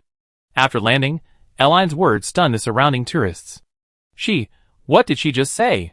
Any disease? You can come if you're feeling unwell? I always had rhinitis, and I'm allergic to most pollen and dust. I was sneezing just now, and now my nose is completely clear. Does that mean Elaine has completely cured my problem? Yes, I accidentally burned myself while barbecuing, and a big blister on my hand is healed now, without even a scar. Does that mean Hennessy Village has become a super healing village that can last at least 10 years under Elaine's spell? People stared wide-eyed at Elaine, who was wearing the same miner and uniform as Sophia and the others, with incredulous expressions. Among these tourists were also many mages and members of the Mages Association. They could feel the dense aura of ice elements in the air. As for the light element, Although there are no light mages here, most people can deduce from their own physical condition that the light element here is similar to the ice element. Judging from the current activity level of the ice element in Hennessy Village, it's estimated that, as Eline said, it won't dissipate for at least 10 years. Assuming the light element can also persist in the village for at least 10 years, like the ice element, does that mean that the minor healing spell that little Elle just cast could last for 10 years? This isn't just a goddess, it's a creator god. Hiss. A moment later, a mage in the crowd seemed to realize something. He pulled a dagger from his companion's waist and, without hesitation, slashed his own wrist. Holy crap! Are you crazy? His companion, realizing what had happened, frantically tried to find healing medicine, but the mage stopped him. The wound healed in less than 2 seconds. The mage gestured for his companion to look at his wrist. The wound, which had been bleeding just moments before, was now completely gone, leaving only the still-dry bloodstains that seemed to tell the story of what had just happened. You slashed me. The young man was still immersed in the wonder of light magic when his mage companion handed him the dagger. Quick! You! The young man hesitated for a moment, then carefully used his own dagger to make a small cut on the mage's other hand. Just like the first time, the magician's hand began to heal the instant the wound appeared, completely healing before much blood had flowed out. My God! Realizing something, the magician turned to his companion. Hennessy Village will remain like this for at least 10 years? Putting aside the immense magical power required, the very idea of magic that could instantly heal a wound surely doesn't exist in the world. Thinking this, the magician seemed to hesitate for a moment, then snatched the dagger from his companion's hand again and plunged it directly into his own heart. Are you insane? His companion had no time to react, and could only watch helplessly as this madman, like a spearman, stabbed himself in the heart. However, a scene that utterly shocked him unfolded. Although the knife had pierced the mage's heart, and blood had splattered, the mage did not die. The mage, a knife still embedded in his chest, glanced around at the tourists staring at him like he was a madman, and slowly withdrew the dagger. Nearby light elements rapidly gathered, instantly healing his chest wound. You son of a bitch, a madman, a real madman. The mage's companion, exasperated, punched him. Knowing you was the biggest mistake of my life. He. However, the mage showed no remorse. He grinned, having taken the punch squarely. I've proven it with my experiment. Little Elle's magic will be remembered for eternity. Hey, you over there. At this moment, Eline, noticing the mage's self-harm, turned her head. You shouldn't hurt yourself. Yes. The mage trembled with excitement. Little Elle is the true god of the Eve continent. I've proven it. Did you see that? This mage just stabbed himself in the heart, and then his wound healed instantly. He didn't die. The commotion quickly spread throughout most of Hennessy Village. The mage's antics quickly made the surrounding tourists realize what Eline's earlier statement about ice and light elements lasting for at least 10 years meant. The temperature in Hennessy Village is currently around 16 degrees Celsius, a comfortable temperature where almost any clothing can be worn, and also a good temperature for preserving various foods. When summer arrives on the continent of Eve, those who can't bear the heat can come here to escape the heat. Of course, at this moment, the most important thing about this small village isn't its cool temperature, but its healing field. The ability to quickly revive someone even after a stabbing in the heart means that Hennessy Village will become a region of absolute peace in the future, because no one will die here. Furthermore, Hennessy Village has another terrifying characteristic: absolute healing. People with any illness can be cured here, and those who are injured can also receive treatment. What does this mean? Terminally ill patients from all over the world, as long as they have a breath left, can be brought here for immediate treatment and discharge. Those injured in battles with magical beasts, or those who have lost limbs, can be completely healed, no matter the severity of their injuries, simply by visiting Hennessy Village. Isn't this magic a bit too terrifying? In this way, the strategic importance of Hennessy Village is completely immeasurable. Amy, how are you feeling? Seeing the adoring looks the tourists gave her, Erin turned to the little dragon girl. From now on, Hennessy Village will be under your management. You can also use this opportunity to learn about humans, or learn to paint and sing from travelers from all over the world.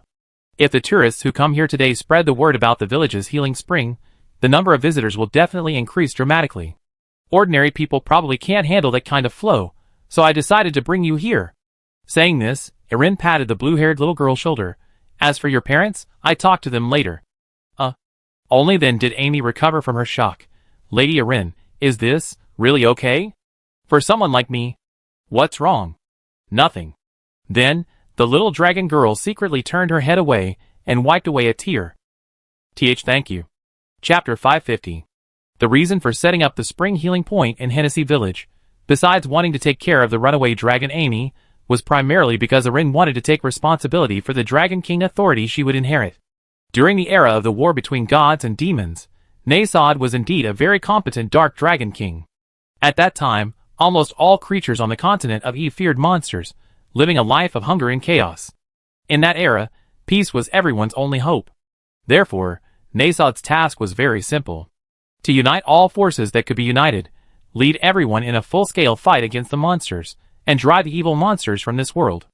And when the monsters on the continent of Eve were all wiped out, the gloom hanging over people's heads dissipated, and the world ushered in peace, everyone's demand for the future became the desire to live a better life.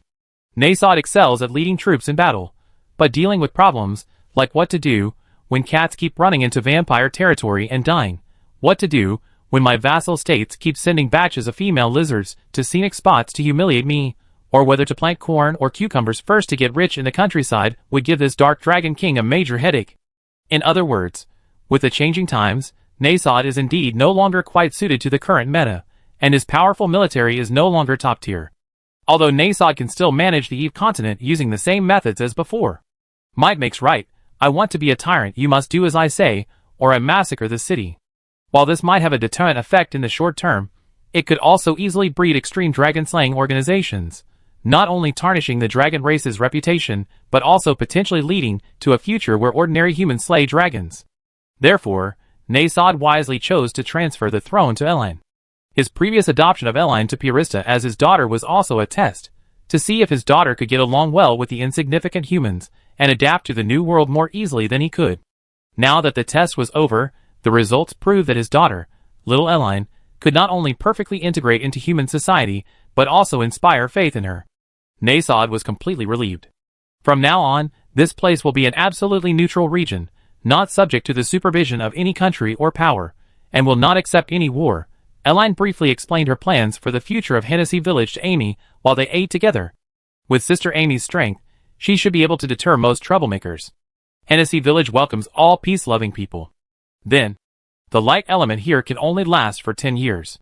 Sister Sophia is already a qualified light element mage, and in 10 years she will definitely become a grand magus of light. If this healing barrier is very effective in maintaining world peace, then Sister Sophia will be responsible for coming here every year to replenish the light element. Saying this, Erin turned to Wendy and Lilia. If Sister Wendy and Sister Lilia are also interested in light magic, they can come here to help. For the development of the human world, the speed of information dissemination is undoubtedly paramount. The reason why human society has developed slowly over thousands of years, and why the research into magic has been so stalled, is precisely because information dissemination has been too slow. This year, thanks to the efforts of the Minar Academy, countries around the world have begun building base stations and researching communication and recording crystals. Eline believes that in the coming years, the world's technology and magic will develop at an astounding pace, changing dramatically every year.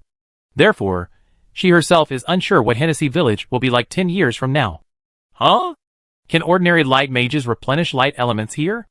Eline's words surprised Sophia. I thought this magic was a one-time use. You mean? Wendy asked curiously, if a light element mage keeps replenishing light elements to Hennessy Village, the healing barrier here won't disappear, right? Yes. Eline nodded. I already made arrangements. A 10-year time frame is a bit long. If anything changes on the Eve continent, we have to adapt. This magic is amazing. It can extend time indefinitely. Is it magic from the dragon race? Several tour guides nearby widened their eyes instantly. At least human magic doesn't have anything like this. Eline shook her head. It's not dragon magic either, I created it myself. Strictly speaking, it's a kind of mystical magic. Magic infused with mystical power, and only Eline could cast it. Because this kind of magic itself requires the use of the power of laws. First, a range is defined. Then, a healing barrier is created using light magic healing spells. Mystic power is then injected, much like writing a program. If the creature entering the village's range is human, then scan the unit's physical status every and time intervals. If Unit X has a problem with its physical status, consume the corresponding light element to heal it. If there's no problem, execute return. This was also inspired by some isekai anime and RPG games on Earth, An ice sky without true neutral zones and no combat zones wouldn't feel like an ice sky. Furthermore, after several instances of healing magic charity with the masses, the claim that little air can cure all diseases has probably been established. Knowing human nature well, Erlen knows this is extremely dangerous. It's like someone on Earth who is charitable and distributes leftover bread from their shop to beggars and the elderly every night. One day, they were hospitalized and didn't open their shop. When they returned the next day, they found their shop vandalized by beggars and the elderly who hadn't received their free bread. Once word spreads that Erin is healing strangers for free, eventually, people will inevitably ask, why does she heal others but not me? She's so strong. What's wrong with treating me? So many people died in our country's war. Where is little Erin now? Erin can't possibly watch over this vast world and care for everyone every day. So she simply created this healing barrier. If you have problems or difficulties, just come to Hennessy Village. No wonder, I was wondering why, according to the magical academic world, magic that's separated from the caster for a long time couldn't exist. How come here in Hennessy? Erin's answer reassured the surrounding tourists. If it's little Erin's self-created magic, then it makes sense. Yes, little Erin is that amazing. Then, a tourist picked up a glass beside him, filled it with wine, and raised it high towards Erin. Let's toast to little Erin's glory. Cheers! Cheers! Chapter 551. After enjoying a satisfying barbecue with everyone, Eileen followed the pastor of Hennessy Village to the church on the north side of the village. Presumably to ensure a quiet environment, the church was located in a very secluded spot. One had to leave the village, pass through a beautiful garden, and finally reach the entrance. It was obvious that the church was recently built. Its architectural style was completely different from the renovated houses in Hennessy Village. The church's design was somewhat similar to the Frost Cross Church in Silas, both being large Western European-style buildings with a very long corridor. Windows on both sides offered views of the blue sky and white clouds, and small tables and chairs were placed beneath the windows for passers-by to rest. Walking straight down the beautiful corridor, one reached the church's prayer hall. The hall was filled with neatly arranged tables and chairs and beautiful crystal murals.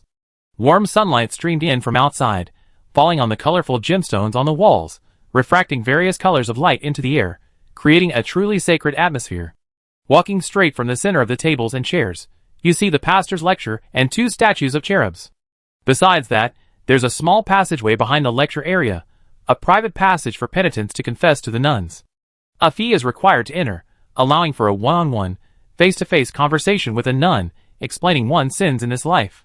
It must be said, Silas and his people are quite efficient.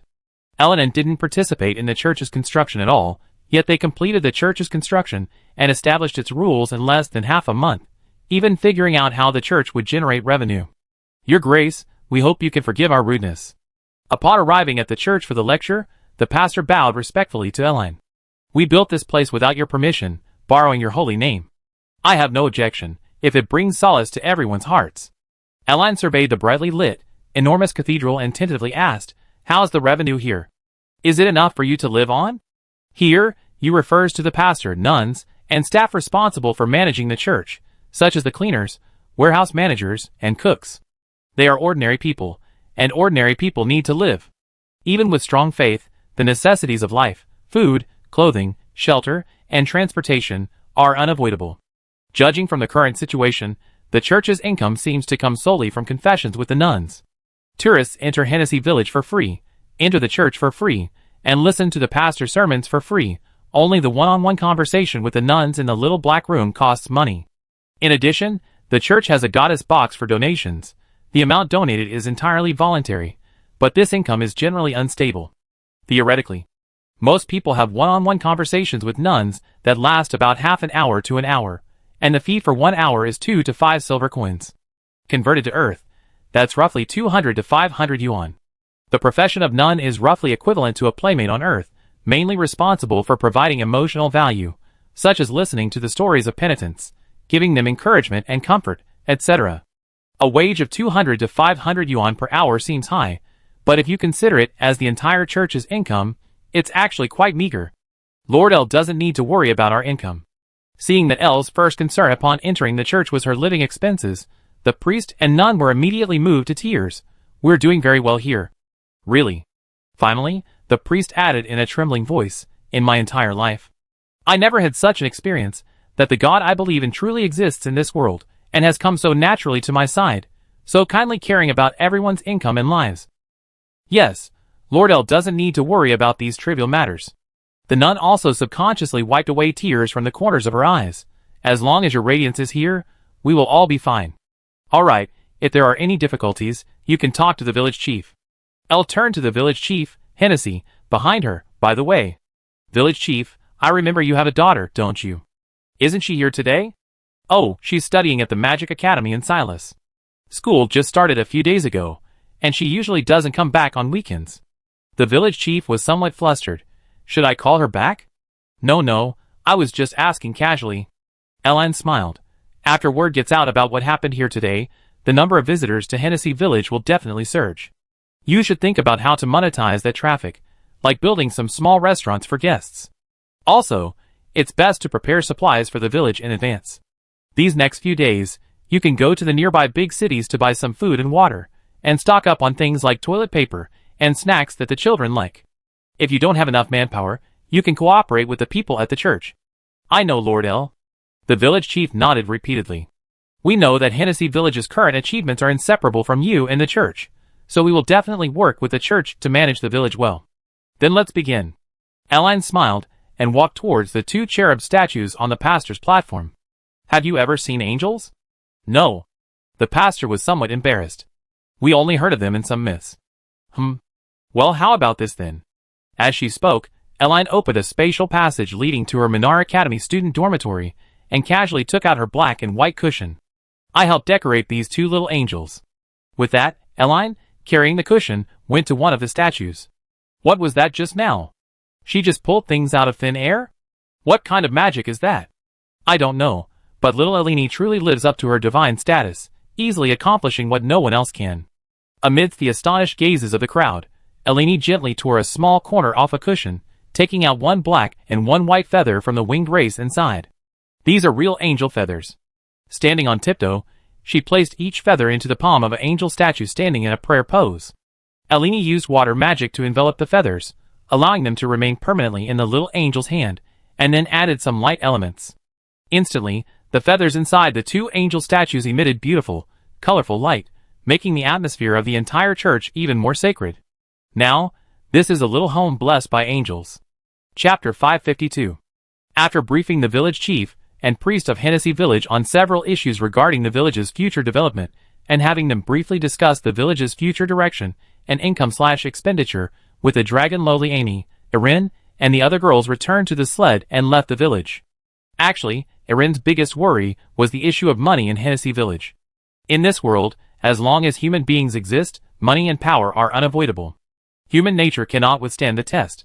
Some people, with power, will abuse it. With money, they will change, going astray to satisfy their ever-expanding vanity.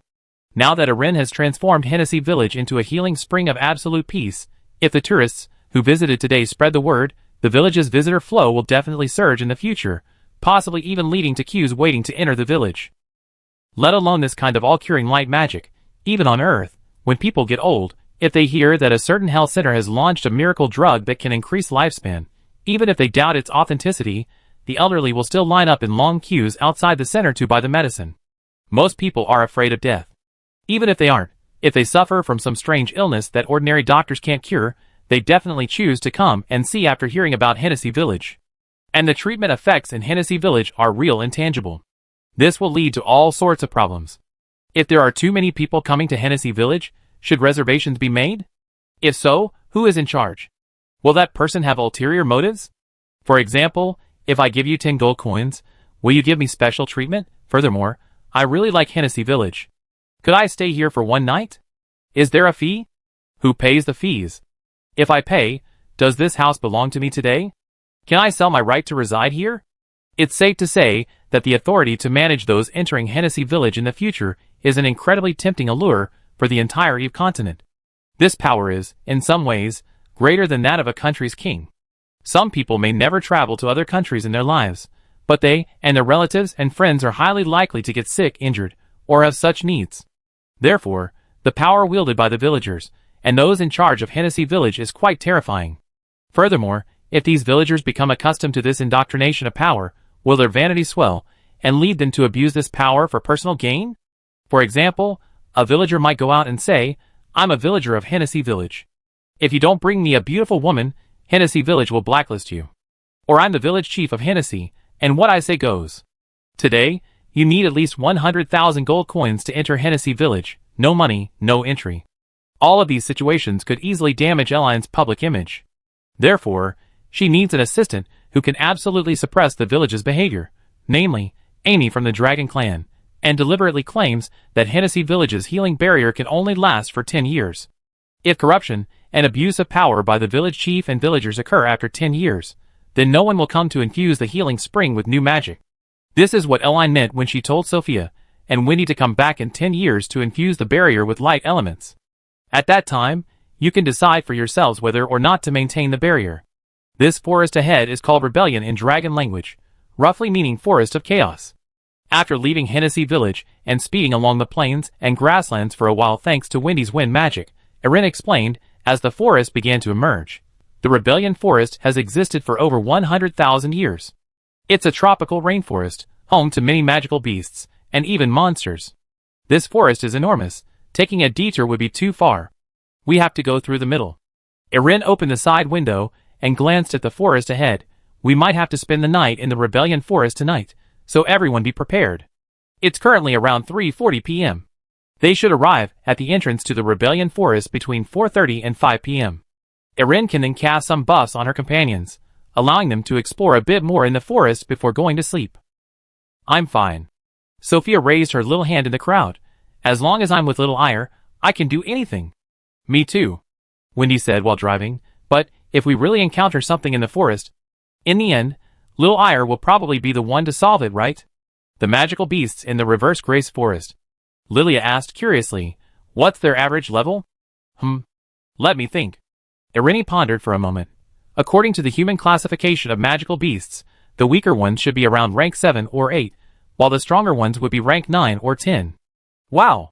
Lulu, who was eating cheese, widened her eyes. Just one forest, and there are so many terrifying magical beasts? Yes, but don't be alarmed. Most of these magical beasts are used to living in their own territories, and they can generally communicate. Irini smiled. Actually, the higher-ranking magical beasts are fine. What troubles me are the lower-ranking ones, especially those with a little intelligence but not much, who don't recognize dragons, or those local tyrants who have bred in the forest for hundreds of generations and are no longer familiar with the outside world. The reverse forest is vast, and the types of magical beasts within it are very diverse. If this were outside, Irini could easily release a little dragon breath, and knowledgeable magical beasts would instantly kneel in fear. But the reverse forest is too large. She couldn't guarantee that all the magical beasts in the forest would recognize dragons. Like villagers in remote mountain villages of some human empires, many of them might never even see a level 2 or higher magical beast in their entire lives, let alone a dragon. Then, among these villagers, some bullies, used to their tyrannical ways, believe they are the greatest in the world and everyone must obey them. Such local tyrants certainly exist in the Forest of Reverse Grace as well. This place is called the Unknown Realm in some textbooks at Espera, Tina said.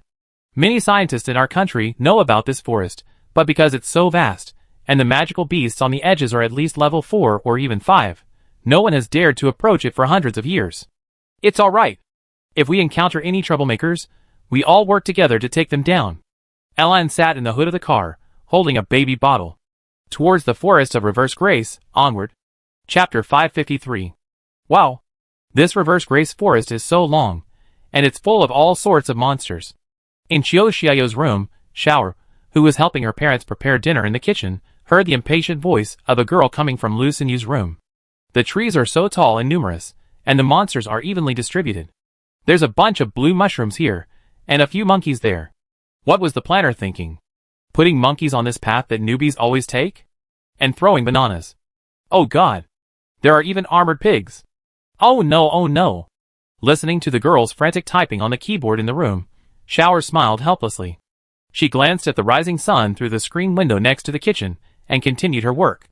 Today, Shower was going to make a famous snack in Shengjing City called rolled rice noodles. Chiyo Xiaoyu had made this snack once before, and Shower thought it tasted great, and had always wanted to learn how to make it. The preparation method for rolled rice noodles is similar to that of rice noodle rolls, But this food has a cooler texture because the outer layer of dough is similar to cold skin noodles, making it more chewy and bouncy. Therefore, the texture is quite different from rice noodle rolls. You can easily buy the dough for rolled rice noodles. Today, Shower will be making the filling wrapped in the dough. The most popular filling for rolled rice noodles here is pork and chive filling. Mince the pork and stir-fry it with chives until cooked.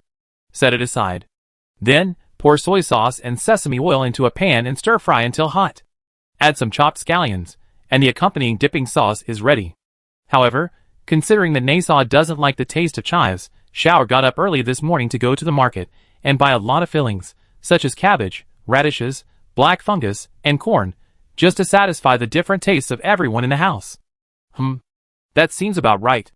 After making several large pots of different fillings in the kitchen, Shower tried a few bites herself to make sure the texture and taste were fine before carrying them to the dining table in the living room. Then she went to Nasaw's room and knocked on the door. "Dad, Mom, breakfast is ready." Then she went to Luciny's room and knocked. "Sister Xiaoyu." Luciny's door wasn't locked, and Shower simply knocked lightly before pushing the door open. "Oh, it's Shower." The girl wearing headphones in front of the computer turned around and glanced at him. "What are you having for breakfast this morning?" "You guys."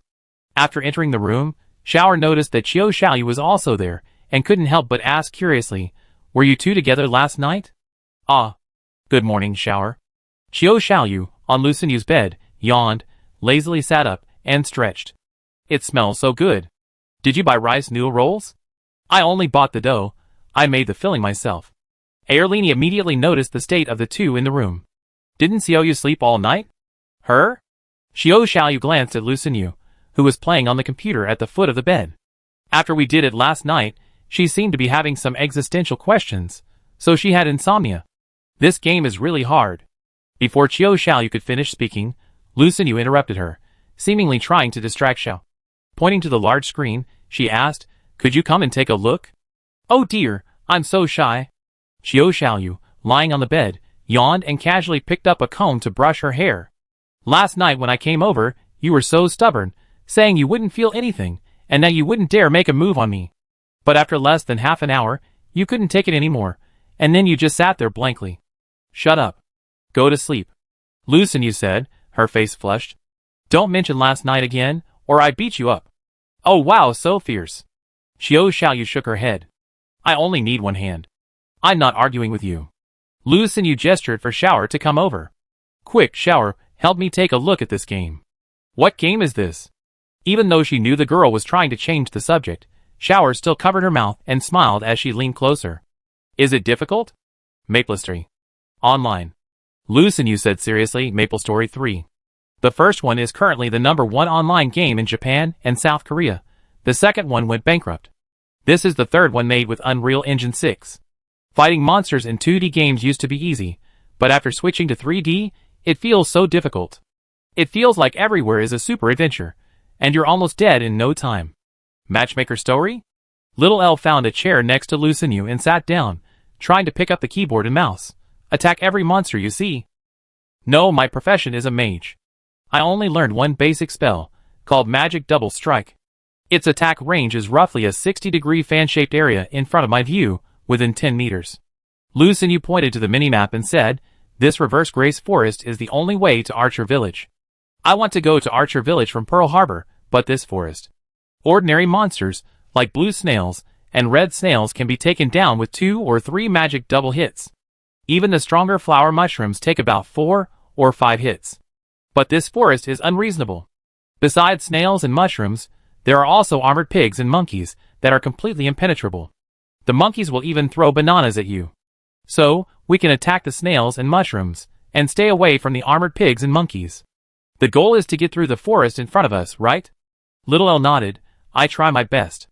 The main difficulty of this level is that it has many small hills, large trees, and vines, making visibility extremely low. A monkey will suddenly dart out from the front of you."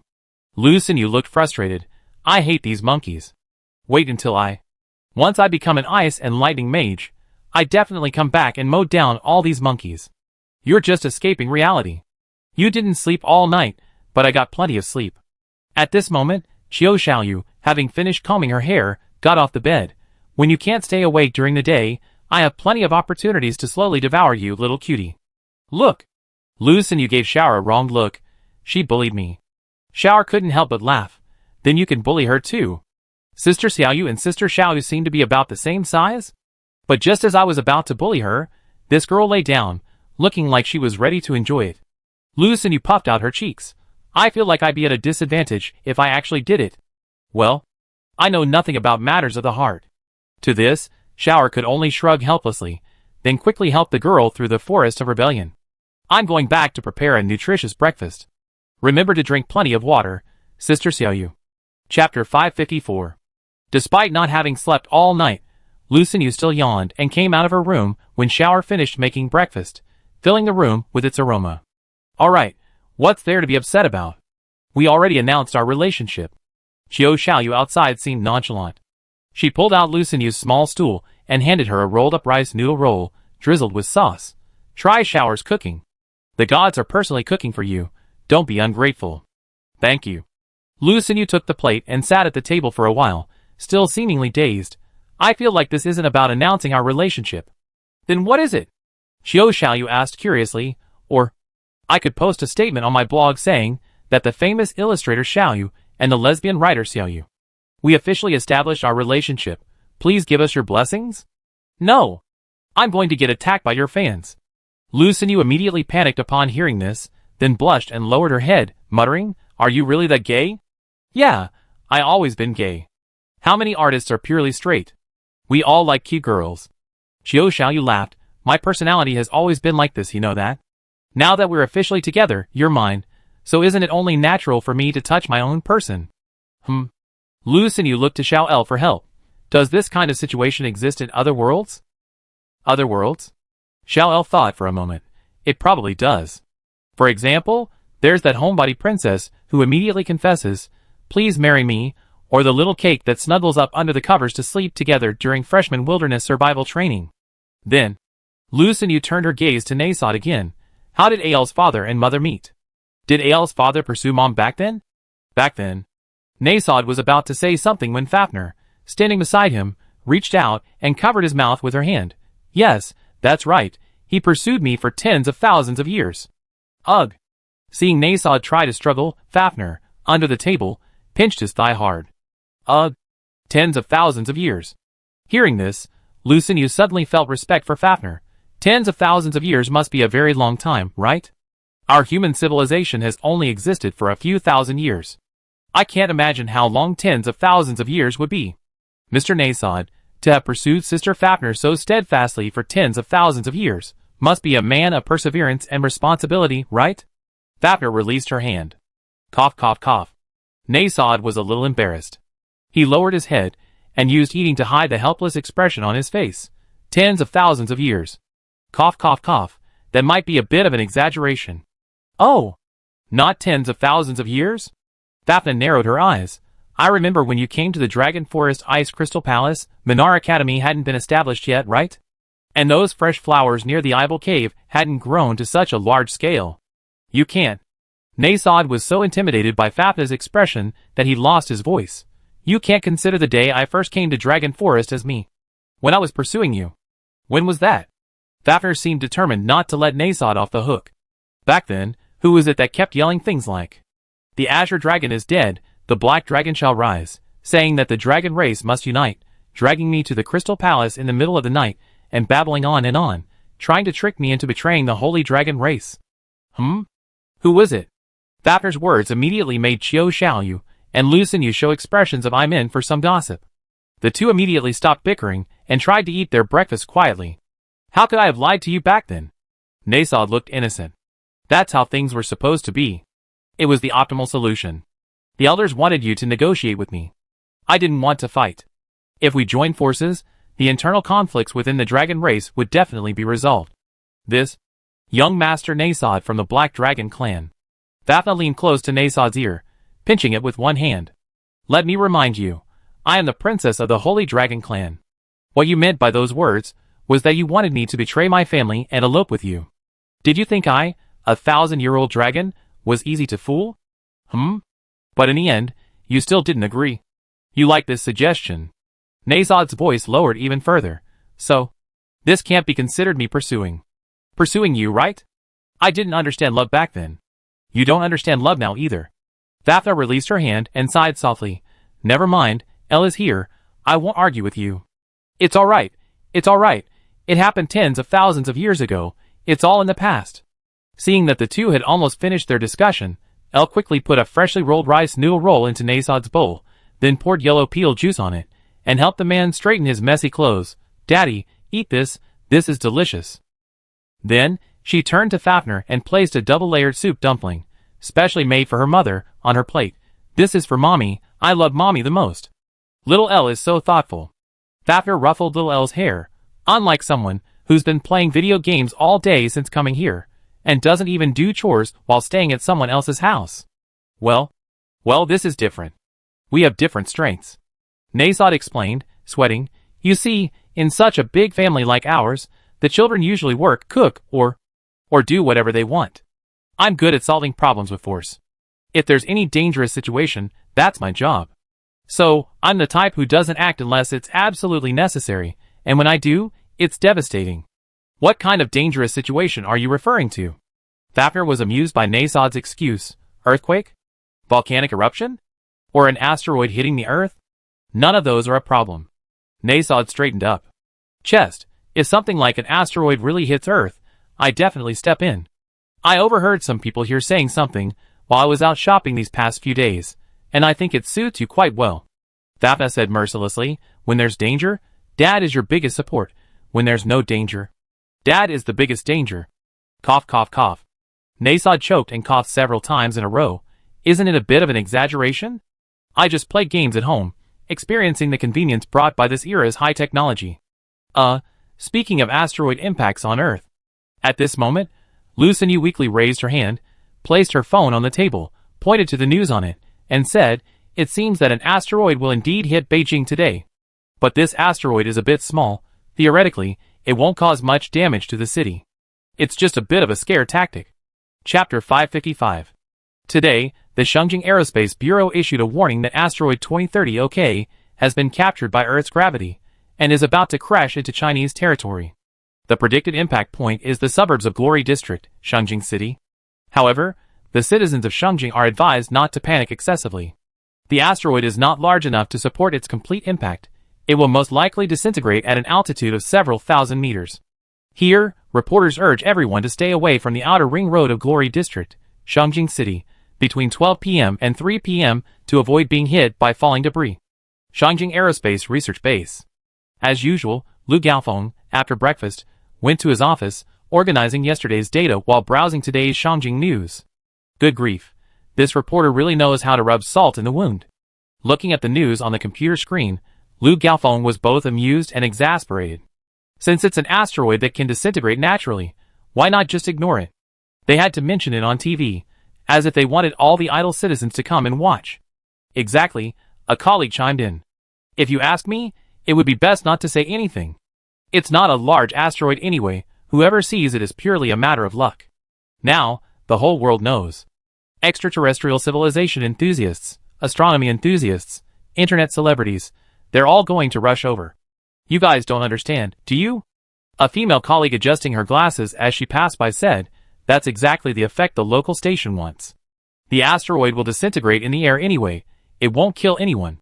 Since our space agency detected it, they definitely use it to their advantage, promote it, and boost tourism. This can actually boost tourism? Lu Gaofeng asked, puzzled. Aren't asteroids disposable? They probably only hit Beijing once every few centuries. Tourists might come today, but once the asteroids stop, they all go their separate ways. It's different, his female colleague said, sitting down. Cities across the country want to be famous these days. As long as it's not negative, everyone's scrambling to get publicity, since it's all related to urban development. She continued, I remember our city has an organization called something like the Data Research Group. They know this best.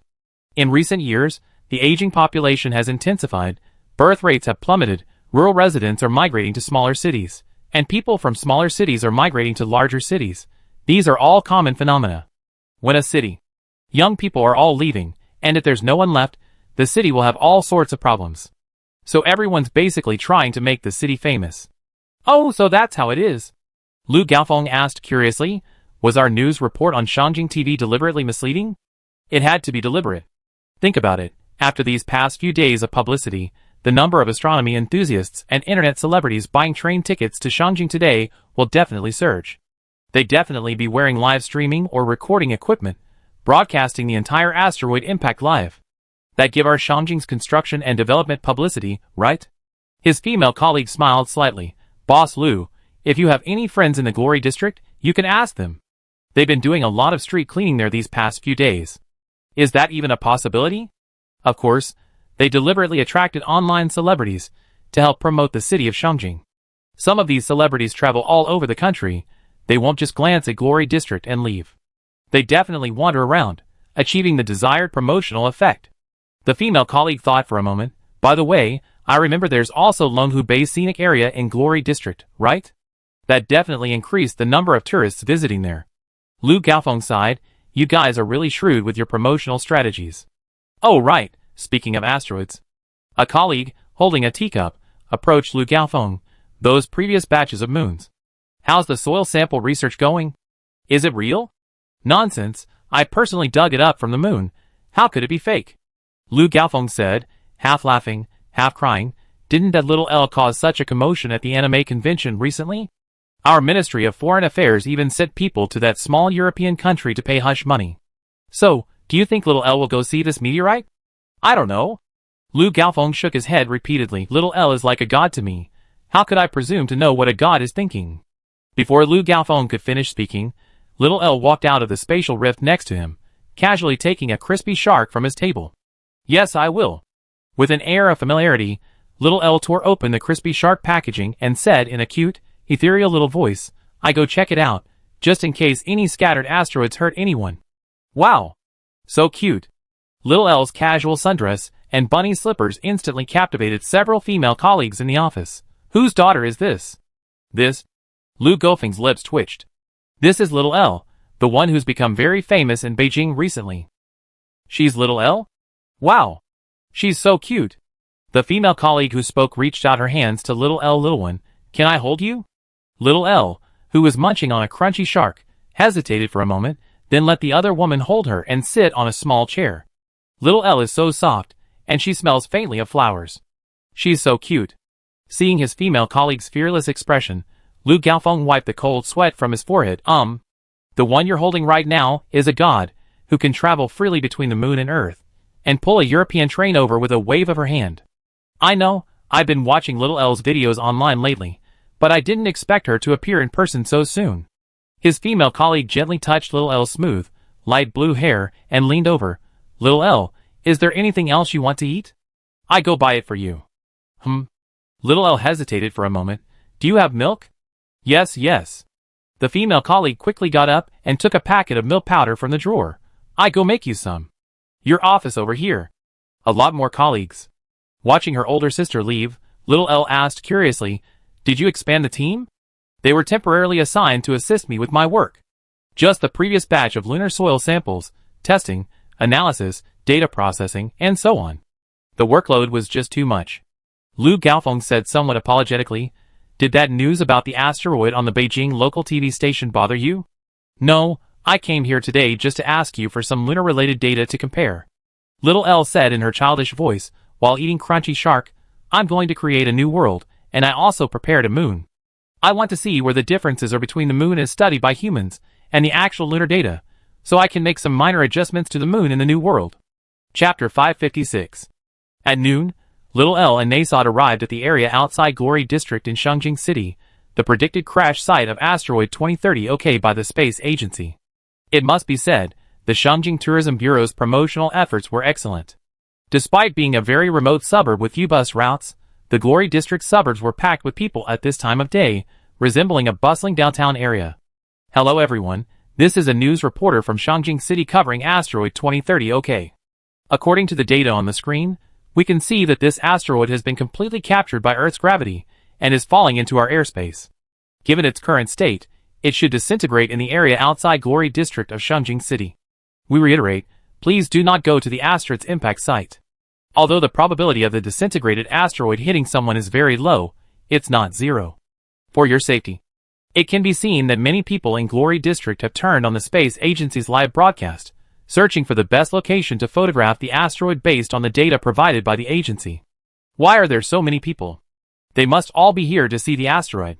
This is a once-in-a-lifetime opportunity. If they can find gold or something among the fragments, they'd be rich. Finding gold in a meteorite? You might as well hope this asteroid is faked by aliens. If it really comes, I just become a traitor and lead the way, letting the aliens take over Earth society, and then give us enough rest days and 8 hours a day. Speaking of which, with so many people here, if this asteroid really breaks into many fragments high in the sky, wouldn't that height be enough to kill someone? Theoretically, there's a chance of killing someone. If one of those fragments is a fist-sized rock falling from thousands of meters, and hitting you squarely on the head, you could die instantly. Amidst the bustling crowd, Little L pulled Nasod to a relatively less crowded, desolate area. Even so, there were still quite a few streamers broadcasting live, and parents accompanying their children standing there. Hello everyone, I'm Wang Datong, the adventurer. Today we come to the Glory District of Shangjing City. The outer ring road of the city's Ring Expressway? What's this place called Gaofeng Road? There are so many people here. Son, Dad brought you here to see asteroids today. Consider it a relaxing trip. You can't play computer games anymore when you get back. I'm really fed up with you. What's so interesting about this crappy place? It's full of mosquitoes. You guys stood here for ages just to see a shooting star streak across the sky and then light up for a moment? Dad. Sitting down on a small tree stump with Nasty, Little L looked at the azure sky and said, "There are still 2 days until the announcement of the Dragon King, right?" Little L had done some research before. Glory District was a relatively poor district in Shangjing City, even called a slum several years ago. Because at that time, the district was almost entirely composed of urban villages, and each village had a different surname. The infrastructure was very backward, and many migrant workers preferred to rent houses in Glory District. It's clear that the authorities in Shangjing City are truly troubled by the development of the Glory District. They're even willing to publicly disclose the asteroid incident, seemingly unconcerned about the situation in this impoverished district. Yes, your 100th birthday is in 2 days. Under Little L's gaze, Nasod also looked up at the sky. Originally, your mother and I planned to prepare a huge cake and invite representatives from all the races of the Eve continent. But after discussing it, we felt our daughter didn't seem to like such wasteful activities. She really doesn't like it. Little L shook her head. The Eve continent has so many races, there are bound to be some that are hostile to each other, and their overall strength varies. If we invite them all at once, there might be all sorts of arguments or bullying. So I prefer announcing the news and letting the races with time decide. It's alright if you don't have time to send a representative, just knowing this is good enough. Yes, times have changed. NSD's side, in my day, order was paramount. All representatives had to attend any important meeting.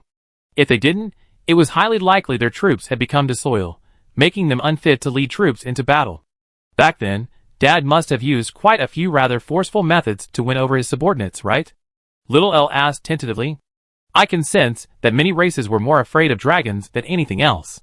Yes, because back then, the entire continent of Eve was teeming with monsters, and most of them were incredibly powerful.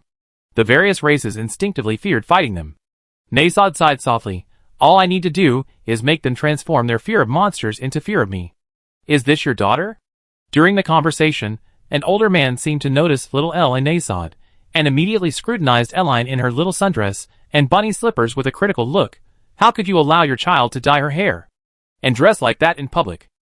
Uncle, you just don't understand. Several streamers behind the man chuckled. That's the super trendy Garland outfit lately. You haven't played mobile games, have you? The newest character, Garland, is so popular, and you didn't even recognize her? Why wouldn't I recognize her? The man turned around. Isn't she from the Aquarius era? My son comes home from school every day and hides in his room playing. He doesn't even do his homework.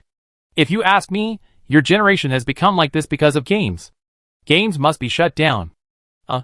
The man's words left those around speechless. Uncle, it's 2030 now. Yeah, your theories about games are outdated.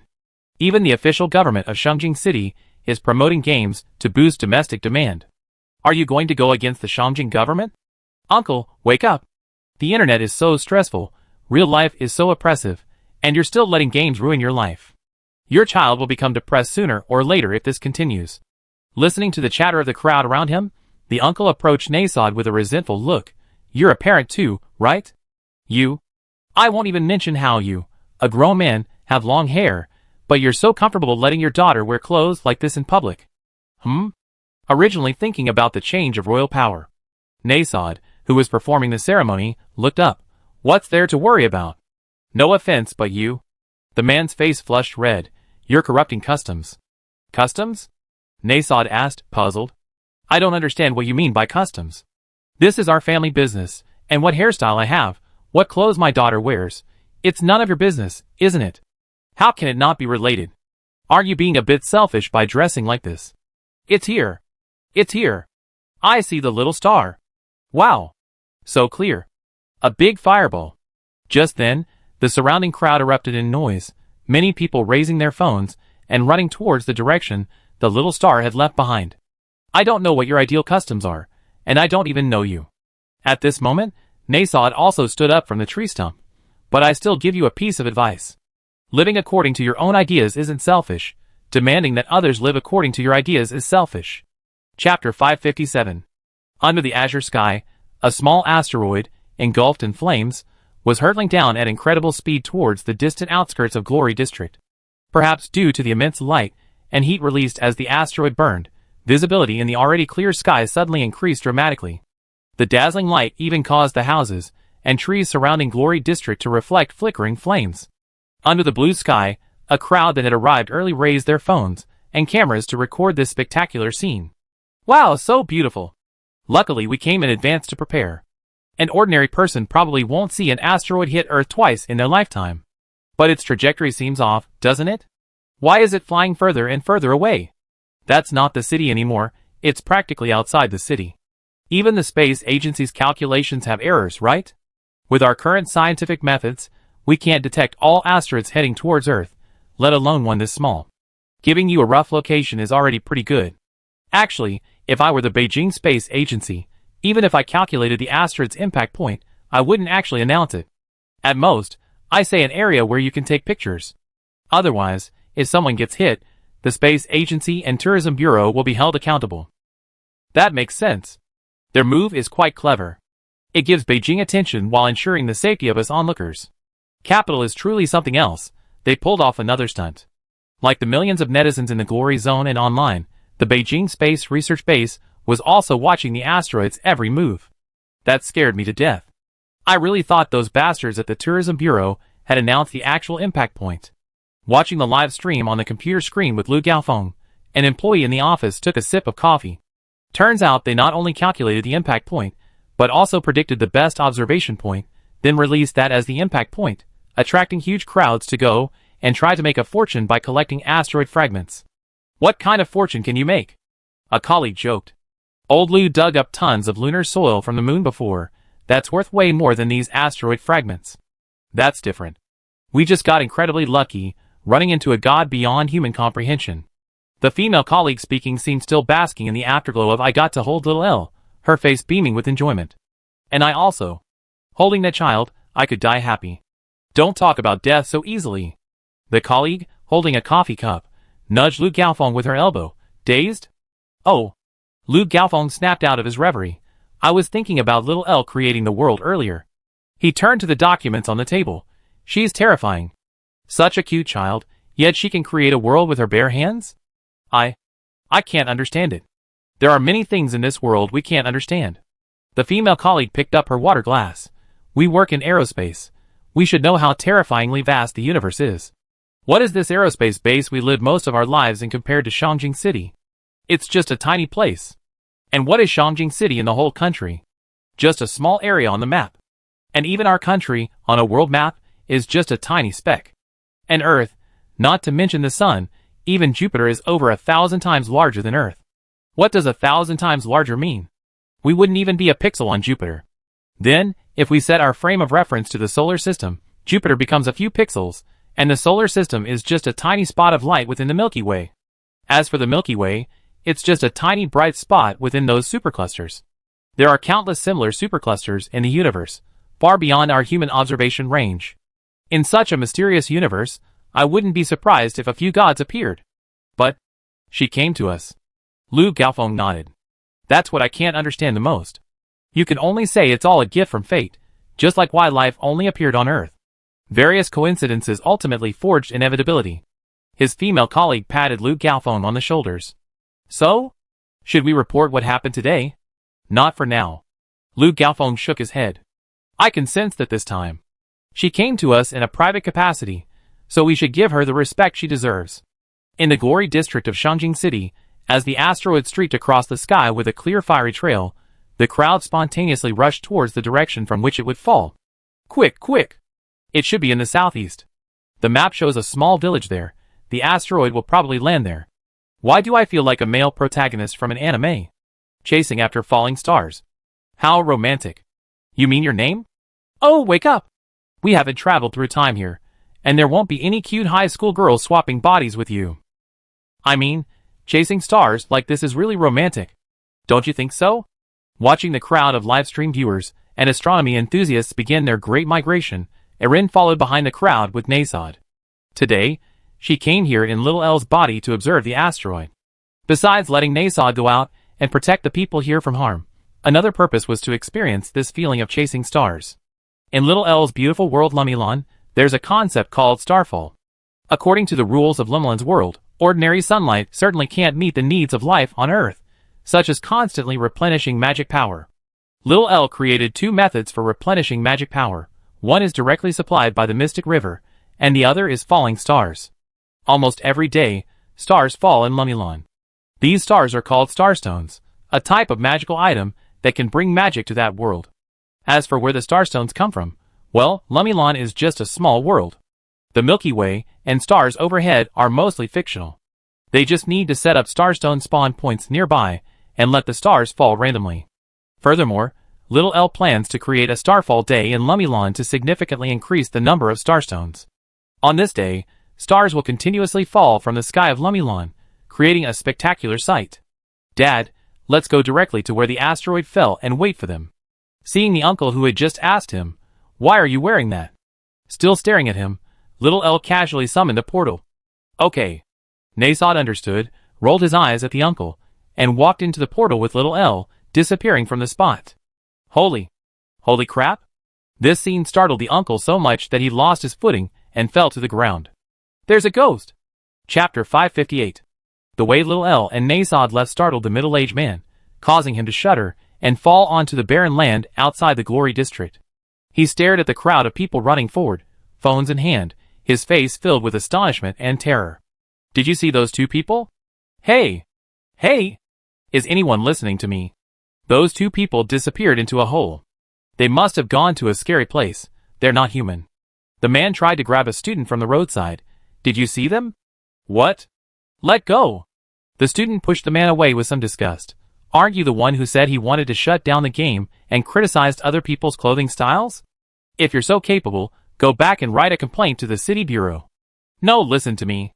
The man was still terrified. Those two people I was talking about. They're not human. They're not human. They just vanished on the spot. Miss Jialan isn't human. Her persona is that of a god from another world. The student pointed his phone camera at the middle-aged man. Everyone, please be witnesses. This man came at me on his own. I didn't do anything. Don't try to extort me later. It was those two just now. Facing the camera, the man's face turned pale. I saw them. I saw them go through a dark purple door and then disappear. You have to believe me. Call the police now. A dark purple door? Oh, you mean Miss Jialan's combat technique, right? That's just magic. Many people do that to maintain their persona these days. The student broke free from the older man and ran with the crowd towards the direction the asteroid had fallen. Okay, stop bothering me. I can't reason with an old fogey like you who's always yelling about shutting down games. You have to believe me. The older man was clearly on the verge of collapse. I saw a ghost just now. He then tried to grab a girl who was live streaming. Hey girl, please call the police. Ah! The girl live streaming jumped back in fright. Don't come near me, you pervert. The live stream footage of the older man being watched was also transmitted to the Beijing Aerospace Bureau research base. There were people like that in the old apartment complex where I used to live, the man said. Lu Gaofeng sighed at the man's absurd behavior. His daughter is 17 years old this year. Their relationship is terrible. They argue almost every time they meet. The daughter is almost depressed, And this guy thinks her symptoms are caused by video games. Every day, whenever he has free time, he holds up a sign shouting about shutting down games. He doesn't work all day, just wanders the streets, yelling "shut down games" to everyone he meets, thinking he's a champion of justice. That's outrageous. It's 2030 already. People like that are rare these days. I've seen that many times. A female colleague next to him asked curiously, "So what exactly is the reason between him and his daughter? What else could it be?" The parents never care about their daughter's life, don't respect her privacy, and vent their stress on her after get off work. Lu Gaofeng said helplessly, "Actually, I'm quite close to that girl. I looked into some of the situation. She told me that her grades were above average at her school, a top-tier high school. Above average grades are enough to get into a top-tier university, and with some effort, a 211 university is also possible. Even so, her father is still not satisfied. They're a single-parent family. Every day when the girl comes home from school, her dad immediately asks about her grades and how her studies went in class. He won't let her say anything else. Even when she's doing her homework after dinner, he barges into her room without knocking. She's a 17-year-old girl. She has no privacy at all. Then one day, her dad found her playing the Aquarius game. That same month, her mock exam scores dropped, and her dad went crazy, constantly blaming the game. In reality, this dad never cared about his daughter's mental well-being. He never took her out once in 3 years of high school, and he didn't even know what she liked to eat. The daughter has no choice but to play games to relax when she's upset, but even then, she can only play secretly. If her dad catches her, she inevitably gets a beating. These kinds of parents are impossible to communicate with. They never admit their fault. My female colleague smiled bitterly. Decades ago, they would blame their children's poor grades on martial arts novels. 20 years ago, it was arcade games, now it's online games. Actually, there were similar parents in ancient times. Back then, grasshopper fighting was very popular. Children returning from private schools would fight grasshoppers at mealtimes, and many parents believed that grasshoppers were ruining their children. They would stomp on any grasshopper they saw and even petitioned local officials to exterminate all the grasshoppers in the city. I used to work at the grassroots level. We were building a base station for a small village. The base station was quite far from where the villagers lived, but several villagers heard that the base station emitted radiation. They came to complain of headaches and physical discomfort, insisting that the base station be dismantled and that they be compensated. This went on for years. When it didn't work in the county, they went to the city and the province. No matter what we did, telling them there was no radiation, it wouldn't work. So little Elle is smart. She just opened the door and stayed away from those kinds of people, not saying a word to them. Lu Gaofeng pondered, by the way, where did little Elle go? On the edge of a village called Yongtang Village on the outskirts of the Gori district, little Elle stood with her father, Nasi, on a solitary island in the center of a fish pond, watching an asteroid falling from the sky. This was the actual impact point of the asteroid 2030 OK, as little Elle had calculated. And just as predicted, the asteroid above their heads, trailing a long tail, plummeted at an extremely fast speed. Buzz buzz buzz. When it was still several hundred meters above the ground, the asteroid suddenly burst into an extremely bright light, then rapidly exploded and disintegrated in midair. Are you observing this also to create that world called Lumilon? Nasi asked little Elle in a calm tone, standing side by side with his daughter, gazing at the sky until the light faded and the asteroid completely disintegrated. Little Elle nodded. I want to see what a Jinsokyo, a land of eternal peace without pain, would be like. In that case, Lumilon might become an eternal painting. Nasad sighed softly. Although she's beautiful, she's like an artificial flower. She never wither, nor will she ever grow again. Yes, I understand that too. Little Elle turned her head away. But even an artificial flower has value in the world, right? Nasad was somewhat surprised. Where's Lumilon's progress reached now? Except for the lack of humans, the entire worldview is basically complete. Little Elle thought for a moment. There are mountains and rivers, forests and grasslands, and lots of cute little animals. I plan to go there today to add the star stone setting to the sky. Can you take me to see it? Now? Yes. Nasad nodded, although I don't know exactly what creation looks like, but since this is my daughter's hobby, as her father, I should support her, shouldn't I? Thank you. Little Elle was touched and opened a spatial portal to Lumilon in front of Nasad. Let's go! The world on the other side of the spatial portal was an incredibly beautiful grassland with an unbelievably clear sky. I temporarily named this place the Sugner Grassland, also the largest grassland on the Lumaran continent. After Nasod and she arrived in Lumaran, little Elle gestured to the vast, beautiful grassland before them. In Lumaran, all the animals, including cats and cheetahs, eat the fruit on the ground, and the plants, besides relying on photosynthesis, can also absorb the energy of starstones. As she spoke, she noticed that Nasod, who had followed her, seemed a little off. What's wrong? Under little Elle's gaze, Nasod, standing before the portal, first looked down at the giant rabbit on his chest, then raised his slender, white hands, examining his palms and the backs of his hands. I think I turned into a woman.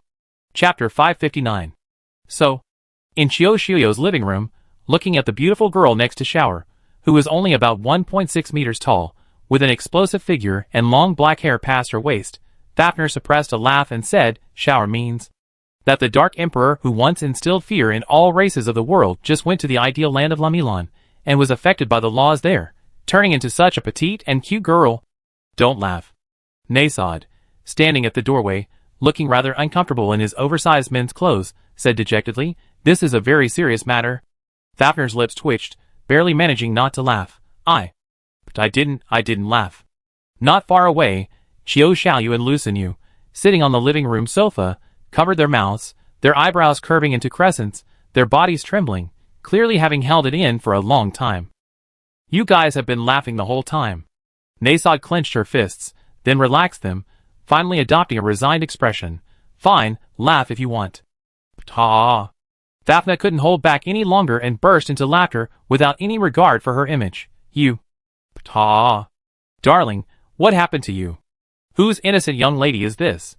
Where did that handsome Dark Emperor and Night Messenger go? Nasod instinctively crossed her arms over her chest, then realized that it would make her breasts suffocate, so she loosened her arms and sat down on a small chair at the dining table. Just laugh. Laugh until you die. I'm sorry. Little Elle could only apologize repeatedly. I forgot that Lumilan is only for girls.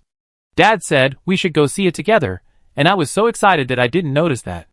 Nasod's suggestion to visit Lumilan was much like an elderly father seeing his daughter plant a flower in her manor, and suggesting they take a picture of it together to praise her. So little Elle was very happy at the time, because her father hadn't ruined the mood and respected her interests. But because she was so happy, she forgot that Lumilan's setting was almost finalized. One of Lumilan's settings was that it was a world only for girls. Furthermore, little Elle had also set a rule that if a boy on Earth was qualified to go to Lumilan, he would become a woman if he actually arrived. Bound by these two world laws, Nasod went to Lumilan without any preparation and naturally underwent feminization. The current situation is, Nasod has gone from a tall, imposing man of over 1.7 meters to a girl of about 1.6 meters. Moreover, this girl has a great figure, her breasts look at least a G cup. Long straight black hair, beautiful girl, great figure, aloof and arrogant, these are pretty much the attributes of Nasod right now. The most problematic thing is that little Elle doesn't really have a good solution to Nasod's feminization. First, little Elle has no memories of the past, she has little experience in creation, not even a beginner programmer, at most a beginner with a creation idiot simulator. Under these circumstances, when little Elle initially created Lumaran, she requested a very high level of authority. Simply put, Lumaran's authority is far greater than that of any other world. Under the setting that Lumaran only has girls, any boy from any world who goes to Lumaran will be turned into a girl. No magic, including mystical powers, will work. If Nasod goes to the Lumilan world, she will be identified as a Lumilan world unit. If little Elle forcibly changes Nasod's gender back using administrator privileges, it will cause a bug in Lumilan. When the underlying code of a new world has bugs and contradictions, that world is essentially destroyed. Little Elle's current programming skills are simply incapable of resolving bugs and conflicts of this level. It's not your fault, Dad was impulsive. Faced with little Elle's apology, Nasod sighed softly. I should have asked about the settings before going with you. Little Elle came to Nasod's side, looking at the girl whose face had the outline of her father from her memories, but whose overall appearance had become quite cute. Then, how about I delete Lumilan and create a new one? Nasod's current situation is that the Lumilan world recognizes her as a transmigrator, which is why her gender has been changed. Therefore, little Elle has two ways to resolve Nasod's gender change. The first method is to simply delete the entire Lumilan world, which is almost complete. This removes the constraints of the Lumilan world on the Nasods. allowing little L to easily change the Nasod's gender back using administrator privileges. The second method is, once little L fully understands how to use his administrator privileges, he can bypass the constraints of the Lumilon world through some special means and change the Nasod's gender back. However, the second method would take a very, very long time, perhaps hundreds, thousands, or even tens of thousands of years. That's roughly equivalent to the time it takes for little L to go from a programming beginner to a master programmer. In conclusion, the simplest and quickest way is to delete Lumilon. Although this would undo little L's nearly 2 weeks of creation work. No need. Lumilon is your life's work, the first world you created. Hearing little L's words, Nasod shook his head almost without hesitation. If our daughter's first world is deleted because of Dad's reasons, it would be a regret no matter what. Dad can't do that. So wait until you're familiar with the power of creation, then help Dad change it back. But little L still hesitated. That would take a very, very long time for you to return to your original form. Isn't that a motivation for you too? Nasod smiled. It's alright, Dad is a dragon, I can wait. Besides, becoming a woman isn't shameful, just consider it experiencing the feeling of the opposite sex. Are you sure? As soon as Nasod finished speaking, Fafnir leaned in. Darling, you probably don't know how cute you are now, and this figure.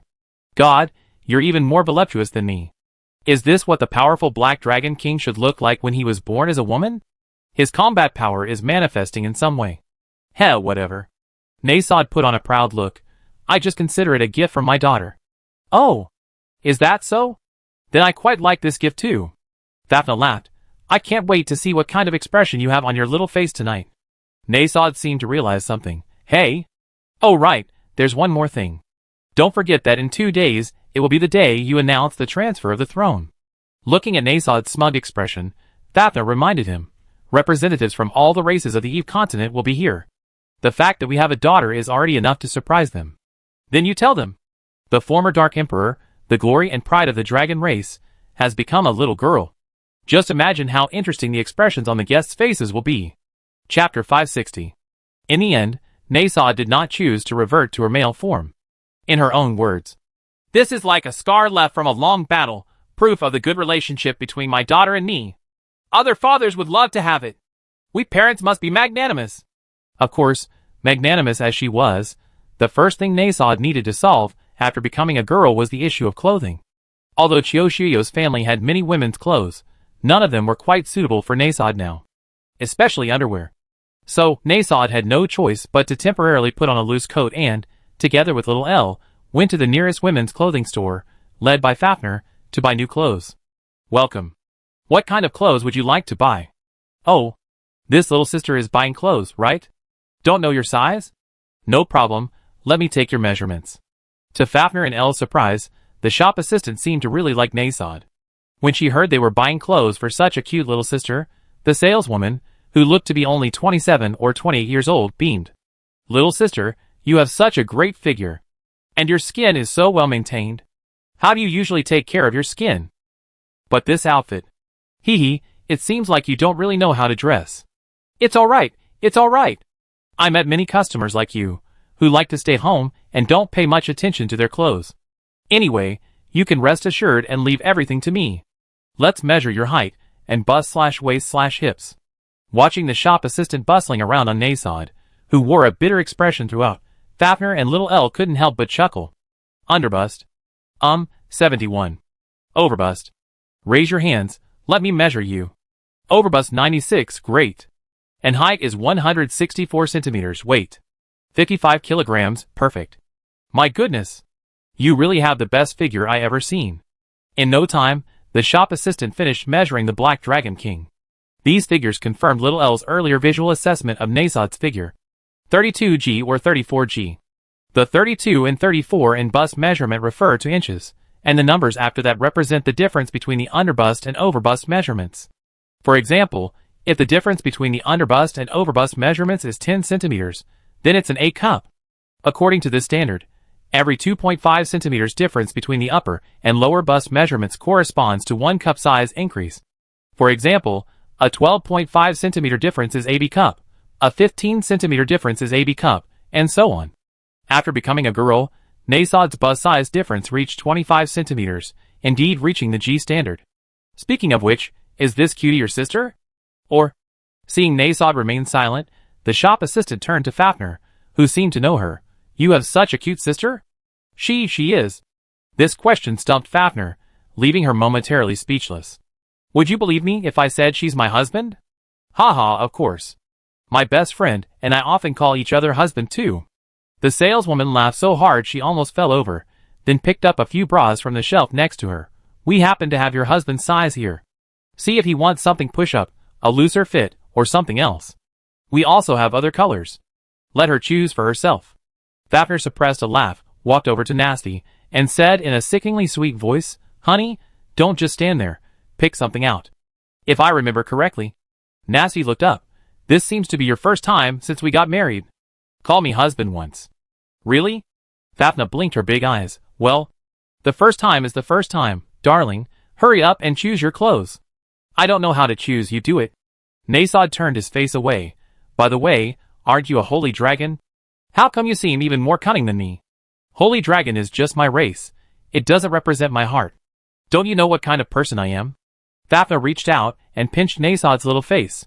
I guess you haven't realized how cute the expression on your face is right now. Nasod cast a pleading look at Little L. Mom is right. Little L nodded. Dad, you really are cute right now. Nasod's current long, straight black hair. How to put it, gives off of the arrogant black-haired princess from the next class doesn't dare to yell because of my domineering CO status. She can only force herself to submit to me vibe. Huh? Little L's way of addressing Nasod completely stunned the shop assistant. Little sister, is she really your father? Yes. Little L nodded without hesitation. At least that's what I usually call her. Ha. The shop assistant, thinking the two were just joking, secretly wiped the cold sweat from her forehead. You two have such a good relationship. Of course, we've been together for tens of thousands of years. Fafnir said to the person beside her with a resentful look while helping Nasod choose clothes, right, honey? Maybe you shouldn't call me honey anymore? Then. Wife. Fine, honey it is then. Nasod looked at the dazzling array of clothes in the store and said in dragon language, I don't know anything about women's fashion. Just buy a couple of clothes and take them home. Anyway, I almost never go out, and I have 2 game competitions tonight. That won't do. This concerns our future happiness. Fafnir refused in dragon language. Besides, you be streaming the competitions with a camera on, right? How can you face your supporters if you don't dress well? This? Can it really still be streamed? Little L asked curiously from behind. If I remember correctly, Dad, you seem to have played a lot of games and joined a ton of guilds these past few days? Nasod thought for a moment. About 7 or 8 games, and not many guild groups, just 6. 6 isn't a lot. Little L continued, are you sure you want to stream? Even if I don't stream, I still use voice chat. It's all the same. Nasod said nonchalantly, those are my good brothers. I explain it to them later. Is this something that can be explained clearly? Just say that my daughter used magic to turn me into a woman. My dear daughter, isn't your persona Miss Gallen? Just clarify that in the live stream tonight. It feels like a really strange turn of events. Little L said, half laughing, half crying, Dad, are you really sure you want me to explain this during the live stream tonight? Yes. Consider it a rehearsal for the handover of power to the Dragon King later. As he spoke, Nasod suddenly stood up, as if he remembered something. Do you guys have any costumes for that game, Aquarius Era? I get one too. I want to experience what it's like to be young. Chapter 561. Evening. As the sun slowly dipped below the mountains, Shower and Chiu Xiaoyu, who had gone to the market with Fafnir to buy groceries, busied themselves in the kitchen. To celebrate Nasod's new identity, the two bought a lot of food, old hen mushrooms, ribs, roast duck, winter melon, carrots, and watermelon, cantaloupe, and honeydew melon for dessert. Nasod, with Fafnir's help, changed into the Lycoris cosplay outfit he had bought from a women's clothing store. Lycoris, a lightning attribute girl, wielding a Naginata, specializing in mid to long range burst attacks, and a very popular main DPS character in Aquarius Era. The name Lycoris comes from the English word Lycoris, a flower of the underworld, implying a dual nature of beauty and danger. In Aquarius Era, Lycoris is also portrayed as having a dual personality. Normally, she's a well-behaved girl next door, but when she enters battle mode, she switches to a cold-blooded, ruthless killing machine. It's said that because Lycoris' figure in the game is so stunning, cosplaying her is quite difficult for many girls, making cosplay outfits hard to sell. The shop owner happened to have several unsold Lycoris cosplay outfits, and since Nasod wanted to buy one, they quickly agreed to cosplay Lycoris. Is this about right? In the living room, Fafnir helped Nasod change into Lycoris's dress, tightening the bow at the back of his waist, then checked the area around his chest. Is it stuffy? A little. Nasod casually conjured a Naginata from lightning element. But not unbearable. I didn't expect you to be so tolerant of this kind of clothing. Fafnir glanced down at the girl's long, white legs and exaggerated chest. This isn't like the old you, Dark Emperor. I can tell, my daughter really likes this world. Nasod gestured towards the kitchen, lowering his voice. Didn't you notice? My daughter is very kind to this world, including the people here. Yes, I noticed. Fafnir nodded. So that's why you adapted so quickly after being transformed into a beautiful girl? I told you, this can be considered my daughter's reward. Nasod lowered his head and adjusted his skirt. If little L. This time, they accidentally took me to some dangerous place, making me fight powerful magical beasts. They scratched me, leaving a scar. You asked if I'm ashamed of this scar, and my answer is the same. No, it's an honor. Indeed, that's very much in line with your character. Fafnir smiled. Anything about your daughter, you accept unconditionally. You are too right, Nana? After straightening his clothes, Nasod took a deep breath, as if trying to inhale the aroma of pork rib and winter melon soup wafting from the kitchen. You're definitely more concerned about little L than I am. Likewise. Fafnir walked to the sofa. Then I won't disturb your performance, General Thunder. This is a character from Aquarius era. Nasod subconsciously corrected Fafnir, then, dressed in his cosplay outfit, entered the room, turned on his computer, and started his live stream. Nasod is live streaming. Starting live stream so early today? Streamer, no offense, but since you live with Miss Garland, why don't you tell us more about her, or at least let her appear more often? As soon as he started the live stream, Nasod noticed several comments scrolling by. Yeah, or maybe you could get a female costume and stream. I admit you're handsome, but you get tired of seeing the same thing, right? So we guys still want to see pretty girls. Streamer, get a costume, and a voice changer. With your skills, you definitely become famous. Then, when Nasod turned on his camera, all these comments paused for a long time. Holy crap? You're not Nasod, who are you? Holy crap. Where's my handsome long-haired streamer? What's going on with this? Why do I see the streamer shadow in this girl? I must have been single for too long and am hallucinating. Ahem. Amidst the various comments, Nasod cleared his throat and said in a soft, girlish voice, Good evening, everyone. Today, as usual, I'm playing a match with the brothers from my guild. Nice voice. Wait a minute, streamer, who are you? Is your sister filling in for you? Did you eat the streamer? Give my brother back. Wait, isn't that Lycoris? A character from Aquarius era. I already reached level 6 resonance. The damage is explosive. Is this explosive really an explosive damage? As expected, Nasod's live stream room instantly flooded with comments about gender after the broadcast started. It's like this. Seeing this, Nasod could only explain, my daughter made a mistake with some magic today and turned me into this. Don't worry about it, just enjoy the game. How could we not worry? This is a huge bombshell. No, a super huge bombshell. Streamer, tell me, how much padding did you use? I can't tell it's fake at all. This is outrageous. Miss Garland can travel through space, and now you're telling me she can turn the streamer into a bombshell? It's real, don't worry about it.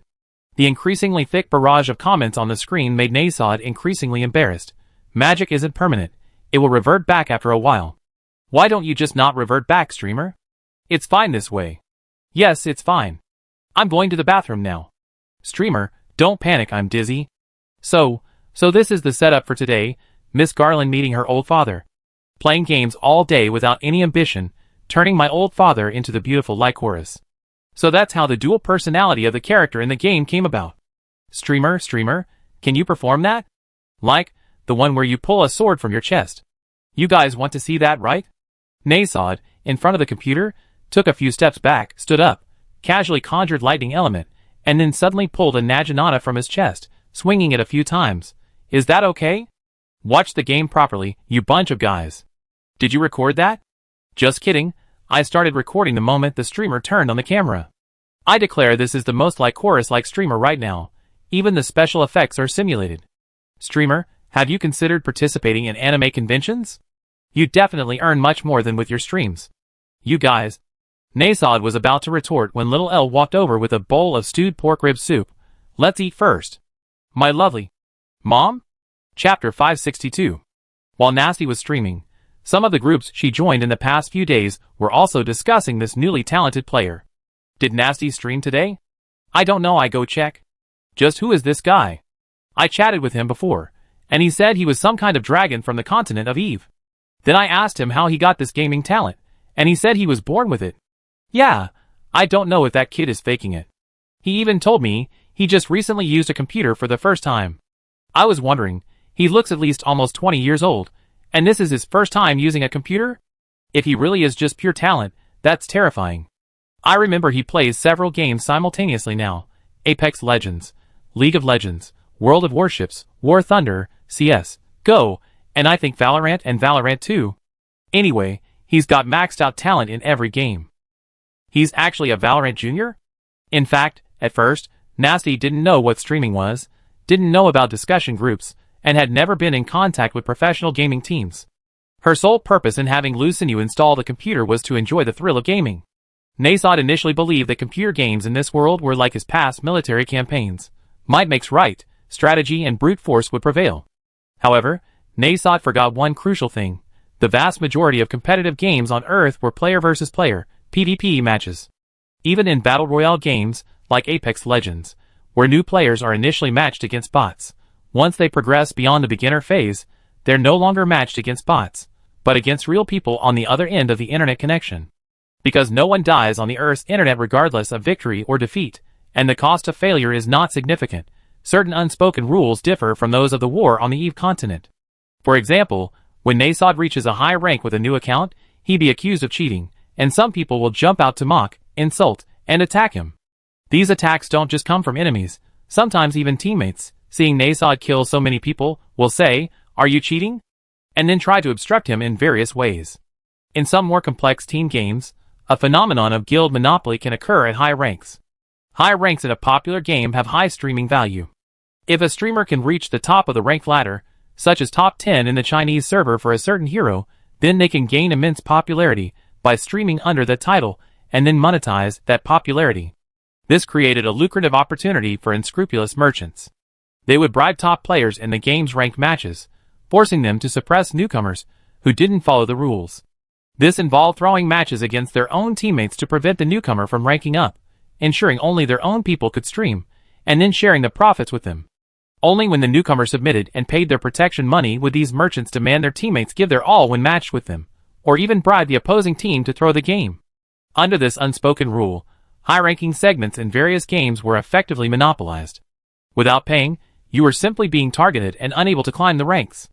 After experiencing various hardships, to prove himself, Nasty learned to record and upload videos.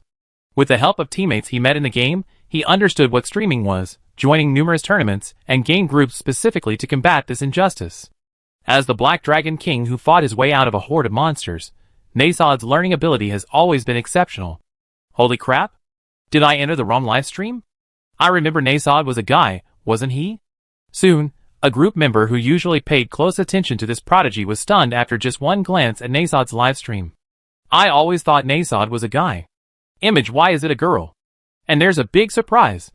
Several group members posted screenshots of Nasod's livestream in the group, immediately causing an uproar among members of several other groups. It's a guy, isn't it? He's been showing his face, and using a microphone these past few days, hasn't he? Then tell me what's going on. It can't be his sister substituting for him, right? Is he using a beauty filter, or some kind of weird filter? Dude, can your beauty filter make breasts grow that big? And he's wearing Lycoris's costume. Is it Lycoris, the big sea cup from Aquarius era? Yes, the big sea cup, but that's not the problem. The problem is my junior, Wa, has become a mother. You guys need to think of a solution. Several group chats were in an uproar, while Nasod remained completely unfazed, sitting in front of his computer enjoying Little L's winter melon, pork rib, and seaweed soup. This was also Nasod's favorite dish. Winter melon, pork rib, and seaweed soup is made with high-quality pork ribs from the supermarket, along with winter melon, seaweed, soybeans, and other ingredients. Little L first used a special magical flame to wrap the ribs in the flame and heat them to adjust the texture. Then, She added light and water elements to create a water ball with light elements and continued to simmer it over low heat. While simmering, little Elle would use her adorable, delicate hands to carefully cut the winter melon into suitable sizes, wash it thoroughly, and then add it to clean water to heat. Finally, she would slice fresh kelp, also bought from the supermarket, add it to the broth along with soybeans to enhance the flavor, add a little salt and seasoning, and then it was ready to serve. This could be considered a true testament to technology and ruthless skill, because currently no one on Earth could cook such a delicious pork rib soup. Let alone Earthlings, even on the continent of Eve, finding a mage who could simultaneously wield the elements of fire, light, and water would be an impossible task. Host, say something. Host. What's wrong? Where's my good brother? Good brother, why have you turned into a woman? Brother, you're so big. No, brother, you smell so good. I'm so envious of the host, she's actually Miss Jalan's mother. Damn it, Miss Jalan has so many secrets, I wonder how many magicians want to find her. The host's family is quite legendary, he broadcasts himself as a gaming genius, and his daughter is the currently very popular Miss Jalan. I also want Miss Jalan to feed me. I still need to go to Lumilan later to hang the moon in the sky. While feeding NASD ribs, little Elle whispered in dragon language, Dad, you should rest early tonight. Don't disturb Mom again. Don't worry, I estimate that in the future. It's not that I influenced her, but that she influenced me. Nasty opened his mouth, biting into a tender piece of pork rib, and mumbled, You probably didn't notice the look on your mother's face when we came back together. She looked like she wanted to devour me whole. If Xiaoyu and Xiaoyu hadn't been there, I reckon that princess of the Holy Dragon clan would have pushed me to the ground on the spot. Really? Little Elle was somewhat incredulous. Does Mom like girls too? She's always had that tendency, otherwise why do you think I keep my hair long? Nasty smiled wryly. Can't you read people's minds directly from data? After dinner, you see Nana's attitude towards me for yourself. I have a feeling. Our real honeymoon is really about to begin. Chapter 563. Eve Continent, Reverse Grace Forest. As the sun slowly dipped below the western horizon, the Elanine team, after an afternoon of hiking, arrived at a strange ruin in the heart of the forest. The ruin was surrounded by a high wall covered in vines and moss, radiating distinct magical energy. Is this some kind of magical beast's castle? Lilia, walking at the front, was the first to spot the wall ahead and quickly conjured an ice crystal greatsword in her hand using ice elemental magic. Should I go take a look? The group had disembarked at the entrance to Reverse Grace Forest and hiked into the forest for several hours now. Thanks to Elanine's healing aura and the dragon aura, they had encountered no obstacles along the way. Aside from a few small animals like clouded leopards, cuckoos, and big-mouthed frogs curiously observing the girls, most creatures that could be considered magical beasts would avoid them altogether, fearing they might be wiped out by the Dragon King. As dusk approached, the group prepared to find a place to spend the night in the forest, and coincidentally, they arrived at this grand castle. Wait a moment. Seeing Lilia about to step forward, Erin quickly gestured for her to hold back, pointing with her little finger to several big-mouthed flowers and blue mushrooms on the castle wall. The magical fluctuations here are just above level 7, but below level 10 magical beasts. Erin said softly, that is, the most troublesome level. Generally speaking, thanks to the dragon's might and breath, most magical beasts below level 7 in the forest dare not provoke Eline, keeping their distance at the mere sight of its aura. While they may not know exactly what dragon's breath is, their instincts subconsciously drive them away. It's like a black bear seeing a human holding a hunting rifle. A grizzly bear may not know what a hunting rifle is, but it knows it's dangerous, and running away at the sight of a gun is the best course of action. Meanwhile, magical beasts above level 10 are mostly sacred beasts or ancient beings that have lived for tens of thousands of years. Even if they were reduced to ashes, they would understand what dragon's breath signifies, so they wouldn't actively provoke Eline. However, it is precisely magical beasts between level 7 and 10 that might disregard dragon's breath and take extreme actions. Although they knew dragon breath was terrifying, their lack of strength prevented them from fully grasping its extent. Accustomed to dominating their own territory, they instinctively adopted a rebellious stance. What the hell? Daring to scare me? I'm not easily frightened. The castle appearing before Eline was likely inhabited by an 8th or 9th tier magical beast. However, Eline noticed something interesting. The monsters roaming near this castle in the Reverse Grace Forest seemed identical to those in the game Maplestry she had just played as Little Elle on Earth. Blue mushrooms, flower mushrooms, red snails, man-eating plants, and a monkey eating a banana. Eline raised her head and looked at a large tree not far away. Atop the tree, several monkeys carrying bananas were eyeing them menacingly, as if ready to throw banana peels at them at any moment. Lilia, watch out for those monkeys. They might throw bananas at us. As she spoke, Erin picked up a pebble and tossed it towards the big-mouthed carnivorous flower that was seemingly asleep on the city wall. Crack! Just a second before the pebble hit the flower, the seemingly sleeping flower suddenly opened its massive mouth and swallowed the pebble whole. Wow! It's alive? This scene stunned Sophia and Wendy behind Erin. I thought its swollen flower bud could only eat small mice or something, but it actually has teeth. Splat! As they spoke, several blue mushrooms on the wall suddenly swelled up as if inflating, growing to nearly 2 meters in height, and 2 round eyes suddenly appeared on the stems of these mushrooms. 2 blue mushrooms and 3 flower mushrooms, with 0W0 expressions, hopped and skipped towards the girls. Wow! Mushrooms are alive too. Wendy stood in front of Lulu and Tsubaki. Be careful, these mushrooms might be dangerous. Hee hee hee. Just as Erin had said, the monkeys on the branches, seeing Erin make a move, immediately ate their bananas, channeled their wind elemental power, and threw the banana peels towards the girls. Ice blast. Lilia reacted quickly, using a flash step to rush forward, swatting away the thrown banana peels with a few sword strikes, then unleashing several sword energies at the monkeys. Whoosh whoosh whoosh. The sword energy struck the branches beneath the monkeys' feet, startling them into scattering in all directions. These monkeys are the most annoying in the game, Eline remarked, watching them leave. High agility, high level too. Sophia asked, puzzled. The game? A kind of memory swamp phenomenon, Eline smiled. Simply put, it's a kind of space-time intersection between 2 different worlds. I don't quite understand. Sophia scratched her head awkwardly. What about those mushrooms? Oh, these mushrooms aren't poisonous, and they're quite weak. Eline turned to Wendy. A few simple spells will defeat them. I try. Wendy volunteered, throwing several wind blades at the hopping, zombie-like swarm of mushrooms approaching. Whoosh whoosh whoosh. The wind blades pierced the mushrooms like they were hitting a flimsy soccer ball, instantly deflating these moving mushrooms one after another. Really? Seeing this, Wendy couldn't help but exclaim, these mushrooms are so fragile. Tina asked curiously, so does Little Elle know who the castle's owner is? I don't know. Eline shook her head. I only have a general understanding of the characteristics of some of the monsters here. For example, those monkeys throw bananas, the big-mouthed flowers bite, and the mushrooms can run and jump, etc. However, if I'm not mistaken, the monsters here aren't just monkeys and mushrooms, there might also be armored boars. Armored boars? Tina was even more curious. What does armored boar mean? A boar covered in iron armor? It's a boar wearing armor. Its defense is very high. Eline looked at the castle again. Also, if I'm not mistaken, the most dangerous monster here isn't the armored boar, but... Woo woo woo woo. Before Eline could finish speaking, a wild beast's roar came from inside the walls in front of them.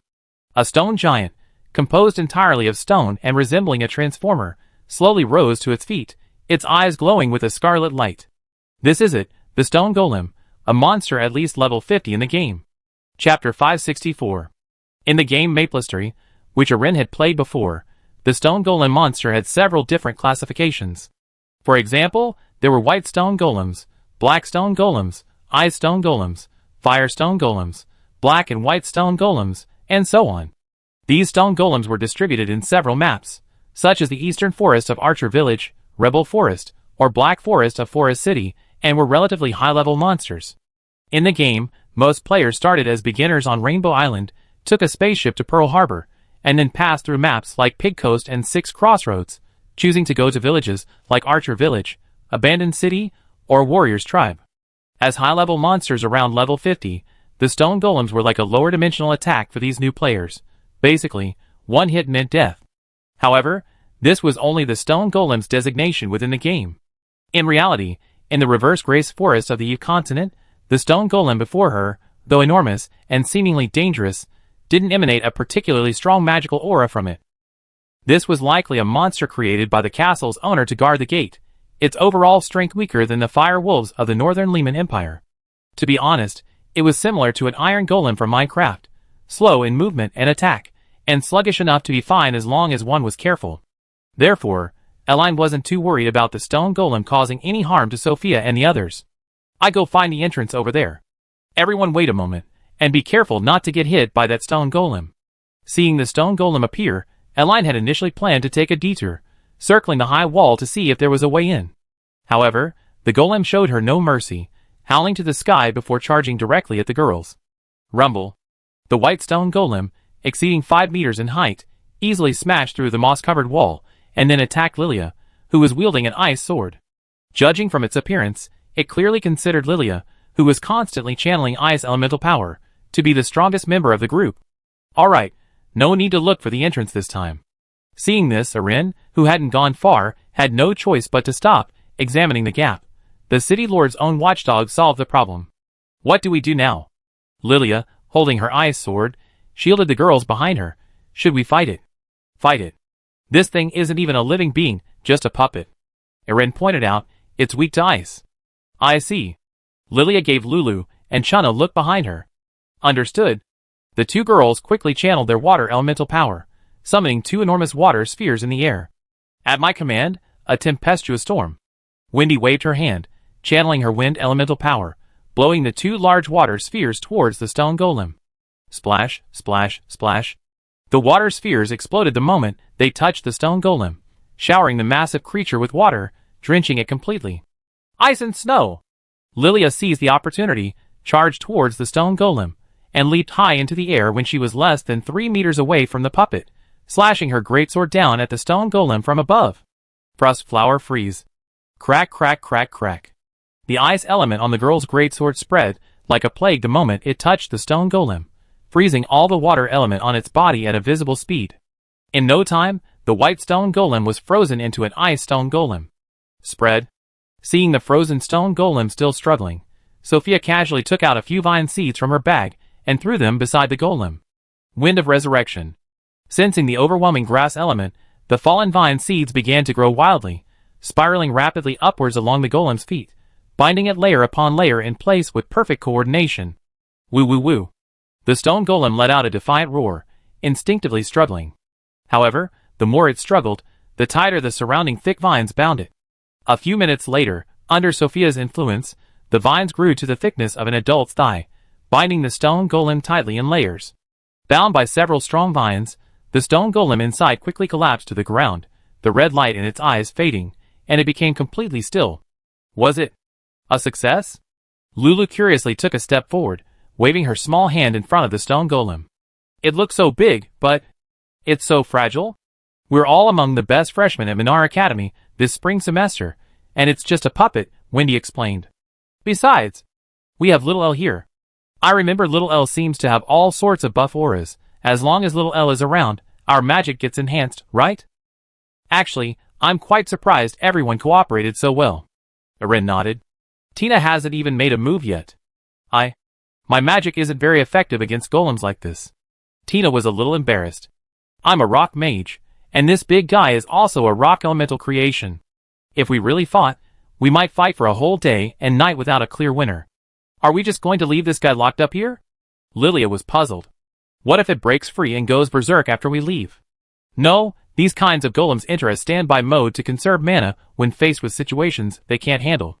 Erin pointed to the large hole the golem had punched in front of them. Besides, its master should be appearing soon. Who is it? So late. Screeching and crackling here? Are you out of your mind? Didn't you see no trespassing? As if echoing Ellen's words, a hoarse voice came from inside the wall. If I catch anyone disturbing my sleep here, I absolutely... Holy crap! Immediately afterward, a dog-headed, humanoid beast wielding a staff emerged from the center of the courtyard and saw the opening, angrily shouting, "Which ***** dares to vandalize my courtyard? Don't they want to live? Look," Eline gestured in the direction of the voice. "Look, the real bodyguards from the courtyard are coming out." Bodyguards? Sophia asked, puzzled. That voice sounds quite domineering. Isn't it the owner of the courtyard? He's speaking an ancient desert language, probably from the ancient desert civilization where Sister Aisha once lived. A descendant of Anubis. Eline herself was somewhat surprised. If that's true, then the people living in the castle must also be Anubis's people from back then, who I wonder why they escaped here. Perfect. We can invite them to the Dragon King's assembly in a few days. Chapter 565. Anubis, the collective name for an intelligent civilization that lived in the desert region hundreds of thousands of years ago. Like the Sphinx civilization, the Anubis civilization was a dominant civilization in the desert at the time, possessing highly advanced magical technology and achieving remarkable research results in natural sciences such as astronomy, mathematics, physics, and magic. Especially in astronomy, the Anubis civilization's achievements in astronomy even surpassed those of ordinary humans of that era. They had a very complete astronomical model and, based on this, integrated astronomy and magic, inventing a large number of related magical devices. If the Sphinx civilization was a civilization in the desert represented by military force, then the Anubis civilization focused on intelligence. The individuals in this civilization were generally over 2 meters tall, with some adult males reaching 3 meters. They had bodies similar to humans, with 1 head, 2 hands, and 2 feet, and could walk upright. However, Anubis individuals all had very serious-looking dog heads, and their skin was mostly black or dark brown. However, because the Anubis civilization was primarily adapted to the desert environment and rarely communicated with the outside world, it received almost no warning when the monsters arrived during the war between gods and demons, catching them completely off guard. Although Nasod and the allied forces arrived in time, the Anubis civilization suffered heavy losses. Not only were its major cities destroyed, but many precious artifacts and magical artifacts were damaged, and even some regional lords and shamans became prey for the monsters. Shortly after the monster attack, the Anubis civilization was destroyed. Only a few collateral tribes, who rarely interacted with the main city, fled to remote areas and lived in seclusion. To Eline's surprise, in the Forest of Reversal, one of the largest forests on the continent of Eve, she actually found a descendant of Anubis. In those days, thanks to Nasod's help, many Anubis people regarded Nasod as a powerful man who fell from the sky, worshipping him as a god who saved the world, leaving behind numerous murals and documents praising Nasod. It was precisely because of those documents and murals of the Anubis civilization that the elf Lucida, who knew about this, fell from grace and created the Black Heaven. Damn it all! Who dares to destroy the walls I painstakingly built over 3 years? And where are my stone men? Where did they go? A hoarse voice rang out as a kobold, about 2 meters tall, with pale skin and wielding a skull staff, emerged from a gap in the wall. The kobold seemed quite old. Not only was its hair gray, but its eyes were also somewhat cloudy. You? The kobold, having emerged, immediately spotted the bewildered Sophia and her companions outside. He raised his skull staff and asked in broken Esperanto, "You bad guys, you attacked me, old man, you ambushed me, you're unreasonable?" Eh? Sophia waved her hands repeatedly. "No, old man, you misunderstand. We were just passing through, looking for shelter as it got dark. We didn't mean to harm you. He's not a true Anubis." Seeing the kobold's appearance, Eline thought thoughtfully, real Anubis speak more gently and elegantly, and they're all long-lived, with dark skin and sharp minds. He sounds more like a slave. Well, this kobold in front of her looked like a servant from Earth, with mixed blood, so Erin immediately recognized that he wasn't the master of this place. Anubis? Wendy lowered her voice. I think I vaguely remember that name. Those 2 little devils from the academy were one of the monsters that invaded Anubis. Erin smiled. But they didn't attack Anubis back then. They immediately targeted Aisha, who was sleeping in the desert palace. Just when they were about to win, Nasod arrived. Oh, I remember now. Wendy nodded. I saw documents related to the Anubis civilization in my father's library. The book said they lived in the desert, and their civilization was more advanced than that of modern humans, possessing a lot of magical knowledge that we don't understand. That's right. That's why many reckless young people in Black Paradise like to go to the desert, just to find where Anubis was buried. A palace that's been built, after all, contains either magical knowledge or gold. If you find it, you never have to worry about food or clothing for the rest of your life. Eline sized up the Anubis servant before her. I'm just curious, in my impression, Anubis people only like to stay in the desert. Even if they leave the desert for some reason, they choose to settle in the Gobi Desert or some sparsely populated place. Why has this Anubis person come to the Reverse Grace Forest? Lilia hesitated. Are we really going to stay with this guy tonight? Don't let his strange appearance fool you. Anubis people are actually very clean. Their palaces and residences are maintained daily, and they're very attentive to their food. Generally speaking, food in the desert spoils easily from heat, but the Anubis people have become quite adept at preserving food through long experience. Orline explained, in fact, compared to the chaotic environment of the forest, if the owner of this palace is truly an Anubis, I personally think staying here for the night is an absolutely correct choice. But this guy doesn't seem like someone you can easily talk to.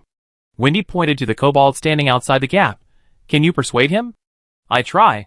Under the kobold's wary gaze, Oraline slowly stepped forward and said in the ancient desert language, Hello, esteemed Anubis, I am Oraline Purista from Minar Academy. These are my friends, they mean no harm. Oraline's words had barely finished when the kobold's eyes widened instantly. Why do you speak? Then, a hint of tears seemed to well up in his eyes. You speak the ancient desert language? And you even have our tribe's accent? Yes, I speak the ancient desert language. Oraline continued to explain. I am a dragon, a descendant of Nasod Garion. Do you know Mr. Nasod? Nasod? I don't know him. The kobold shook its head.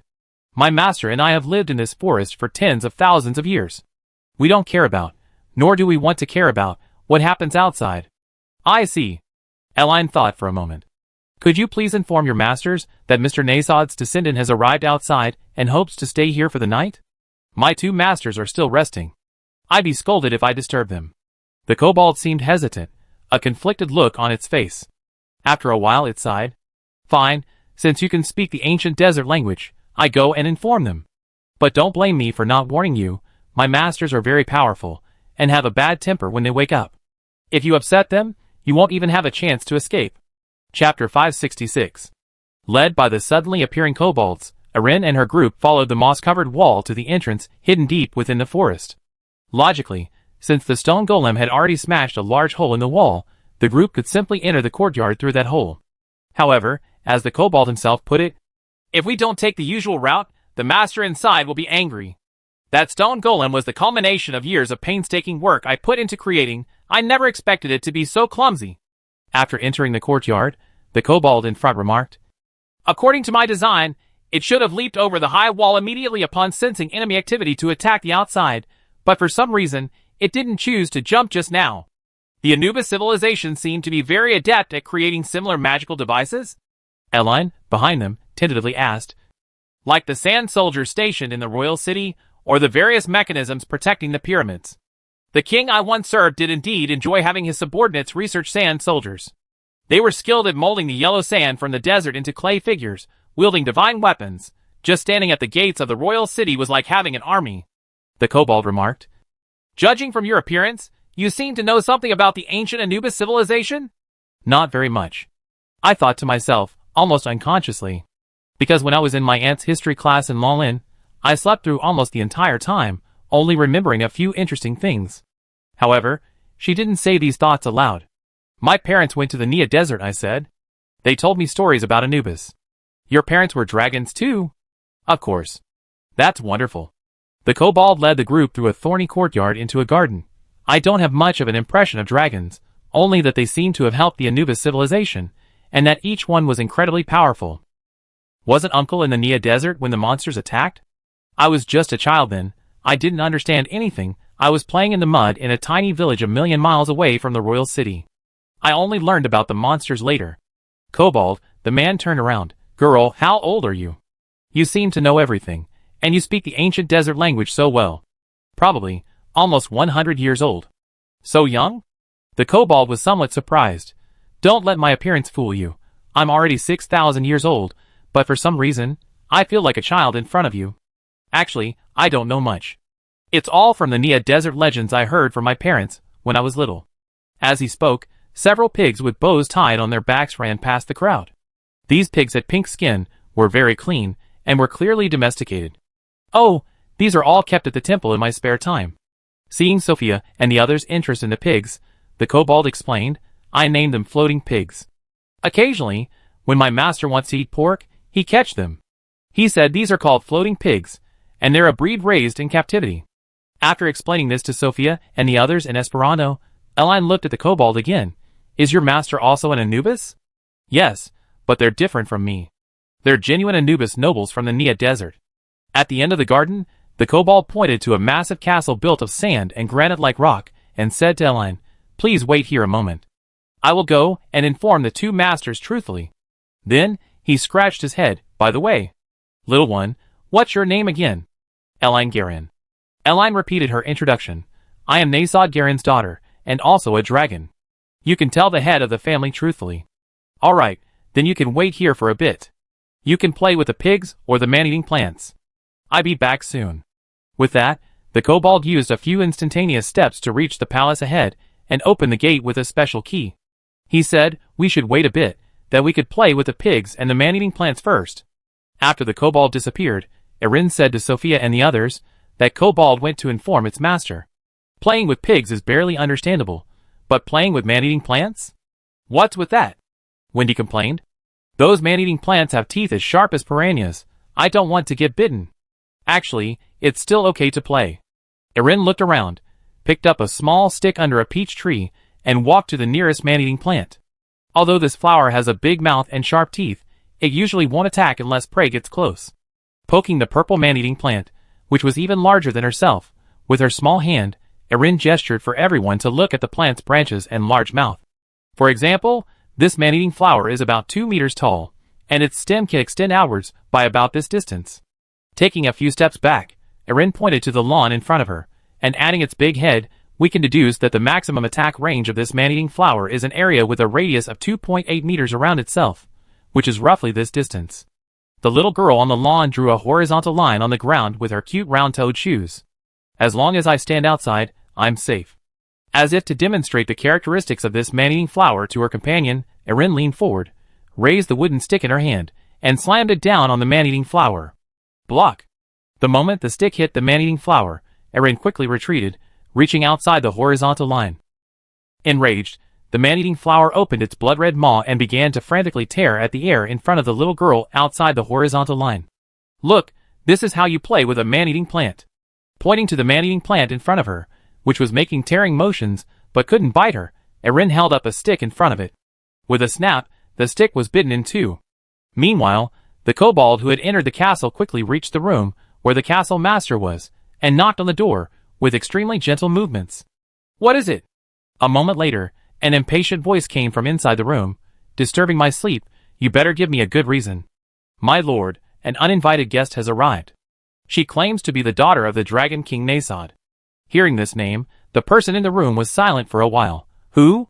She claims to be Eline Garin, the daughter of Nasod Garin. The kobold was somewhat unsure.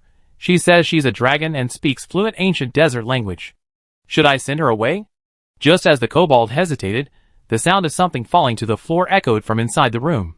A dark-skinned kobold practically tumbled and crawled open the door. Quickly, invite her in. Chapter 567. Unlike in the game, the Anubis garden and castle area inside the reverse forest, besides the floating pigs and man-eating flowers, teemed with many plants and animals that Eline had never seen before.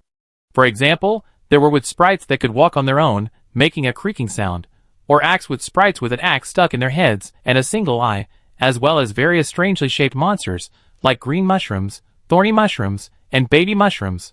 It felt like the kobold had turned this garden into some kind of monster experimentation ground, trying to fuse with all sorts of creatures and experiment with all kinds of magic, resulting in a whole bunch of pseudo-creatures that were neither monsters nor magical beasts. This reminded Eline of the Anubis Sand people that her Aunt Ibel had mentioned in history class. The Anubis lived in a food-scarce desert region. It said that infant mortality was high there, making it impossible to form a decent army. So, the Anubis used magic to bring sand people, created from clay, to life, and then commanded them in battle. It's like, Shurima, your emperor has returned. What Irini didn't expect was that even after leaving the desert, the Anubis still loved creating these strange, fusion monsters, much like that research-obsessed Yapul from Ultraman Ace. Not only could the mushrooms run and jump, but the wooden stakes with axes stuck in them could move around, and even many of the plants here were quite different from what Irini remembered. It was a complete monster paradise. No wonder there are so many mushroom monsters, and with sprites in the reverse forest, and even the monkeys can use wind elemental power. After demonstrating the carnivorous plant's properties to her companions, Eline sighed softly, watching the bouncy, floating pigs around her. I hope the owner of this castle still remembers what happened to Nasod back then. During the war between gods and demons, Nasod was a legendary hero to the Anubis, a superhero of the Nia Desert, and almost everyone in the Nia Desert knew his glorious deeds. But almost doesn't mean absolutely. Due to the chaos at the time, many refugees living in the outskirts of the Nia Desert left the desert on the day the monsters appeared, living in anonymity. These refugees might not know the story of Nasod and the dragons. But even if they didn't know what happened back then, Eline hoped that the Anubis, who had fled to the reverse forest could represent them at the Dragon King's power transfer ceremony. Because theoretically, the Anubis were considered extinct by the dragons, finding even a few individuals from their civilization was already a great surprise. Bang bang bang bang. Just as Eline was wondering how to explain to the Anubis in the castle if they hadn't heard the story of Nasod, a flurry of footsteps came from inside the castle gates. Then, the gate creaked open. Two dark-skinned Anubis, escorted by the kobold from before, rushed out in a panic. Upon seeing Eline, the two Anubis immediately knelt on one knee before the little girl, saying in a respectful tone, "Your Majesty the Dragon King, your Majesty has come from afar, and we failed to greet you immediately. It is truly a grave sin." "It's not that exaggerated." Eline waved her hands, gesturing for them to stand up quickly. "Which tribe in the Nia Desert are you descendants of?" My grandfathers were descendants of Mazra, serving Princess Hera. We originally lived in the Zara region of the Arianti Kingdom. One of the Anubis, clearly male, said, "After the monster incident, my grandfather led our family to flee here and settle down, where we lived ever since." "Oh." Eline nodded. "Then, did your grandfather tell you the story of Nasod?" "Yes, sir." The female Anubis beside her quickly added, "Grandfather said that Lord Nasod was the greatest warrior of his time, his wings like the sun in the sky, his radiance like the bright moon on silver sand. From a young age, I was influenced by my grandfather and greatly admired Lord Nasod." "You just said," the Anubis man asked cautiously, "you are Lord Nasod's daughter?" "Yes." Eline admitted immediately. "The day after tomorrow, there's a Dragon King's authority transfer ceremony in Dragon Forest. We plan to notify all races on the Eve continent that are on friendly terms with the dragons to send representatives to attend. Originally, today's plan was to go to the Elf Forest to inform the Elf Queen there." As she spoke, Eline gestured to the kobold beside her, "But unexpectedly, we encountered him here. In the dragon's historical records, the Anubis civilization has already disappeared in that battle. Most of our people have indeed died. My husband and I were just an insignificant collateral descendant of the Mazra clan at that time." The Anubis holding the scepter turned to the girls beside Eline. "Are they all your companions?" "Yes, they are all my good friends." Eline also turned her head, adopting an introductory tone, and said in Esperanto, "These two are the Anubis who survived the war. Given the current situation, they should most likely recognize me. We secured lodging for tonight." "Nice to meet you, nice to meet you." The two Anubis bowed slightly to Sophia and the others. "If you don't mind, please stay here tonight, so I can show you some hospitality." Master, what are their identities?" The kobold beside them couldn't help but ask. "And who is Nasod?" "Don't ask questions you shouldn't ask." The male Anubis glared at the kobold. "Go back to feeding your man-eating flowers. Tonight, without my order, you are not allowed to enter the castle." "Yes." Having received his master's order, the kobold slunk away.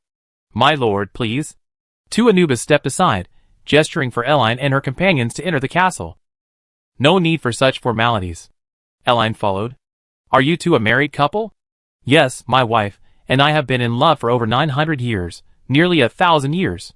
The male kobold said, "When we were young, my grandfather basically managed this place.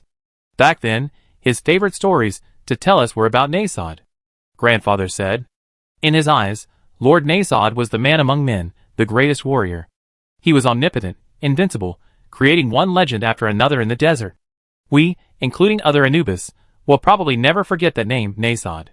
Although we haven't seen Lord Nasod much, his image as a mighty warrior is deeply ingrained in my heart. At this point, the Anubis in front slowly turned around. "If I were to attend this Dragon Power Transfer ceremony you mentioned as a representative, I should be able to witness Lord Nasod's heroic figure, right?" Chapter 568. As the sun gradually set behind the mountains, Eline and her group followed two Anubis into the castle. According to the two Anubis, they had fled here thousands of years ago, abandoning their Anubis identity and living in anonymity. Back then, my grandparents, father, and mother were all still alive. The Forest of Reversal wasn't called the Forest of Reversal, it was just a small oasis. We named this small oasis Rahaba. Hee, that sounds a bit childish. Walking along the stone-built corridors inside the castle, the Anubis man, carrying a kerosene lamp, led the way for Eline and her party, saying, "Initially, my grandfather and father built a small wooden house in the oasis, but because the house was too simple and exposed to the wind and sun, my grandfather fell ill. After my grandparents passed away, my father expanded the small wooden house, surrounding it with stones, and building a stone house. As you know, we Anubis people have an almost religious fascination with stone.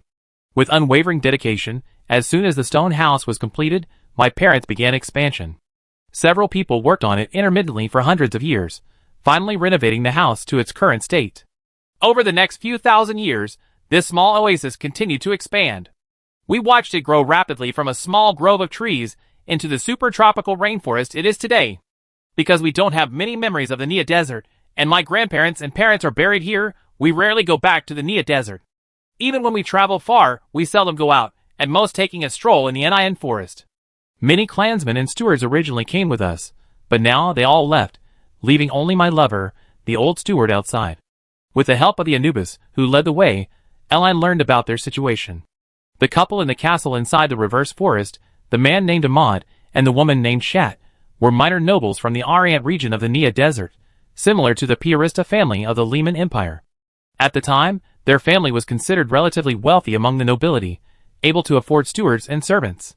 After the disaster, their grandparents, who were still in power, decisively led a dozen or so family members out of Orient, finding refuge in a seemingly safe oasis. In the years that followed, this family in the small oasis experienced various separations and deaths. Some fell ill, some were eaten by lone monsters, some couldn't bear the environment and left, and some died of old age. In the end, only the couple and the kobold steward outside remained. Based on Eline's understanding that the Anubis are basically extinct, those Anubis who left the oasis back then are likely dead. In other words, this couple is most likely the last surviving Anubis. Please make yourselves at home. You didn't even tell us you were coming, so we couldn't prepare in advance.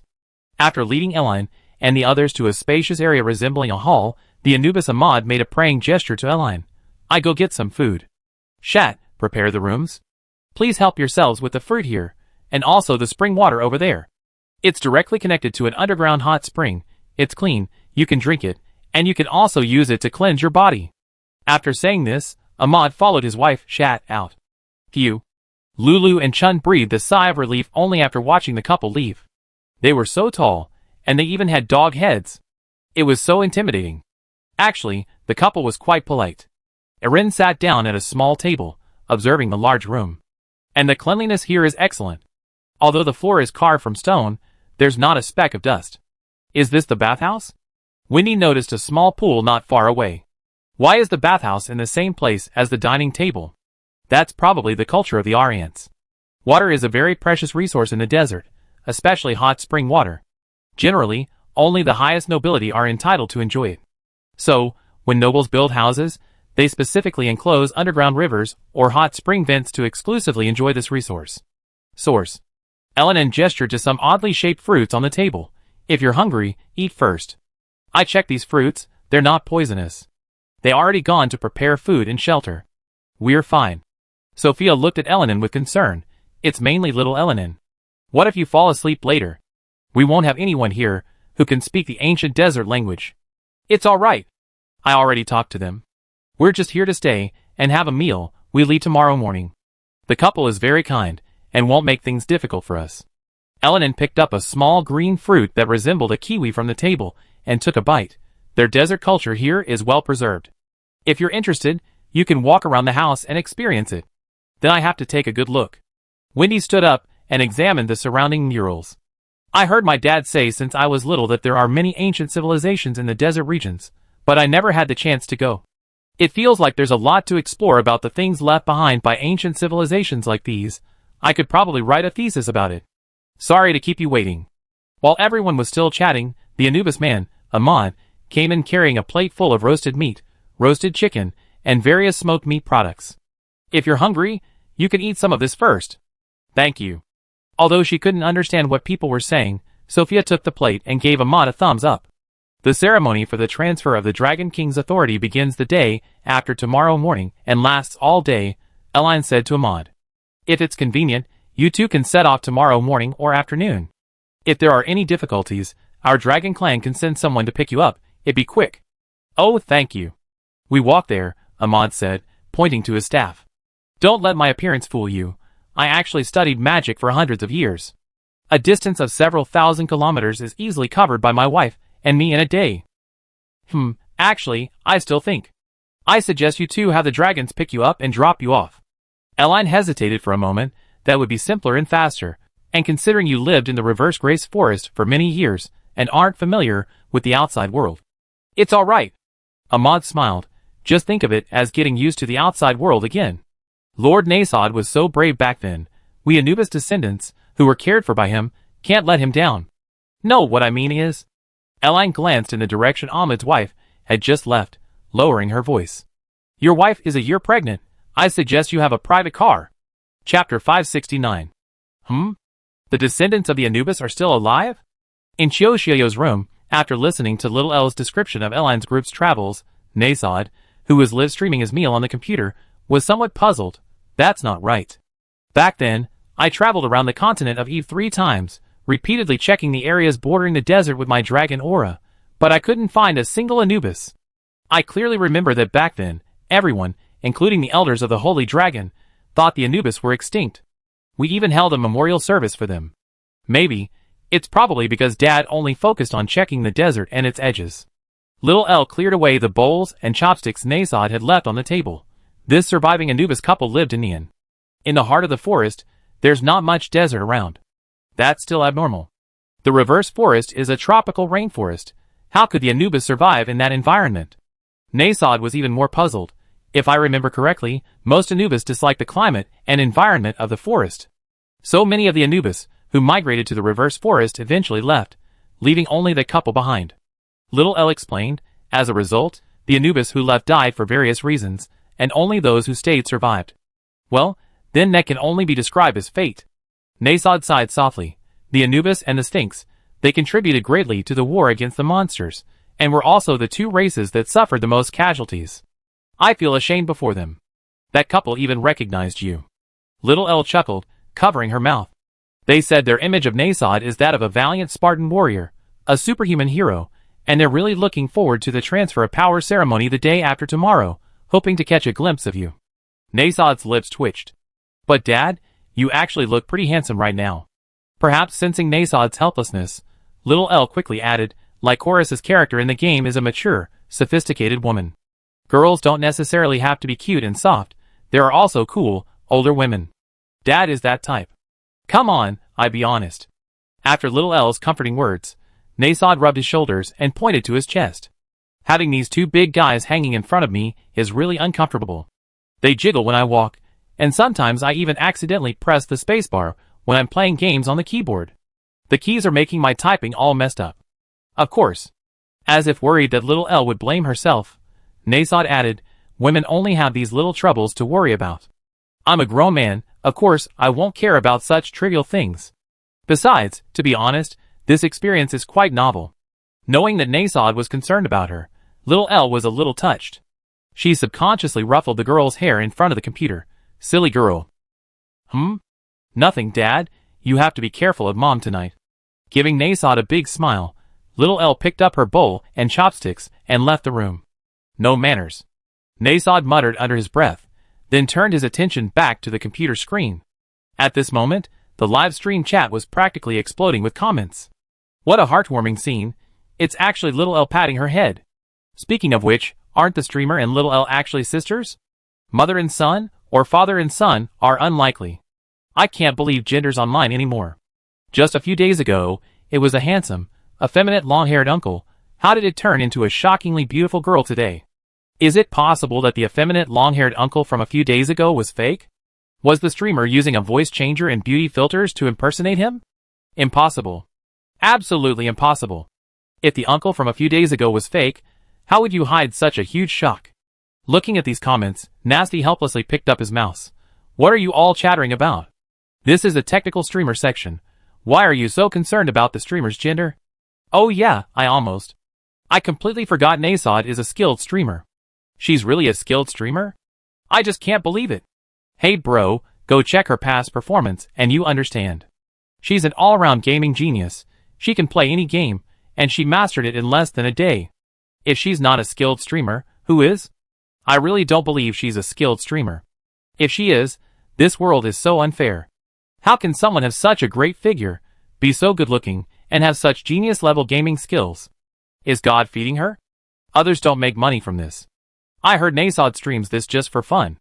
Seeing that the chat had finally shifted from is the streamer male or female to how skilled is the streamer, Nasod confidently opened the game and entered the group chat as usual. What's the scrimmage like today? Who are we playing against? Oh my god, Nasod, you're finally here. Everyone's saying you got a sex change. Seeing Nasod join the voice chat, the younger men in the team all went wild. Confess. Were you using a voice changer before? No wonder you're so quiet. You were worried about the voice changer being exposed. So, you wanted to fool everyone by pretending to be a pretty girl, huh? Nasod, do you need a dog? I'm easy to take care of. No need to feed me. Just take me home, give me a little place. I earn my own money, and eat my own food every day, and I come home at night. Nasod, do you need a boyfriend? I earn $30,000 a month, and I can cook. You guys be normal. The various voices in the audio chat made Nasod laugh in exasperation. I already have a daughter, and you're asking me if I need a boyfriend? If my wife hears this, you all be dead. What? You have a wife? Was Miss Garland your daughter or my wife's? Of course, she's my wife's daughter. Nasod interrupted their antics. Alright, let's start the competition. If you keep arguing, I have Miss Garland activate her power and come to your homes to slap each of you. In the kitchen, little Elle, who was washing Nasod's dishes at the sink, noticed Fafner's smiling face as she chopped vegetables. What's wrong? Little Elle asked instinctively. Mom seems really happy today. Of course. Fafner snapped out of her reverie, placed the chopped vegetables in the vegetable basket, and casually cleaned the leaves with light magic. That Nasod guy, he deserved it. We haven't slept together for millennia. Fafner glanced towards the room as she spoke. She won't be sleeping tonight. I give her a real taste of what girls' pleasures are like. Old grudges, new grudges. All settled. Chapter 570. Early in the morning, escorted by two Anubis, Eline and her group emerged from the forest of reversal. That's good enough.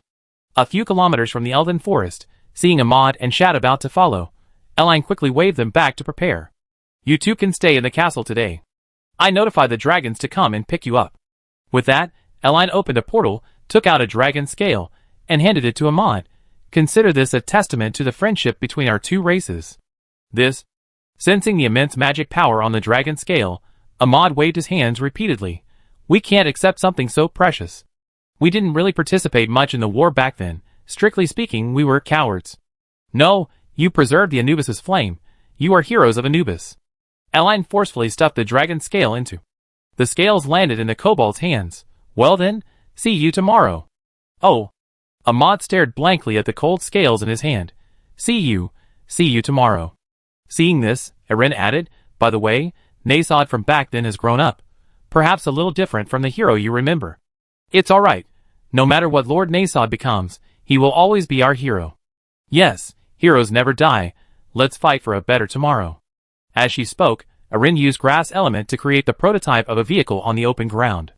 The girls understood immediately, using grass, rock, water, and ice element to create the sled RV in no time. Thank you so much for your hospitality last night. May the world be at peace. After getting into the car, the girls waved to Ahmad and Shat, activating their wind elementals. With a whooshing sound, the RV shot off like a rocket. Head straight southeast, about 8 kilometers away, very close. Inside the car, Eline pointed ahead while eating the snacks Ahmad had made the day before. See that grove over there? That's the entrance. Huh? Wendy, who was controlling the vehicle, was puzzled. That barren grove. Is that the elf forest? After leaving the reverse forest, the surrounding scenery changed from dense forests to sparse grasslands, with small forests here and there, giving it a South African savanna feel. This was quite different from the beautiful elf forest Wendy remembered. In her understanding, since it was a forest, the elf forest should at least be similar to the reverse grace forest, right? That's the entrance. Seeing the puzzled looks on the faces of the girls around her, Eline explained, what you see here is actually an illusion. The real elf forest is connected to the reverse grace forest. This area is on the edge of the elf tree's roots. Only by entering the central area and passing through the barrier can you see the interior of the elf forest. The elf forest and the elf tree were also Eline's main sources of inspiration for designing the Lumilung world. Elves are an absolute pacifist and perfectionist race. Every elf is exceptionally beautiful and cute. Even male elves wouldn't look out of place wearing a dress. Elves share a similar daily routine with humans, resting at night and active during the day. Unlike dragons who sleep for centuries, or vampires who seem indifferent to everything, elves are highly curious and, like humans, can fall in love with their own kind, though not every elf will fall in love and have children. Their interests are wide-ranging, and romance is just one of them. In other words, given the elves' seemingly laid-back lifestyle, there could be periods of thousands, or even tens of thousands of years without any elves mating or having children, or periods of a large number of children being born within 100 years. This is where the elven tree comes in to balance the elven population. This kind of balance also exists in humans. Humans are controlled by their genes. When the environment is harsh and unsuitable for reproduction, the human birth rate declines. When the environment is favorable, with ample food and clothing and a relaxed external environment, the birth rate rises. The same applies to elves, but for them, the elven tree is the regulator. The roots of the elf tree permeate the entire elf forest. She can sense the physical condition and mood of every elf within, and then adjust the forest's environment to maintain a delicate balance. We're here. After driving the car for several kilometers under Wendy's control, and seeing that it was about to reach the grove of trees she had indicated earlier, Erin quickly signaled for the car to stop. This is the entrance to the elf forest. After getting out of the car, Erin walked to a lush green vine and pointed to a fruit on a giant vine. This is the edge switch of the barrier. You can temporarily close it by injecting some grass element. With that, Erin stood on tiptoe, grabbed the vine fruit, and infused it with some grass element. Ding-ling. Accompanied by a sound like wind chimes, the previously ordinary wasteland and grassland scenery instantly vanished with the wind, transforming into a beautiful forest. Wow! The suddenly appearing giant forest stunned the girls around Erin. Is this the elf forest? Unlike the reverse forest, the elf forest has abundant sunlight and a rich variety of plants. Its main color scheme is vibrant and sunny, making it look particularly dreamlike, giving the entire forest the feel of a fairy tale world. Although the reverse forest is also a forest, its flora and fauna follow the law of nature, survival of the fittest. Some trees grow very tall to absorb sunlight, creating a dark and shady canopy beneath them. Some shrubs, to avoid being eaten by predators, grow many sharp thorns or bear highly poisonous fruit. Even some mushrooms are dark in color. But the plants in the elven forest are different. The sky here is blue, the vines are green, the trees are of various shapes, the fruit looks very appetizing, and the grass and mushroom bushes on the ground are soft, seemingly completely harmless. Excuse me. Just as the girls were about to take another step into the elven forest, an elven ranger carrying a short bow suddenly appeared and blocked Elaine's path, speaking politely in human Esperanto. Please state your purpose, or don't blame me for being impolite. Chapter 571. Shio's cottage. As usual, Xiao got up early, emerged from the cardboard box, went downstairs to buy breakfast, and then returned to the kitchen to prepare various side dishes. She heard familiar voices coming from two separate rooms. Xiaoyu, stop fooling around. Let me sleep a little longer, just a little longer. Still not recovered?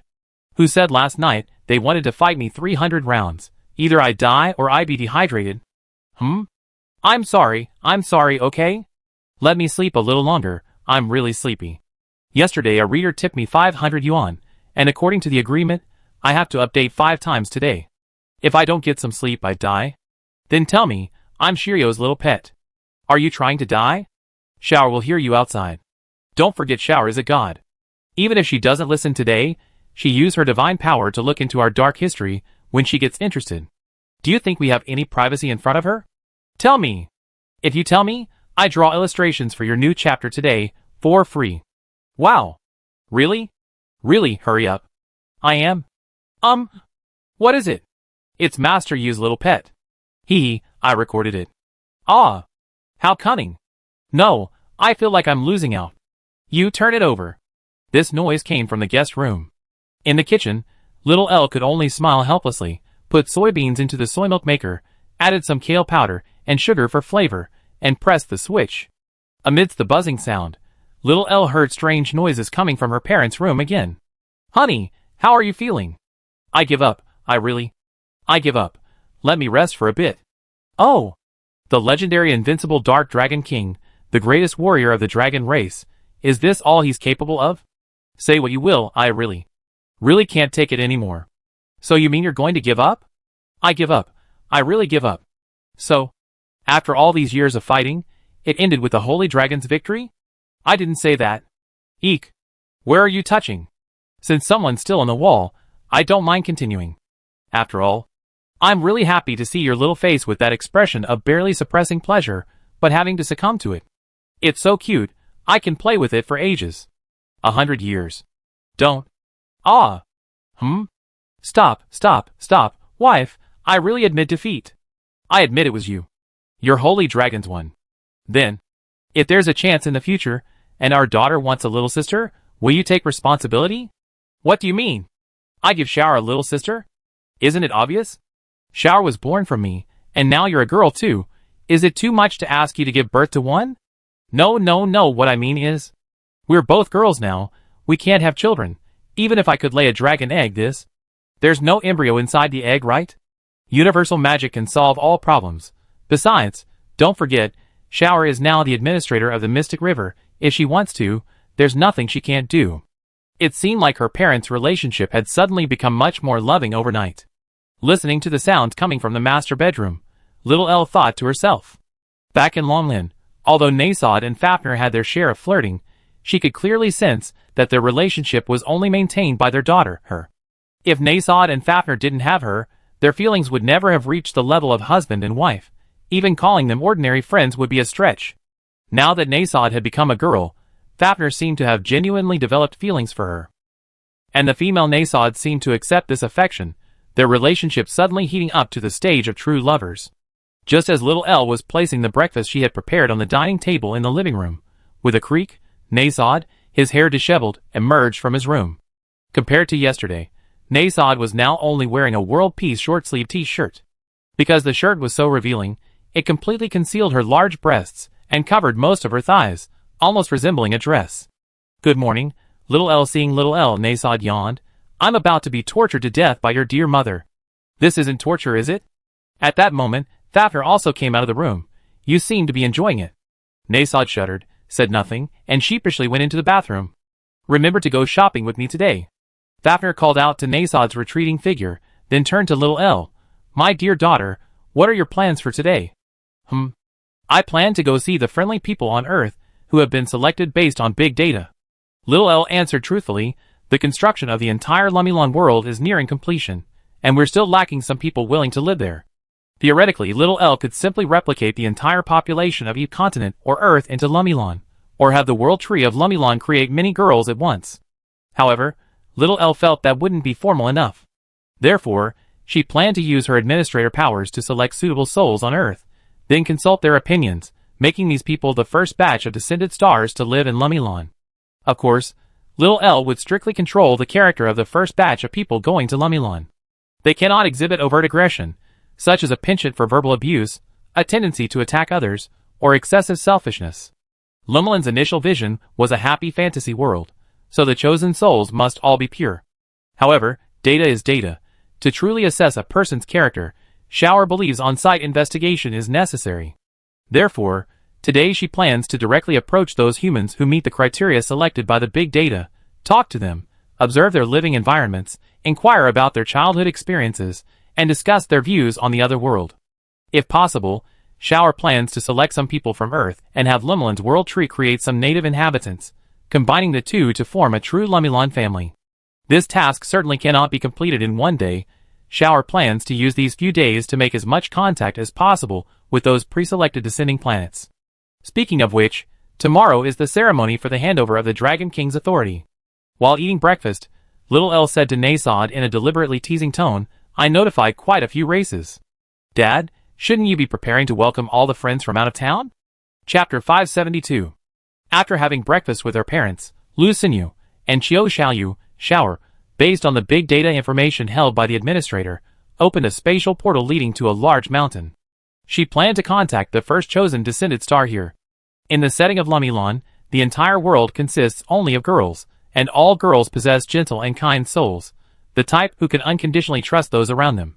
Lumilon's world tree is similar to the elf tree of the Eve continent, primarily responsible for the dynamic balance of Lumilon's flora, fauna, and humans. Because Lumilon is theoretically a world overflowing with resources, under the radiation of the sun, star stones, and the mysterious river's energy, most plants in Lumilon would exhibit a thriving scene. Fruit trees would be laden with fruit, crops would be abundant with grain, and flowers in the grass would bloom freely. Under such prosperity, If the reproductive behavior of small animals in Lumilon were not intervened, there was a high possibility of a species population exploding, leading to the destruction of the entire ecosystem. While the behavior of small animals can generally be controlled through the world tree, the behavior of humans. At least little Elle doesn't want the world she creates to be filled with girls, who are all cut from the same mold. Such a world would only be stagnant. Therefore, she needs to select suitable humans on Earth who are willing to travel to Lumilon. Through screening, there are many qualified individuals among the billions of people on Earth. Theoretically, she could simply pop a question into their minds. Do you want to understand the meaning of life? Do you want to truly live? And send them to the other world. However, little Elle still wants to personally visit and confirm the circumstances of these individuals. The first person she wanted to visit was a 46-year-old man who had lived deep in the mountains for 7 years. The mountains were far from any city, nameless, surrounded only by mountains and forests. There was no water, no electricity, not even a cell phone signal. If it weren't for Shower's ability to travel through space, it would have taken at least 5 or 6 hours to get here from the city. Hello. Excuse me. Following a path filled with birdsong and fragrant flowers, she walked up the mountain and stopped in front of a small wooden cabin at the summit. She addressed a man watering the plants in front of the cabin, saying, "Louis Fay, right? You are?" Seeing Shower, the man was puzzled. He couldn't understand how a little girl dressed only in a thin dress and bunny slippers had found this place. "You can call me Shower." Shower approached the middle-aged man, looking around at the neatly tended vegetable garden, crops, and beehives. Sensing Shower's approach, a similarly elderly country dog nearby raised its head, seemingly puzzled by the presence of a stranger. "I looked into your past." Seeing the man's still bewildered expression, Shower casually used grass elemental magic to transform a wildflower at his feet into a flower chair, and sat down. "You grew up in a very ordinary rural family. Your parents were very good people. They worked honestly and diligently to support you through university." Sitting on the flower chair, Shower gazed at the rising sun in the east and continued, "However, when you were a sophomore, your parents died in a car accident. After graduating from university, you chose to teach in a mountainous area. The environment there was extremely harsh, and many teachers couldn't endure it, often resigning before a year was up. Only you, from the age of 23 after graduation until 38, taught for a full 15 years. Thanks to your efforts, batch after batch of children left the mountains and saw the outside world. At 38, you were diagnosed with a terminal illness. The doctor said you wouldn't live more than a year. You didn't continue treatment, but instead." At this point, Xiaoer looked at the old dog with Xiao Huang. "You come here, preparing to complete the final leg of your life's journey. Perhaps it's the change of environment and your improved mindset, but your condition is well controlled and hasn't worsened at all. Your hobby is painting. You love nature, you love painting the flowers, trees, insects, fish, birds, and animals of nature. You don't like the hustle and bustle of big cities. You never committed any illegal or criminal acts in your life. During your time teaching in the mountains, you used all your salary to buy nutritional supplements and clothes for the children, rarely thinking of yourself." As little Elle recounted the man's past, the man's expression grew increasingly solemn. In the soft light of dawn, he carefully placed the rusty kettle aside, revealing a calm expression. "I understand, little sister, you're an angel or a fairy from heaven, right? I'm dead, and you come to take me away." "No, no." Little Elle gave a mischievous smile. "You can think of me as an angel or a fairy. It doesn't matter, but uncle, you're not dead. Although your body is still sick, the disease is progressing very slowly. You can live at least another 5 or 6 years. Then you?" The man asked, puzzled. "Why did you come to me?" "The reason I came to you is to give you the choice of time travel." Little Elle then briefly explained the situation in Lumilon and her expectations of the man. "You mean?" It took the man a full 5 minutes to process Little Elle's information before he exclaimed in surprise. "You intend for someone like me, already this old, to live in this Eden you speak of?" "Simply put, it's time travel. You read time travel novels, so you understand the meaning of this term." Little Elle smiled. "Besides, age isn't a big problem for me. The average age of girls in Lumilon is similar to that of elves. 46 is still considered childish. It mainly depends on whether you're willing. You have no ties on Earth. If you choose to go to Lumilon, you will regain a healthy body and find your own happiness in that world, for example, drawing carefree in the forest." With that, Little Elle handed the man a glittering crystal shard. "I won't force you to make any choice, Mr. Louis Fay. Lumilon only has girls, and it's currently in the creation stage. I believe your soul is worthy of this beautiful body. You can keep this crystal. If you decide to go to Lumilon, you can eat it, and I arrange the rest. If you intend to refuse my offer, you can smash it with a stone, and then I will come and cure your illness, and no longer disturb your life. If you don't want to choose, and wish to maintain the status quo, please put the crystal somewhere no one can find it. Having said that, little Elle bowed slightly to the man. Palatricia, I hope you can find your own destiny. Chapter 573. On the other side of the mountains, at the entrance of a warehouse in an unnamed small county town, Xiao'er emerged from a spatial rift. Next is Wang Mir, 16 years old, working a summer job for a relative here. Looking around, Xiao'er noticed a little girl squatting in a corner of the warehouse, eating a cornbread bun. The little girl was very short, probably only about 1.3 meters tall, a stark contrast to the nearby loading and unloading workers, who were easily 1.7 or 1.8 meters tall. She was only wearing a thin vest, had short hair, and her face was dirty. Finished eating? Just then, a man walked towards the little girl. Taking so long eating. Stop dawdling. Right away. The little girl quickly took a few bites of her steamed bun and swallowed it, then pointed to the nearby restroom. I'm going to the restroom. Hurry up and come back. The man spoke impatiently. Honestly, your dad sent you here for a summer job to earn money, understand? How much can you earn like this? Sorry. The little girl apologized as she happily ran towards the outhouse near the warehouse. Little Elle followed her before the people around the warehouse noticed. Upon arriving at the outhouse, Little Elle saw that the little girl didn't go into the restroom, but instead went around it to the entrance of what appeared to be an artificially planted sunflower field. Looking at the golden sunflower field before her, the little girl's eyes sparkled. She happily jogged around the flower field, then squatted down to observe the petals of one of the sunflowers. Every now and then, she would bring her little nose close to the petals and take a deep breath, as if she wanted to etch the image of the flower deep into her mind. The little girl's name is Wang Mir, an ordinary girl from a broken family in this small county town. Wang Mir's mother passed away when she was very young. Her father remarried when she was 7, taking her with him. Her stepmother had an older brother, 3 years older than Wang Mir. The stepmother was unemployed, and the brother dropped out of university halfway through, and is now a petty hoodlum in the county. Wang Mir's biological mother was a botanist who loved studying flowers. The family had many books related to plants, and influenced by her mother, Wang Mir loved flowers from a young age. Every day after school, she would pick up the books her mother had left behind and read them repeatedly. Perhaps Wang Mir's interest reminded her father of her deceased mother, because her stepmother disapproved of Wang Mir's study of plants. She not only threw away all the related books, but also forbade her from growing flowers on the balcony. Wang Mir, who had always had a people-pleasing personality, could only constantly apologize to her new mother. She took on all the housework and worked in illegal factories during holidays, handing over her wages, even though she didn't understand what she had done wrong. This winter break, Wang Mir, as usual, volunteered to work at a relative's warehouse, so her mother could buy new clothes. She earned 500 yuan a month, mainly helping with moving and loading/unloading goods.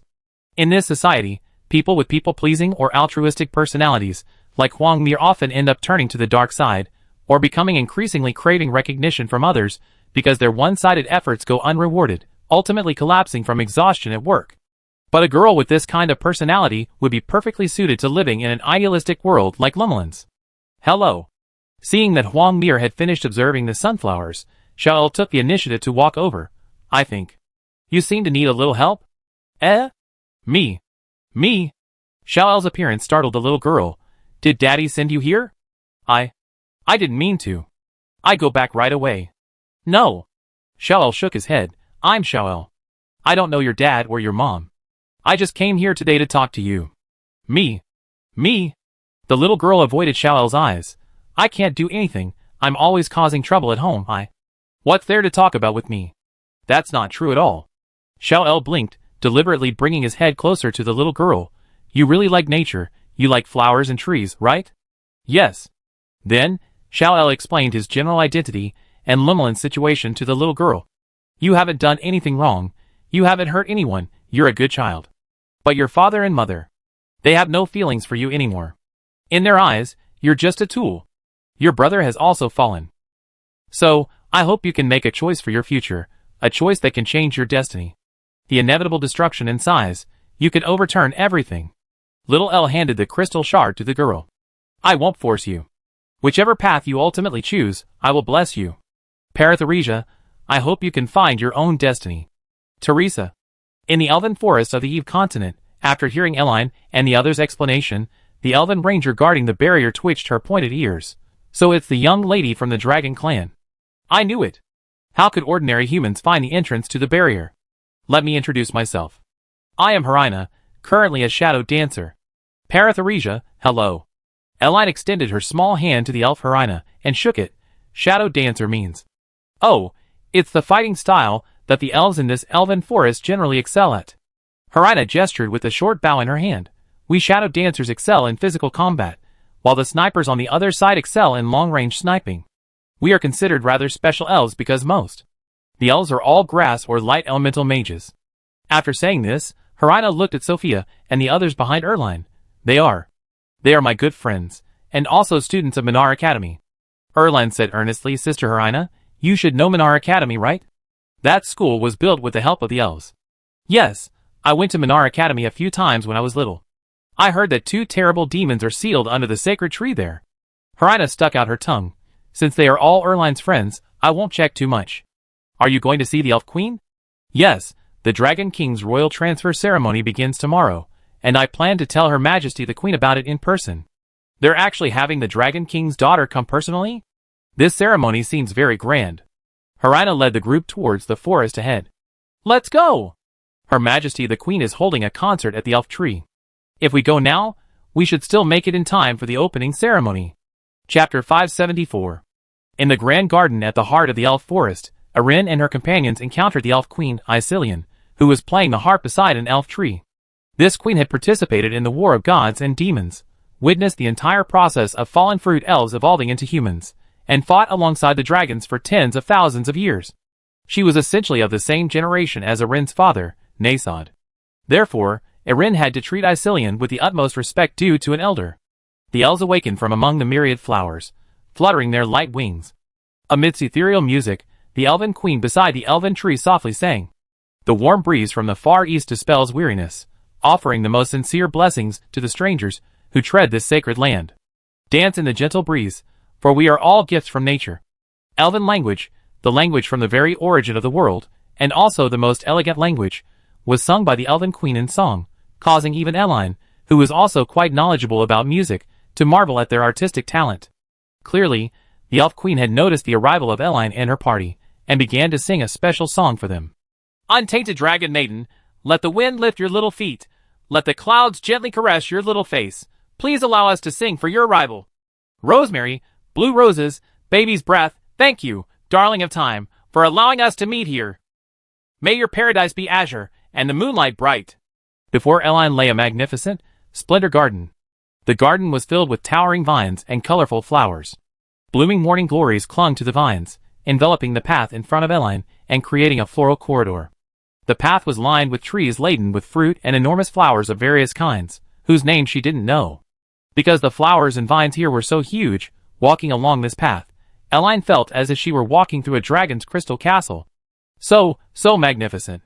Compared to Eline, Sophia and the others behind her were completely stunned by the sight. I never seen such a beautiful garden. It's like the legendary Garden of Eden.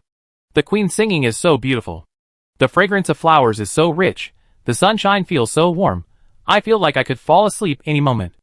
As a peace-loving race, the elves enjoy learning various vocal arts and tending to plants. Therefore, their elven forest can be described as a vast botanical art gallery. Here, you can see more than 80% of the precious plants and animals of the Eve continent, and most of the plants and flowers have been meticulously cultivated by the elves. For example, the vines not far away resembled a giant, open birdcage, or the proud Sika deer on the ground. Both were the result of the elves' daily meticulous pruning of the bushes. He remembered Nasod saying in the Crystal Palace of Dragon Forest that when monsters attacked and the world descended into chaos, Nasod was the first to stand up and call upon everyone to fight against them. He originally thought that the elves would be the hardest to persuade, because elves were naturally peace-loving and, in the eyes of many races, were basically saintly figures. If war were to break out, they would likely avoid it if possible. However, when the elven forest was invaded by monsters, and countless works of art within were burned, Queen Icilian, upon hearing Nasod's call, declared almost without hesitation that she would form a permanent alliance with the Dragon Clan to fight against the monsters. Today, Eline brought Sophia and the others to the Elven Forest, hoping that her little followers could broaden their horizons and remember this period of history. In any case, Eline didn't want human nations to have to resolve problems through war after she inherited her father's mantle. In a few decades, these children would likely become the future leaders of the human world, and she wanted to plant the seeds of peace in their hearts from a young age. Of course, peace doesn't mean being a saint. If a similar monster attack were to occur again in the future, Eline hoped that Sophia and the others could unite and, like the elves of yesteryear, bravely fight for their homeland.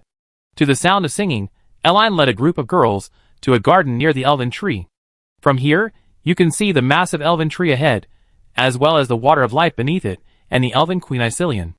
Normally, the elves do not allow ordinary people to cross the barrier and approach the elven tree. The shadow dancer Harina, whom Eline encountered after opening the barrier, was an elven guard responsible for protecting it. The elven tree is the heart of the elven forest, and the water of life beneath it is the most precious origin water of the elves. If these two places are polluted, it will affect the birth of new life within the entire elven race. Therefore, even if humans could find the barrier on ordinary days, the elves responsible for patrolling would usually persuade them to turn back. At most, out of politeness, they would be allowed to wander around the edge of the elven forest, but ordinary people would never be allowed near the elven tree. In other words, Harina bringing Eline and her group to the elven tree, and even allowing them to approach the water of life, was already giving this dragon princess considerable face. Dance in the breeze, we are all gifts from nature, Teresa, may you find your own destiny. As the song played, Eline gestured for the girls to sit in the garden for a while. Compared to the dragons, the elves' internal management was actually very relaxed. Although today's concert was hosted by the Elven Queen herself, it was clearly not mandatory to attend. Eline could sense that most of the nearby elves had brought their instruments out of interest, either listening quietly or singing along, their expressions relaxed. "I'm so sorry, child, I couldn't greet you in person." A moment later, as if a song had ended, the elf queen Icilian, perched on the elf tree, slowly flew towards Erin. "I never imagined that the Dark Emperor of yesteryear already had a child." "Greetings, Sister Icilian." Erin bowed respectfully to the elf queen. "I am Erin Garland of the Dragon Clan. I'm so sorry to have disturbed you." "Not at all, child, music is free." Icilian extended her hand to Erin, trying. She gently touched the little girl's cheek, giving her a friendly smile. "You are truly nature's darling, my child." "Sister Icilian, you flatter me." Eline was a little embarrassed. "I came today mainly because—" "Oh, I think I know why." Icilian interrupted Eline, then gestured for Sophia and the others behind her to come over. "Come on, let our elven race show you some hospitality. As for the Dark Emperor, I will keep my appointment." Chapter 575. A typical rented room on the third floor of Shengjing City. "You mean?" After hearing Little Elle's description of Lumilan, the young man trembled. "I can go to that other world you mentioned, become a little girl, and have an almost eternally healthy body. I can live there however I want. I won't have to deal with annoying bosses or demanding clients anymore, and I won't have to worry about making a living. I can do my own thing carefree every day, with no one nagging or pointing fingers. Even if I don't work, I won't starve, right?" "Yes." Little Elle nodded. "According to the big data screening results, only 73 people in Shengjing City are qualified. I'm currently asking their opinions one by one. They are all kind-hearted people like you. If you still have any questions about the Lumilan world, you can ask me anytime." "Aye." The young man's breathing became noticeably heavier. He stood there in a daze for a while, seemingly unable to believe what he was experiencing. 2 minutes later, the young man looked up. "You just said the world of Lumilan only has girls." "Yes, physiologically, they are all girls," Little Elle confirmed. "To be precise, the world of Lumilan is currently planned to be divided into 3 main continents: Lumilan, Kongwa, and Salsa. The children of Lumilan are designed with an average height of less than 140 centimeters. In layman's terms, they are all lowless. Kongwa continent is the opposite. The girls there are all over 165 centimeters tall. As for Salsa, it will be a continent for Kemonomami, animal-eared girls, in the future, like cat girls, dog girls, or squirrel girls. However, the Kongwa continent and the Salsa continent are not yet open." Saying this, Little Elle looked at the young man in front of her. "If you want to become an older sister or a Kemonomami, you might have to wait a few more years." "It's okay, I'm fine." Hearing this, the young man shook his head. I don't really care whether I can become a lowly or an older sister. I just need to be healthy. This alone is enough to make me want to cry. You're a god, you might not understand what good health means. I know. Little Elle walked to the young man's side and sat down on the sofa in the rented room. You currently have severe gastroenteritis, reflux esophagitis, allergic rhinitis, and ankylosing spondylitis. You need to take a lot of medicine every day, which has caused problems with your liver and kidneys. You're in a lot of pain every day. Then, the young man's eyes were full of redemption. What you mean by a forever healthy body? Health in a broad sense, Lumi. There are no pathogens in lawn, and the children there won't have any congenital health problems. Unless something unexpected happens, you won't even catch a cold. Finally, Little Elle emphasized, but the price is that you will spend your whole life in a little girl's body. This isn't a price, this isn't a price. The young man shook his head, tears welling in his eyes. A girl's body. Who doesn't like a cute girl? It's a reward, at least for me. If I can see myself cute in the mirror every day, and wear whatever I want, I'd be overjoyed. The industry in the world of Lumilan is very underdeveloped, almost like a primeval forest. Mirrors, clothes, and such need to be made by hand, Little Elle added. However, magic exists in the world of Lumilan, and the average lifespan of children there is very long, so, who knows, clothing stores might appear in Lumilan in the future. The young man was taken aback. Will there be danger in the forest? No, the fruit trees in the forest have more fruit than you can eat. Even if lions, leopards, or tigers appear, they won't attack humans. However, that world doesn't have a tradition of eating meat. Humans won't kill small animals. If you want to eat meat, you can look for fungi. Some mushrooms taste the same as beef and chicken, and their nutrition is similar. Mushrooms that taste like beef and chicken? Do such mushrooms really exist? I am the creator, I decide, Little Elle said domineeringly. Furthermore, the world of Lumilan is controlled by the World Tree. Children there can obtain a seed for their estate from the World Tree Spirit when they are around 12 years old. Plant the seed, and you will harvest your own World Tree. Within the boundaries of your World Tree, your territory is your domain. Within your territory, you can do many things that are impossible outside. For example, plants grow much faster, and once your crops reach a certain size, wheat spirits will appear to assist you in farming. A large garden will attract garden spirits, and when you craft enough tools within your territory, such as hoes and sickles, life spirits will appear to help you make tools or weave new clothes. Simply put, in Lumilan, you don't have to worry about encountering any enemies, or whether you get sick or go hungry tomorrow. You can do whatever you like. Of course, you can't do bad things. Little Elle took out a crystal shard from the spatial rift. However, since you all been screened by the Great Filter, according to the back-end data, the probability of you doing bad things is practically zero, so I'm not worried about that. The young man took the crystal shard. This is. If you agree to go to Lumilan, eat this crystal. If you don't, smash it with a hammer. This shows you still have attachment to Earth, and I will cure all your illnesses in one go and then leave. Little Elle looked into the young man's eyes. Of course, you can also think about it indefinitely, or hide the shard and keep your life as it is. Does this even need consideration? The young man showed an incredulous expression. This is an incredible blessing for someone like me living at the very bottom of society. At least so far, I visited 13. I haven't received a definite response yet. Little Elle shook his head. After all, Earth is where you all grew up. Most of you can't completely sever ties with it. Some still have parents. Some still have gaming friends they play with every day. Some still have girls they like or anime they want to watch, etc. Going to Lumilan would be no different from being dead on Earth, so no one can give an immediate response. No, my parents abandoned me a long time ago. I work very late every day and don't have time to play games or chase girls. At most, I still have a few anime I haven't finished watching, but anime is nothing compared to going to my ideal world. In front of Little Elle, the young man ate the crystal shard. Since they're all hesitating, let me be the first person to go to Lumilan you mentioned. Chapter 576. Today, outside a rented house in the Glory District of Shangjing City, a 29-year-old man collapsed due to a sudden heart attack. Someone at the scene called for emergency medical assistance, and paramedics arrived within 30 minutes, but were unable to save the young man's life. It is understood that the man had no history of heart disease, and worked primarily as a computer programmer. Shangjing police are actively contacting the man's relatives, and the aftermath of the case is underway. The reporter reminds the public that life is precious. Please work overtime in moderation, and take care of your health. In the suburbs of Shangjing City, Xiao Eyre sat quietly on the ground floor of an unfinished building, overgrown with vines and morning glories, gazing at the azure sky.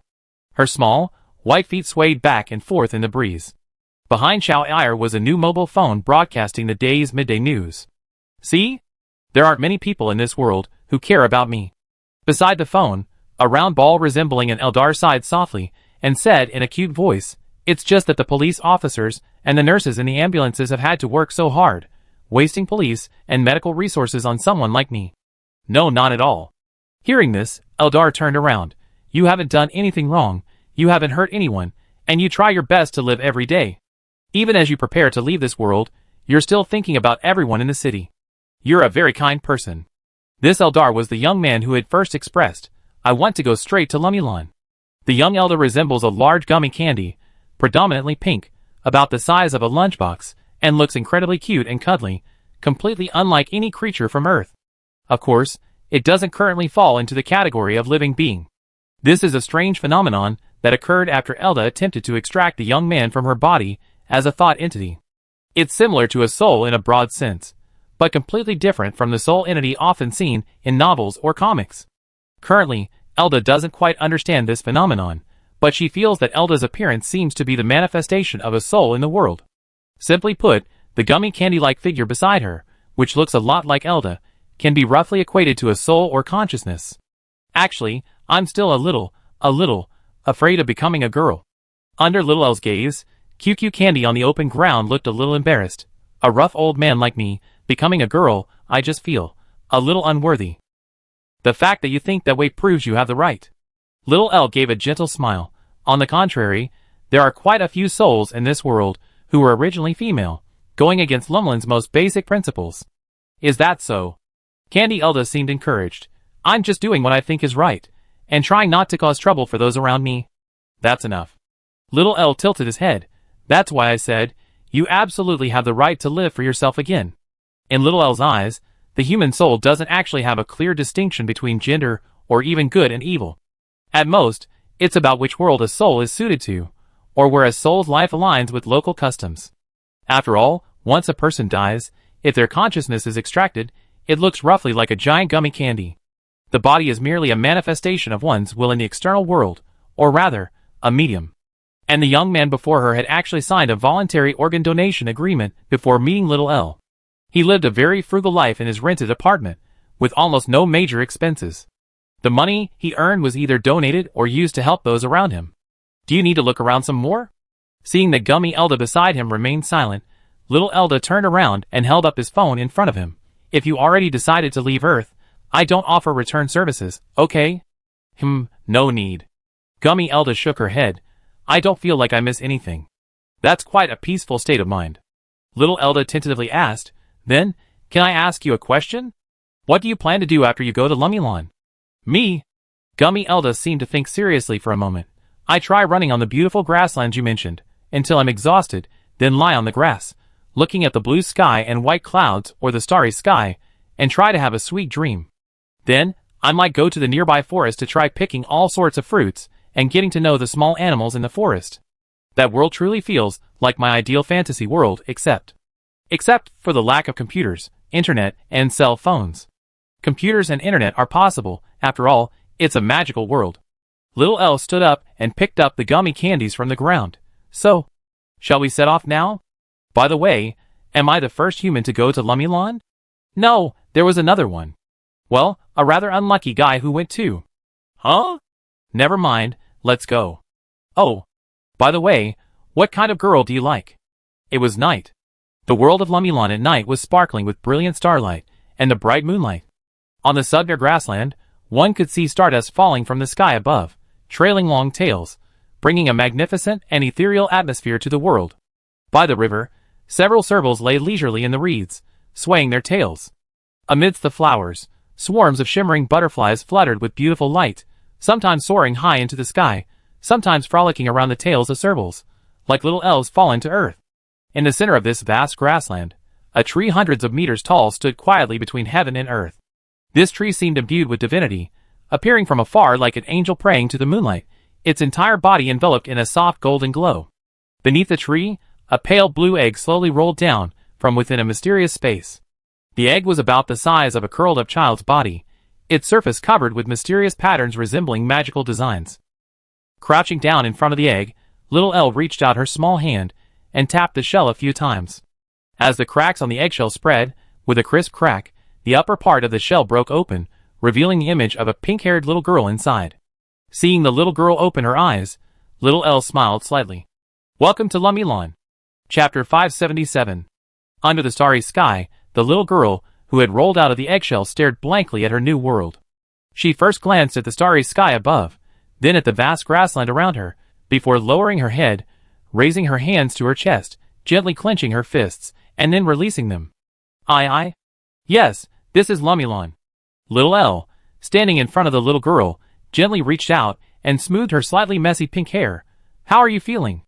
The little girl's voice choked with emotion. She tried to stand up from the eggshell, but failed several times. Finally, she lost her balance and tumbled to the side with a plop. Be careful, you just hatched from the egg. You're a little weak. Picking up some eggshell fragments from the ground, little Elle handed them to the little girl. Hatched babies can eat some eggshells to replenish their strength. These taste a lot like milk chocolate gummies. They're sweet. Oh. The little girl seemed a little dazed from the fall, instinctively taking the eggshells from little Elle and eating a few bites. Then, as if remembering something, asked curiously, was I born from an egg? Yes, in Lumilon's setting, all girls are born from eggs, and the eggshells that encase them are composed of rich nutrients. This setting relates to how Lumilon girls reproduce. I tell you in a moment. Little Elle sat down beside the little girl, casually summoning a spatial rift to retrieve a small mirror. How is it? Are you satisfied with your appearance? The young man in the rented apartment had requested to be reborn as a pink-haired little girl. He had said, if possible, I hope to spend the rest of my life as a fairy. The fairy is the Hers of humanity from a game I played. Her name is Alicia. That's the only hobby and belief I've been able to stick with on Earth. So little Elle granted the young man's request, giving her pink hair and a cute, pure face in Lumion. So cute. Looking at herself in the mirror, tears welled in the little girl's eyes. My body feels so light, and I don't feel any pain. I feel full of energy. It's a little hard to adjust, like I'm dreaming. Yes, because your body was always sick before, you were in a sub-healthy state every day, and you felt terrible. It's normal to feel uncomfortable suddenly being in a healthy young body. After the girl finished eating the eggshell, little Elle reached out her hand. Can you stand up? Perhaps because she was naked, the girl was a little embarrassed, but she still grabbed little Elle's hand and used it to stand up. The rules of the Lumilon world are somewhat unique, quite different from Earth and most people's understanding of other worlds. As he spoke, little Elle turned to the enormous world tree beside him, pointing to its massive canopy, and said, it is the world tree, managing the balance of everything in this world. Transmigrators like you are called descended stars. When your souls cross the mystic river to arrive in this world, they will come into the world tree's egg, where they will hatch and be born. I need a guide, someone who can introduce the new world's laws to other lost souls when they arrive in Lumilon. Little Elle looked at the girl. Is that all right? The little girl hesitated. I try. Then let's start with the most fundamental laws of the world tree.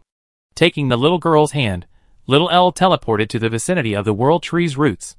Here, many shimmering, starlight-like objects resembling dandelion seeds floated continuously. When the girls of Lumilon turn 12, they can come to the world tree and take away a world tree seed, which is this glittering thing. Casually picking up a shimmering seed and placing it in the little girl's hand, little Elle teleported again, taking the girl to a vast grassland thousands of miles away.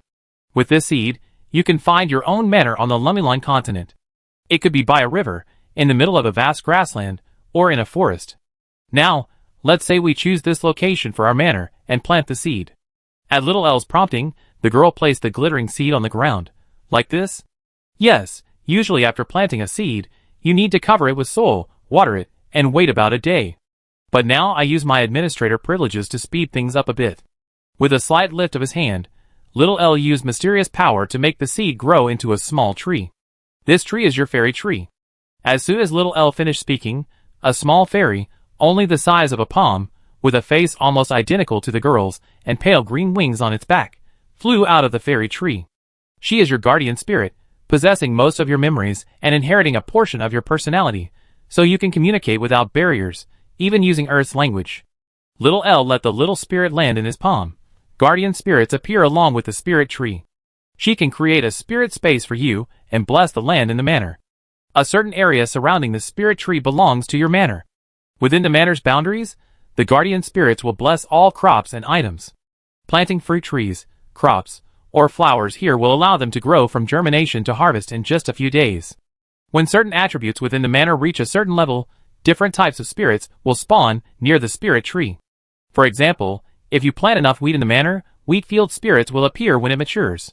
Of course, if you like a certain fruit from the surrounding forest, find it delicious, and bring back many seeds to plant, garden spirits will appear when the fruit grows.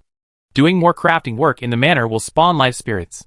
If you are interested in the underground world and want to explore it, mining, treasure hunting, and interacting with underground plants and animals will eventually spawn mind spirits. As for reproduction between Lumilon girls, that's related to the love spirits. That's relevant. Little L paused, looking at the pink-haired girl before him, and continued, if you fall for another girl, and you're always, well, you know, sticking close together around the manor, after a while, love spirits will appear in each other's manors. When you want children, the love spirits will give you both a seed of a love tree. Plant both seeds in one of your manors, and when they grow into love trees, a love space will appear, and your manors will become each other's love manors. After the love space appears, if your feelings deepen, the love tree will bear fruit, like the world tree, your eggs. Those will be your children. Chapter 578. To help the girl understand the basic laws of the Lumilon world, after briefly explaining the uses of the various manor spirits, Xiao-El demonstrated them directly in front of her. She picked up the little spirit with a face almost identical to the girl's and green wings, and walked towards the spirit tree. The guardian spirit is the most basic spirit, born with the spirit tree. It can sense the masters, that is, your situation at any time, and can also report various values of the manor. Standing before the spirit tree, Xiao-El said to the guardian spirit in her hand, for example, if you ask the guardian spirit for your location coordinates now, it will tell you truthfully.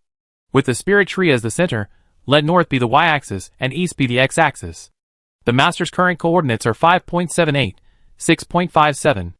The little spirit said in a cute voice, at the same time, with the base of the spirit tree as the horizontal reference frame, the master's current height is 0.23, located above the ground. Besides sensing its master's coordinates and physical condition, the guardian spirit can also accurately state the data of various items within the manor, such as the approximate number of grasses, stones, temperature, humidity, wind speed, etc. Little L pointed to a shimmering point of light next to the spirit tree, and here. This is the teleportation point for the spirit space. It's a separate space, you can try touching it. At Little L's explanation, the girl, who had been instinctively covering her body with her hands, mustered her courage and reached out to touch the point of light. The next second, she and Little L were teleported to a strange space where, although there was no light source, they could see each other. The space was empty except for a single glowing point similar to the one near the elf tree, which seemed to be the exit. When the manor was first established, some children might have chosen very open areas, leaving them with nowhere to rest at night. These children could return to the elf space to rest after dark. The temperature and humidity of this space are controlled by the guardian spirit. You can choose your preferred environment. Furthermore, this space will expand as the manor grows. When the crops are plentiful, the fruits ripen, or if there are any tools or furniture that are temporarily not needed, they can be temporarily stored here. Oh! The little girl in the elf space suddenly understood. It feels like playing a game. So convenient. After all, it's a world created by God, so naturally it benefits humanity. Little L led the girl out of the elf space, and back to the vast grasslands outside. The guardian spirit can do many things. As the guardian of the manor, you can think of her as the manor's butler. And because she possesses both your memories and the guardian spirit's own memories, you can just ask her anything you don't understand. You can even chat with her when you're bored, or play games together. As she spoke, Little L used her mysterious power to project a large number of tools, axes, hoes, bowls, chopsticks, and more, into the manor at once. Soon, as the number of tools increased, the spirit tree began to glow faintly. Another little spirit flapped its wings and flew out from the light. She's a life spirit, mainly responsible for creating and managing things related to daily life and household items. Little L pointed to a large pile of tools on the ground. Life spirits also have their own living space, but only they can enter. Life spirits can use magic to create imaginary items on behalf of their masters. Imaginary items? The girl in front of her was a little confused. Just creating something out of nothing with magic? Of course not. Life spirits can only use magic to create items in the form of their master's mind. You still need to prepare the specific materials. Little Elle thought for a moment and decided to let the girl try it out herself. For example, your current form isn't that of a Hershers of humanity. What did Alicia look like as a child? If you need a suitable outfit, like the one Alicia wears in the game, you can tell the life spirit what you need. Just tell her directly. Say you need a suitable Alicia cosplay outfit, specify comfort requirements, soft or stiff, do you need to adjust the color? Just imagine it in your mind. She has your memories, so she basically understands what you mean. Oh. The girl turned to the life spirit flying in midair. Why you, hello? Master, be brave. This is Lumilon, not Earth. No one will laugh at us. The life spirit gave the girl a cute smile. Okay. Alicia's outfit, let me think. I need 521 grams of iris grass, 700 grams of pink dye, which can be extracted from flowers, like morning glories and coral sunflowers, and 2,100 grams of sheep wool or Angora rabbit fur. Immediately afterward, the life sprite rattled off the names of a whole bunch of materials, stating that many of them could be substituted or modified. Since this is just a simulation, I used administrator privileges to find these materials for you. After the life sprite finished speaking, Little Elle waved her hand, summoning the materials from the ground. Okay. The materials are ready. Please wait a moment, Master. The sprite picked up the various materials from the ground and flew into its space. Making this outfit will take about 18 minutes. Huh? The sprite's answer stunned the girl. Is it that convenient? No, the life sprite's proficiency in producing daily necessities is related to the manor's own situation. I set this life sprite to the proficiency level of about 10 years after the manor was established. Initially, life sprites could probably only produce simple t-shirts, underwear, or things like axes and shovels. While waiting for the life sprite to make the clothes, Little Elle gestured for the girl to look at the falling shooting star in the sky. Those stars are starstones. Almost every day, starstones fall from the sky. They're magical stones, and of course, Lumilon is a world where magic exists. I remember your profession on Earth was a computer programmer, right? You should have some understanding of computer hardware. The continent of Lumilon has the same laws as Earth. Earth items can be used normally here. That means if you painstakingly carve a circuit board here, or create a computer's core processor using silicon, the computer can also be powered on here. Of course, if you're familiar with magic, you can also use the magical elements within the starstones to create faster chips. The transfer of lightning elements within the starstones doesn't generate heat, so hard drives, graphics cards, etc., created using magic don't need to worry about heat dissipation, and are smaller in size. Also, the power supply here can be directly replaced by starstone energy, which is more stable and longer lasting. Little Elle walked up to the girl and gently patted her head. The future of Lumilon belongs to you, children. Chapter 579. Under the dazzling starry sky, the little elf, who had entered the life elf space, returned shortly, carrying a piece of clothing and several accessories. Sorry to keep you waiting. The elf laid out the clothes, boots, accessories, headdresses, and other garments, all carrying a faint floral scent, on the lawn. Finally, it took out a set of white underwear and flew to the girl's side. Little master, try these on quickly. The guardian elf shares the manor owner's physical information with the life elf, including your height, bust, waist, hips, weight, shoe size, etc., Little Elle explained. So, if you want the life elf to make clothes, you only need to convey your general idea, and the elves will adjust the size according to your current physical condition. Of course, if a friend comes to the manor, and you want to give them a new outfit, you need to know their physical data as much as possible. Contacting their guardian elf would be best. Wow! The girl under the starry sky picked up the clothes from the ground. Her little hands trembled, and her eyes sparkled. What kind of gentle world is this? Trying on the underwear, the girl twirled around, her voice trembling with excitement. Lumilon inherently signifies happiness and eternity, Little Elle said calmly. This is also the ideal divine world I created to test my abilities. Thank you. With a slightly choked voice, the girl carefully put on the new clothes laid out on the lawn. Thigh-high boots with heels, flowing clothes, and small hair accessories. In no time, a younger version of Alicia appeared on this land. This is so dreamlike. The girl, dressed in the clothes, kept looking down at herself. It's like a dream. You could say it's a dream, or maybe you on Earth are the dream. Little Elle smiled. Since you like this outfit so much, I won't take it back. Thank you so much. The girl looked up, her eyes blurry with tears. If other girls from Earth come, will there be lots and lots of anime girls like me here?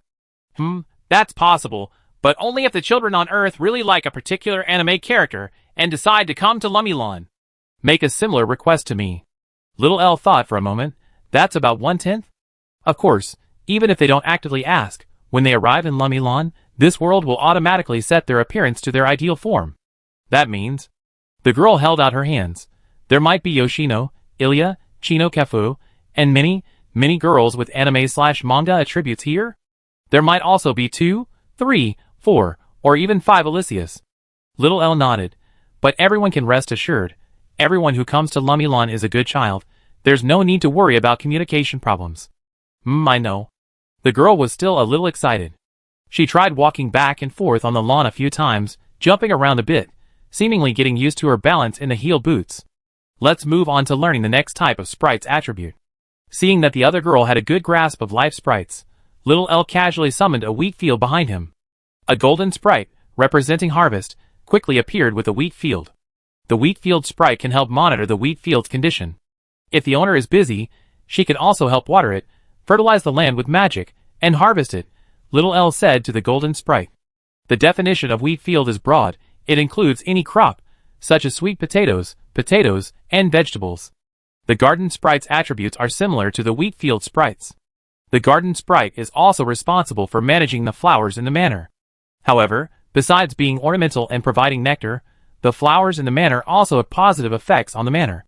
For example, some precious flowers can accelerate the growth of the wheat field or be used as dye to provide magic. These dyes, when used to make clothes, can provide warmth in winter and coolness in summer. Different flowers have different functions. You have to experience them for yourselves. Another thing worth mentioning is that because Lumilan doesn't have a conceptual meaning that makes people dislike her. Because of the lack of pathogens, most crops here can be preserved for a long time. For example, watermelons. On Earth, a cut watermelon can only be kept for a day or two at room temperature, but in Lumi, you can keep it for a month or 2. Even if the seeds inside sprout, the flesh will not spoil and can still be eaten. So, with the help of the manor elves, surviving in Lumilan is quite easy. Everyone can decorate their manor according to their own preferences, build houses, create their favorite clothes and tools, and build their own little world. Once human society in Lumilan is largely established, someone should create high-speed magical phones and the internet with computer-like functions. Some of the Advent stars who were city designers or fashion designers in their previous lives might even build large cities in Lumilan out of interest. Of course, I won't interfere with how the world of Lumilan develops in the future, because each Advent star is random. It's possible that today a computer enthusiast like you creates a magical chip, tomorrow many comic artists come to Lumilan, and comics become popular again. These are all possibilities. Little L's introduction left little Alicia on the lawn in a daze. Anyway, I still want to thank you. After a brief silence, she bowed deeply to little L. I don't know how to repay you. I really love this place. Since you want to repay me, then you can be Lumilan's little guide. Little L waved his hand, taking back the hoe, axe, wheat field, and orchard he had conjured with his mysterious power, and turning the elven tree, which had grown into a sapling, back into its seed form. Many more hearts of descent will come to Lumilan later. Some are lost souls like you, some are redeemers living in darkness yet maintaining a pure heart, and some are children who know nothing, only 10 years old, but whose souls are inherently pure. When they arrive, your responsibility is to tell them the rules of this world, and then lead them to the world tree to receive their own seeds. It's okay if some people don't like the manor system. Lumilan is free, they can live as they please. I believe Miss Pink Fairy can handle these tasks well, right? Chapter 580. Arriving at the elven courtyard near the elven tree, Irini and her group received a warm welcome from the elves. Unlike the diet of ordinary humans, the elven diet was almost entirely vegetarian. In the elven forest, most elves maintained a friendly relationship with small animals, from tigers, lions, and leopards to hamsters, sparrows, and capybaras. All animals were considered friends by the elves, so they rarely ate meat and seldom prepared meat dishes. However, because elves have very long lifespans and enjoy delving into a subject for hundreds or even thousands of years, even their vegetarian dishes were visually appealing, fragrant, and delicious. Various aromatic sauces, honey, and fillings, combined with the diverse foods of the elven forest that absorb the spiritual energy of heaven and earth, resulted in dishes of exceptionally high quality in both taste and texture. This was one of the sources of inspiration for Irini's creation of the Lumilon world. Wow! Are all of this food? Sitting down with Irin on a small wooden chair in the elven courtyard, Lulu and Chun couldn't help but exclaim as they looked at the abundant dishes before them. Why do I feel like these dishes aren't meant to be eaten, but rather like works of art, meant to be appreciated? Many things about elves are works of art, including themselves, Irin explained. Compared to humans, elves live longer. They have a wide range of interests, and often their passion for an interest can last for hundreds, or even thousands of years. Some elves even dedicate their entire lives to studying just one thing. Some elves love music, and they often start by learning the simplest and easiest to make instrument, the flute. First the recorder, then the transverse flute, and then instruments like the holussi and harp. Only after mastering these simple instruments will they move on to advanced learning, combining various instruments to compose their own music, or forming a band with other elves.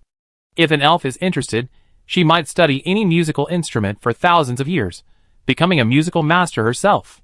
The band she forms with her might also endure for hundreds, or even thousands of years, because of this passion for learning. Only when there's nothing left to learn will these elves move on to the next instrument or a different hobby. The same applies to cooking. When an elf becomes interested in cooking, she might start with the most basic cooking rice, beginning with selecting the rice grains, then learning the techniques of rinsing the water, the number of times it's filtered, the water source, the choice of cooking vessel, the temperature of the steaming, until she becomes a master, ultimately becoming a cooking sage in the eyes of humans. For any dish, even the simplest boiled cabbage, elves can learn countless new variations, creating dozens of different flavors. This was also the initial intention behind creating Lumilon. Looking at the dishes before her, a feast comparable to a Manchu Han imperial feast, Eline, in sync with Lumilon's little Elle, said to her companion, "Don't be too reserved. There are hardly any rules here among the elves.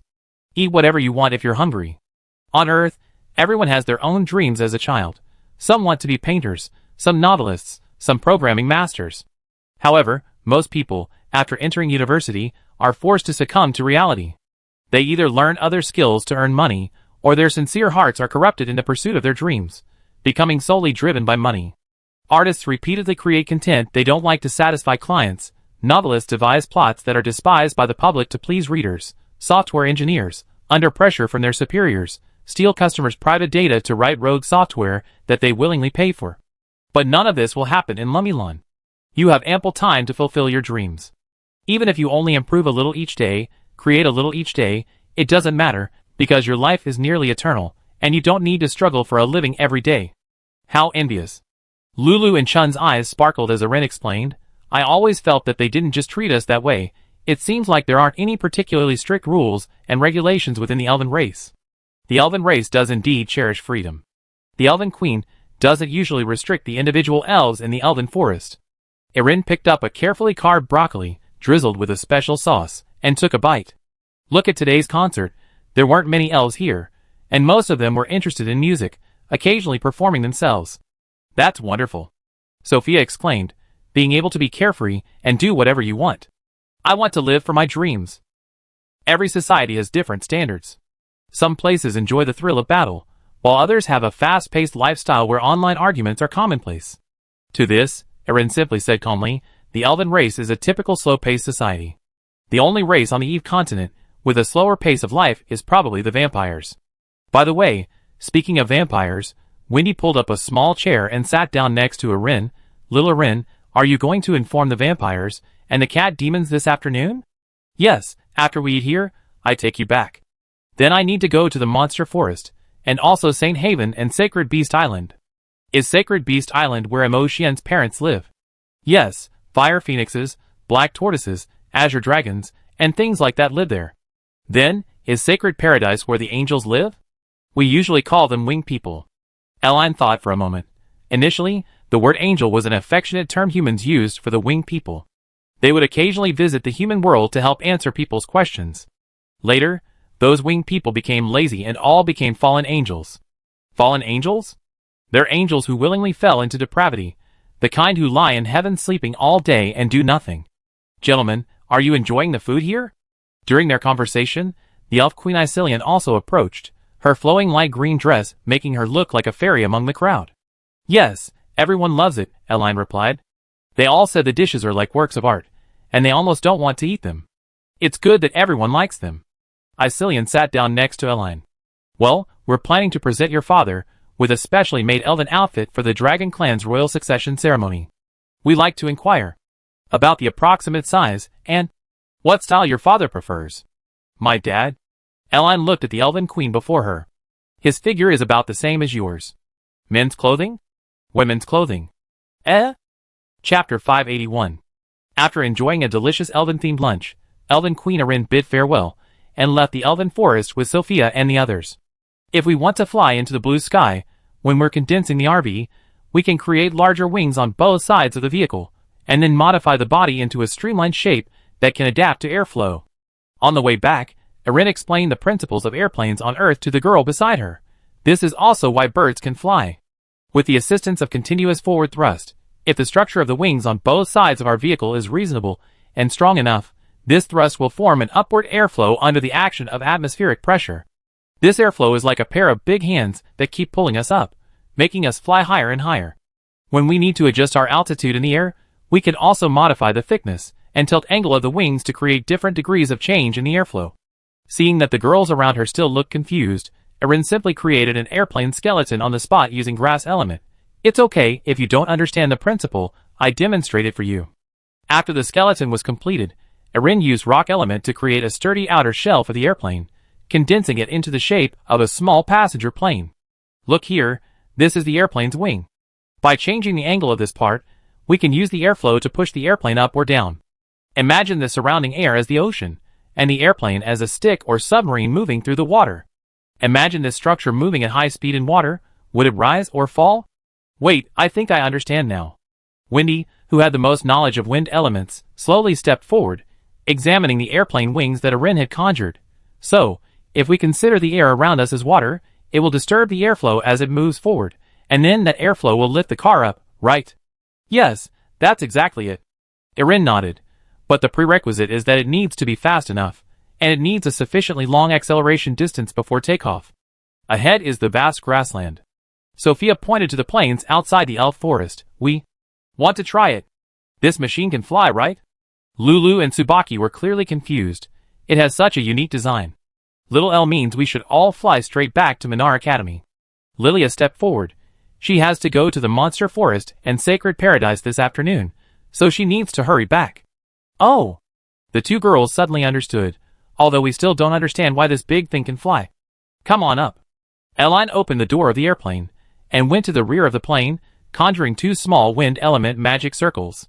The main function of these two magic circles was to be attached to both sides of the rear of the plane, continuously blowing air backward, acting as the two engines of a modern Earth passenger plane. Oh! Here we come! At Eline's signal, Sophia and the others boarded the plane in an orderly manner. Whoosh whoosh whoosh.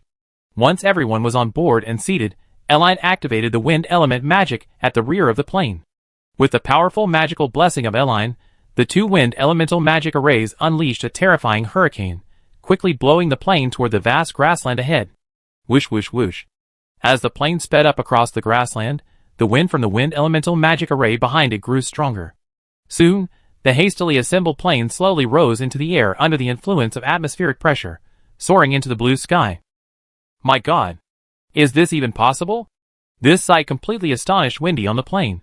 Such a simple principle allows it to fly. It's even more convenient than some of the flying magical devices the Mages Association has been researching these past few years. Yes, I've seen those flying magical devices invented by the Mages Association before. They're extremely wasteful of energy. Eline nodded on the plane. If this technology can be popularized, the transportation situation on the Eve continent will definitely be optimized in the future. As long as logistics speed increases, the exchange of goods becomes more frequent, people's communication increases, and the speed of social development will accelerate.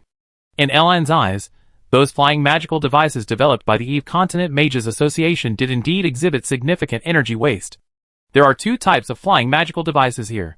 The first type is similar to the kind of airship from the Earth game Red Alert. The magical device itself is a large hot air balloon. Not only is it slow, but turning is also extremely difficult.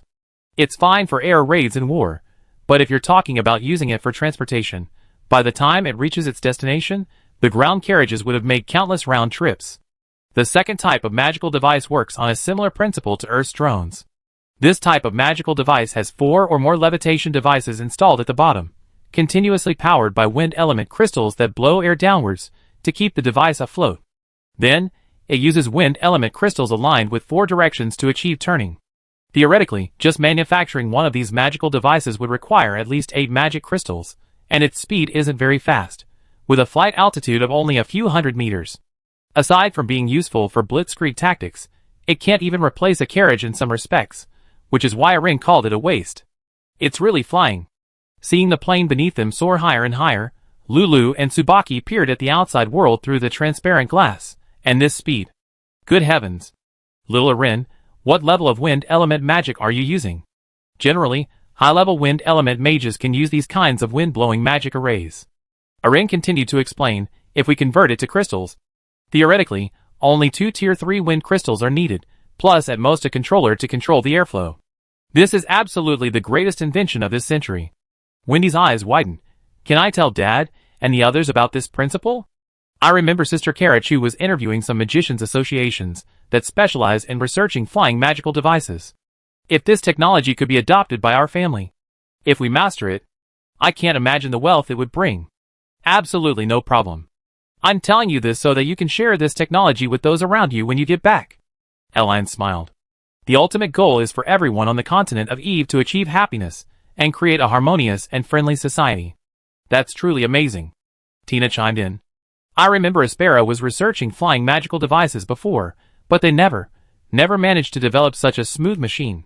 Theoretically, this thing only requires 2 mages to operate, and if it's mass-produced, then even just 1 pilot would be needed. Yes. Seeing that the girls finally understood her meaning, Eline proudly sat down in the cabin. So let's look forward to the rebirth of the continent of Eve. Chapter 582. After sending Sophia, Lulu, and the other girls back to Minar Academy via makeshift airplane, Arin went alone to the vampire territory. Oh, is the Dragon Clan's power transfer ceremony starting tomorrow? No problem, I informed them. The current vampire chieftain, a seemingly lazy older woman, came out wearing loose pajamas and appeared to like Eline. Little one, can you tell me who the Dragon King's authority will be passed on to? Probably. Eline blushed slightly at the question. Probably to me.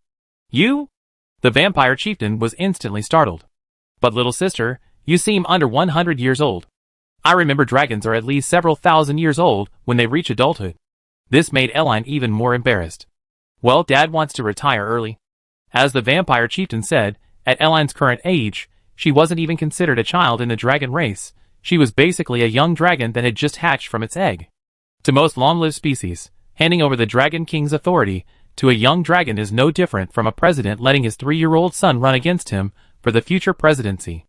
Of course, Eline knew that Nasod had also considered her past as the Mystic River administrator, and that her subconscious mind possessed certain management experience, which was why she decided to relinquish the Dragon King's authority. Secondly, Eline was currently very popular in human society, and nothing was easier to win people's hearts than announcing herself as the new Dragon King at this time. Father? Nasod, is that him? Hearing Eline's words, the vampire patriarch became even more curious. You're really his daughter? When did he have a child? 100 years ago. With whom? I don't remember him ever dating anyone. With the princess of the Holy Dragon Clan, my mother, Fafnir. These words left the vampire patriarch speechless. She looked at the vampire elders behind her, and in each of their eyes was an expression of disbelief. How many years have I slept? After a brief silence, the vampire chieftain turned to the tattered calendar on the wall not far away. It feels like I woke up to a world that's gone completely mad, a world I can't understand. Well, not exactly mad. I heard a little about this little sister, Eline, a vampire said. She's been quite active in the human world lately. Is the world now mainly human-dominated? Humans are vibrant. Their generations change rapidly, unlike us, who often sleep for decades or even centuries, lifeless and stagnant. The vampire who spoke sighed. It took our vampire society hundreds of thousands of years to develop to its current size, while human society, I heard, it only took a few thousand years to reach a similar level. Currently, the territories of major human nations already occupy nearly 10% of the Eve continent. I guess Nasod must have recognized this rapid human development and change, which is why he ordered the prohibition of monster attacks on humans, right? Another vampire representative said. I must say, Lord Nasod was quite strategic. I remember that humans originally evolved from the fallen fruit elves of Eve. Oh right, I almost forgot. Those humans were indeed a mutated species of fallen fruit elves. The vampire chieftain suddenly realized that explains everything. The future of the Eve continent is the future of humanity. The Dragon King, who is close to humans, truly deserves the authority of the dragon race. The relationship between the elves and dragons has always been good. Then, the vampire approached Eline. I apologize for my offensive words earlier. Congratulations, child. Thank you. Eline nodded. Then, will the dragons come to pick you up tomorrow, or? We're not so lazy as to need the dragons to escort us to Dragon Forest. The vampire patriarch before her chuckled wryly. Don't worry, the vampires will arrive on time. Please give my regards to your father. Yes, if you have any questions, you can come to Minar Academy to find me. You should know where Minar Academy is, right? It's not too far from here. Yes, we have a few of us teaching there. Well, I head back now. Be careful on the road. Leaving the vampire territory, Erin arrived at the monster forest. Compared to the vampires, communication here is much more complicated. Because the monsters in the monster forest don't have a patriarch like the vampires, winged humans, or Anubis, the various monsters here rarely communicate with each other. Furthermore, the monsters in the monster forest are divided into many factions, such as cat girls, dog girls, bear girls, squirrel girls, etc. Basically, you can see a different beast girl every few hundred kilometers in the forest. Considering her limited time, Erin transformed into a dragon, flapping her handsome black and white dragon wings and flying to the skies above the monster forest. Then, facing the entire forest, she took a deep breath and suddenly roared. Awa! In this roar, Erin deliberately infused it with a significant amount of beneficial dragon energy and divine power. Those who heard it could absorb this energy, soothe their muscles and bones, increase their cultivation, and cultivate their character, like taking a powerful tonic. This was also a principle of conduct Erin had learned while working on Earth. On Earth, office workers hate meetings the most, especially those held after get-off-work hours or even on weekends. Even a simple announcement during a meeting is unacceptable. It will still be met with resentment. But if you say that holding a meeting after get-off-work counts as overtime, and that there will be snacks and milk tea, plus triple pay for the meeting, then the situation is completely different. What an adorable dragon roar. What's going on? Is that the Dragon King? I can sense the royal aura of a dragon. Woof. Inugirl Rigoda reporting for duty. Marirli of the Otter clan reporting for duty. What are your orders, your majesty? Sure enough, this reward-like dragon roar attracted most of the monster girls in the forest. Even many nocturnal monsters, such as the mouse girl and the owl girl, peeked out from the forest, looking like they were waiting for orders from His Highness the Dragon King. Let me briefly introduce myself. I am Ring Garland of the Dragon Clan. Tomorrow, the Dragon Clan will be holding a ceremony to hand over the Dragon King's authority in Dragon Forest. If any of you are interested in participating, you can register with the Cat Demon Clan. The Dragon Clan will send someone to pick you up. The ceremony will last all day, and the Dragon Clan will offer all the treasures of Dragon Forest to entertain everyone. Looking at the beast-eared girl peeking out of the forest like little mushrooms, Erin spoke as humbly as possible. Participation in the ceremony is not mandatory, but I still hope everyone can come, because there will be lots of delicious food. Chapter 583. After informing the vampires and the little cuties in the monster forest, Erin glanced at the azure sky above, then flapped her wings and flew towards the blue sky and white clouds. Next stop, the Sky City, St. Haven. Speaking of which, the winged people living in St. Haven are also full of legendary stories. Looking at the increasingly vast land beneath her feet, Erin subconsciously recalled the history of the angel race taught to her by her aunt, Ibel. Like the elves, the winged people were among the first races to decide to join the Nasod Alliance to fight against the monster army. The winged people are skilled in using the power of light, a power that has a suppressive effect on most monsters, and many light magic spells are incredibly powerful. For example, the light darts and light chainsaw that Erin had previously taught Sophia are winged people magic. In addition, the winged people can also launch various rays from a distance to absolutely suppress their enemies. Meanwhile, the winged people also served as medics and transport troops on the battlefield. Light magic, with its extremely powerful healing abilities, could basically revive anyone unless they were struck in a vital area, such as a pierced heart or a shattered skull.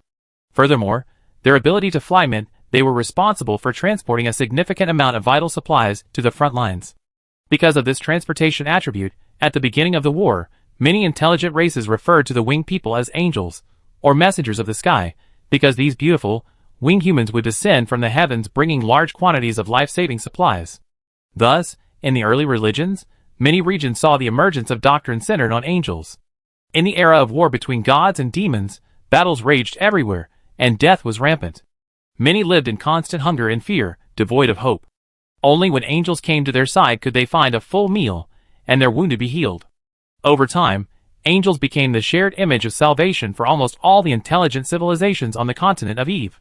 Because in those times, angels truly brought food and light, and would readily heal the wounded, bringing hope to all. These were not gods of imagination, but real, existing light. Later, the inclusion of angels in religious doctrines became a consensus among all the intelligent species. Consequently, in human society, whether worshipping the goddess of heavenly fire or the frost cross, churches would feature statues of cherubs. However, perhaps burnt out in the war between gods and demons, the angels have rarely appeared since human society became dominant on the continent of Eve. NSD said they usually rest in the sacred paradise, busy with their own affairs, either researching light magic, reading storybooks, or simply sleeping like the vampires, rarely concerned with the affairs of the continent below. The sacred paradise is a mysterious continent independent of the continent of Eve, floating in the air. Its area is less than 1% of the continent of Eve, appearing from afar as a suspended island. The island houses the world's largest wind crystal and light crystal, located at its four corners, keeping the sacred paradise suspended in the air. Because the sacred paradise floats tens of thousands of meters in the air, and is protected by a barrier similar to that of the elves, it is theoretically the least likely continent for humans to discover. Excuse me.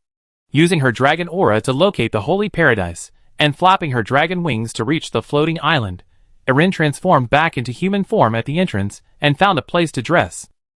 Is anyone here?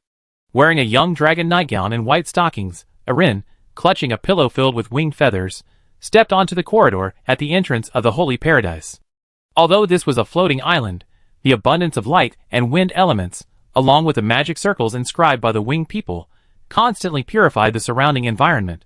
Therefore, Erin could walk barefoot on the ground of the holy paradise without worrying about soiling her socks. Is nobody here?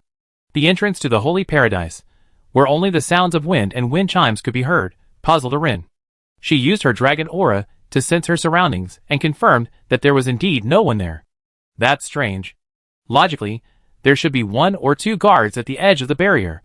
The reason she didn't land directly in the center of St. Haven, but instead landed on the edge of the island and walked over, was because Eline wanted to show the winged people here sufficient respect.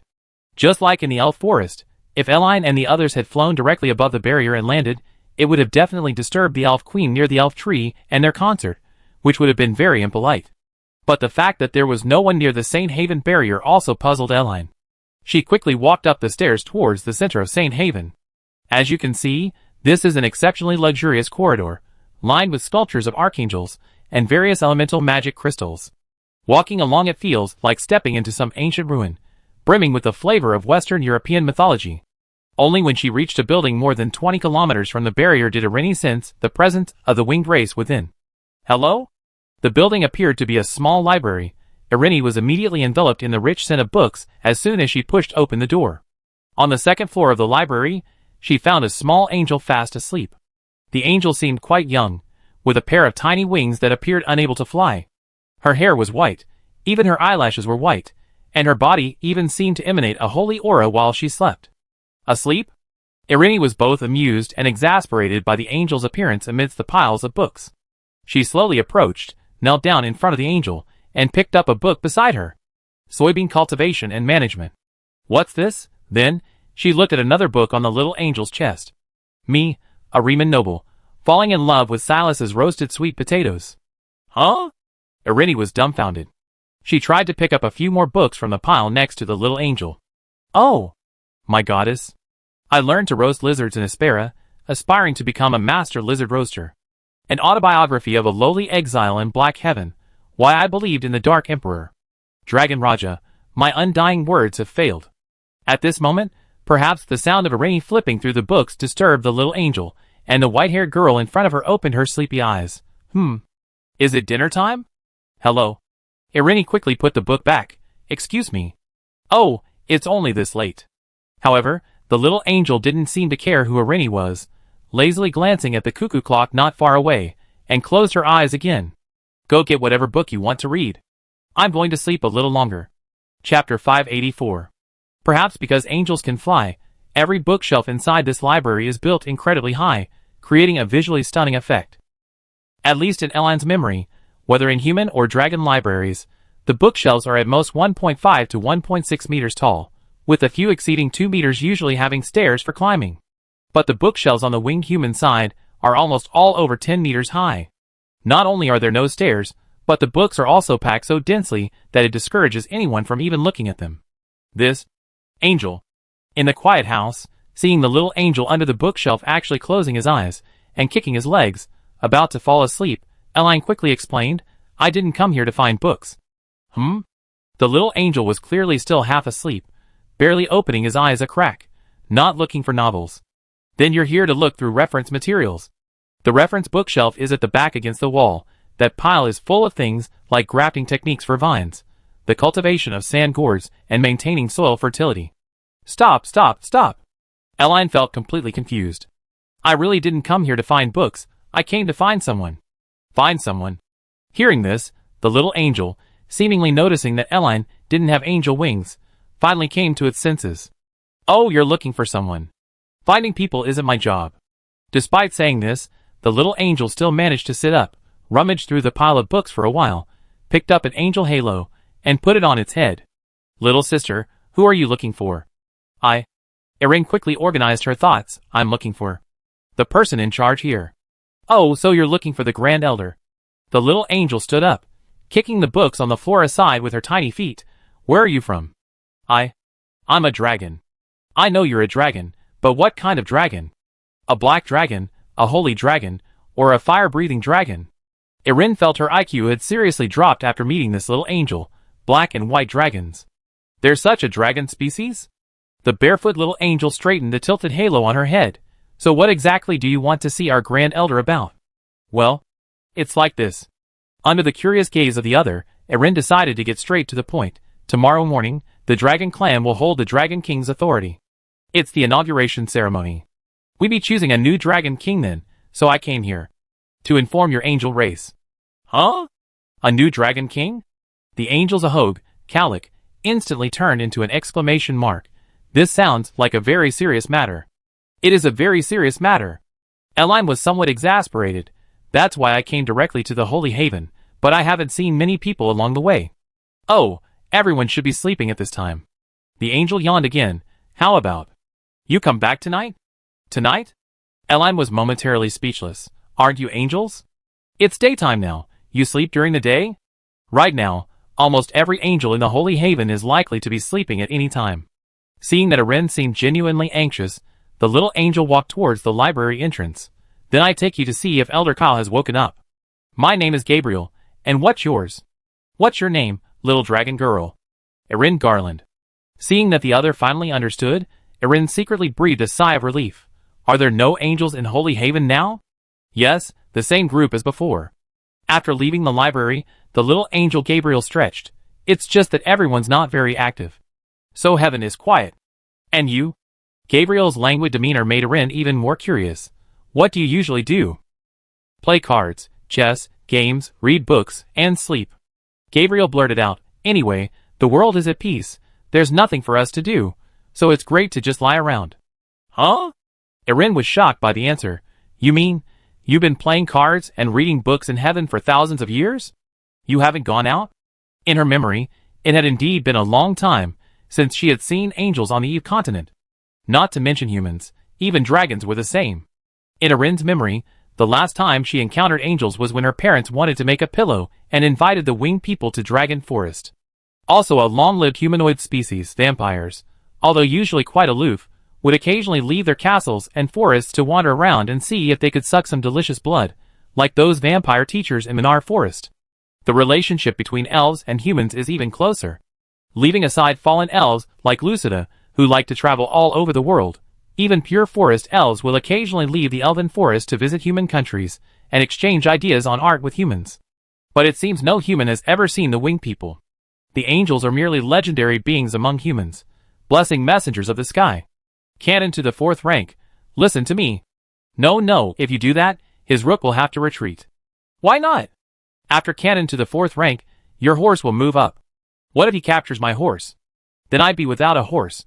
Following this little angel who called herself Gabriel, in front of yet another enormous, luxurious building, Erin saw several angels gathered around a chessboard, discussing animatedly. He dares to capture your horse? Why wouldn't he? If I go up there, I definitely lose my horse, okay? Don't move like that yet. Listen to me, retreat the rook first. This scene made Erin's worldview crumble. Excuse me.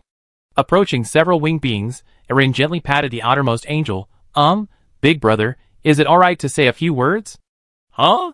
Oh, okay.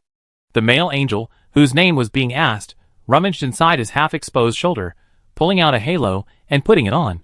What is it, little sister? I am a ring garland of the Dragon Clan. Tomorrow, the Dragon Clan will be holding a ceremony in the Dragon Forest to hand over the Dragon King's authority. The former Dragon King sent me to inform the winged beings.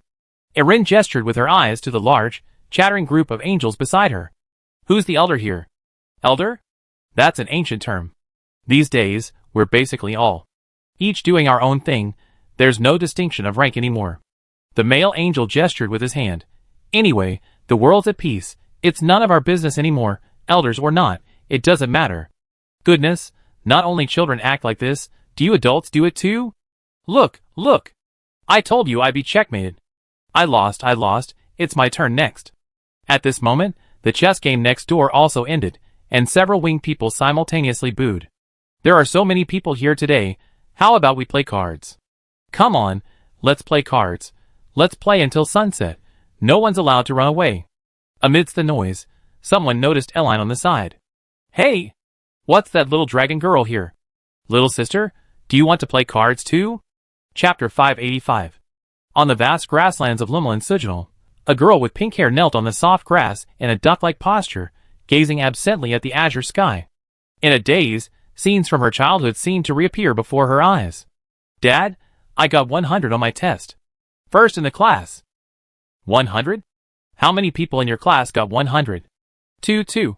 What's so great about 2 100s? A tie for first place doesn't count, you know? Then what about our promise to go to the city park together? A tie for first place doesn't count. We talk about that next time you actually get first place in the class. Under the blue sky, a gentle breeze blew, ruffling the girl's silky hair and stirring up a memory deep within her heart. Son, why do you always seem so uninterested when I suggest going shopping for clothes? I see other kids getting so excited when their parents say they're going shopping for clothes. It's nothing, I'm happy. Here we are at the store. Same as always, you choose whichever you like. It's your birthday today, so you decide. Then, this one. What's so nice about this flashy thing? This one's not pretty. Then this one will do. This color isn't nice, is it? Do you think it looks good? Well, listen to Dad, buy this one, it's pretty. In the gentle breeze, the pink-haired girl slowly stood up. She gently wiped away the tears from the corners of her eyes, and took 2 steps towards the vast grassland ahead. Sasha. The girl's heeled boots made a soft sound as they touched the soft grass. Not far away, several servals and Angora rabbits noticed the commotion and cast curious glances at the girl. Sasha. The girl straightened her chest and adjusted her gait, seemingly adapting to her new body. At that moment, she seemed to hear again the cicadas chirping in the tree outside the Internet Addiction Treatment School in her middle school days. Buzz. Along with the cicadas chirping came the sadness that had been buried deep in her memory. Why have your grades dropped so drastically? Dad, number 36 middle school is a key municipal school. I'm having some trouble adjusting at first. Don't give me excuses. When you were in elementary school, weren't you always number 1 in your class? Now you plummeted to 9th place in middle school? Does that make sense? I'm sorry. It must be because you play on the computer every week. You got an internet addiction. Dad, our computer isn't connected to the internet. Don't lie to me. What are you doing sitting in front of the computer every week if it's not connected? I'm just learning about computers. This month, our class's computers got infected with the panda burning incense virus. I was thinking about whether I could try the methods in the book. What nonsense! You even learned to lie to us now. Don't say anything more. Dad has enrolled you in the local flying martial arts school. Pack your things tonight, and you go with the instructors there tomorrow. After adjusting to her balance, the girl's steps on the grassland quickened. Sasha, Sasha. She fought back tears and started running. Several servals followed at the same pace, running alongside her under the starry sky. This is Flying Martial Arts School. I don't care where you came from or how powerful your families are. Now that you're here, your lives are mine. Yes, that's how arrogant the teachers are. I don't care if you were dragons or tigers before, you're nothing here. Since your parents sent you here, the teachers and the school are responsible for them. You can treat this school like a prison, it's fine, because it will make you feel much better. Sasha, Sasha. The girl on the grassland ran faster and faster. Her small figure left a trail of shadows on the grass, her slender legs seemingly possessing inexhaustible strength, constantly crisscrossing and advancing under the night sky. A golden shooting star fell from the sky, heading towards the direction the girl was running. Your dad got into a fight while drunk, killed someone, and was sentenced to 10 years. He's still not out. Why didn't you tell me? Weren't you taking the college entrance exam? Mom was afraid it would affect your performance, so I didn't tell you. There's one more thing. After you go to university, Mom can only give you a maximum of 5,000 yuan at a time. You have to figure out how to pay for your tuition and living expenses after that. After all, Mom has her own life to live and can't take care of you forever. Do you understand what Mom means? A golden shooting star left a long shadow in front of the girl, slowly falling down along the starry sky. Palatinatia. The running girl whispered to herself, her voice trembling with tears, I hope you can find your own destiny. A shooting star fell into the forest, bursting forth with a beautiful golden light. Dad. Get out. If you know what's good for you, don't bother with me. Your dad's a murderer now, understand? Dad, here's 10,000 yuan you take it. Where did you get the money? There's a milk tea shop near our school. I go there to help out every day after school. No, go away. Sir, our company's job posting requires experienced programmers. You don't meet our standards. I wrote a lot of small programs when I was in school. I know web design, DLLs, SQL backend databases, C++, and Java. Let me try. Just provide room and board. No salary is fine. I already said no inexperienced people. Can't you understand? Huff, huff. Tired from running, the girl on the lawn slowed down. The bright moonlight shone on her small body, casting a long shadow on the lawn. What? The little girl took a few more steps forward, finally kneeling down on the lawn. What? She then hugged herself tightly, buried her face in her chest, and burst into tears. No, with your looks. Where did you get the nerve to treat a girl to dinner? Sorry, I have to go now. Remember to pay the bill. Some people in our department have been leaving at 8 p.m. lately. They don't act like working people at all. Starting today, anyone who's home before 10 p.m. doesn't need to come in tomorrow. A guy like you will never eat 4 dishes in his entire life. Rent is going up next month. 1,200 yuan, be prepared, or you have to move out. Our company isn't doing too well lately, you know what I mean? Under the moonlight, the girl hugged herself and cried for a long time. Until she was exhausted from crying, she slowly raised her head. Thank you. Chapter 586. Summer. As the gentle morning sun slowly rose above the horizon, the little girl on the Sugnil grassland opened her bright, expressive eyes. Behind her stood a small tree laden with red fruit, surrounded by several fluffy servals and Angora rabbits. These small red fruits were the girl's dinner last night. They tasted wonderful, about the size of an apple, and were incredibly juicy and tender, like a mixture of watermelon and pomegranate juice, very sweet. In fact, the girl had sampled many fruits in the nearby grove last night, eating until her stomach was round and full before finding a nearby tree to rest under. One of Lumlan's laws: all plants visible in this world are non-poisonous. She hadn't expected to wake up to find so many servals and Angora rabbits around her. The second of Lumlan's laws: all small animals in this world are not afraid of humans, and most are very friendly, and do not show aggression. Purapoko Jiku. Under the curious gaze of the small animals, the girl sat up on the lawn and stretched. That was a good night's sleep. The girl felt every cell in her body cheering, as if celebrating this moment of awakening. In her past life, as a programmer, she hadn't had a good night's sleep for countless years. On Earth, most companies hardly treat programmers like human beings. Whenever a customer has a new requirement, or the client needs to modify the software, or a bug appears during operation, the boss will call and demand overtime. Even if it's 2 or 3 a.m., they have to be on standby at any time. Furthermore, overtime is commonplace for programmers. When everyone else in the company has gone home, if any software issues arise or new features need to be added, programmers have to be prepared to work through the night to finish the project.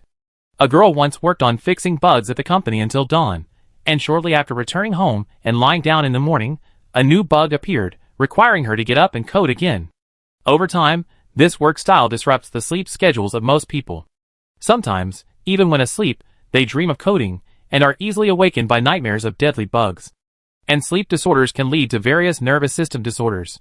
For example, shivering from the cold on a sweltering day, frequent stomach aches and enteritis, feeling unbearably hungry even after a full meal, itchy skin with strange sensations, and poor mental efficiency, often daydreaming and spacing out. In short, feeling unwell all over, yet doctors can't find a specific cause, only advising rest. But, if you have loving parents and a lucrative job that doesn't require working late nights, who wouldn't want to rest properly? Over time, they become accustomed to this sub-healthy lifestyle. Last night, after a satisfying meal, the girl unknowingly fell asleep under the stars and slept peacefully all night without waking up. This experience was incredibly blissful for her. She knew that after changing bodies, her hormone levels and endocrine system had returned to a healthy state, and because she was no longer on Earth and free from worries, she enjoyed such quality sleep. Pakura? Oh right, and you guys too. In the morning light, the girl reached out and petted the cats and Angora rabbits around her. Thank you for being my little blanket last night. With that, the girl stood up, lightly jumped, grabbed 2 red fruits from above her head, gave one to the surrounding animals, and picked up the other to gnaw on. These red fruits were really delicious. They felt like giant pomegranate seeds, the kind with a medicinal outer skin, and inside are crystal-like seeds. These red fruits from Lumilon felt exactly like those crystal seeds. You could say they were a scaled-up version of pomegranate seeds. Once we've chosen a location for the manor, I'm going to plant lots and lots of these red-fruited trees. That way, I can climb the trees every day, enjoy the shade while eating the fruits, and then study the starstone circuit that Little Elle mentioned. I want to install a small swing on the fruit tree, a little platform where I can sleep, or a little wooden house? The girl thought happily. In Lumilon, there's no danger in the wild, all the plants are edible, and all the animals are very friendly to humans. This isn't just about the superficial notion of being relaxed and happy every day. On Earth, most people's inner pressure comes from society, from family, and from a lack of confidence in their future. When the work environment is extremely competitive, most ordinary people dare not quit their jobs because they fear they won't be able to find new work, they won't have income, and won't be able to afford food, they starve, or they be looked down upon by those around them. Lumilon doesn't have these survival worries. Even without building a manor, the wild fruits here grow incredibly fast. You can find all sorts of strawberries by the river, all kinds of fruit in the forest, and all kinds of crops on the plains at any time. Moreover, an endless lifespan also means, if you wish, you can find your other half in Lumilon someday, you never be alone. This safety net worldview keeps a person's mind relaxed every day, maintaining a cheerful mood, and then having more energy to do what they love. The reason Earth's working class experiences anxiety and depression is because they have endless work to do every day, countless unresolved worries that pile up and wear down their patience. This pressure accumulates and eventually explodes. I want to set up the manor in the forest, preferably by a small river, so I have an endless supply of fruit every day, and the pink-haired girl walked through the soft grass of the Sudneal plain, eating fruit while contemplating her future. Once the elf tree grows, I want to make as many life-sustaining tools as possible to give birth to life-sustaining elves. That way, I can have them help me make clothes, just like Little Elle taught me. This outfit I'm wearing is just delicious everyday clothes. I can make the white one too. For everyday wear, I think I could make a few sailor uniforms? Or some loose little dresses to wear to bed at night. The girl was still thinking about settling the manor, when suddenly a bright light streaked across the sky. A shooting star fell from the sky, heading towards the world tree. Wait, the color of this shooting star. I remember it being the descending star? Seeing the shooting star, the girl was a little surprised. Has another child traveled through time? Chapter 587. In the center of the Sudner grassland, beneath the world tree, a cracking sound filled the air as the sky-blue eggshell before the girl split open. A tiny creature seemed to be struggling inside. Come on! Beneath the world tree, where starlight danced in the air, the pink-haired girl slowly approached. This eggshell is fragile, you can use your hands to support it on both sides. Encouraged by the girl, the little creature inside began to move again, causing the entire egg to shake. Come on, come on! A moment later, perhaps due to excessive movement, the egg suddenly tilted to the side and rolled down the small hill. Gurgle, gurgle, gurgle. The rolling egg struck a crystal beneath the world tree, making a crack sound, and the crack in the eggshell widened again. Crack, crack, crack. Finally, the little creature inside broke through the shell, its tiny head popping out with a poof through the opening at the top. Wow! Seeing the little girl's appearance inside the eggshell, the pink-haired girl was somewhat surprised. You are Seal? Seal Valerai is a character in a mobile game set on Earth, and she and the pink-haired girl share the same virtual world. The little girl in the eggshell appeared to be around 10 years old, with short, dark blue princess hair. Her face was very youthful, and her eyes were like beautiful sapphires. Because countless anime and games have been created on Earth, many of which feature protagonists with short, dark blue hair, the pink-haired girl wasn't sure if the little girl in the eggshell was modeled after Seal Valerai when she transmigrated. Huh? Hearing the pink-haired girl's voice, Seal inside the eggshell raised her little head, slightly surprised. Alicia?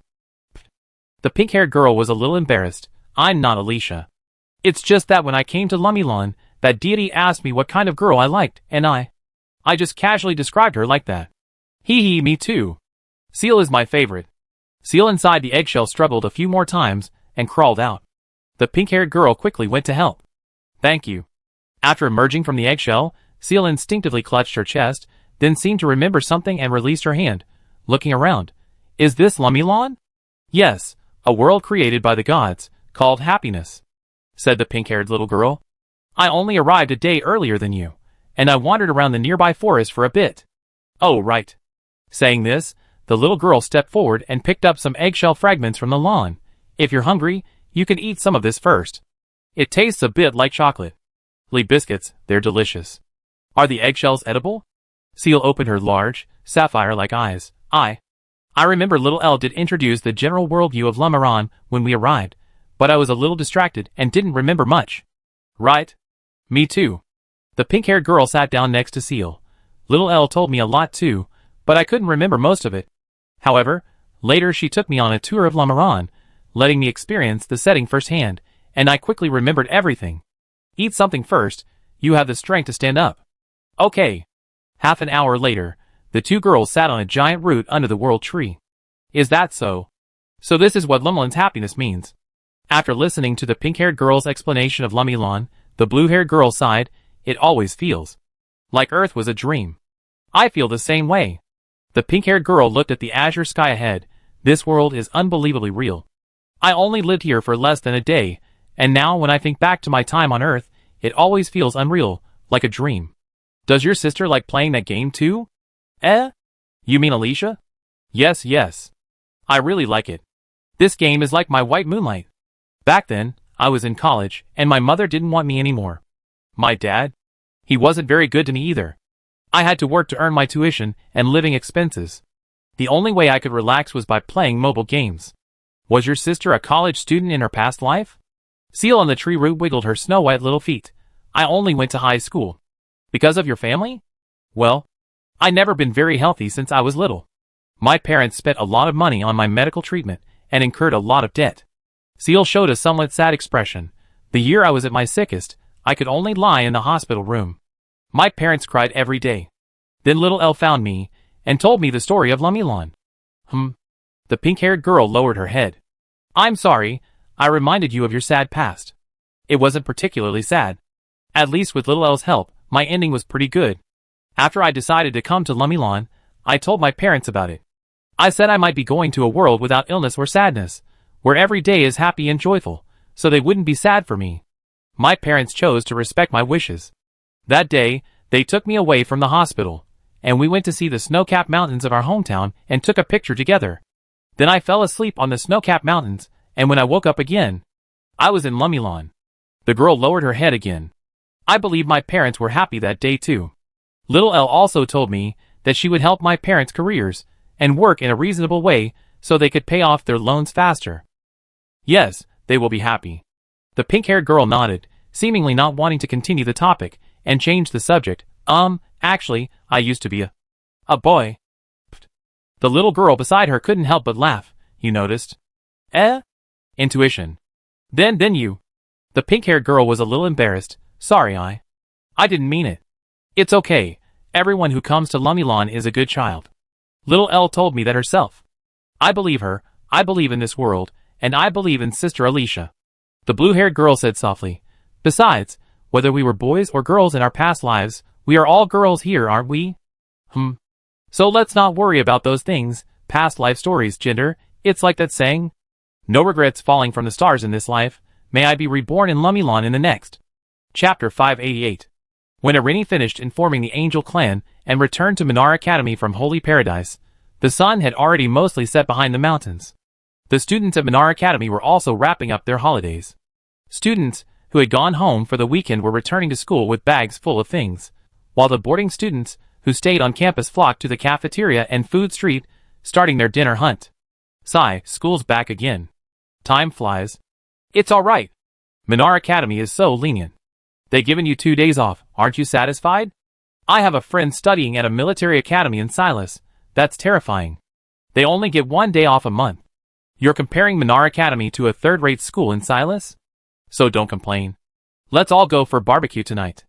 Arriving at the school gate, Irini had her student ID checked by the guard, then walked towards the school's academic affairs office in her Minar Academy grass element uniform. Isn't that little Ire? Which one? Let me see.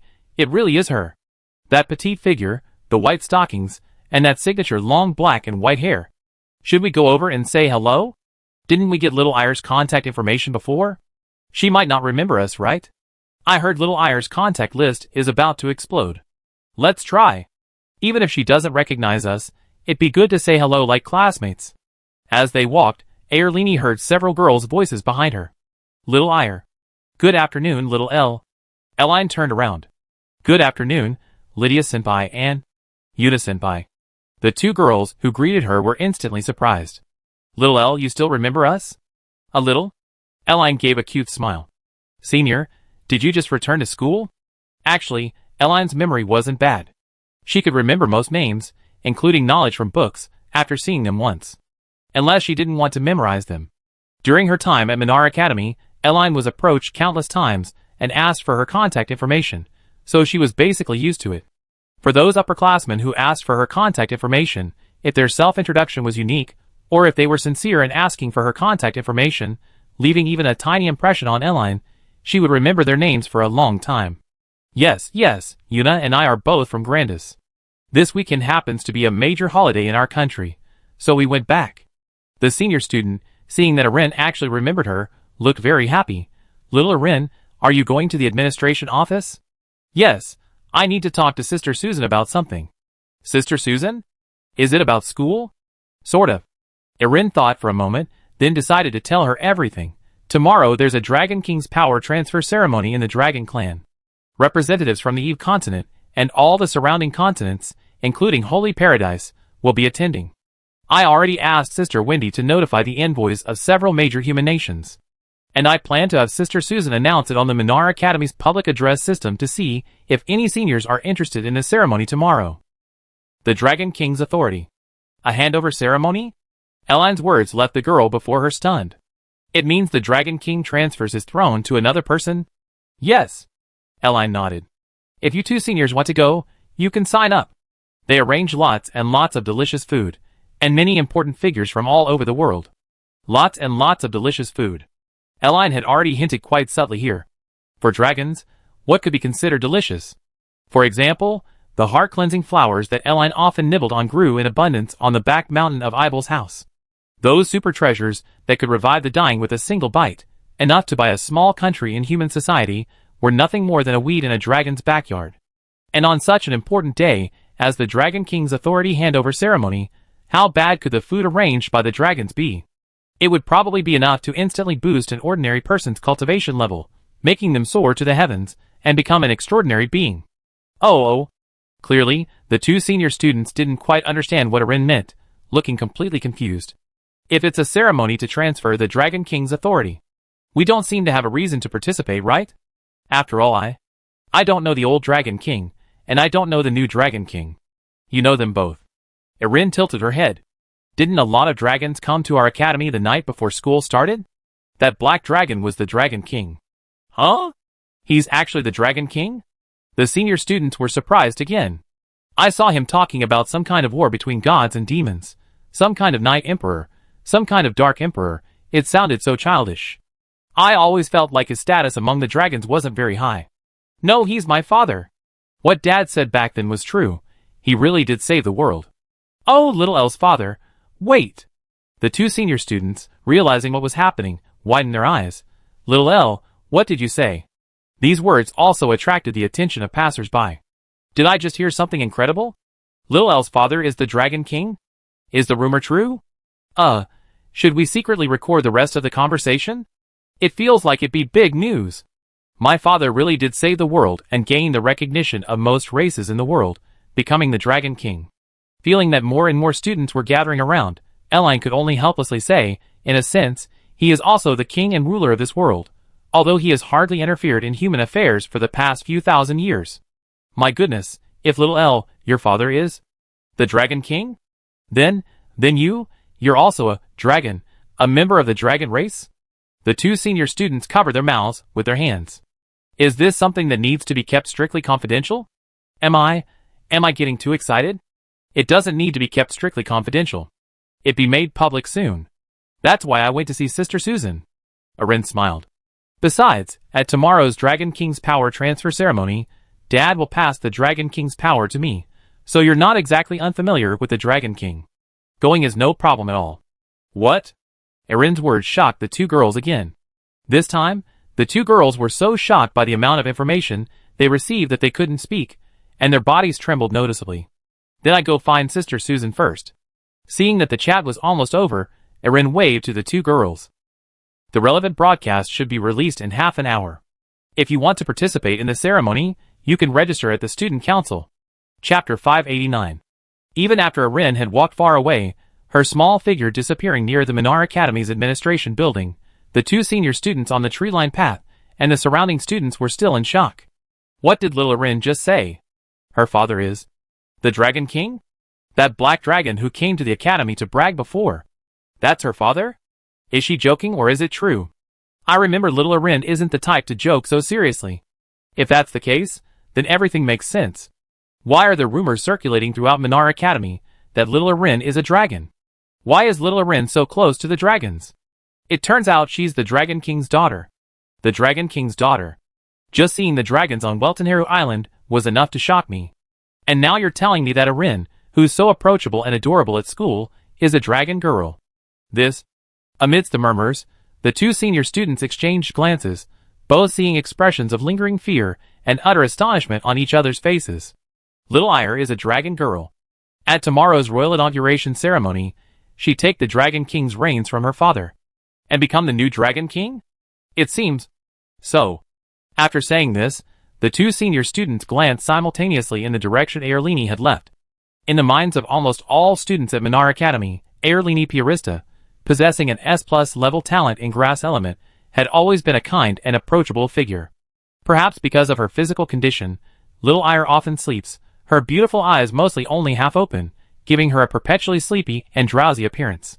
She might even miss many messages from those around her because of this. But if you genuinely befriend her, this little girl will reciprocate with the same sincerity. From the moment she started school, Eline's reputation spread throughout Minar Academy. Not only did she possess the highest magical talent in human history, but she also had an encyclopedic knowledge of various magical arts, and she maintained a close relationship with the most powerful race, the dragons. Generally speaking, someone achieving such success around the age of 12 would likely become increasingly arrogant and disliked due to inflated ego. For example, a former genius at Minar Academy, Brand Osborne, liked to abuse his family's lineage from the Osborne family of Silas and his exceptional fire elemental talent, bullying others in class, and becoming universally disliked. However, Eline exhibited none of these traits. She was like an angel, unbelievably kind. Every classmate who greeted her received a polite response, and every question was patiently answered. Most importantly, Eline was incredibly adorable, both in appearance and in heart. The students of Minar Academy initially thought this was the little angel's limit. However, to everyone's surprise, this approachable, gentle, and unpretentious dragon princess was actually the Dragon King's daughter. Tomorrow, her father, the Dragon King, would be transferring the Dragon King's power to this little princess. This was completely beyond the comprehension of most of the students at Minar Academy. After the battle against the invincible tyrant of Atlantis, the dragon's fighting power was evident to everyone. People had a clear understanding of these flying, physically invincible, and city-destroying super monsters with a single fireball. At this moment, in the minds of the Minar students, a giant dragon was roughly equivalent to a super empire like Aspera, so the Dragon King, wouldn't that be equivalent to the king of the world? Are there any creatures more powerful than dragons on the continent of Eve? No. Therefore, when they heard that Elanine was the future Dragon King, the surrounding students were speechless for a moment. The strongest ruler of the Eve continent, who attends the same school as them, eats in the same cafeteria, plays games, and participates in activities under the starry sky? Is she really the Dragon King? Why is she so approachable? Why are you all standing here in a daze? What happened? At this moment, several more students walked in from outside. Is that newly opened fried chicken shop next to the cafeteria having a promotion again? No. One student shook his head. Excuse me, I have some big news. I hope you won't be shocked after hearing it. What news? Elanine Piarista is a dragon, and she is the daughter of the Dragon King. Why do you seem so unsurprised? Actually, buddy, I just got back from Hennessy Village and bought a really valuable video there. Let me show you. This? Yes, it's little Elle. Look at the wings on her back. Those are the wings of the Dragon King. And that healing barrier that lasts for 10 years, buddy, have you ever heard of healing magic that can stay in place for 10 years? I don't need to tell you who little Elle is, right? In the Minar Academic Building, Eline skipped briskly along the mahogany floor of the corridor towards the Academic Affairs office. Today, please reorganize King Aspera's information. If his proposal is beneficial to Minar's future development, it's certainly worth considering. Just as Eline was about to reach her destination, the door to the Academic Affairs office was pushed open from the inside, and the head of the Academic Affairs office, Susan, and several teachers came out. Also, go to the sports equipment section and tell the teachers there that we need to get a batch of yarn balls, the largest size, any color will do. I think only the Lehman Empire still produces this kind of yarn. If other countries have it, we can get that too. Yarn balls? A teacher asked curiously, what do we need this for? The cat girls at the kindergarten like to play with them, so I just talked to the principal and vice principal, and we decided to include this in our sports equipment. Just then, Susan noticed Erin running towards them like a little child, and her eyes lit up with hearts. Good afternoon, little Erin. Good afternoon, Susan.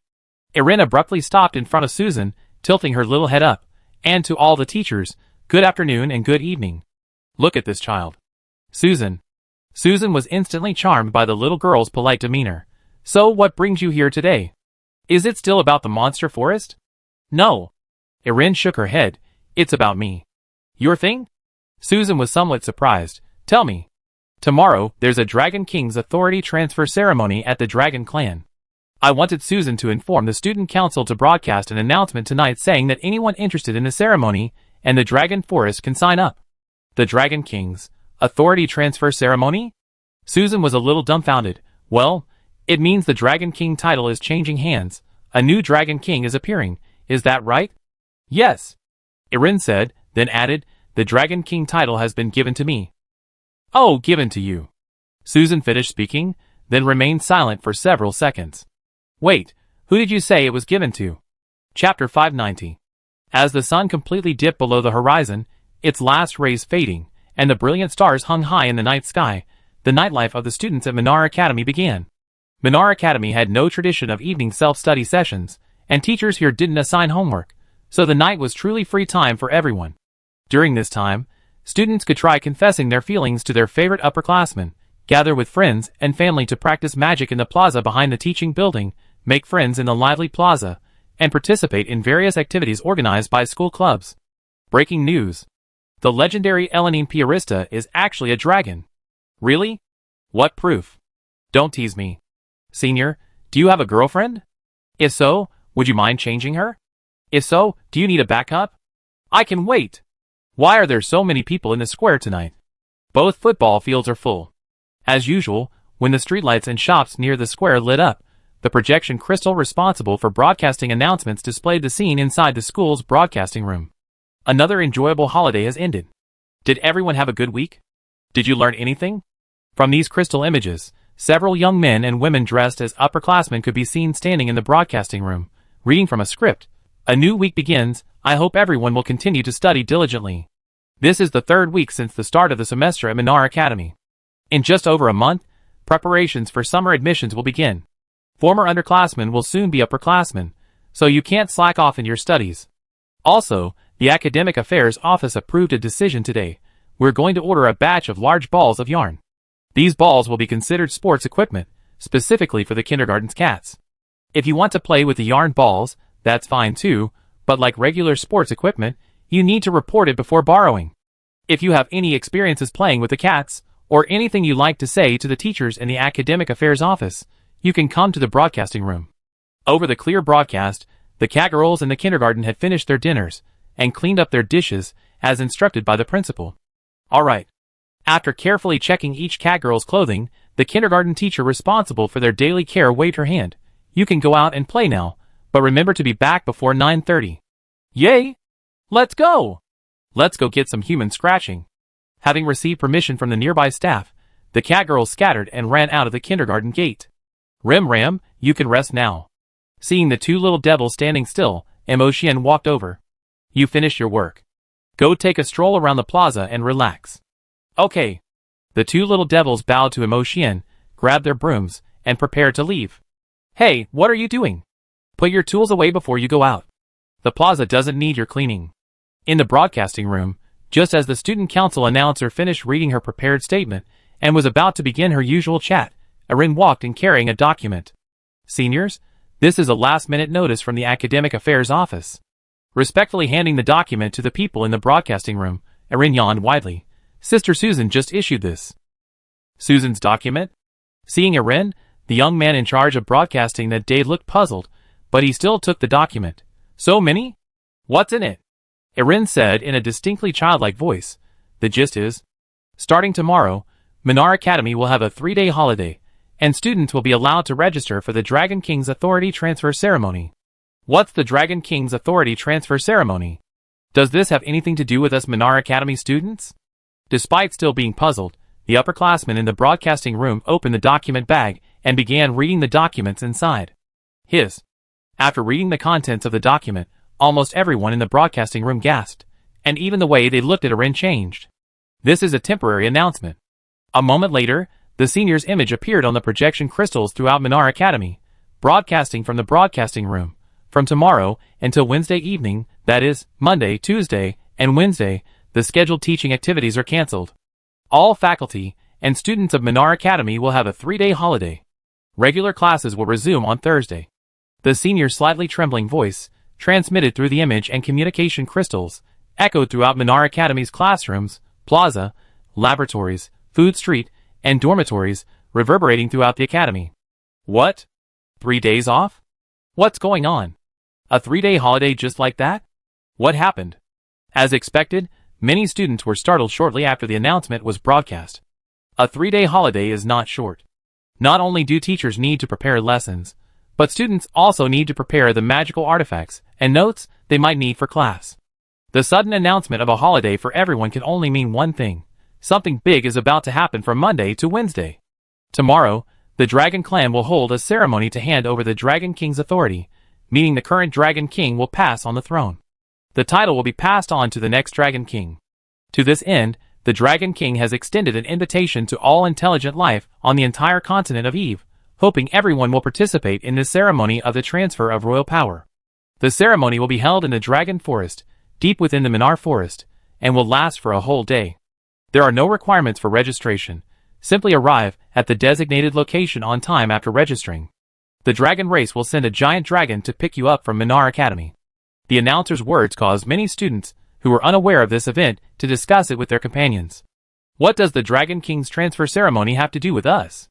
Yeah, why would I register to go to the Dragon Forest? I don't know any dragons. It doesn't seem like a bad idea. Dragons are the most powerful race in this world. If I go there and show my face, maybe I can become familiar with some dragon and get some benefits from them later. But wouldn't that be awkward? We don't even know any dragons, and we just go and eat our fill, then come back in the evening? Oh right, there's one more thing. Perhaps anticipating the students' and faculty's questions, the senior student in charge of the announcement in the broadcasting room spoke again. This time, the recipient of the Dragon King's authority is our Minar Academy's freshman, Elenine Piarista.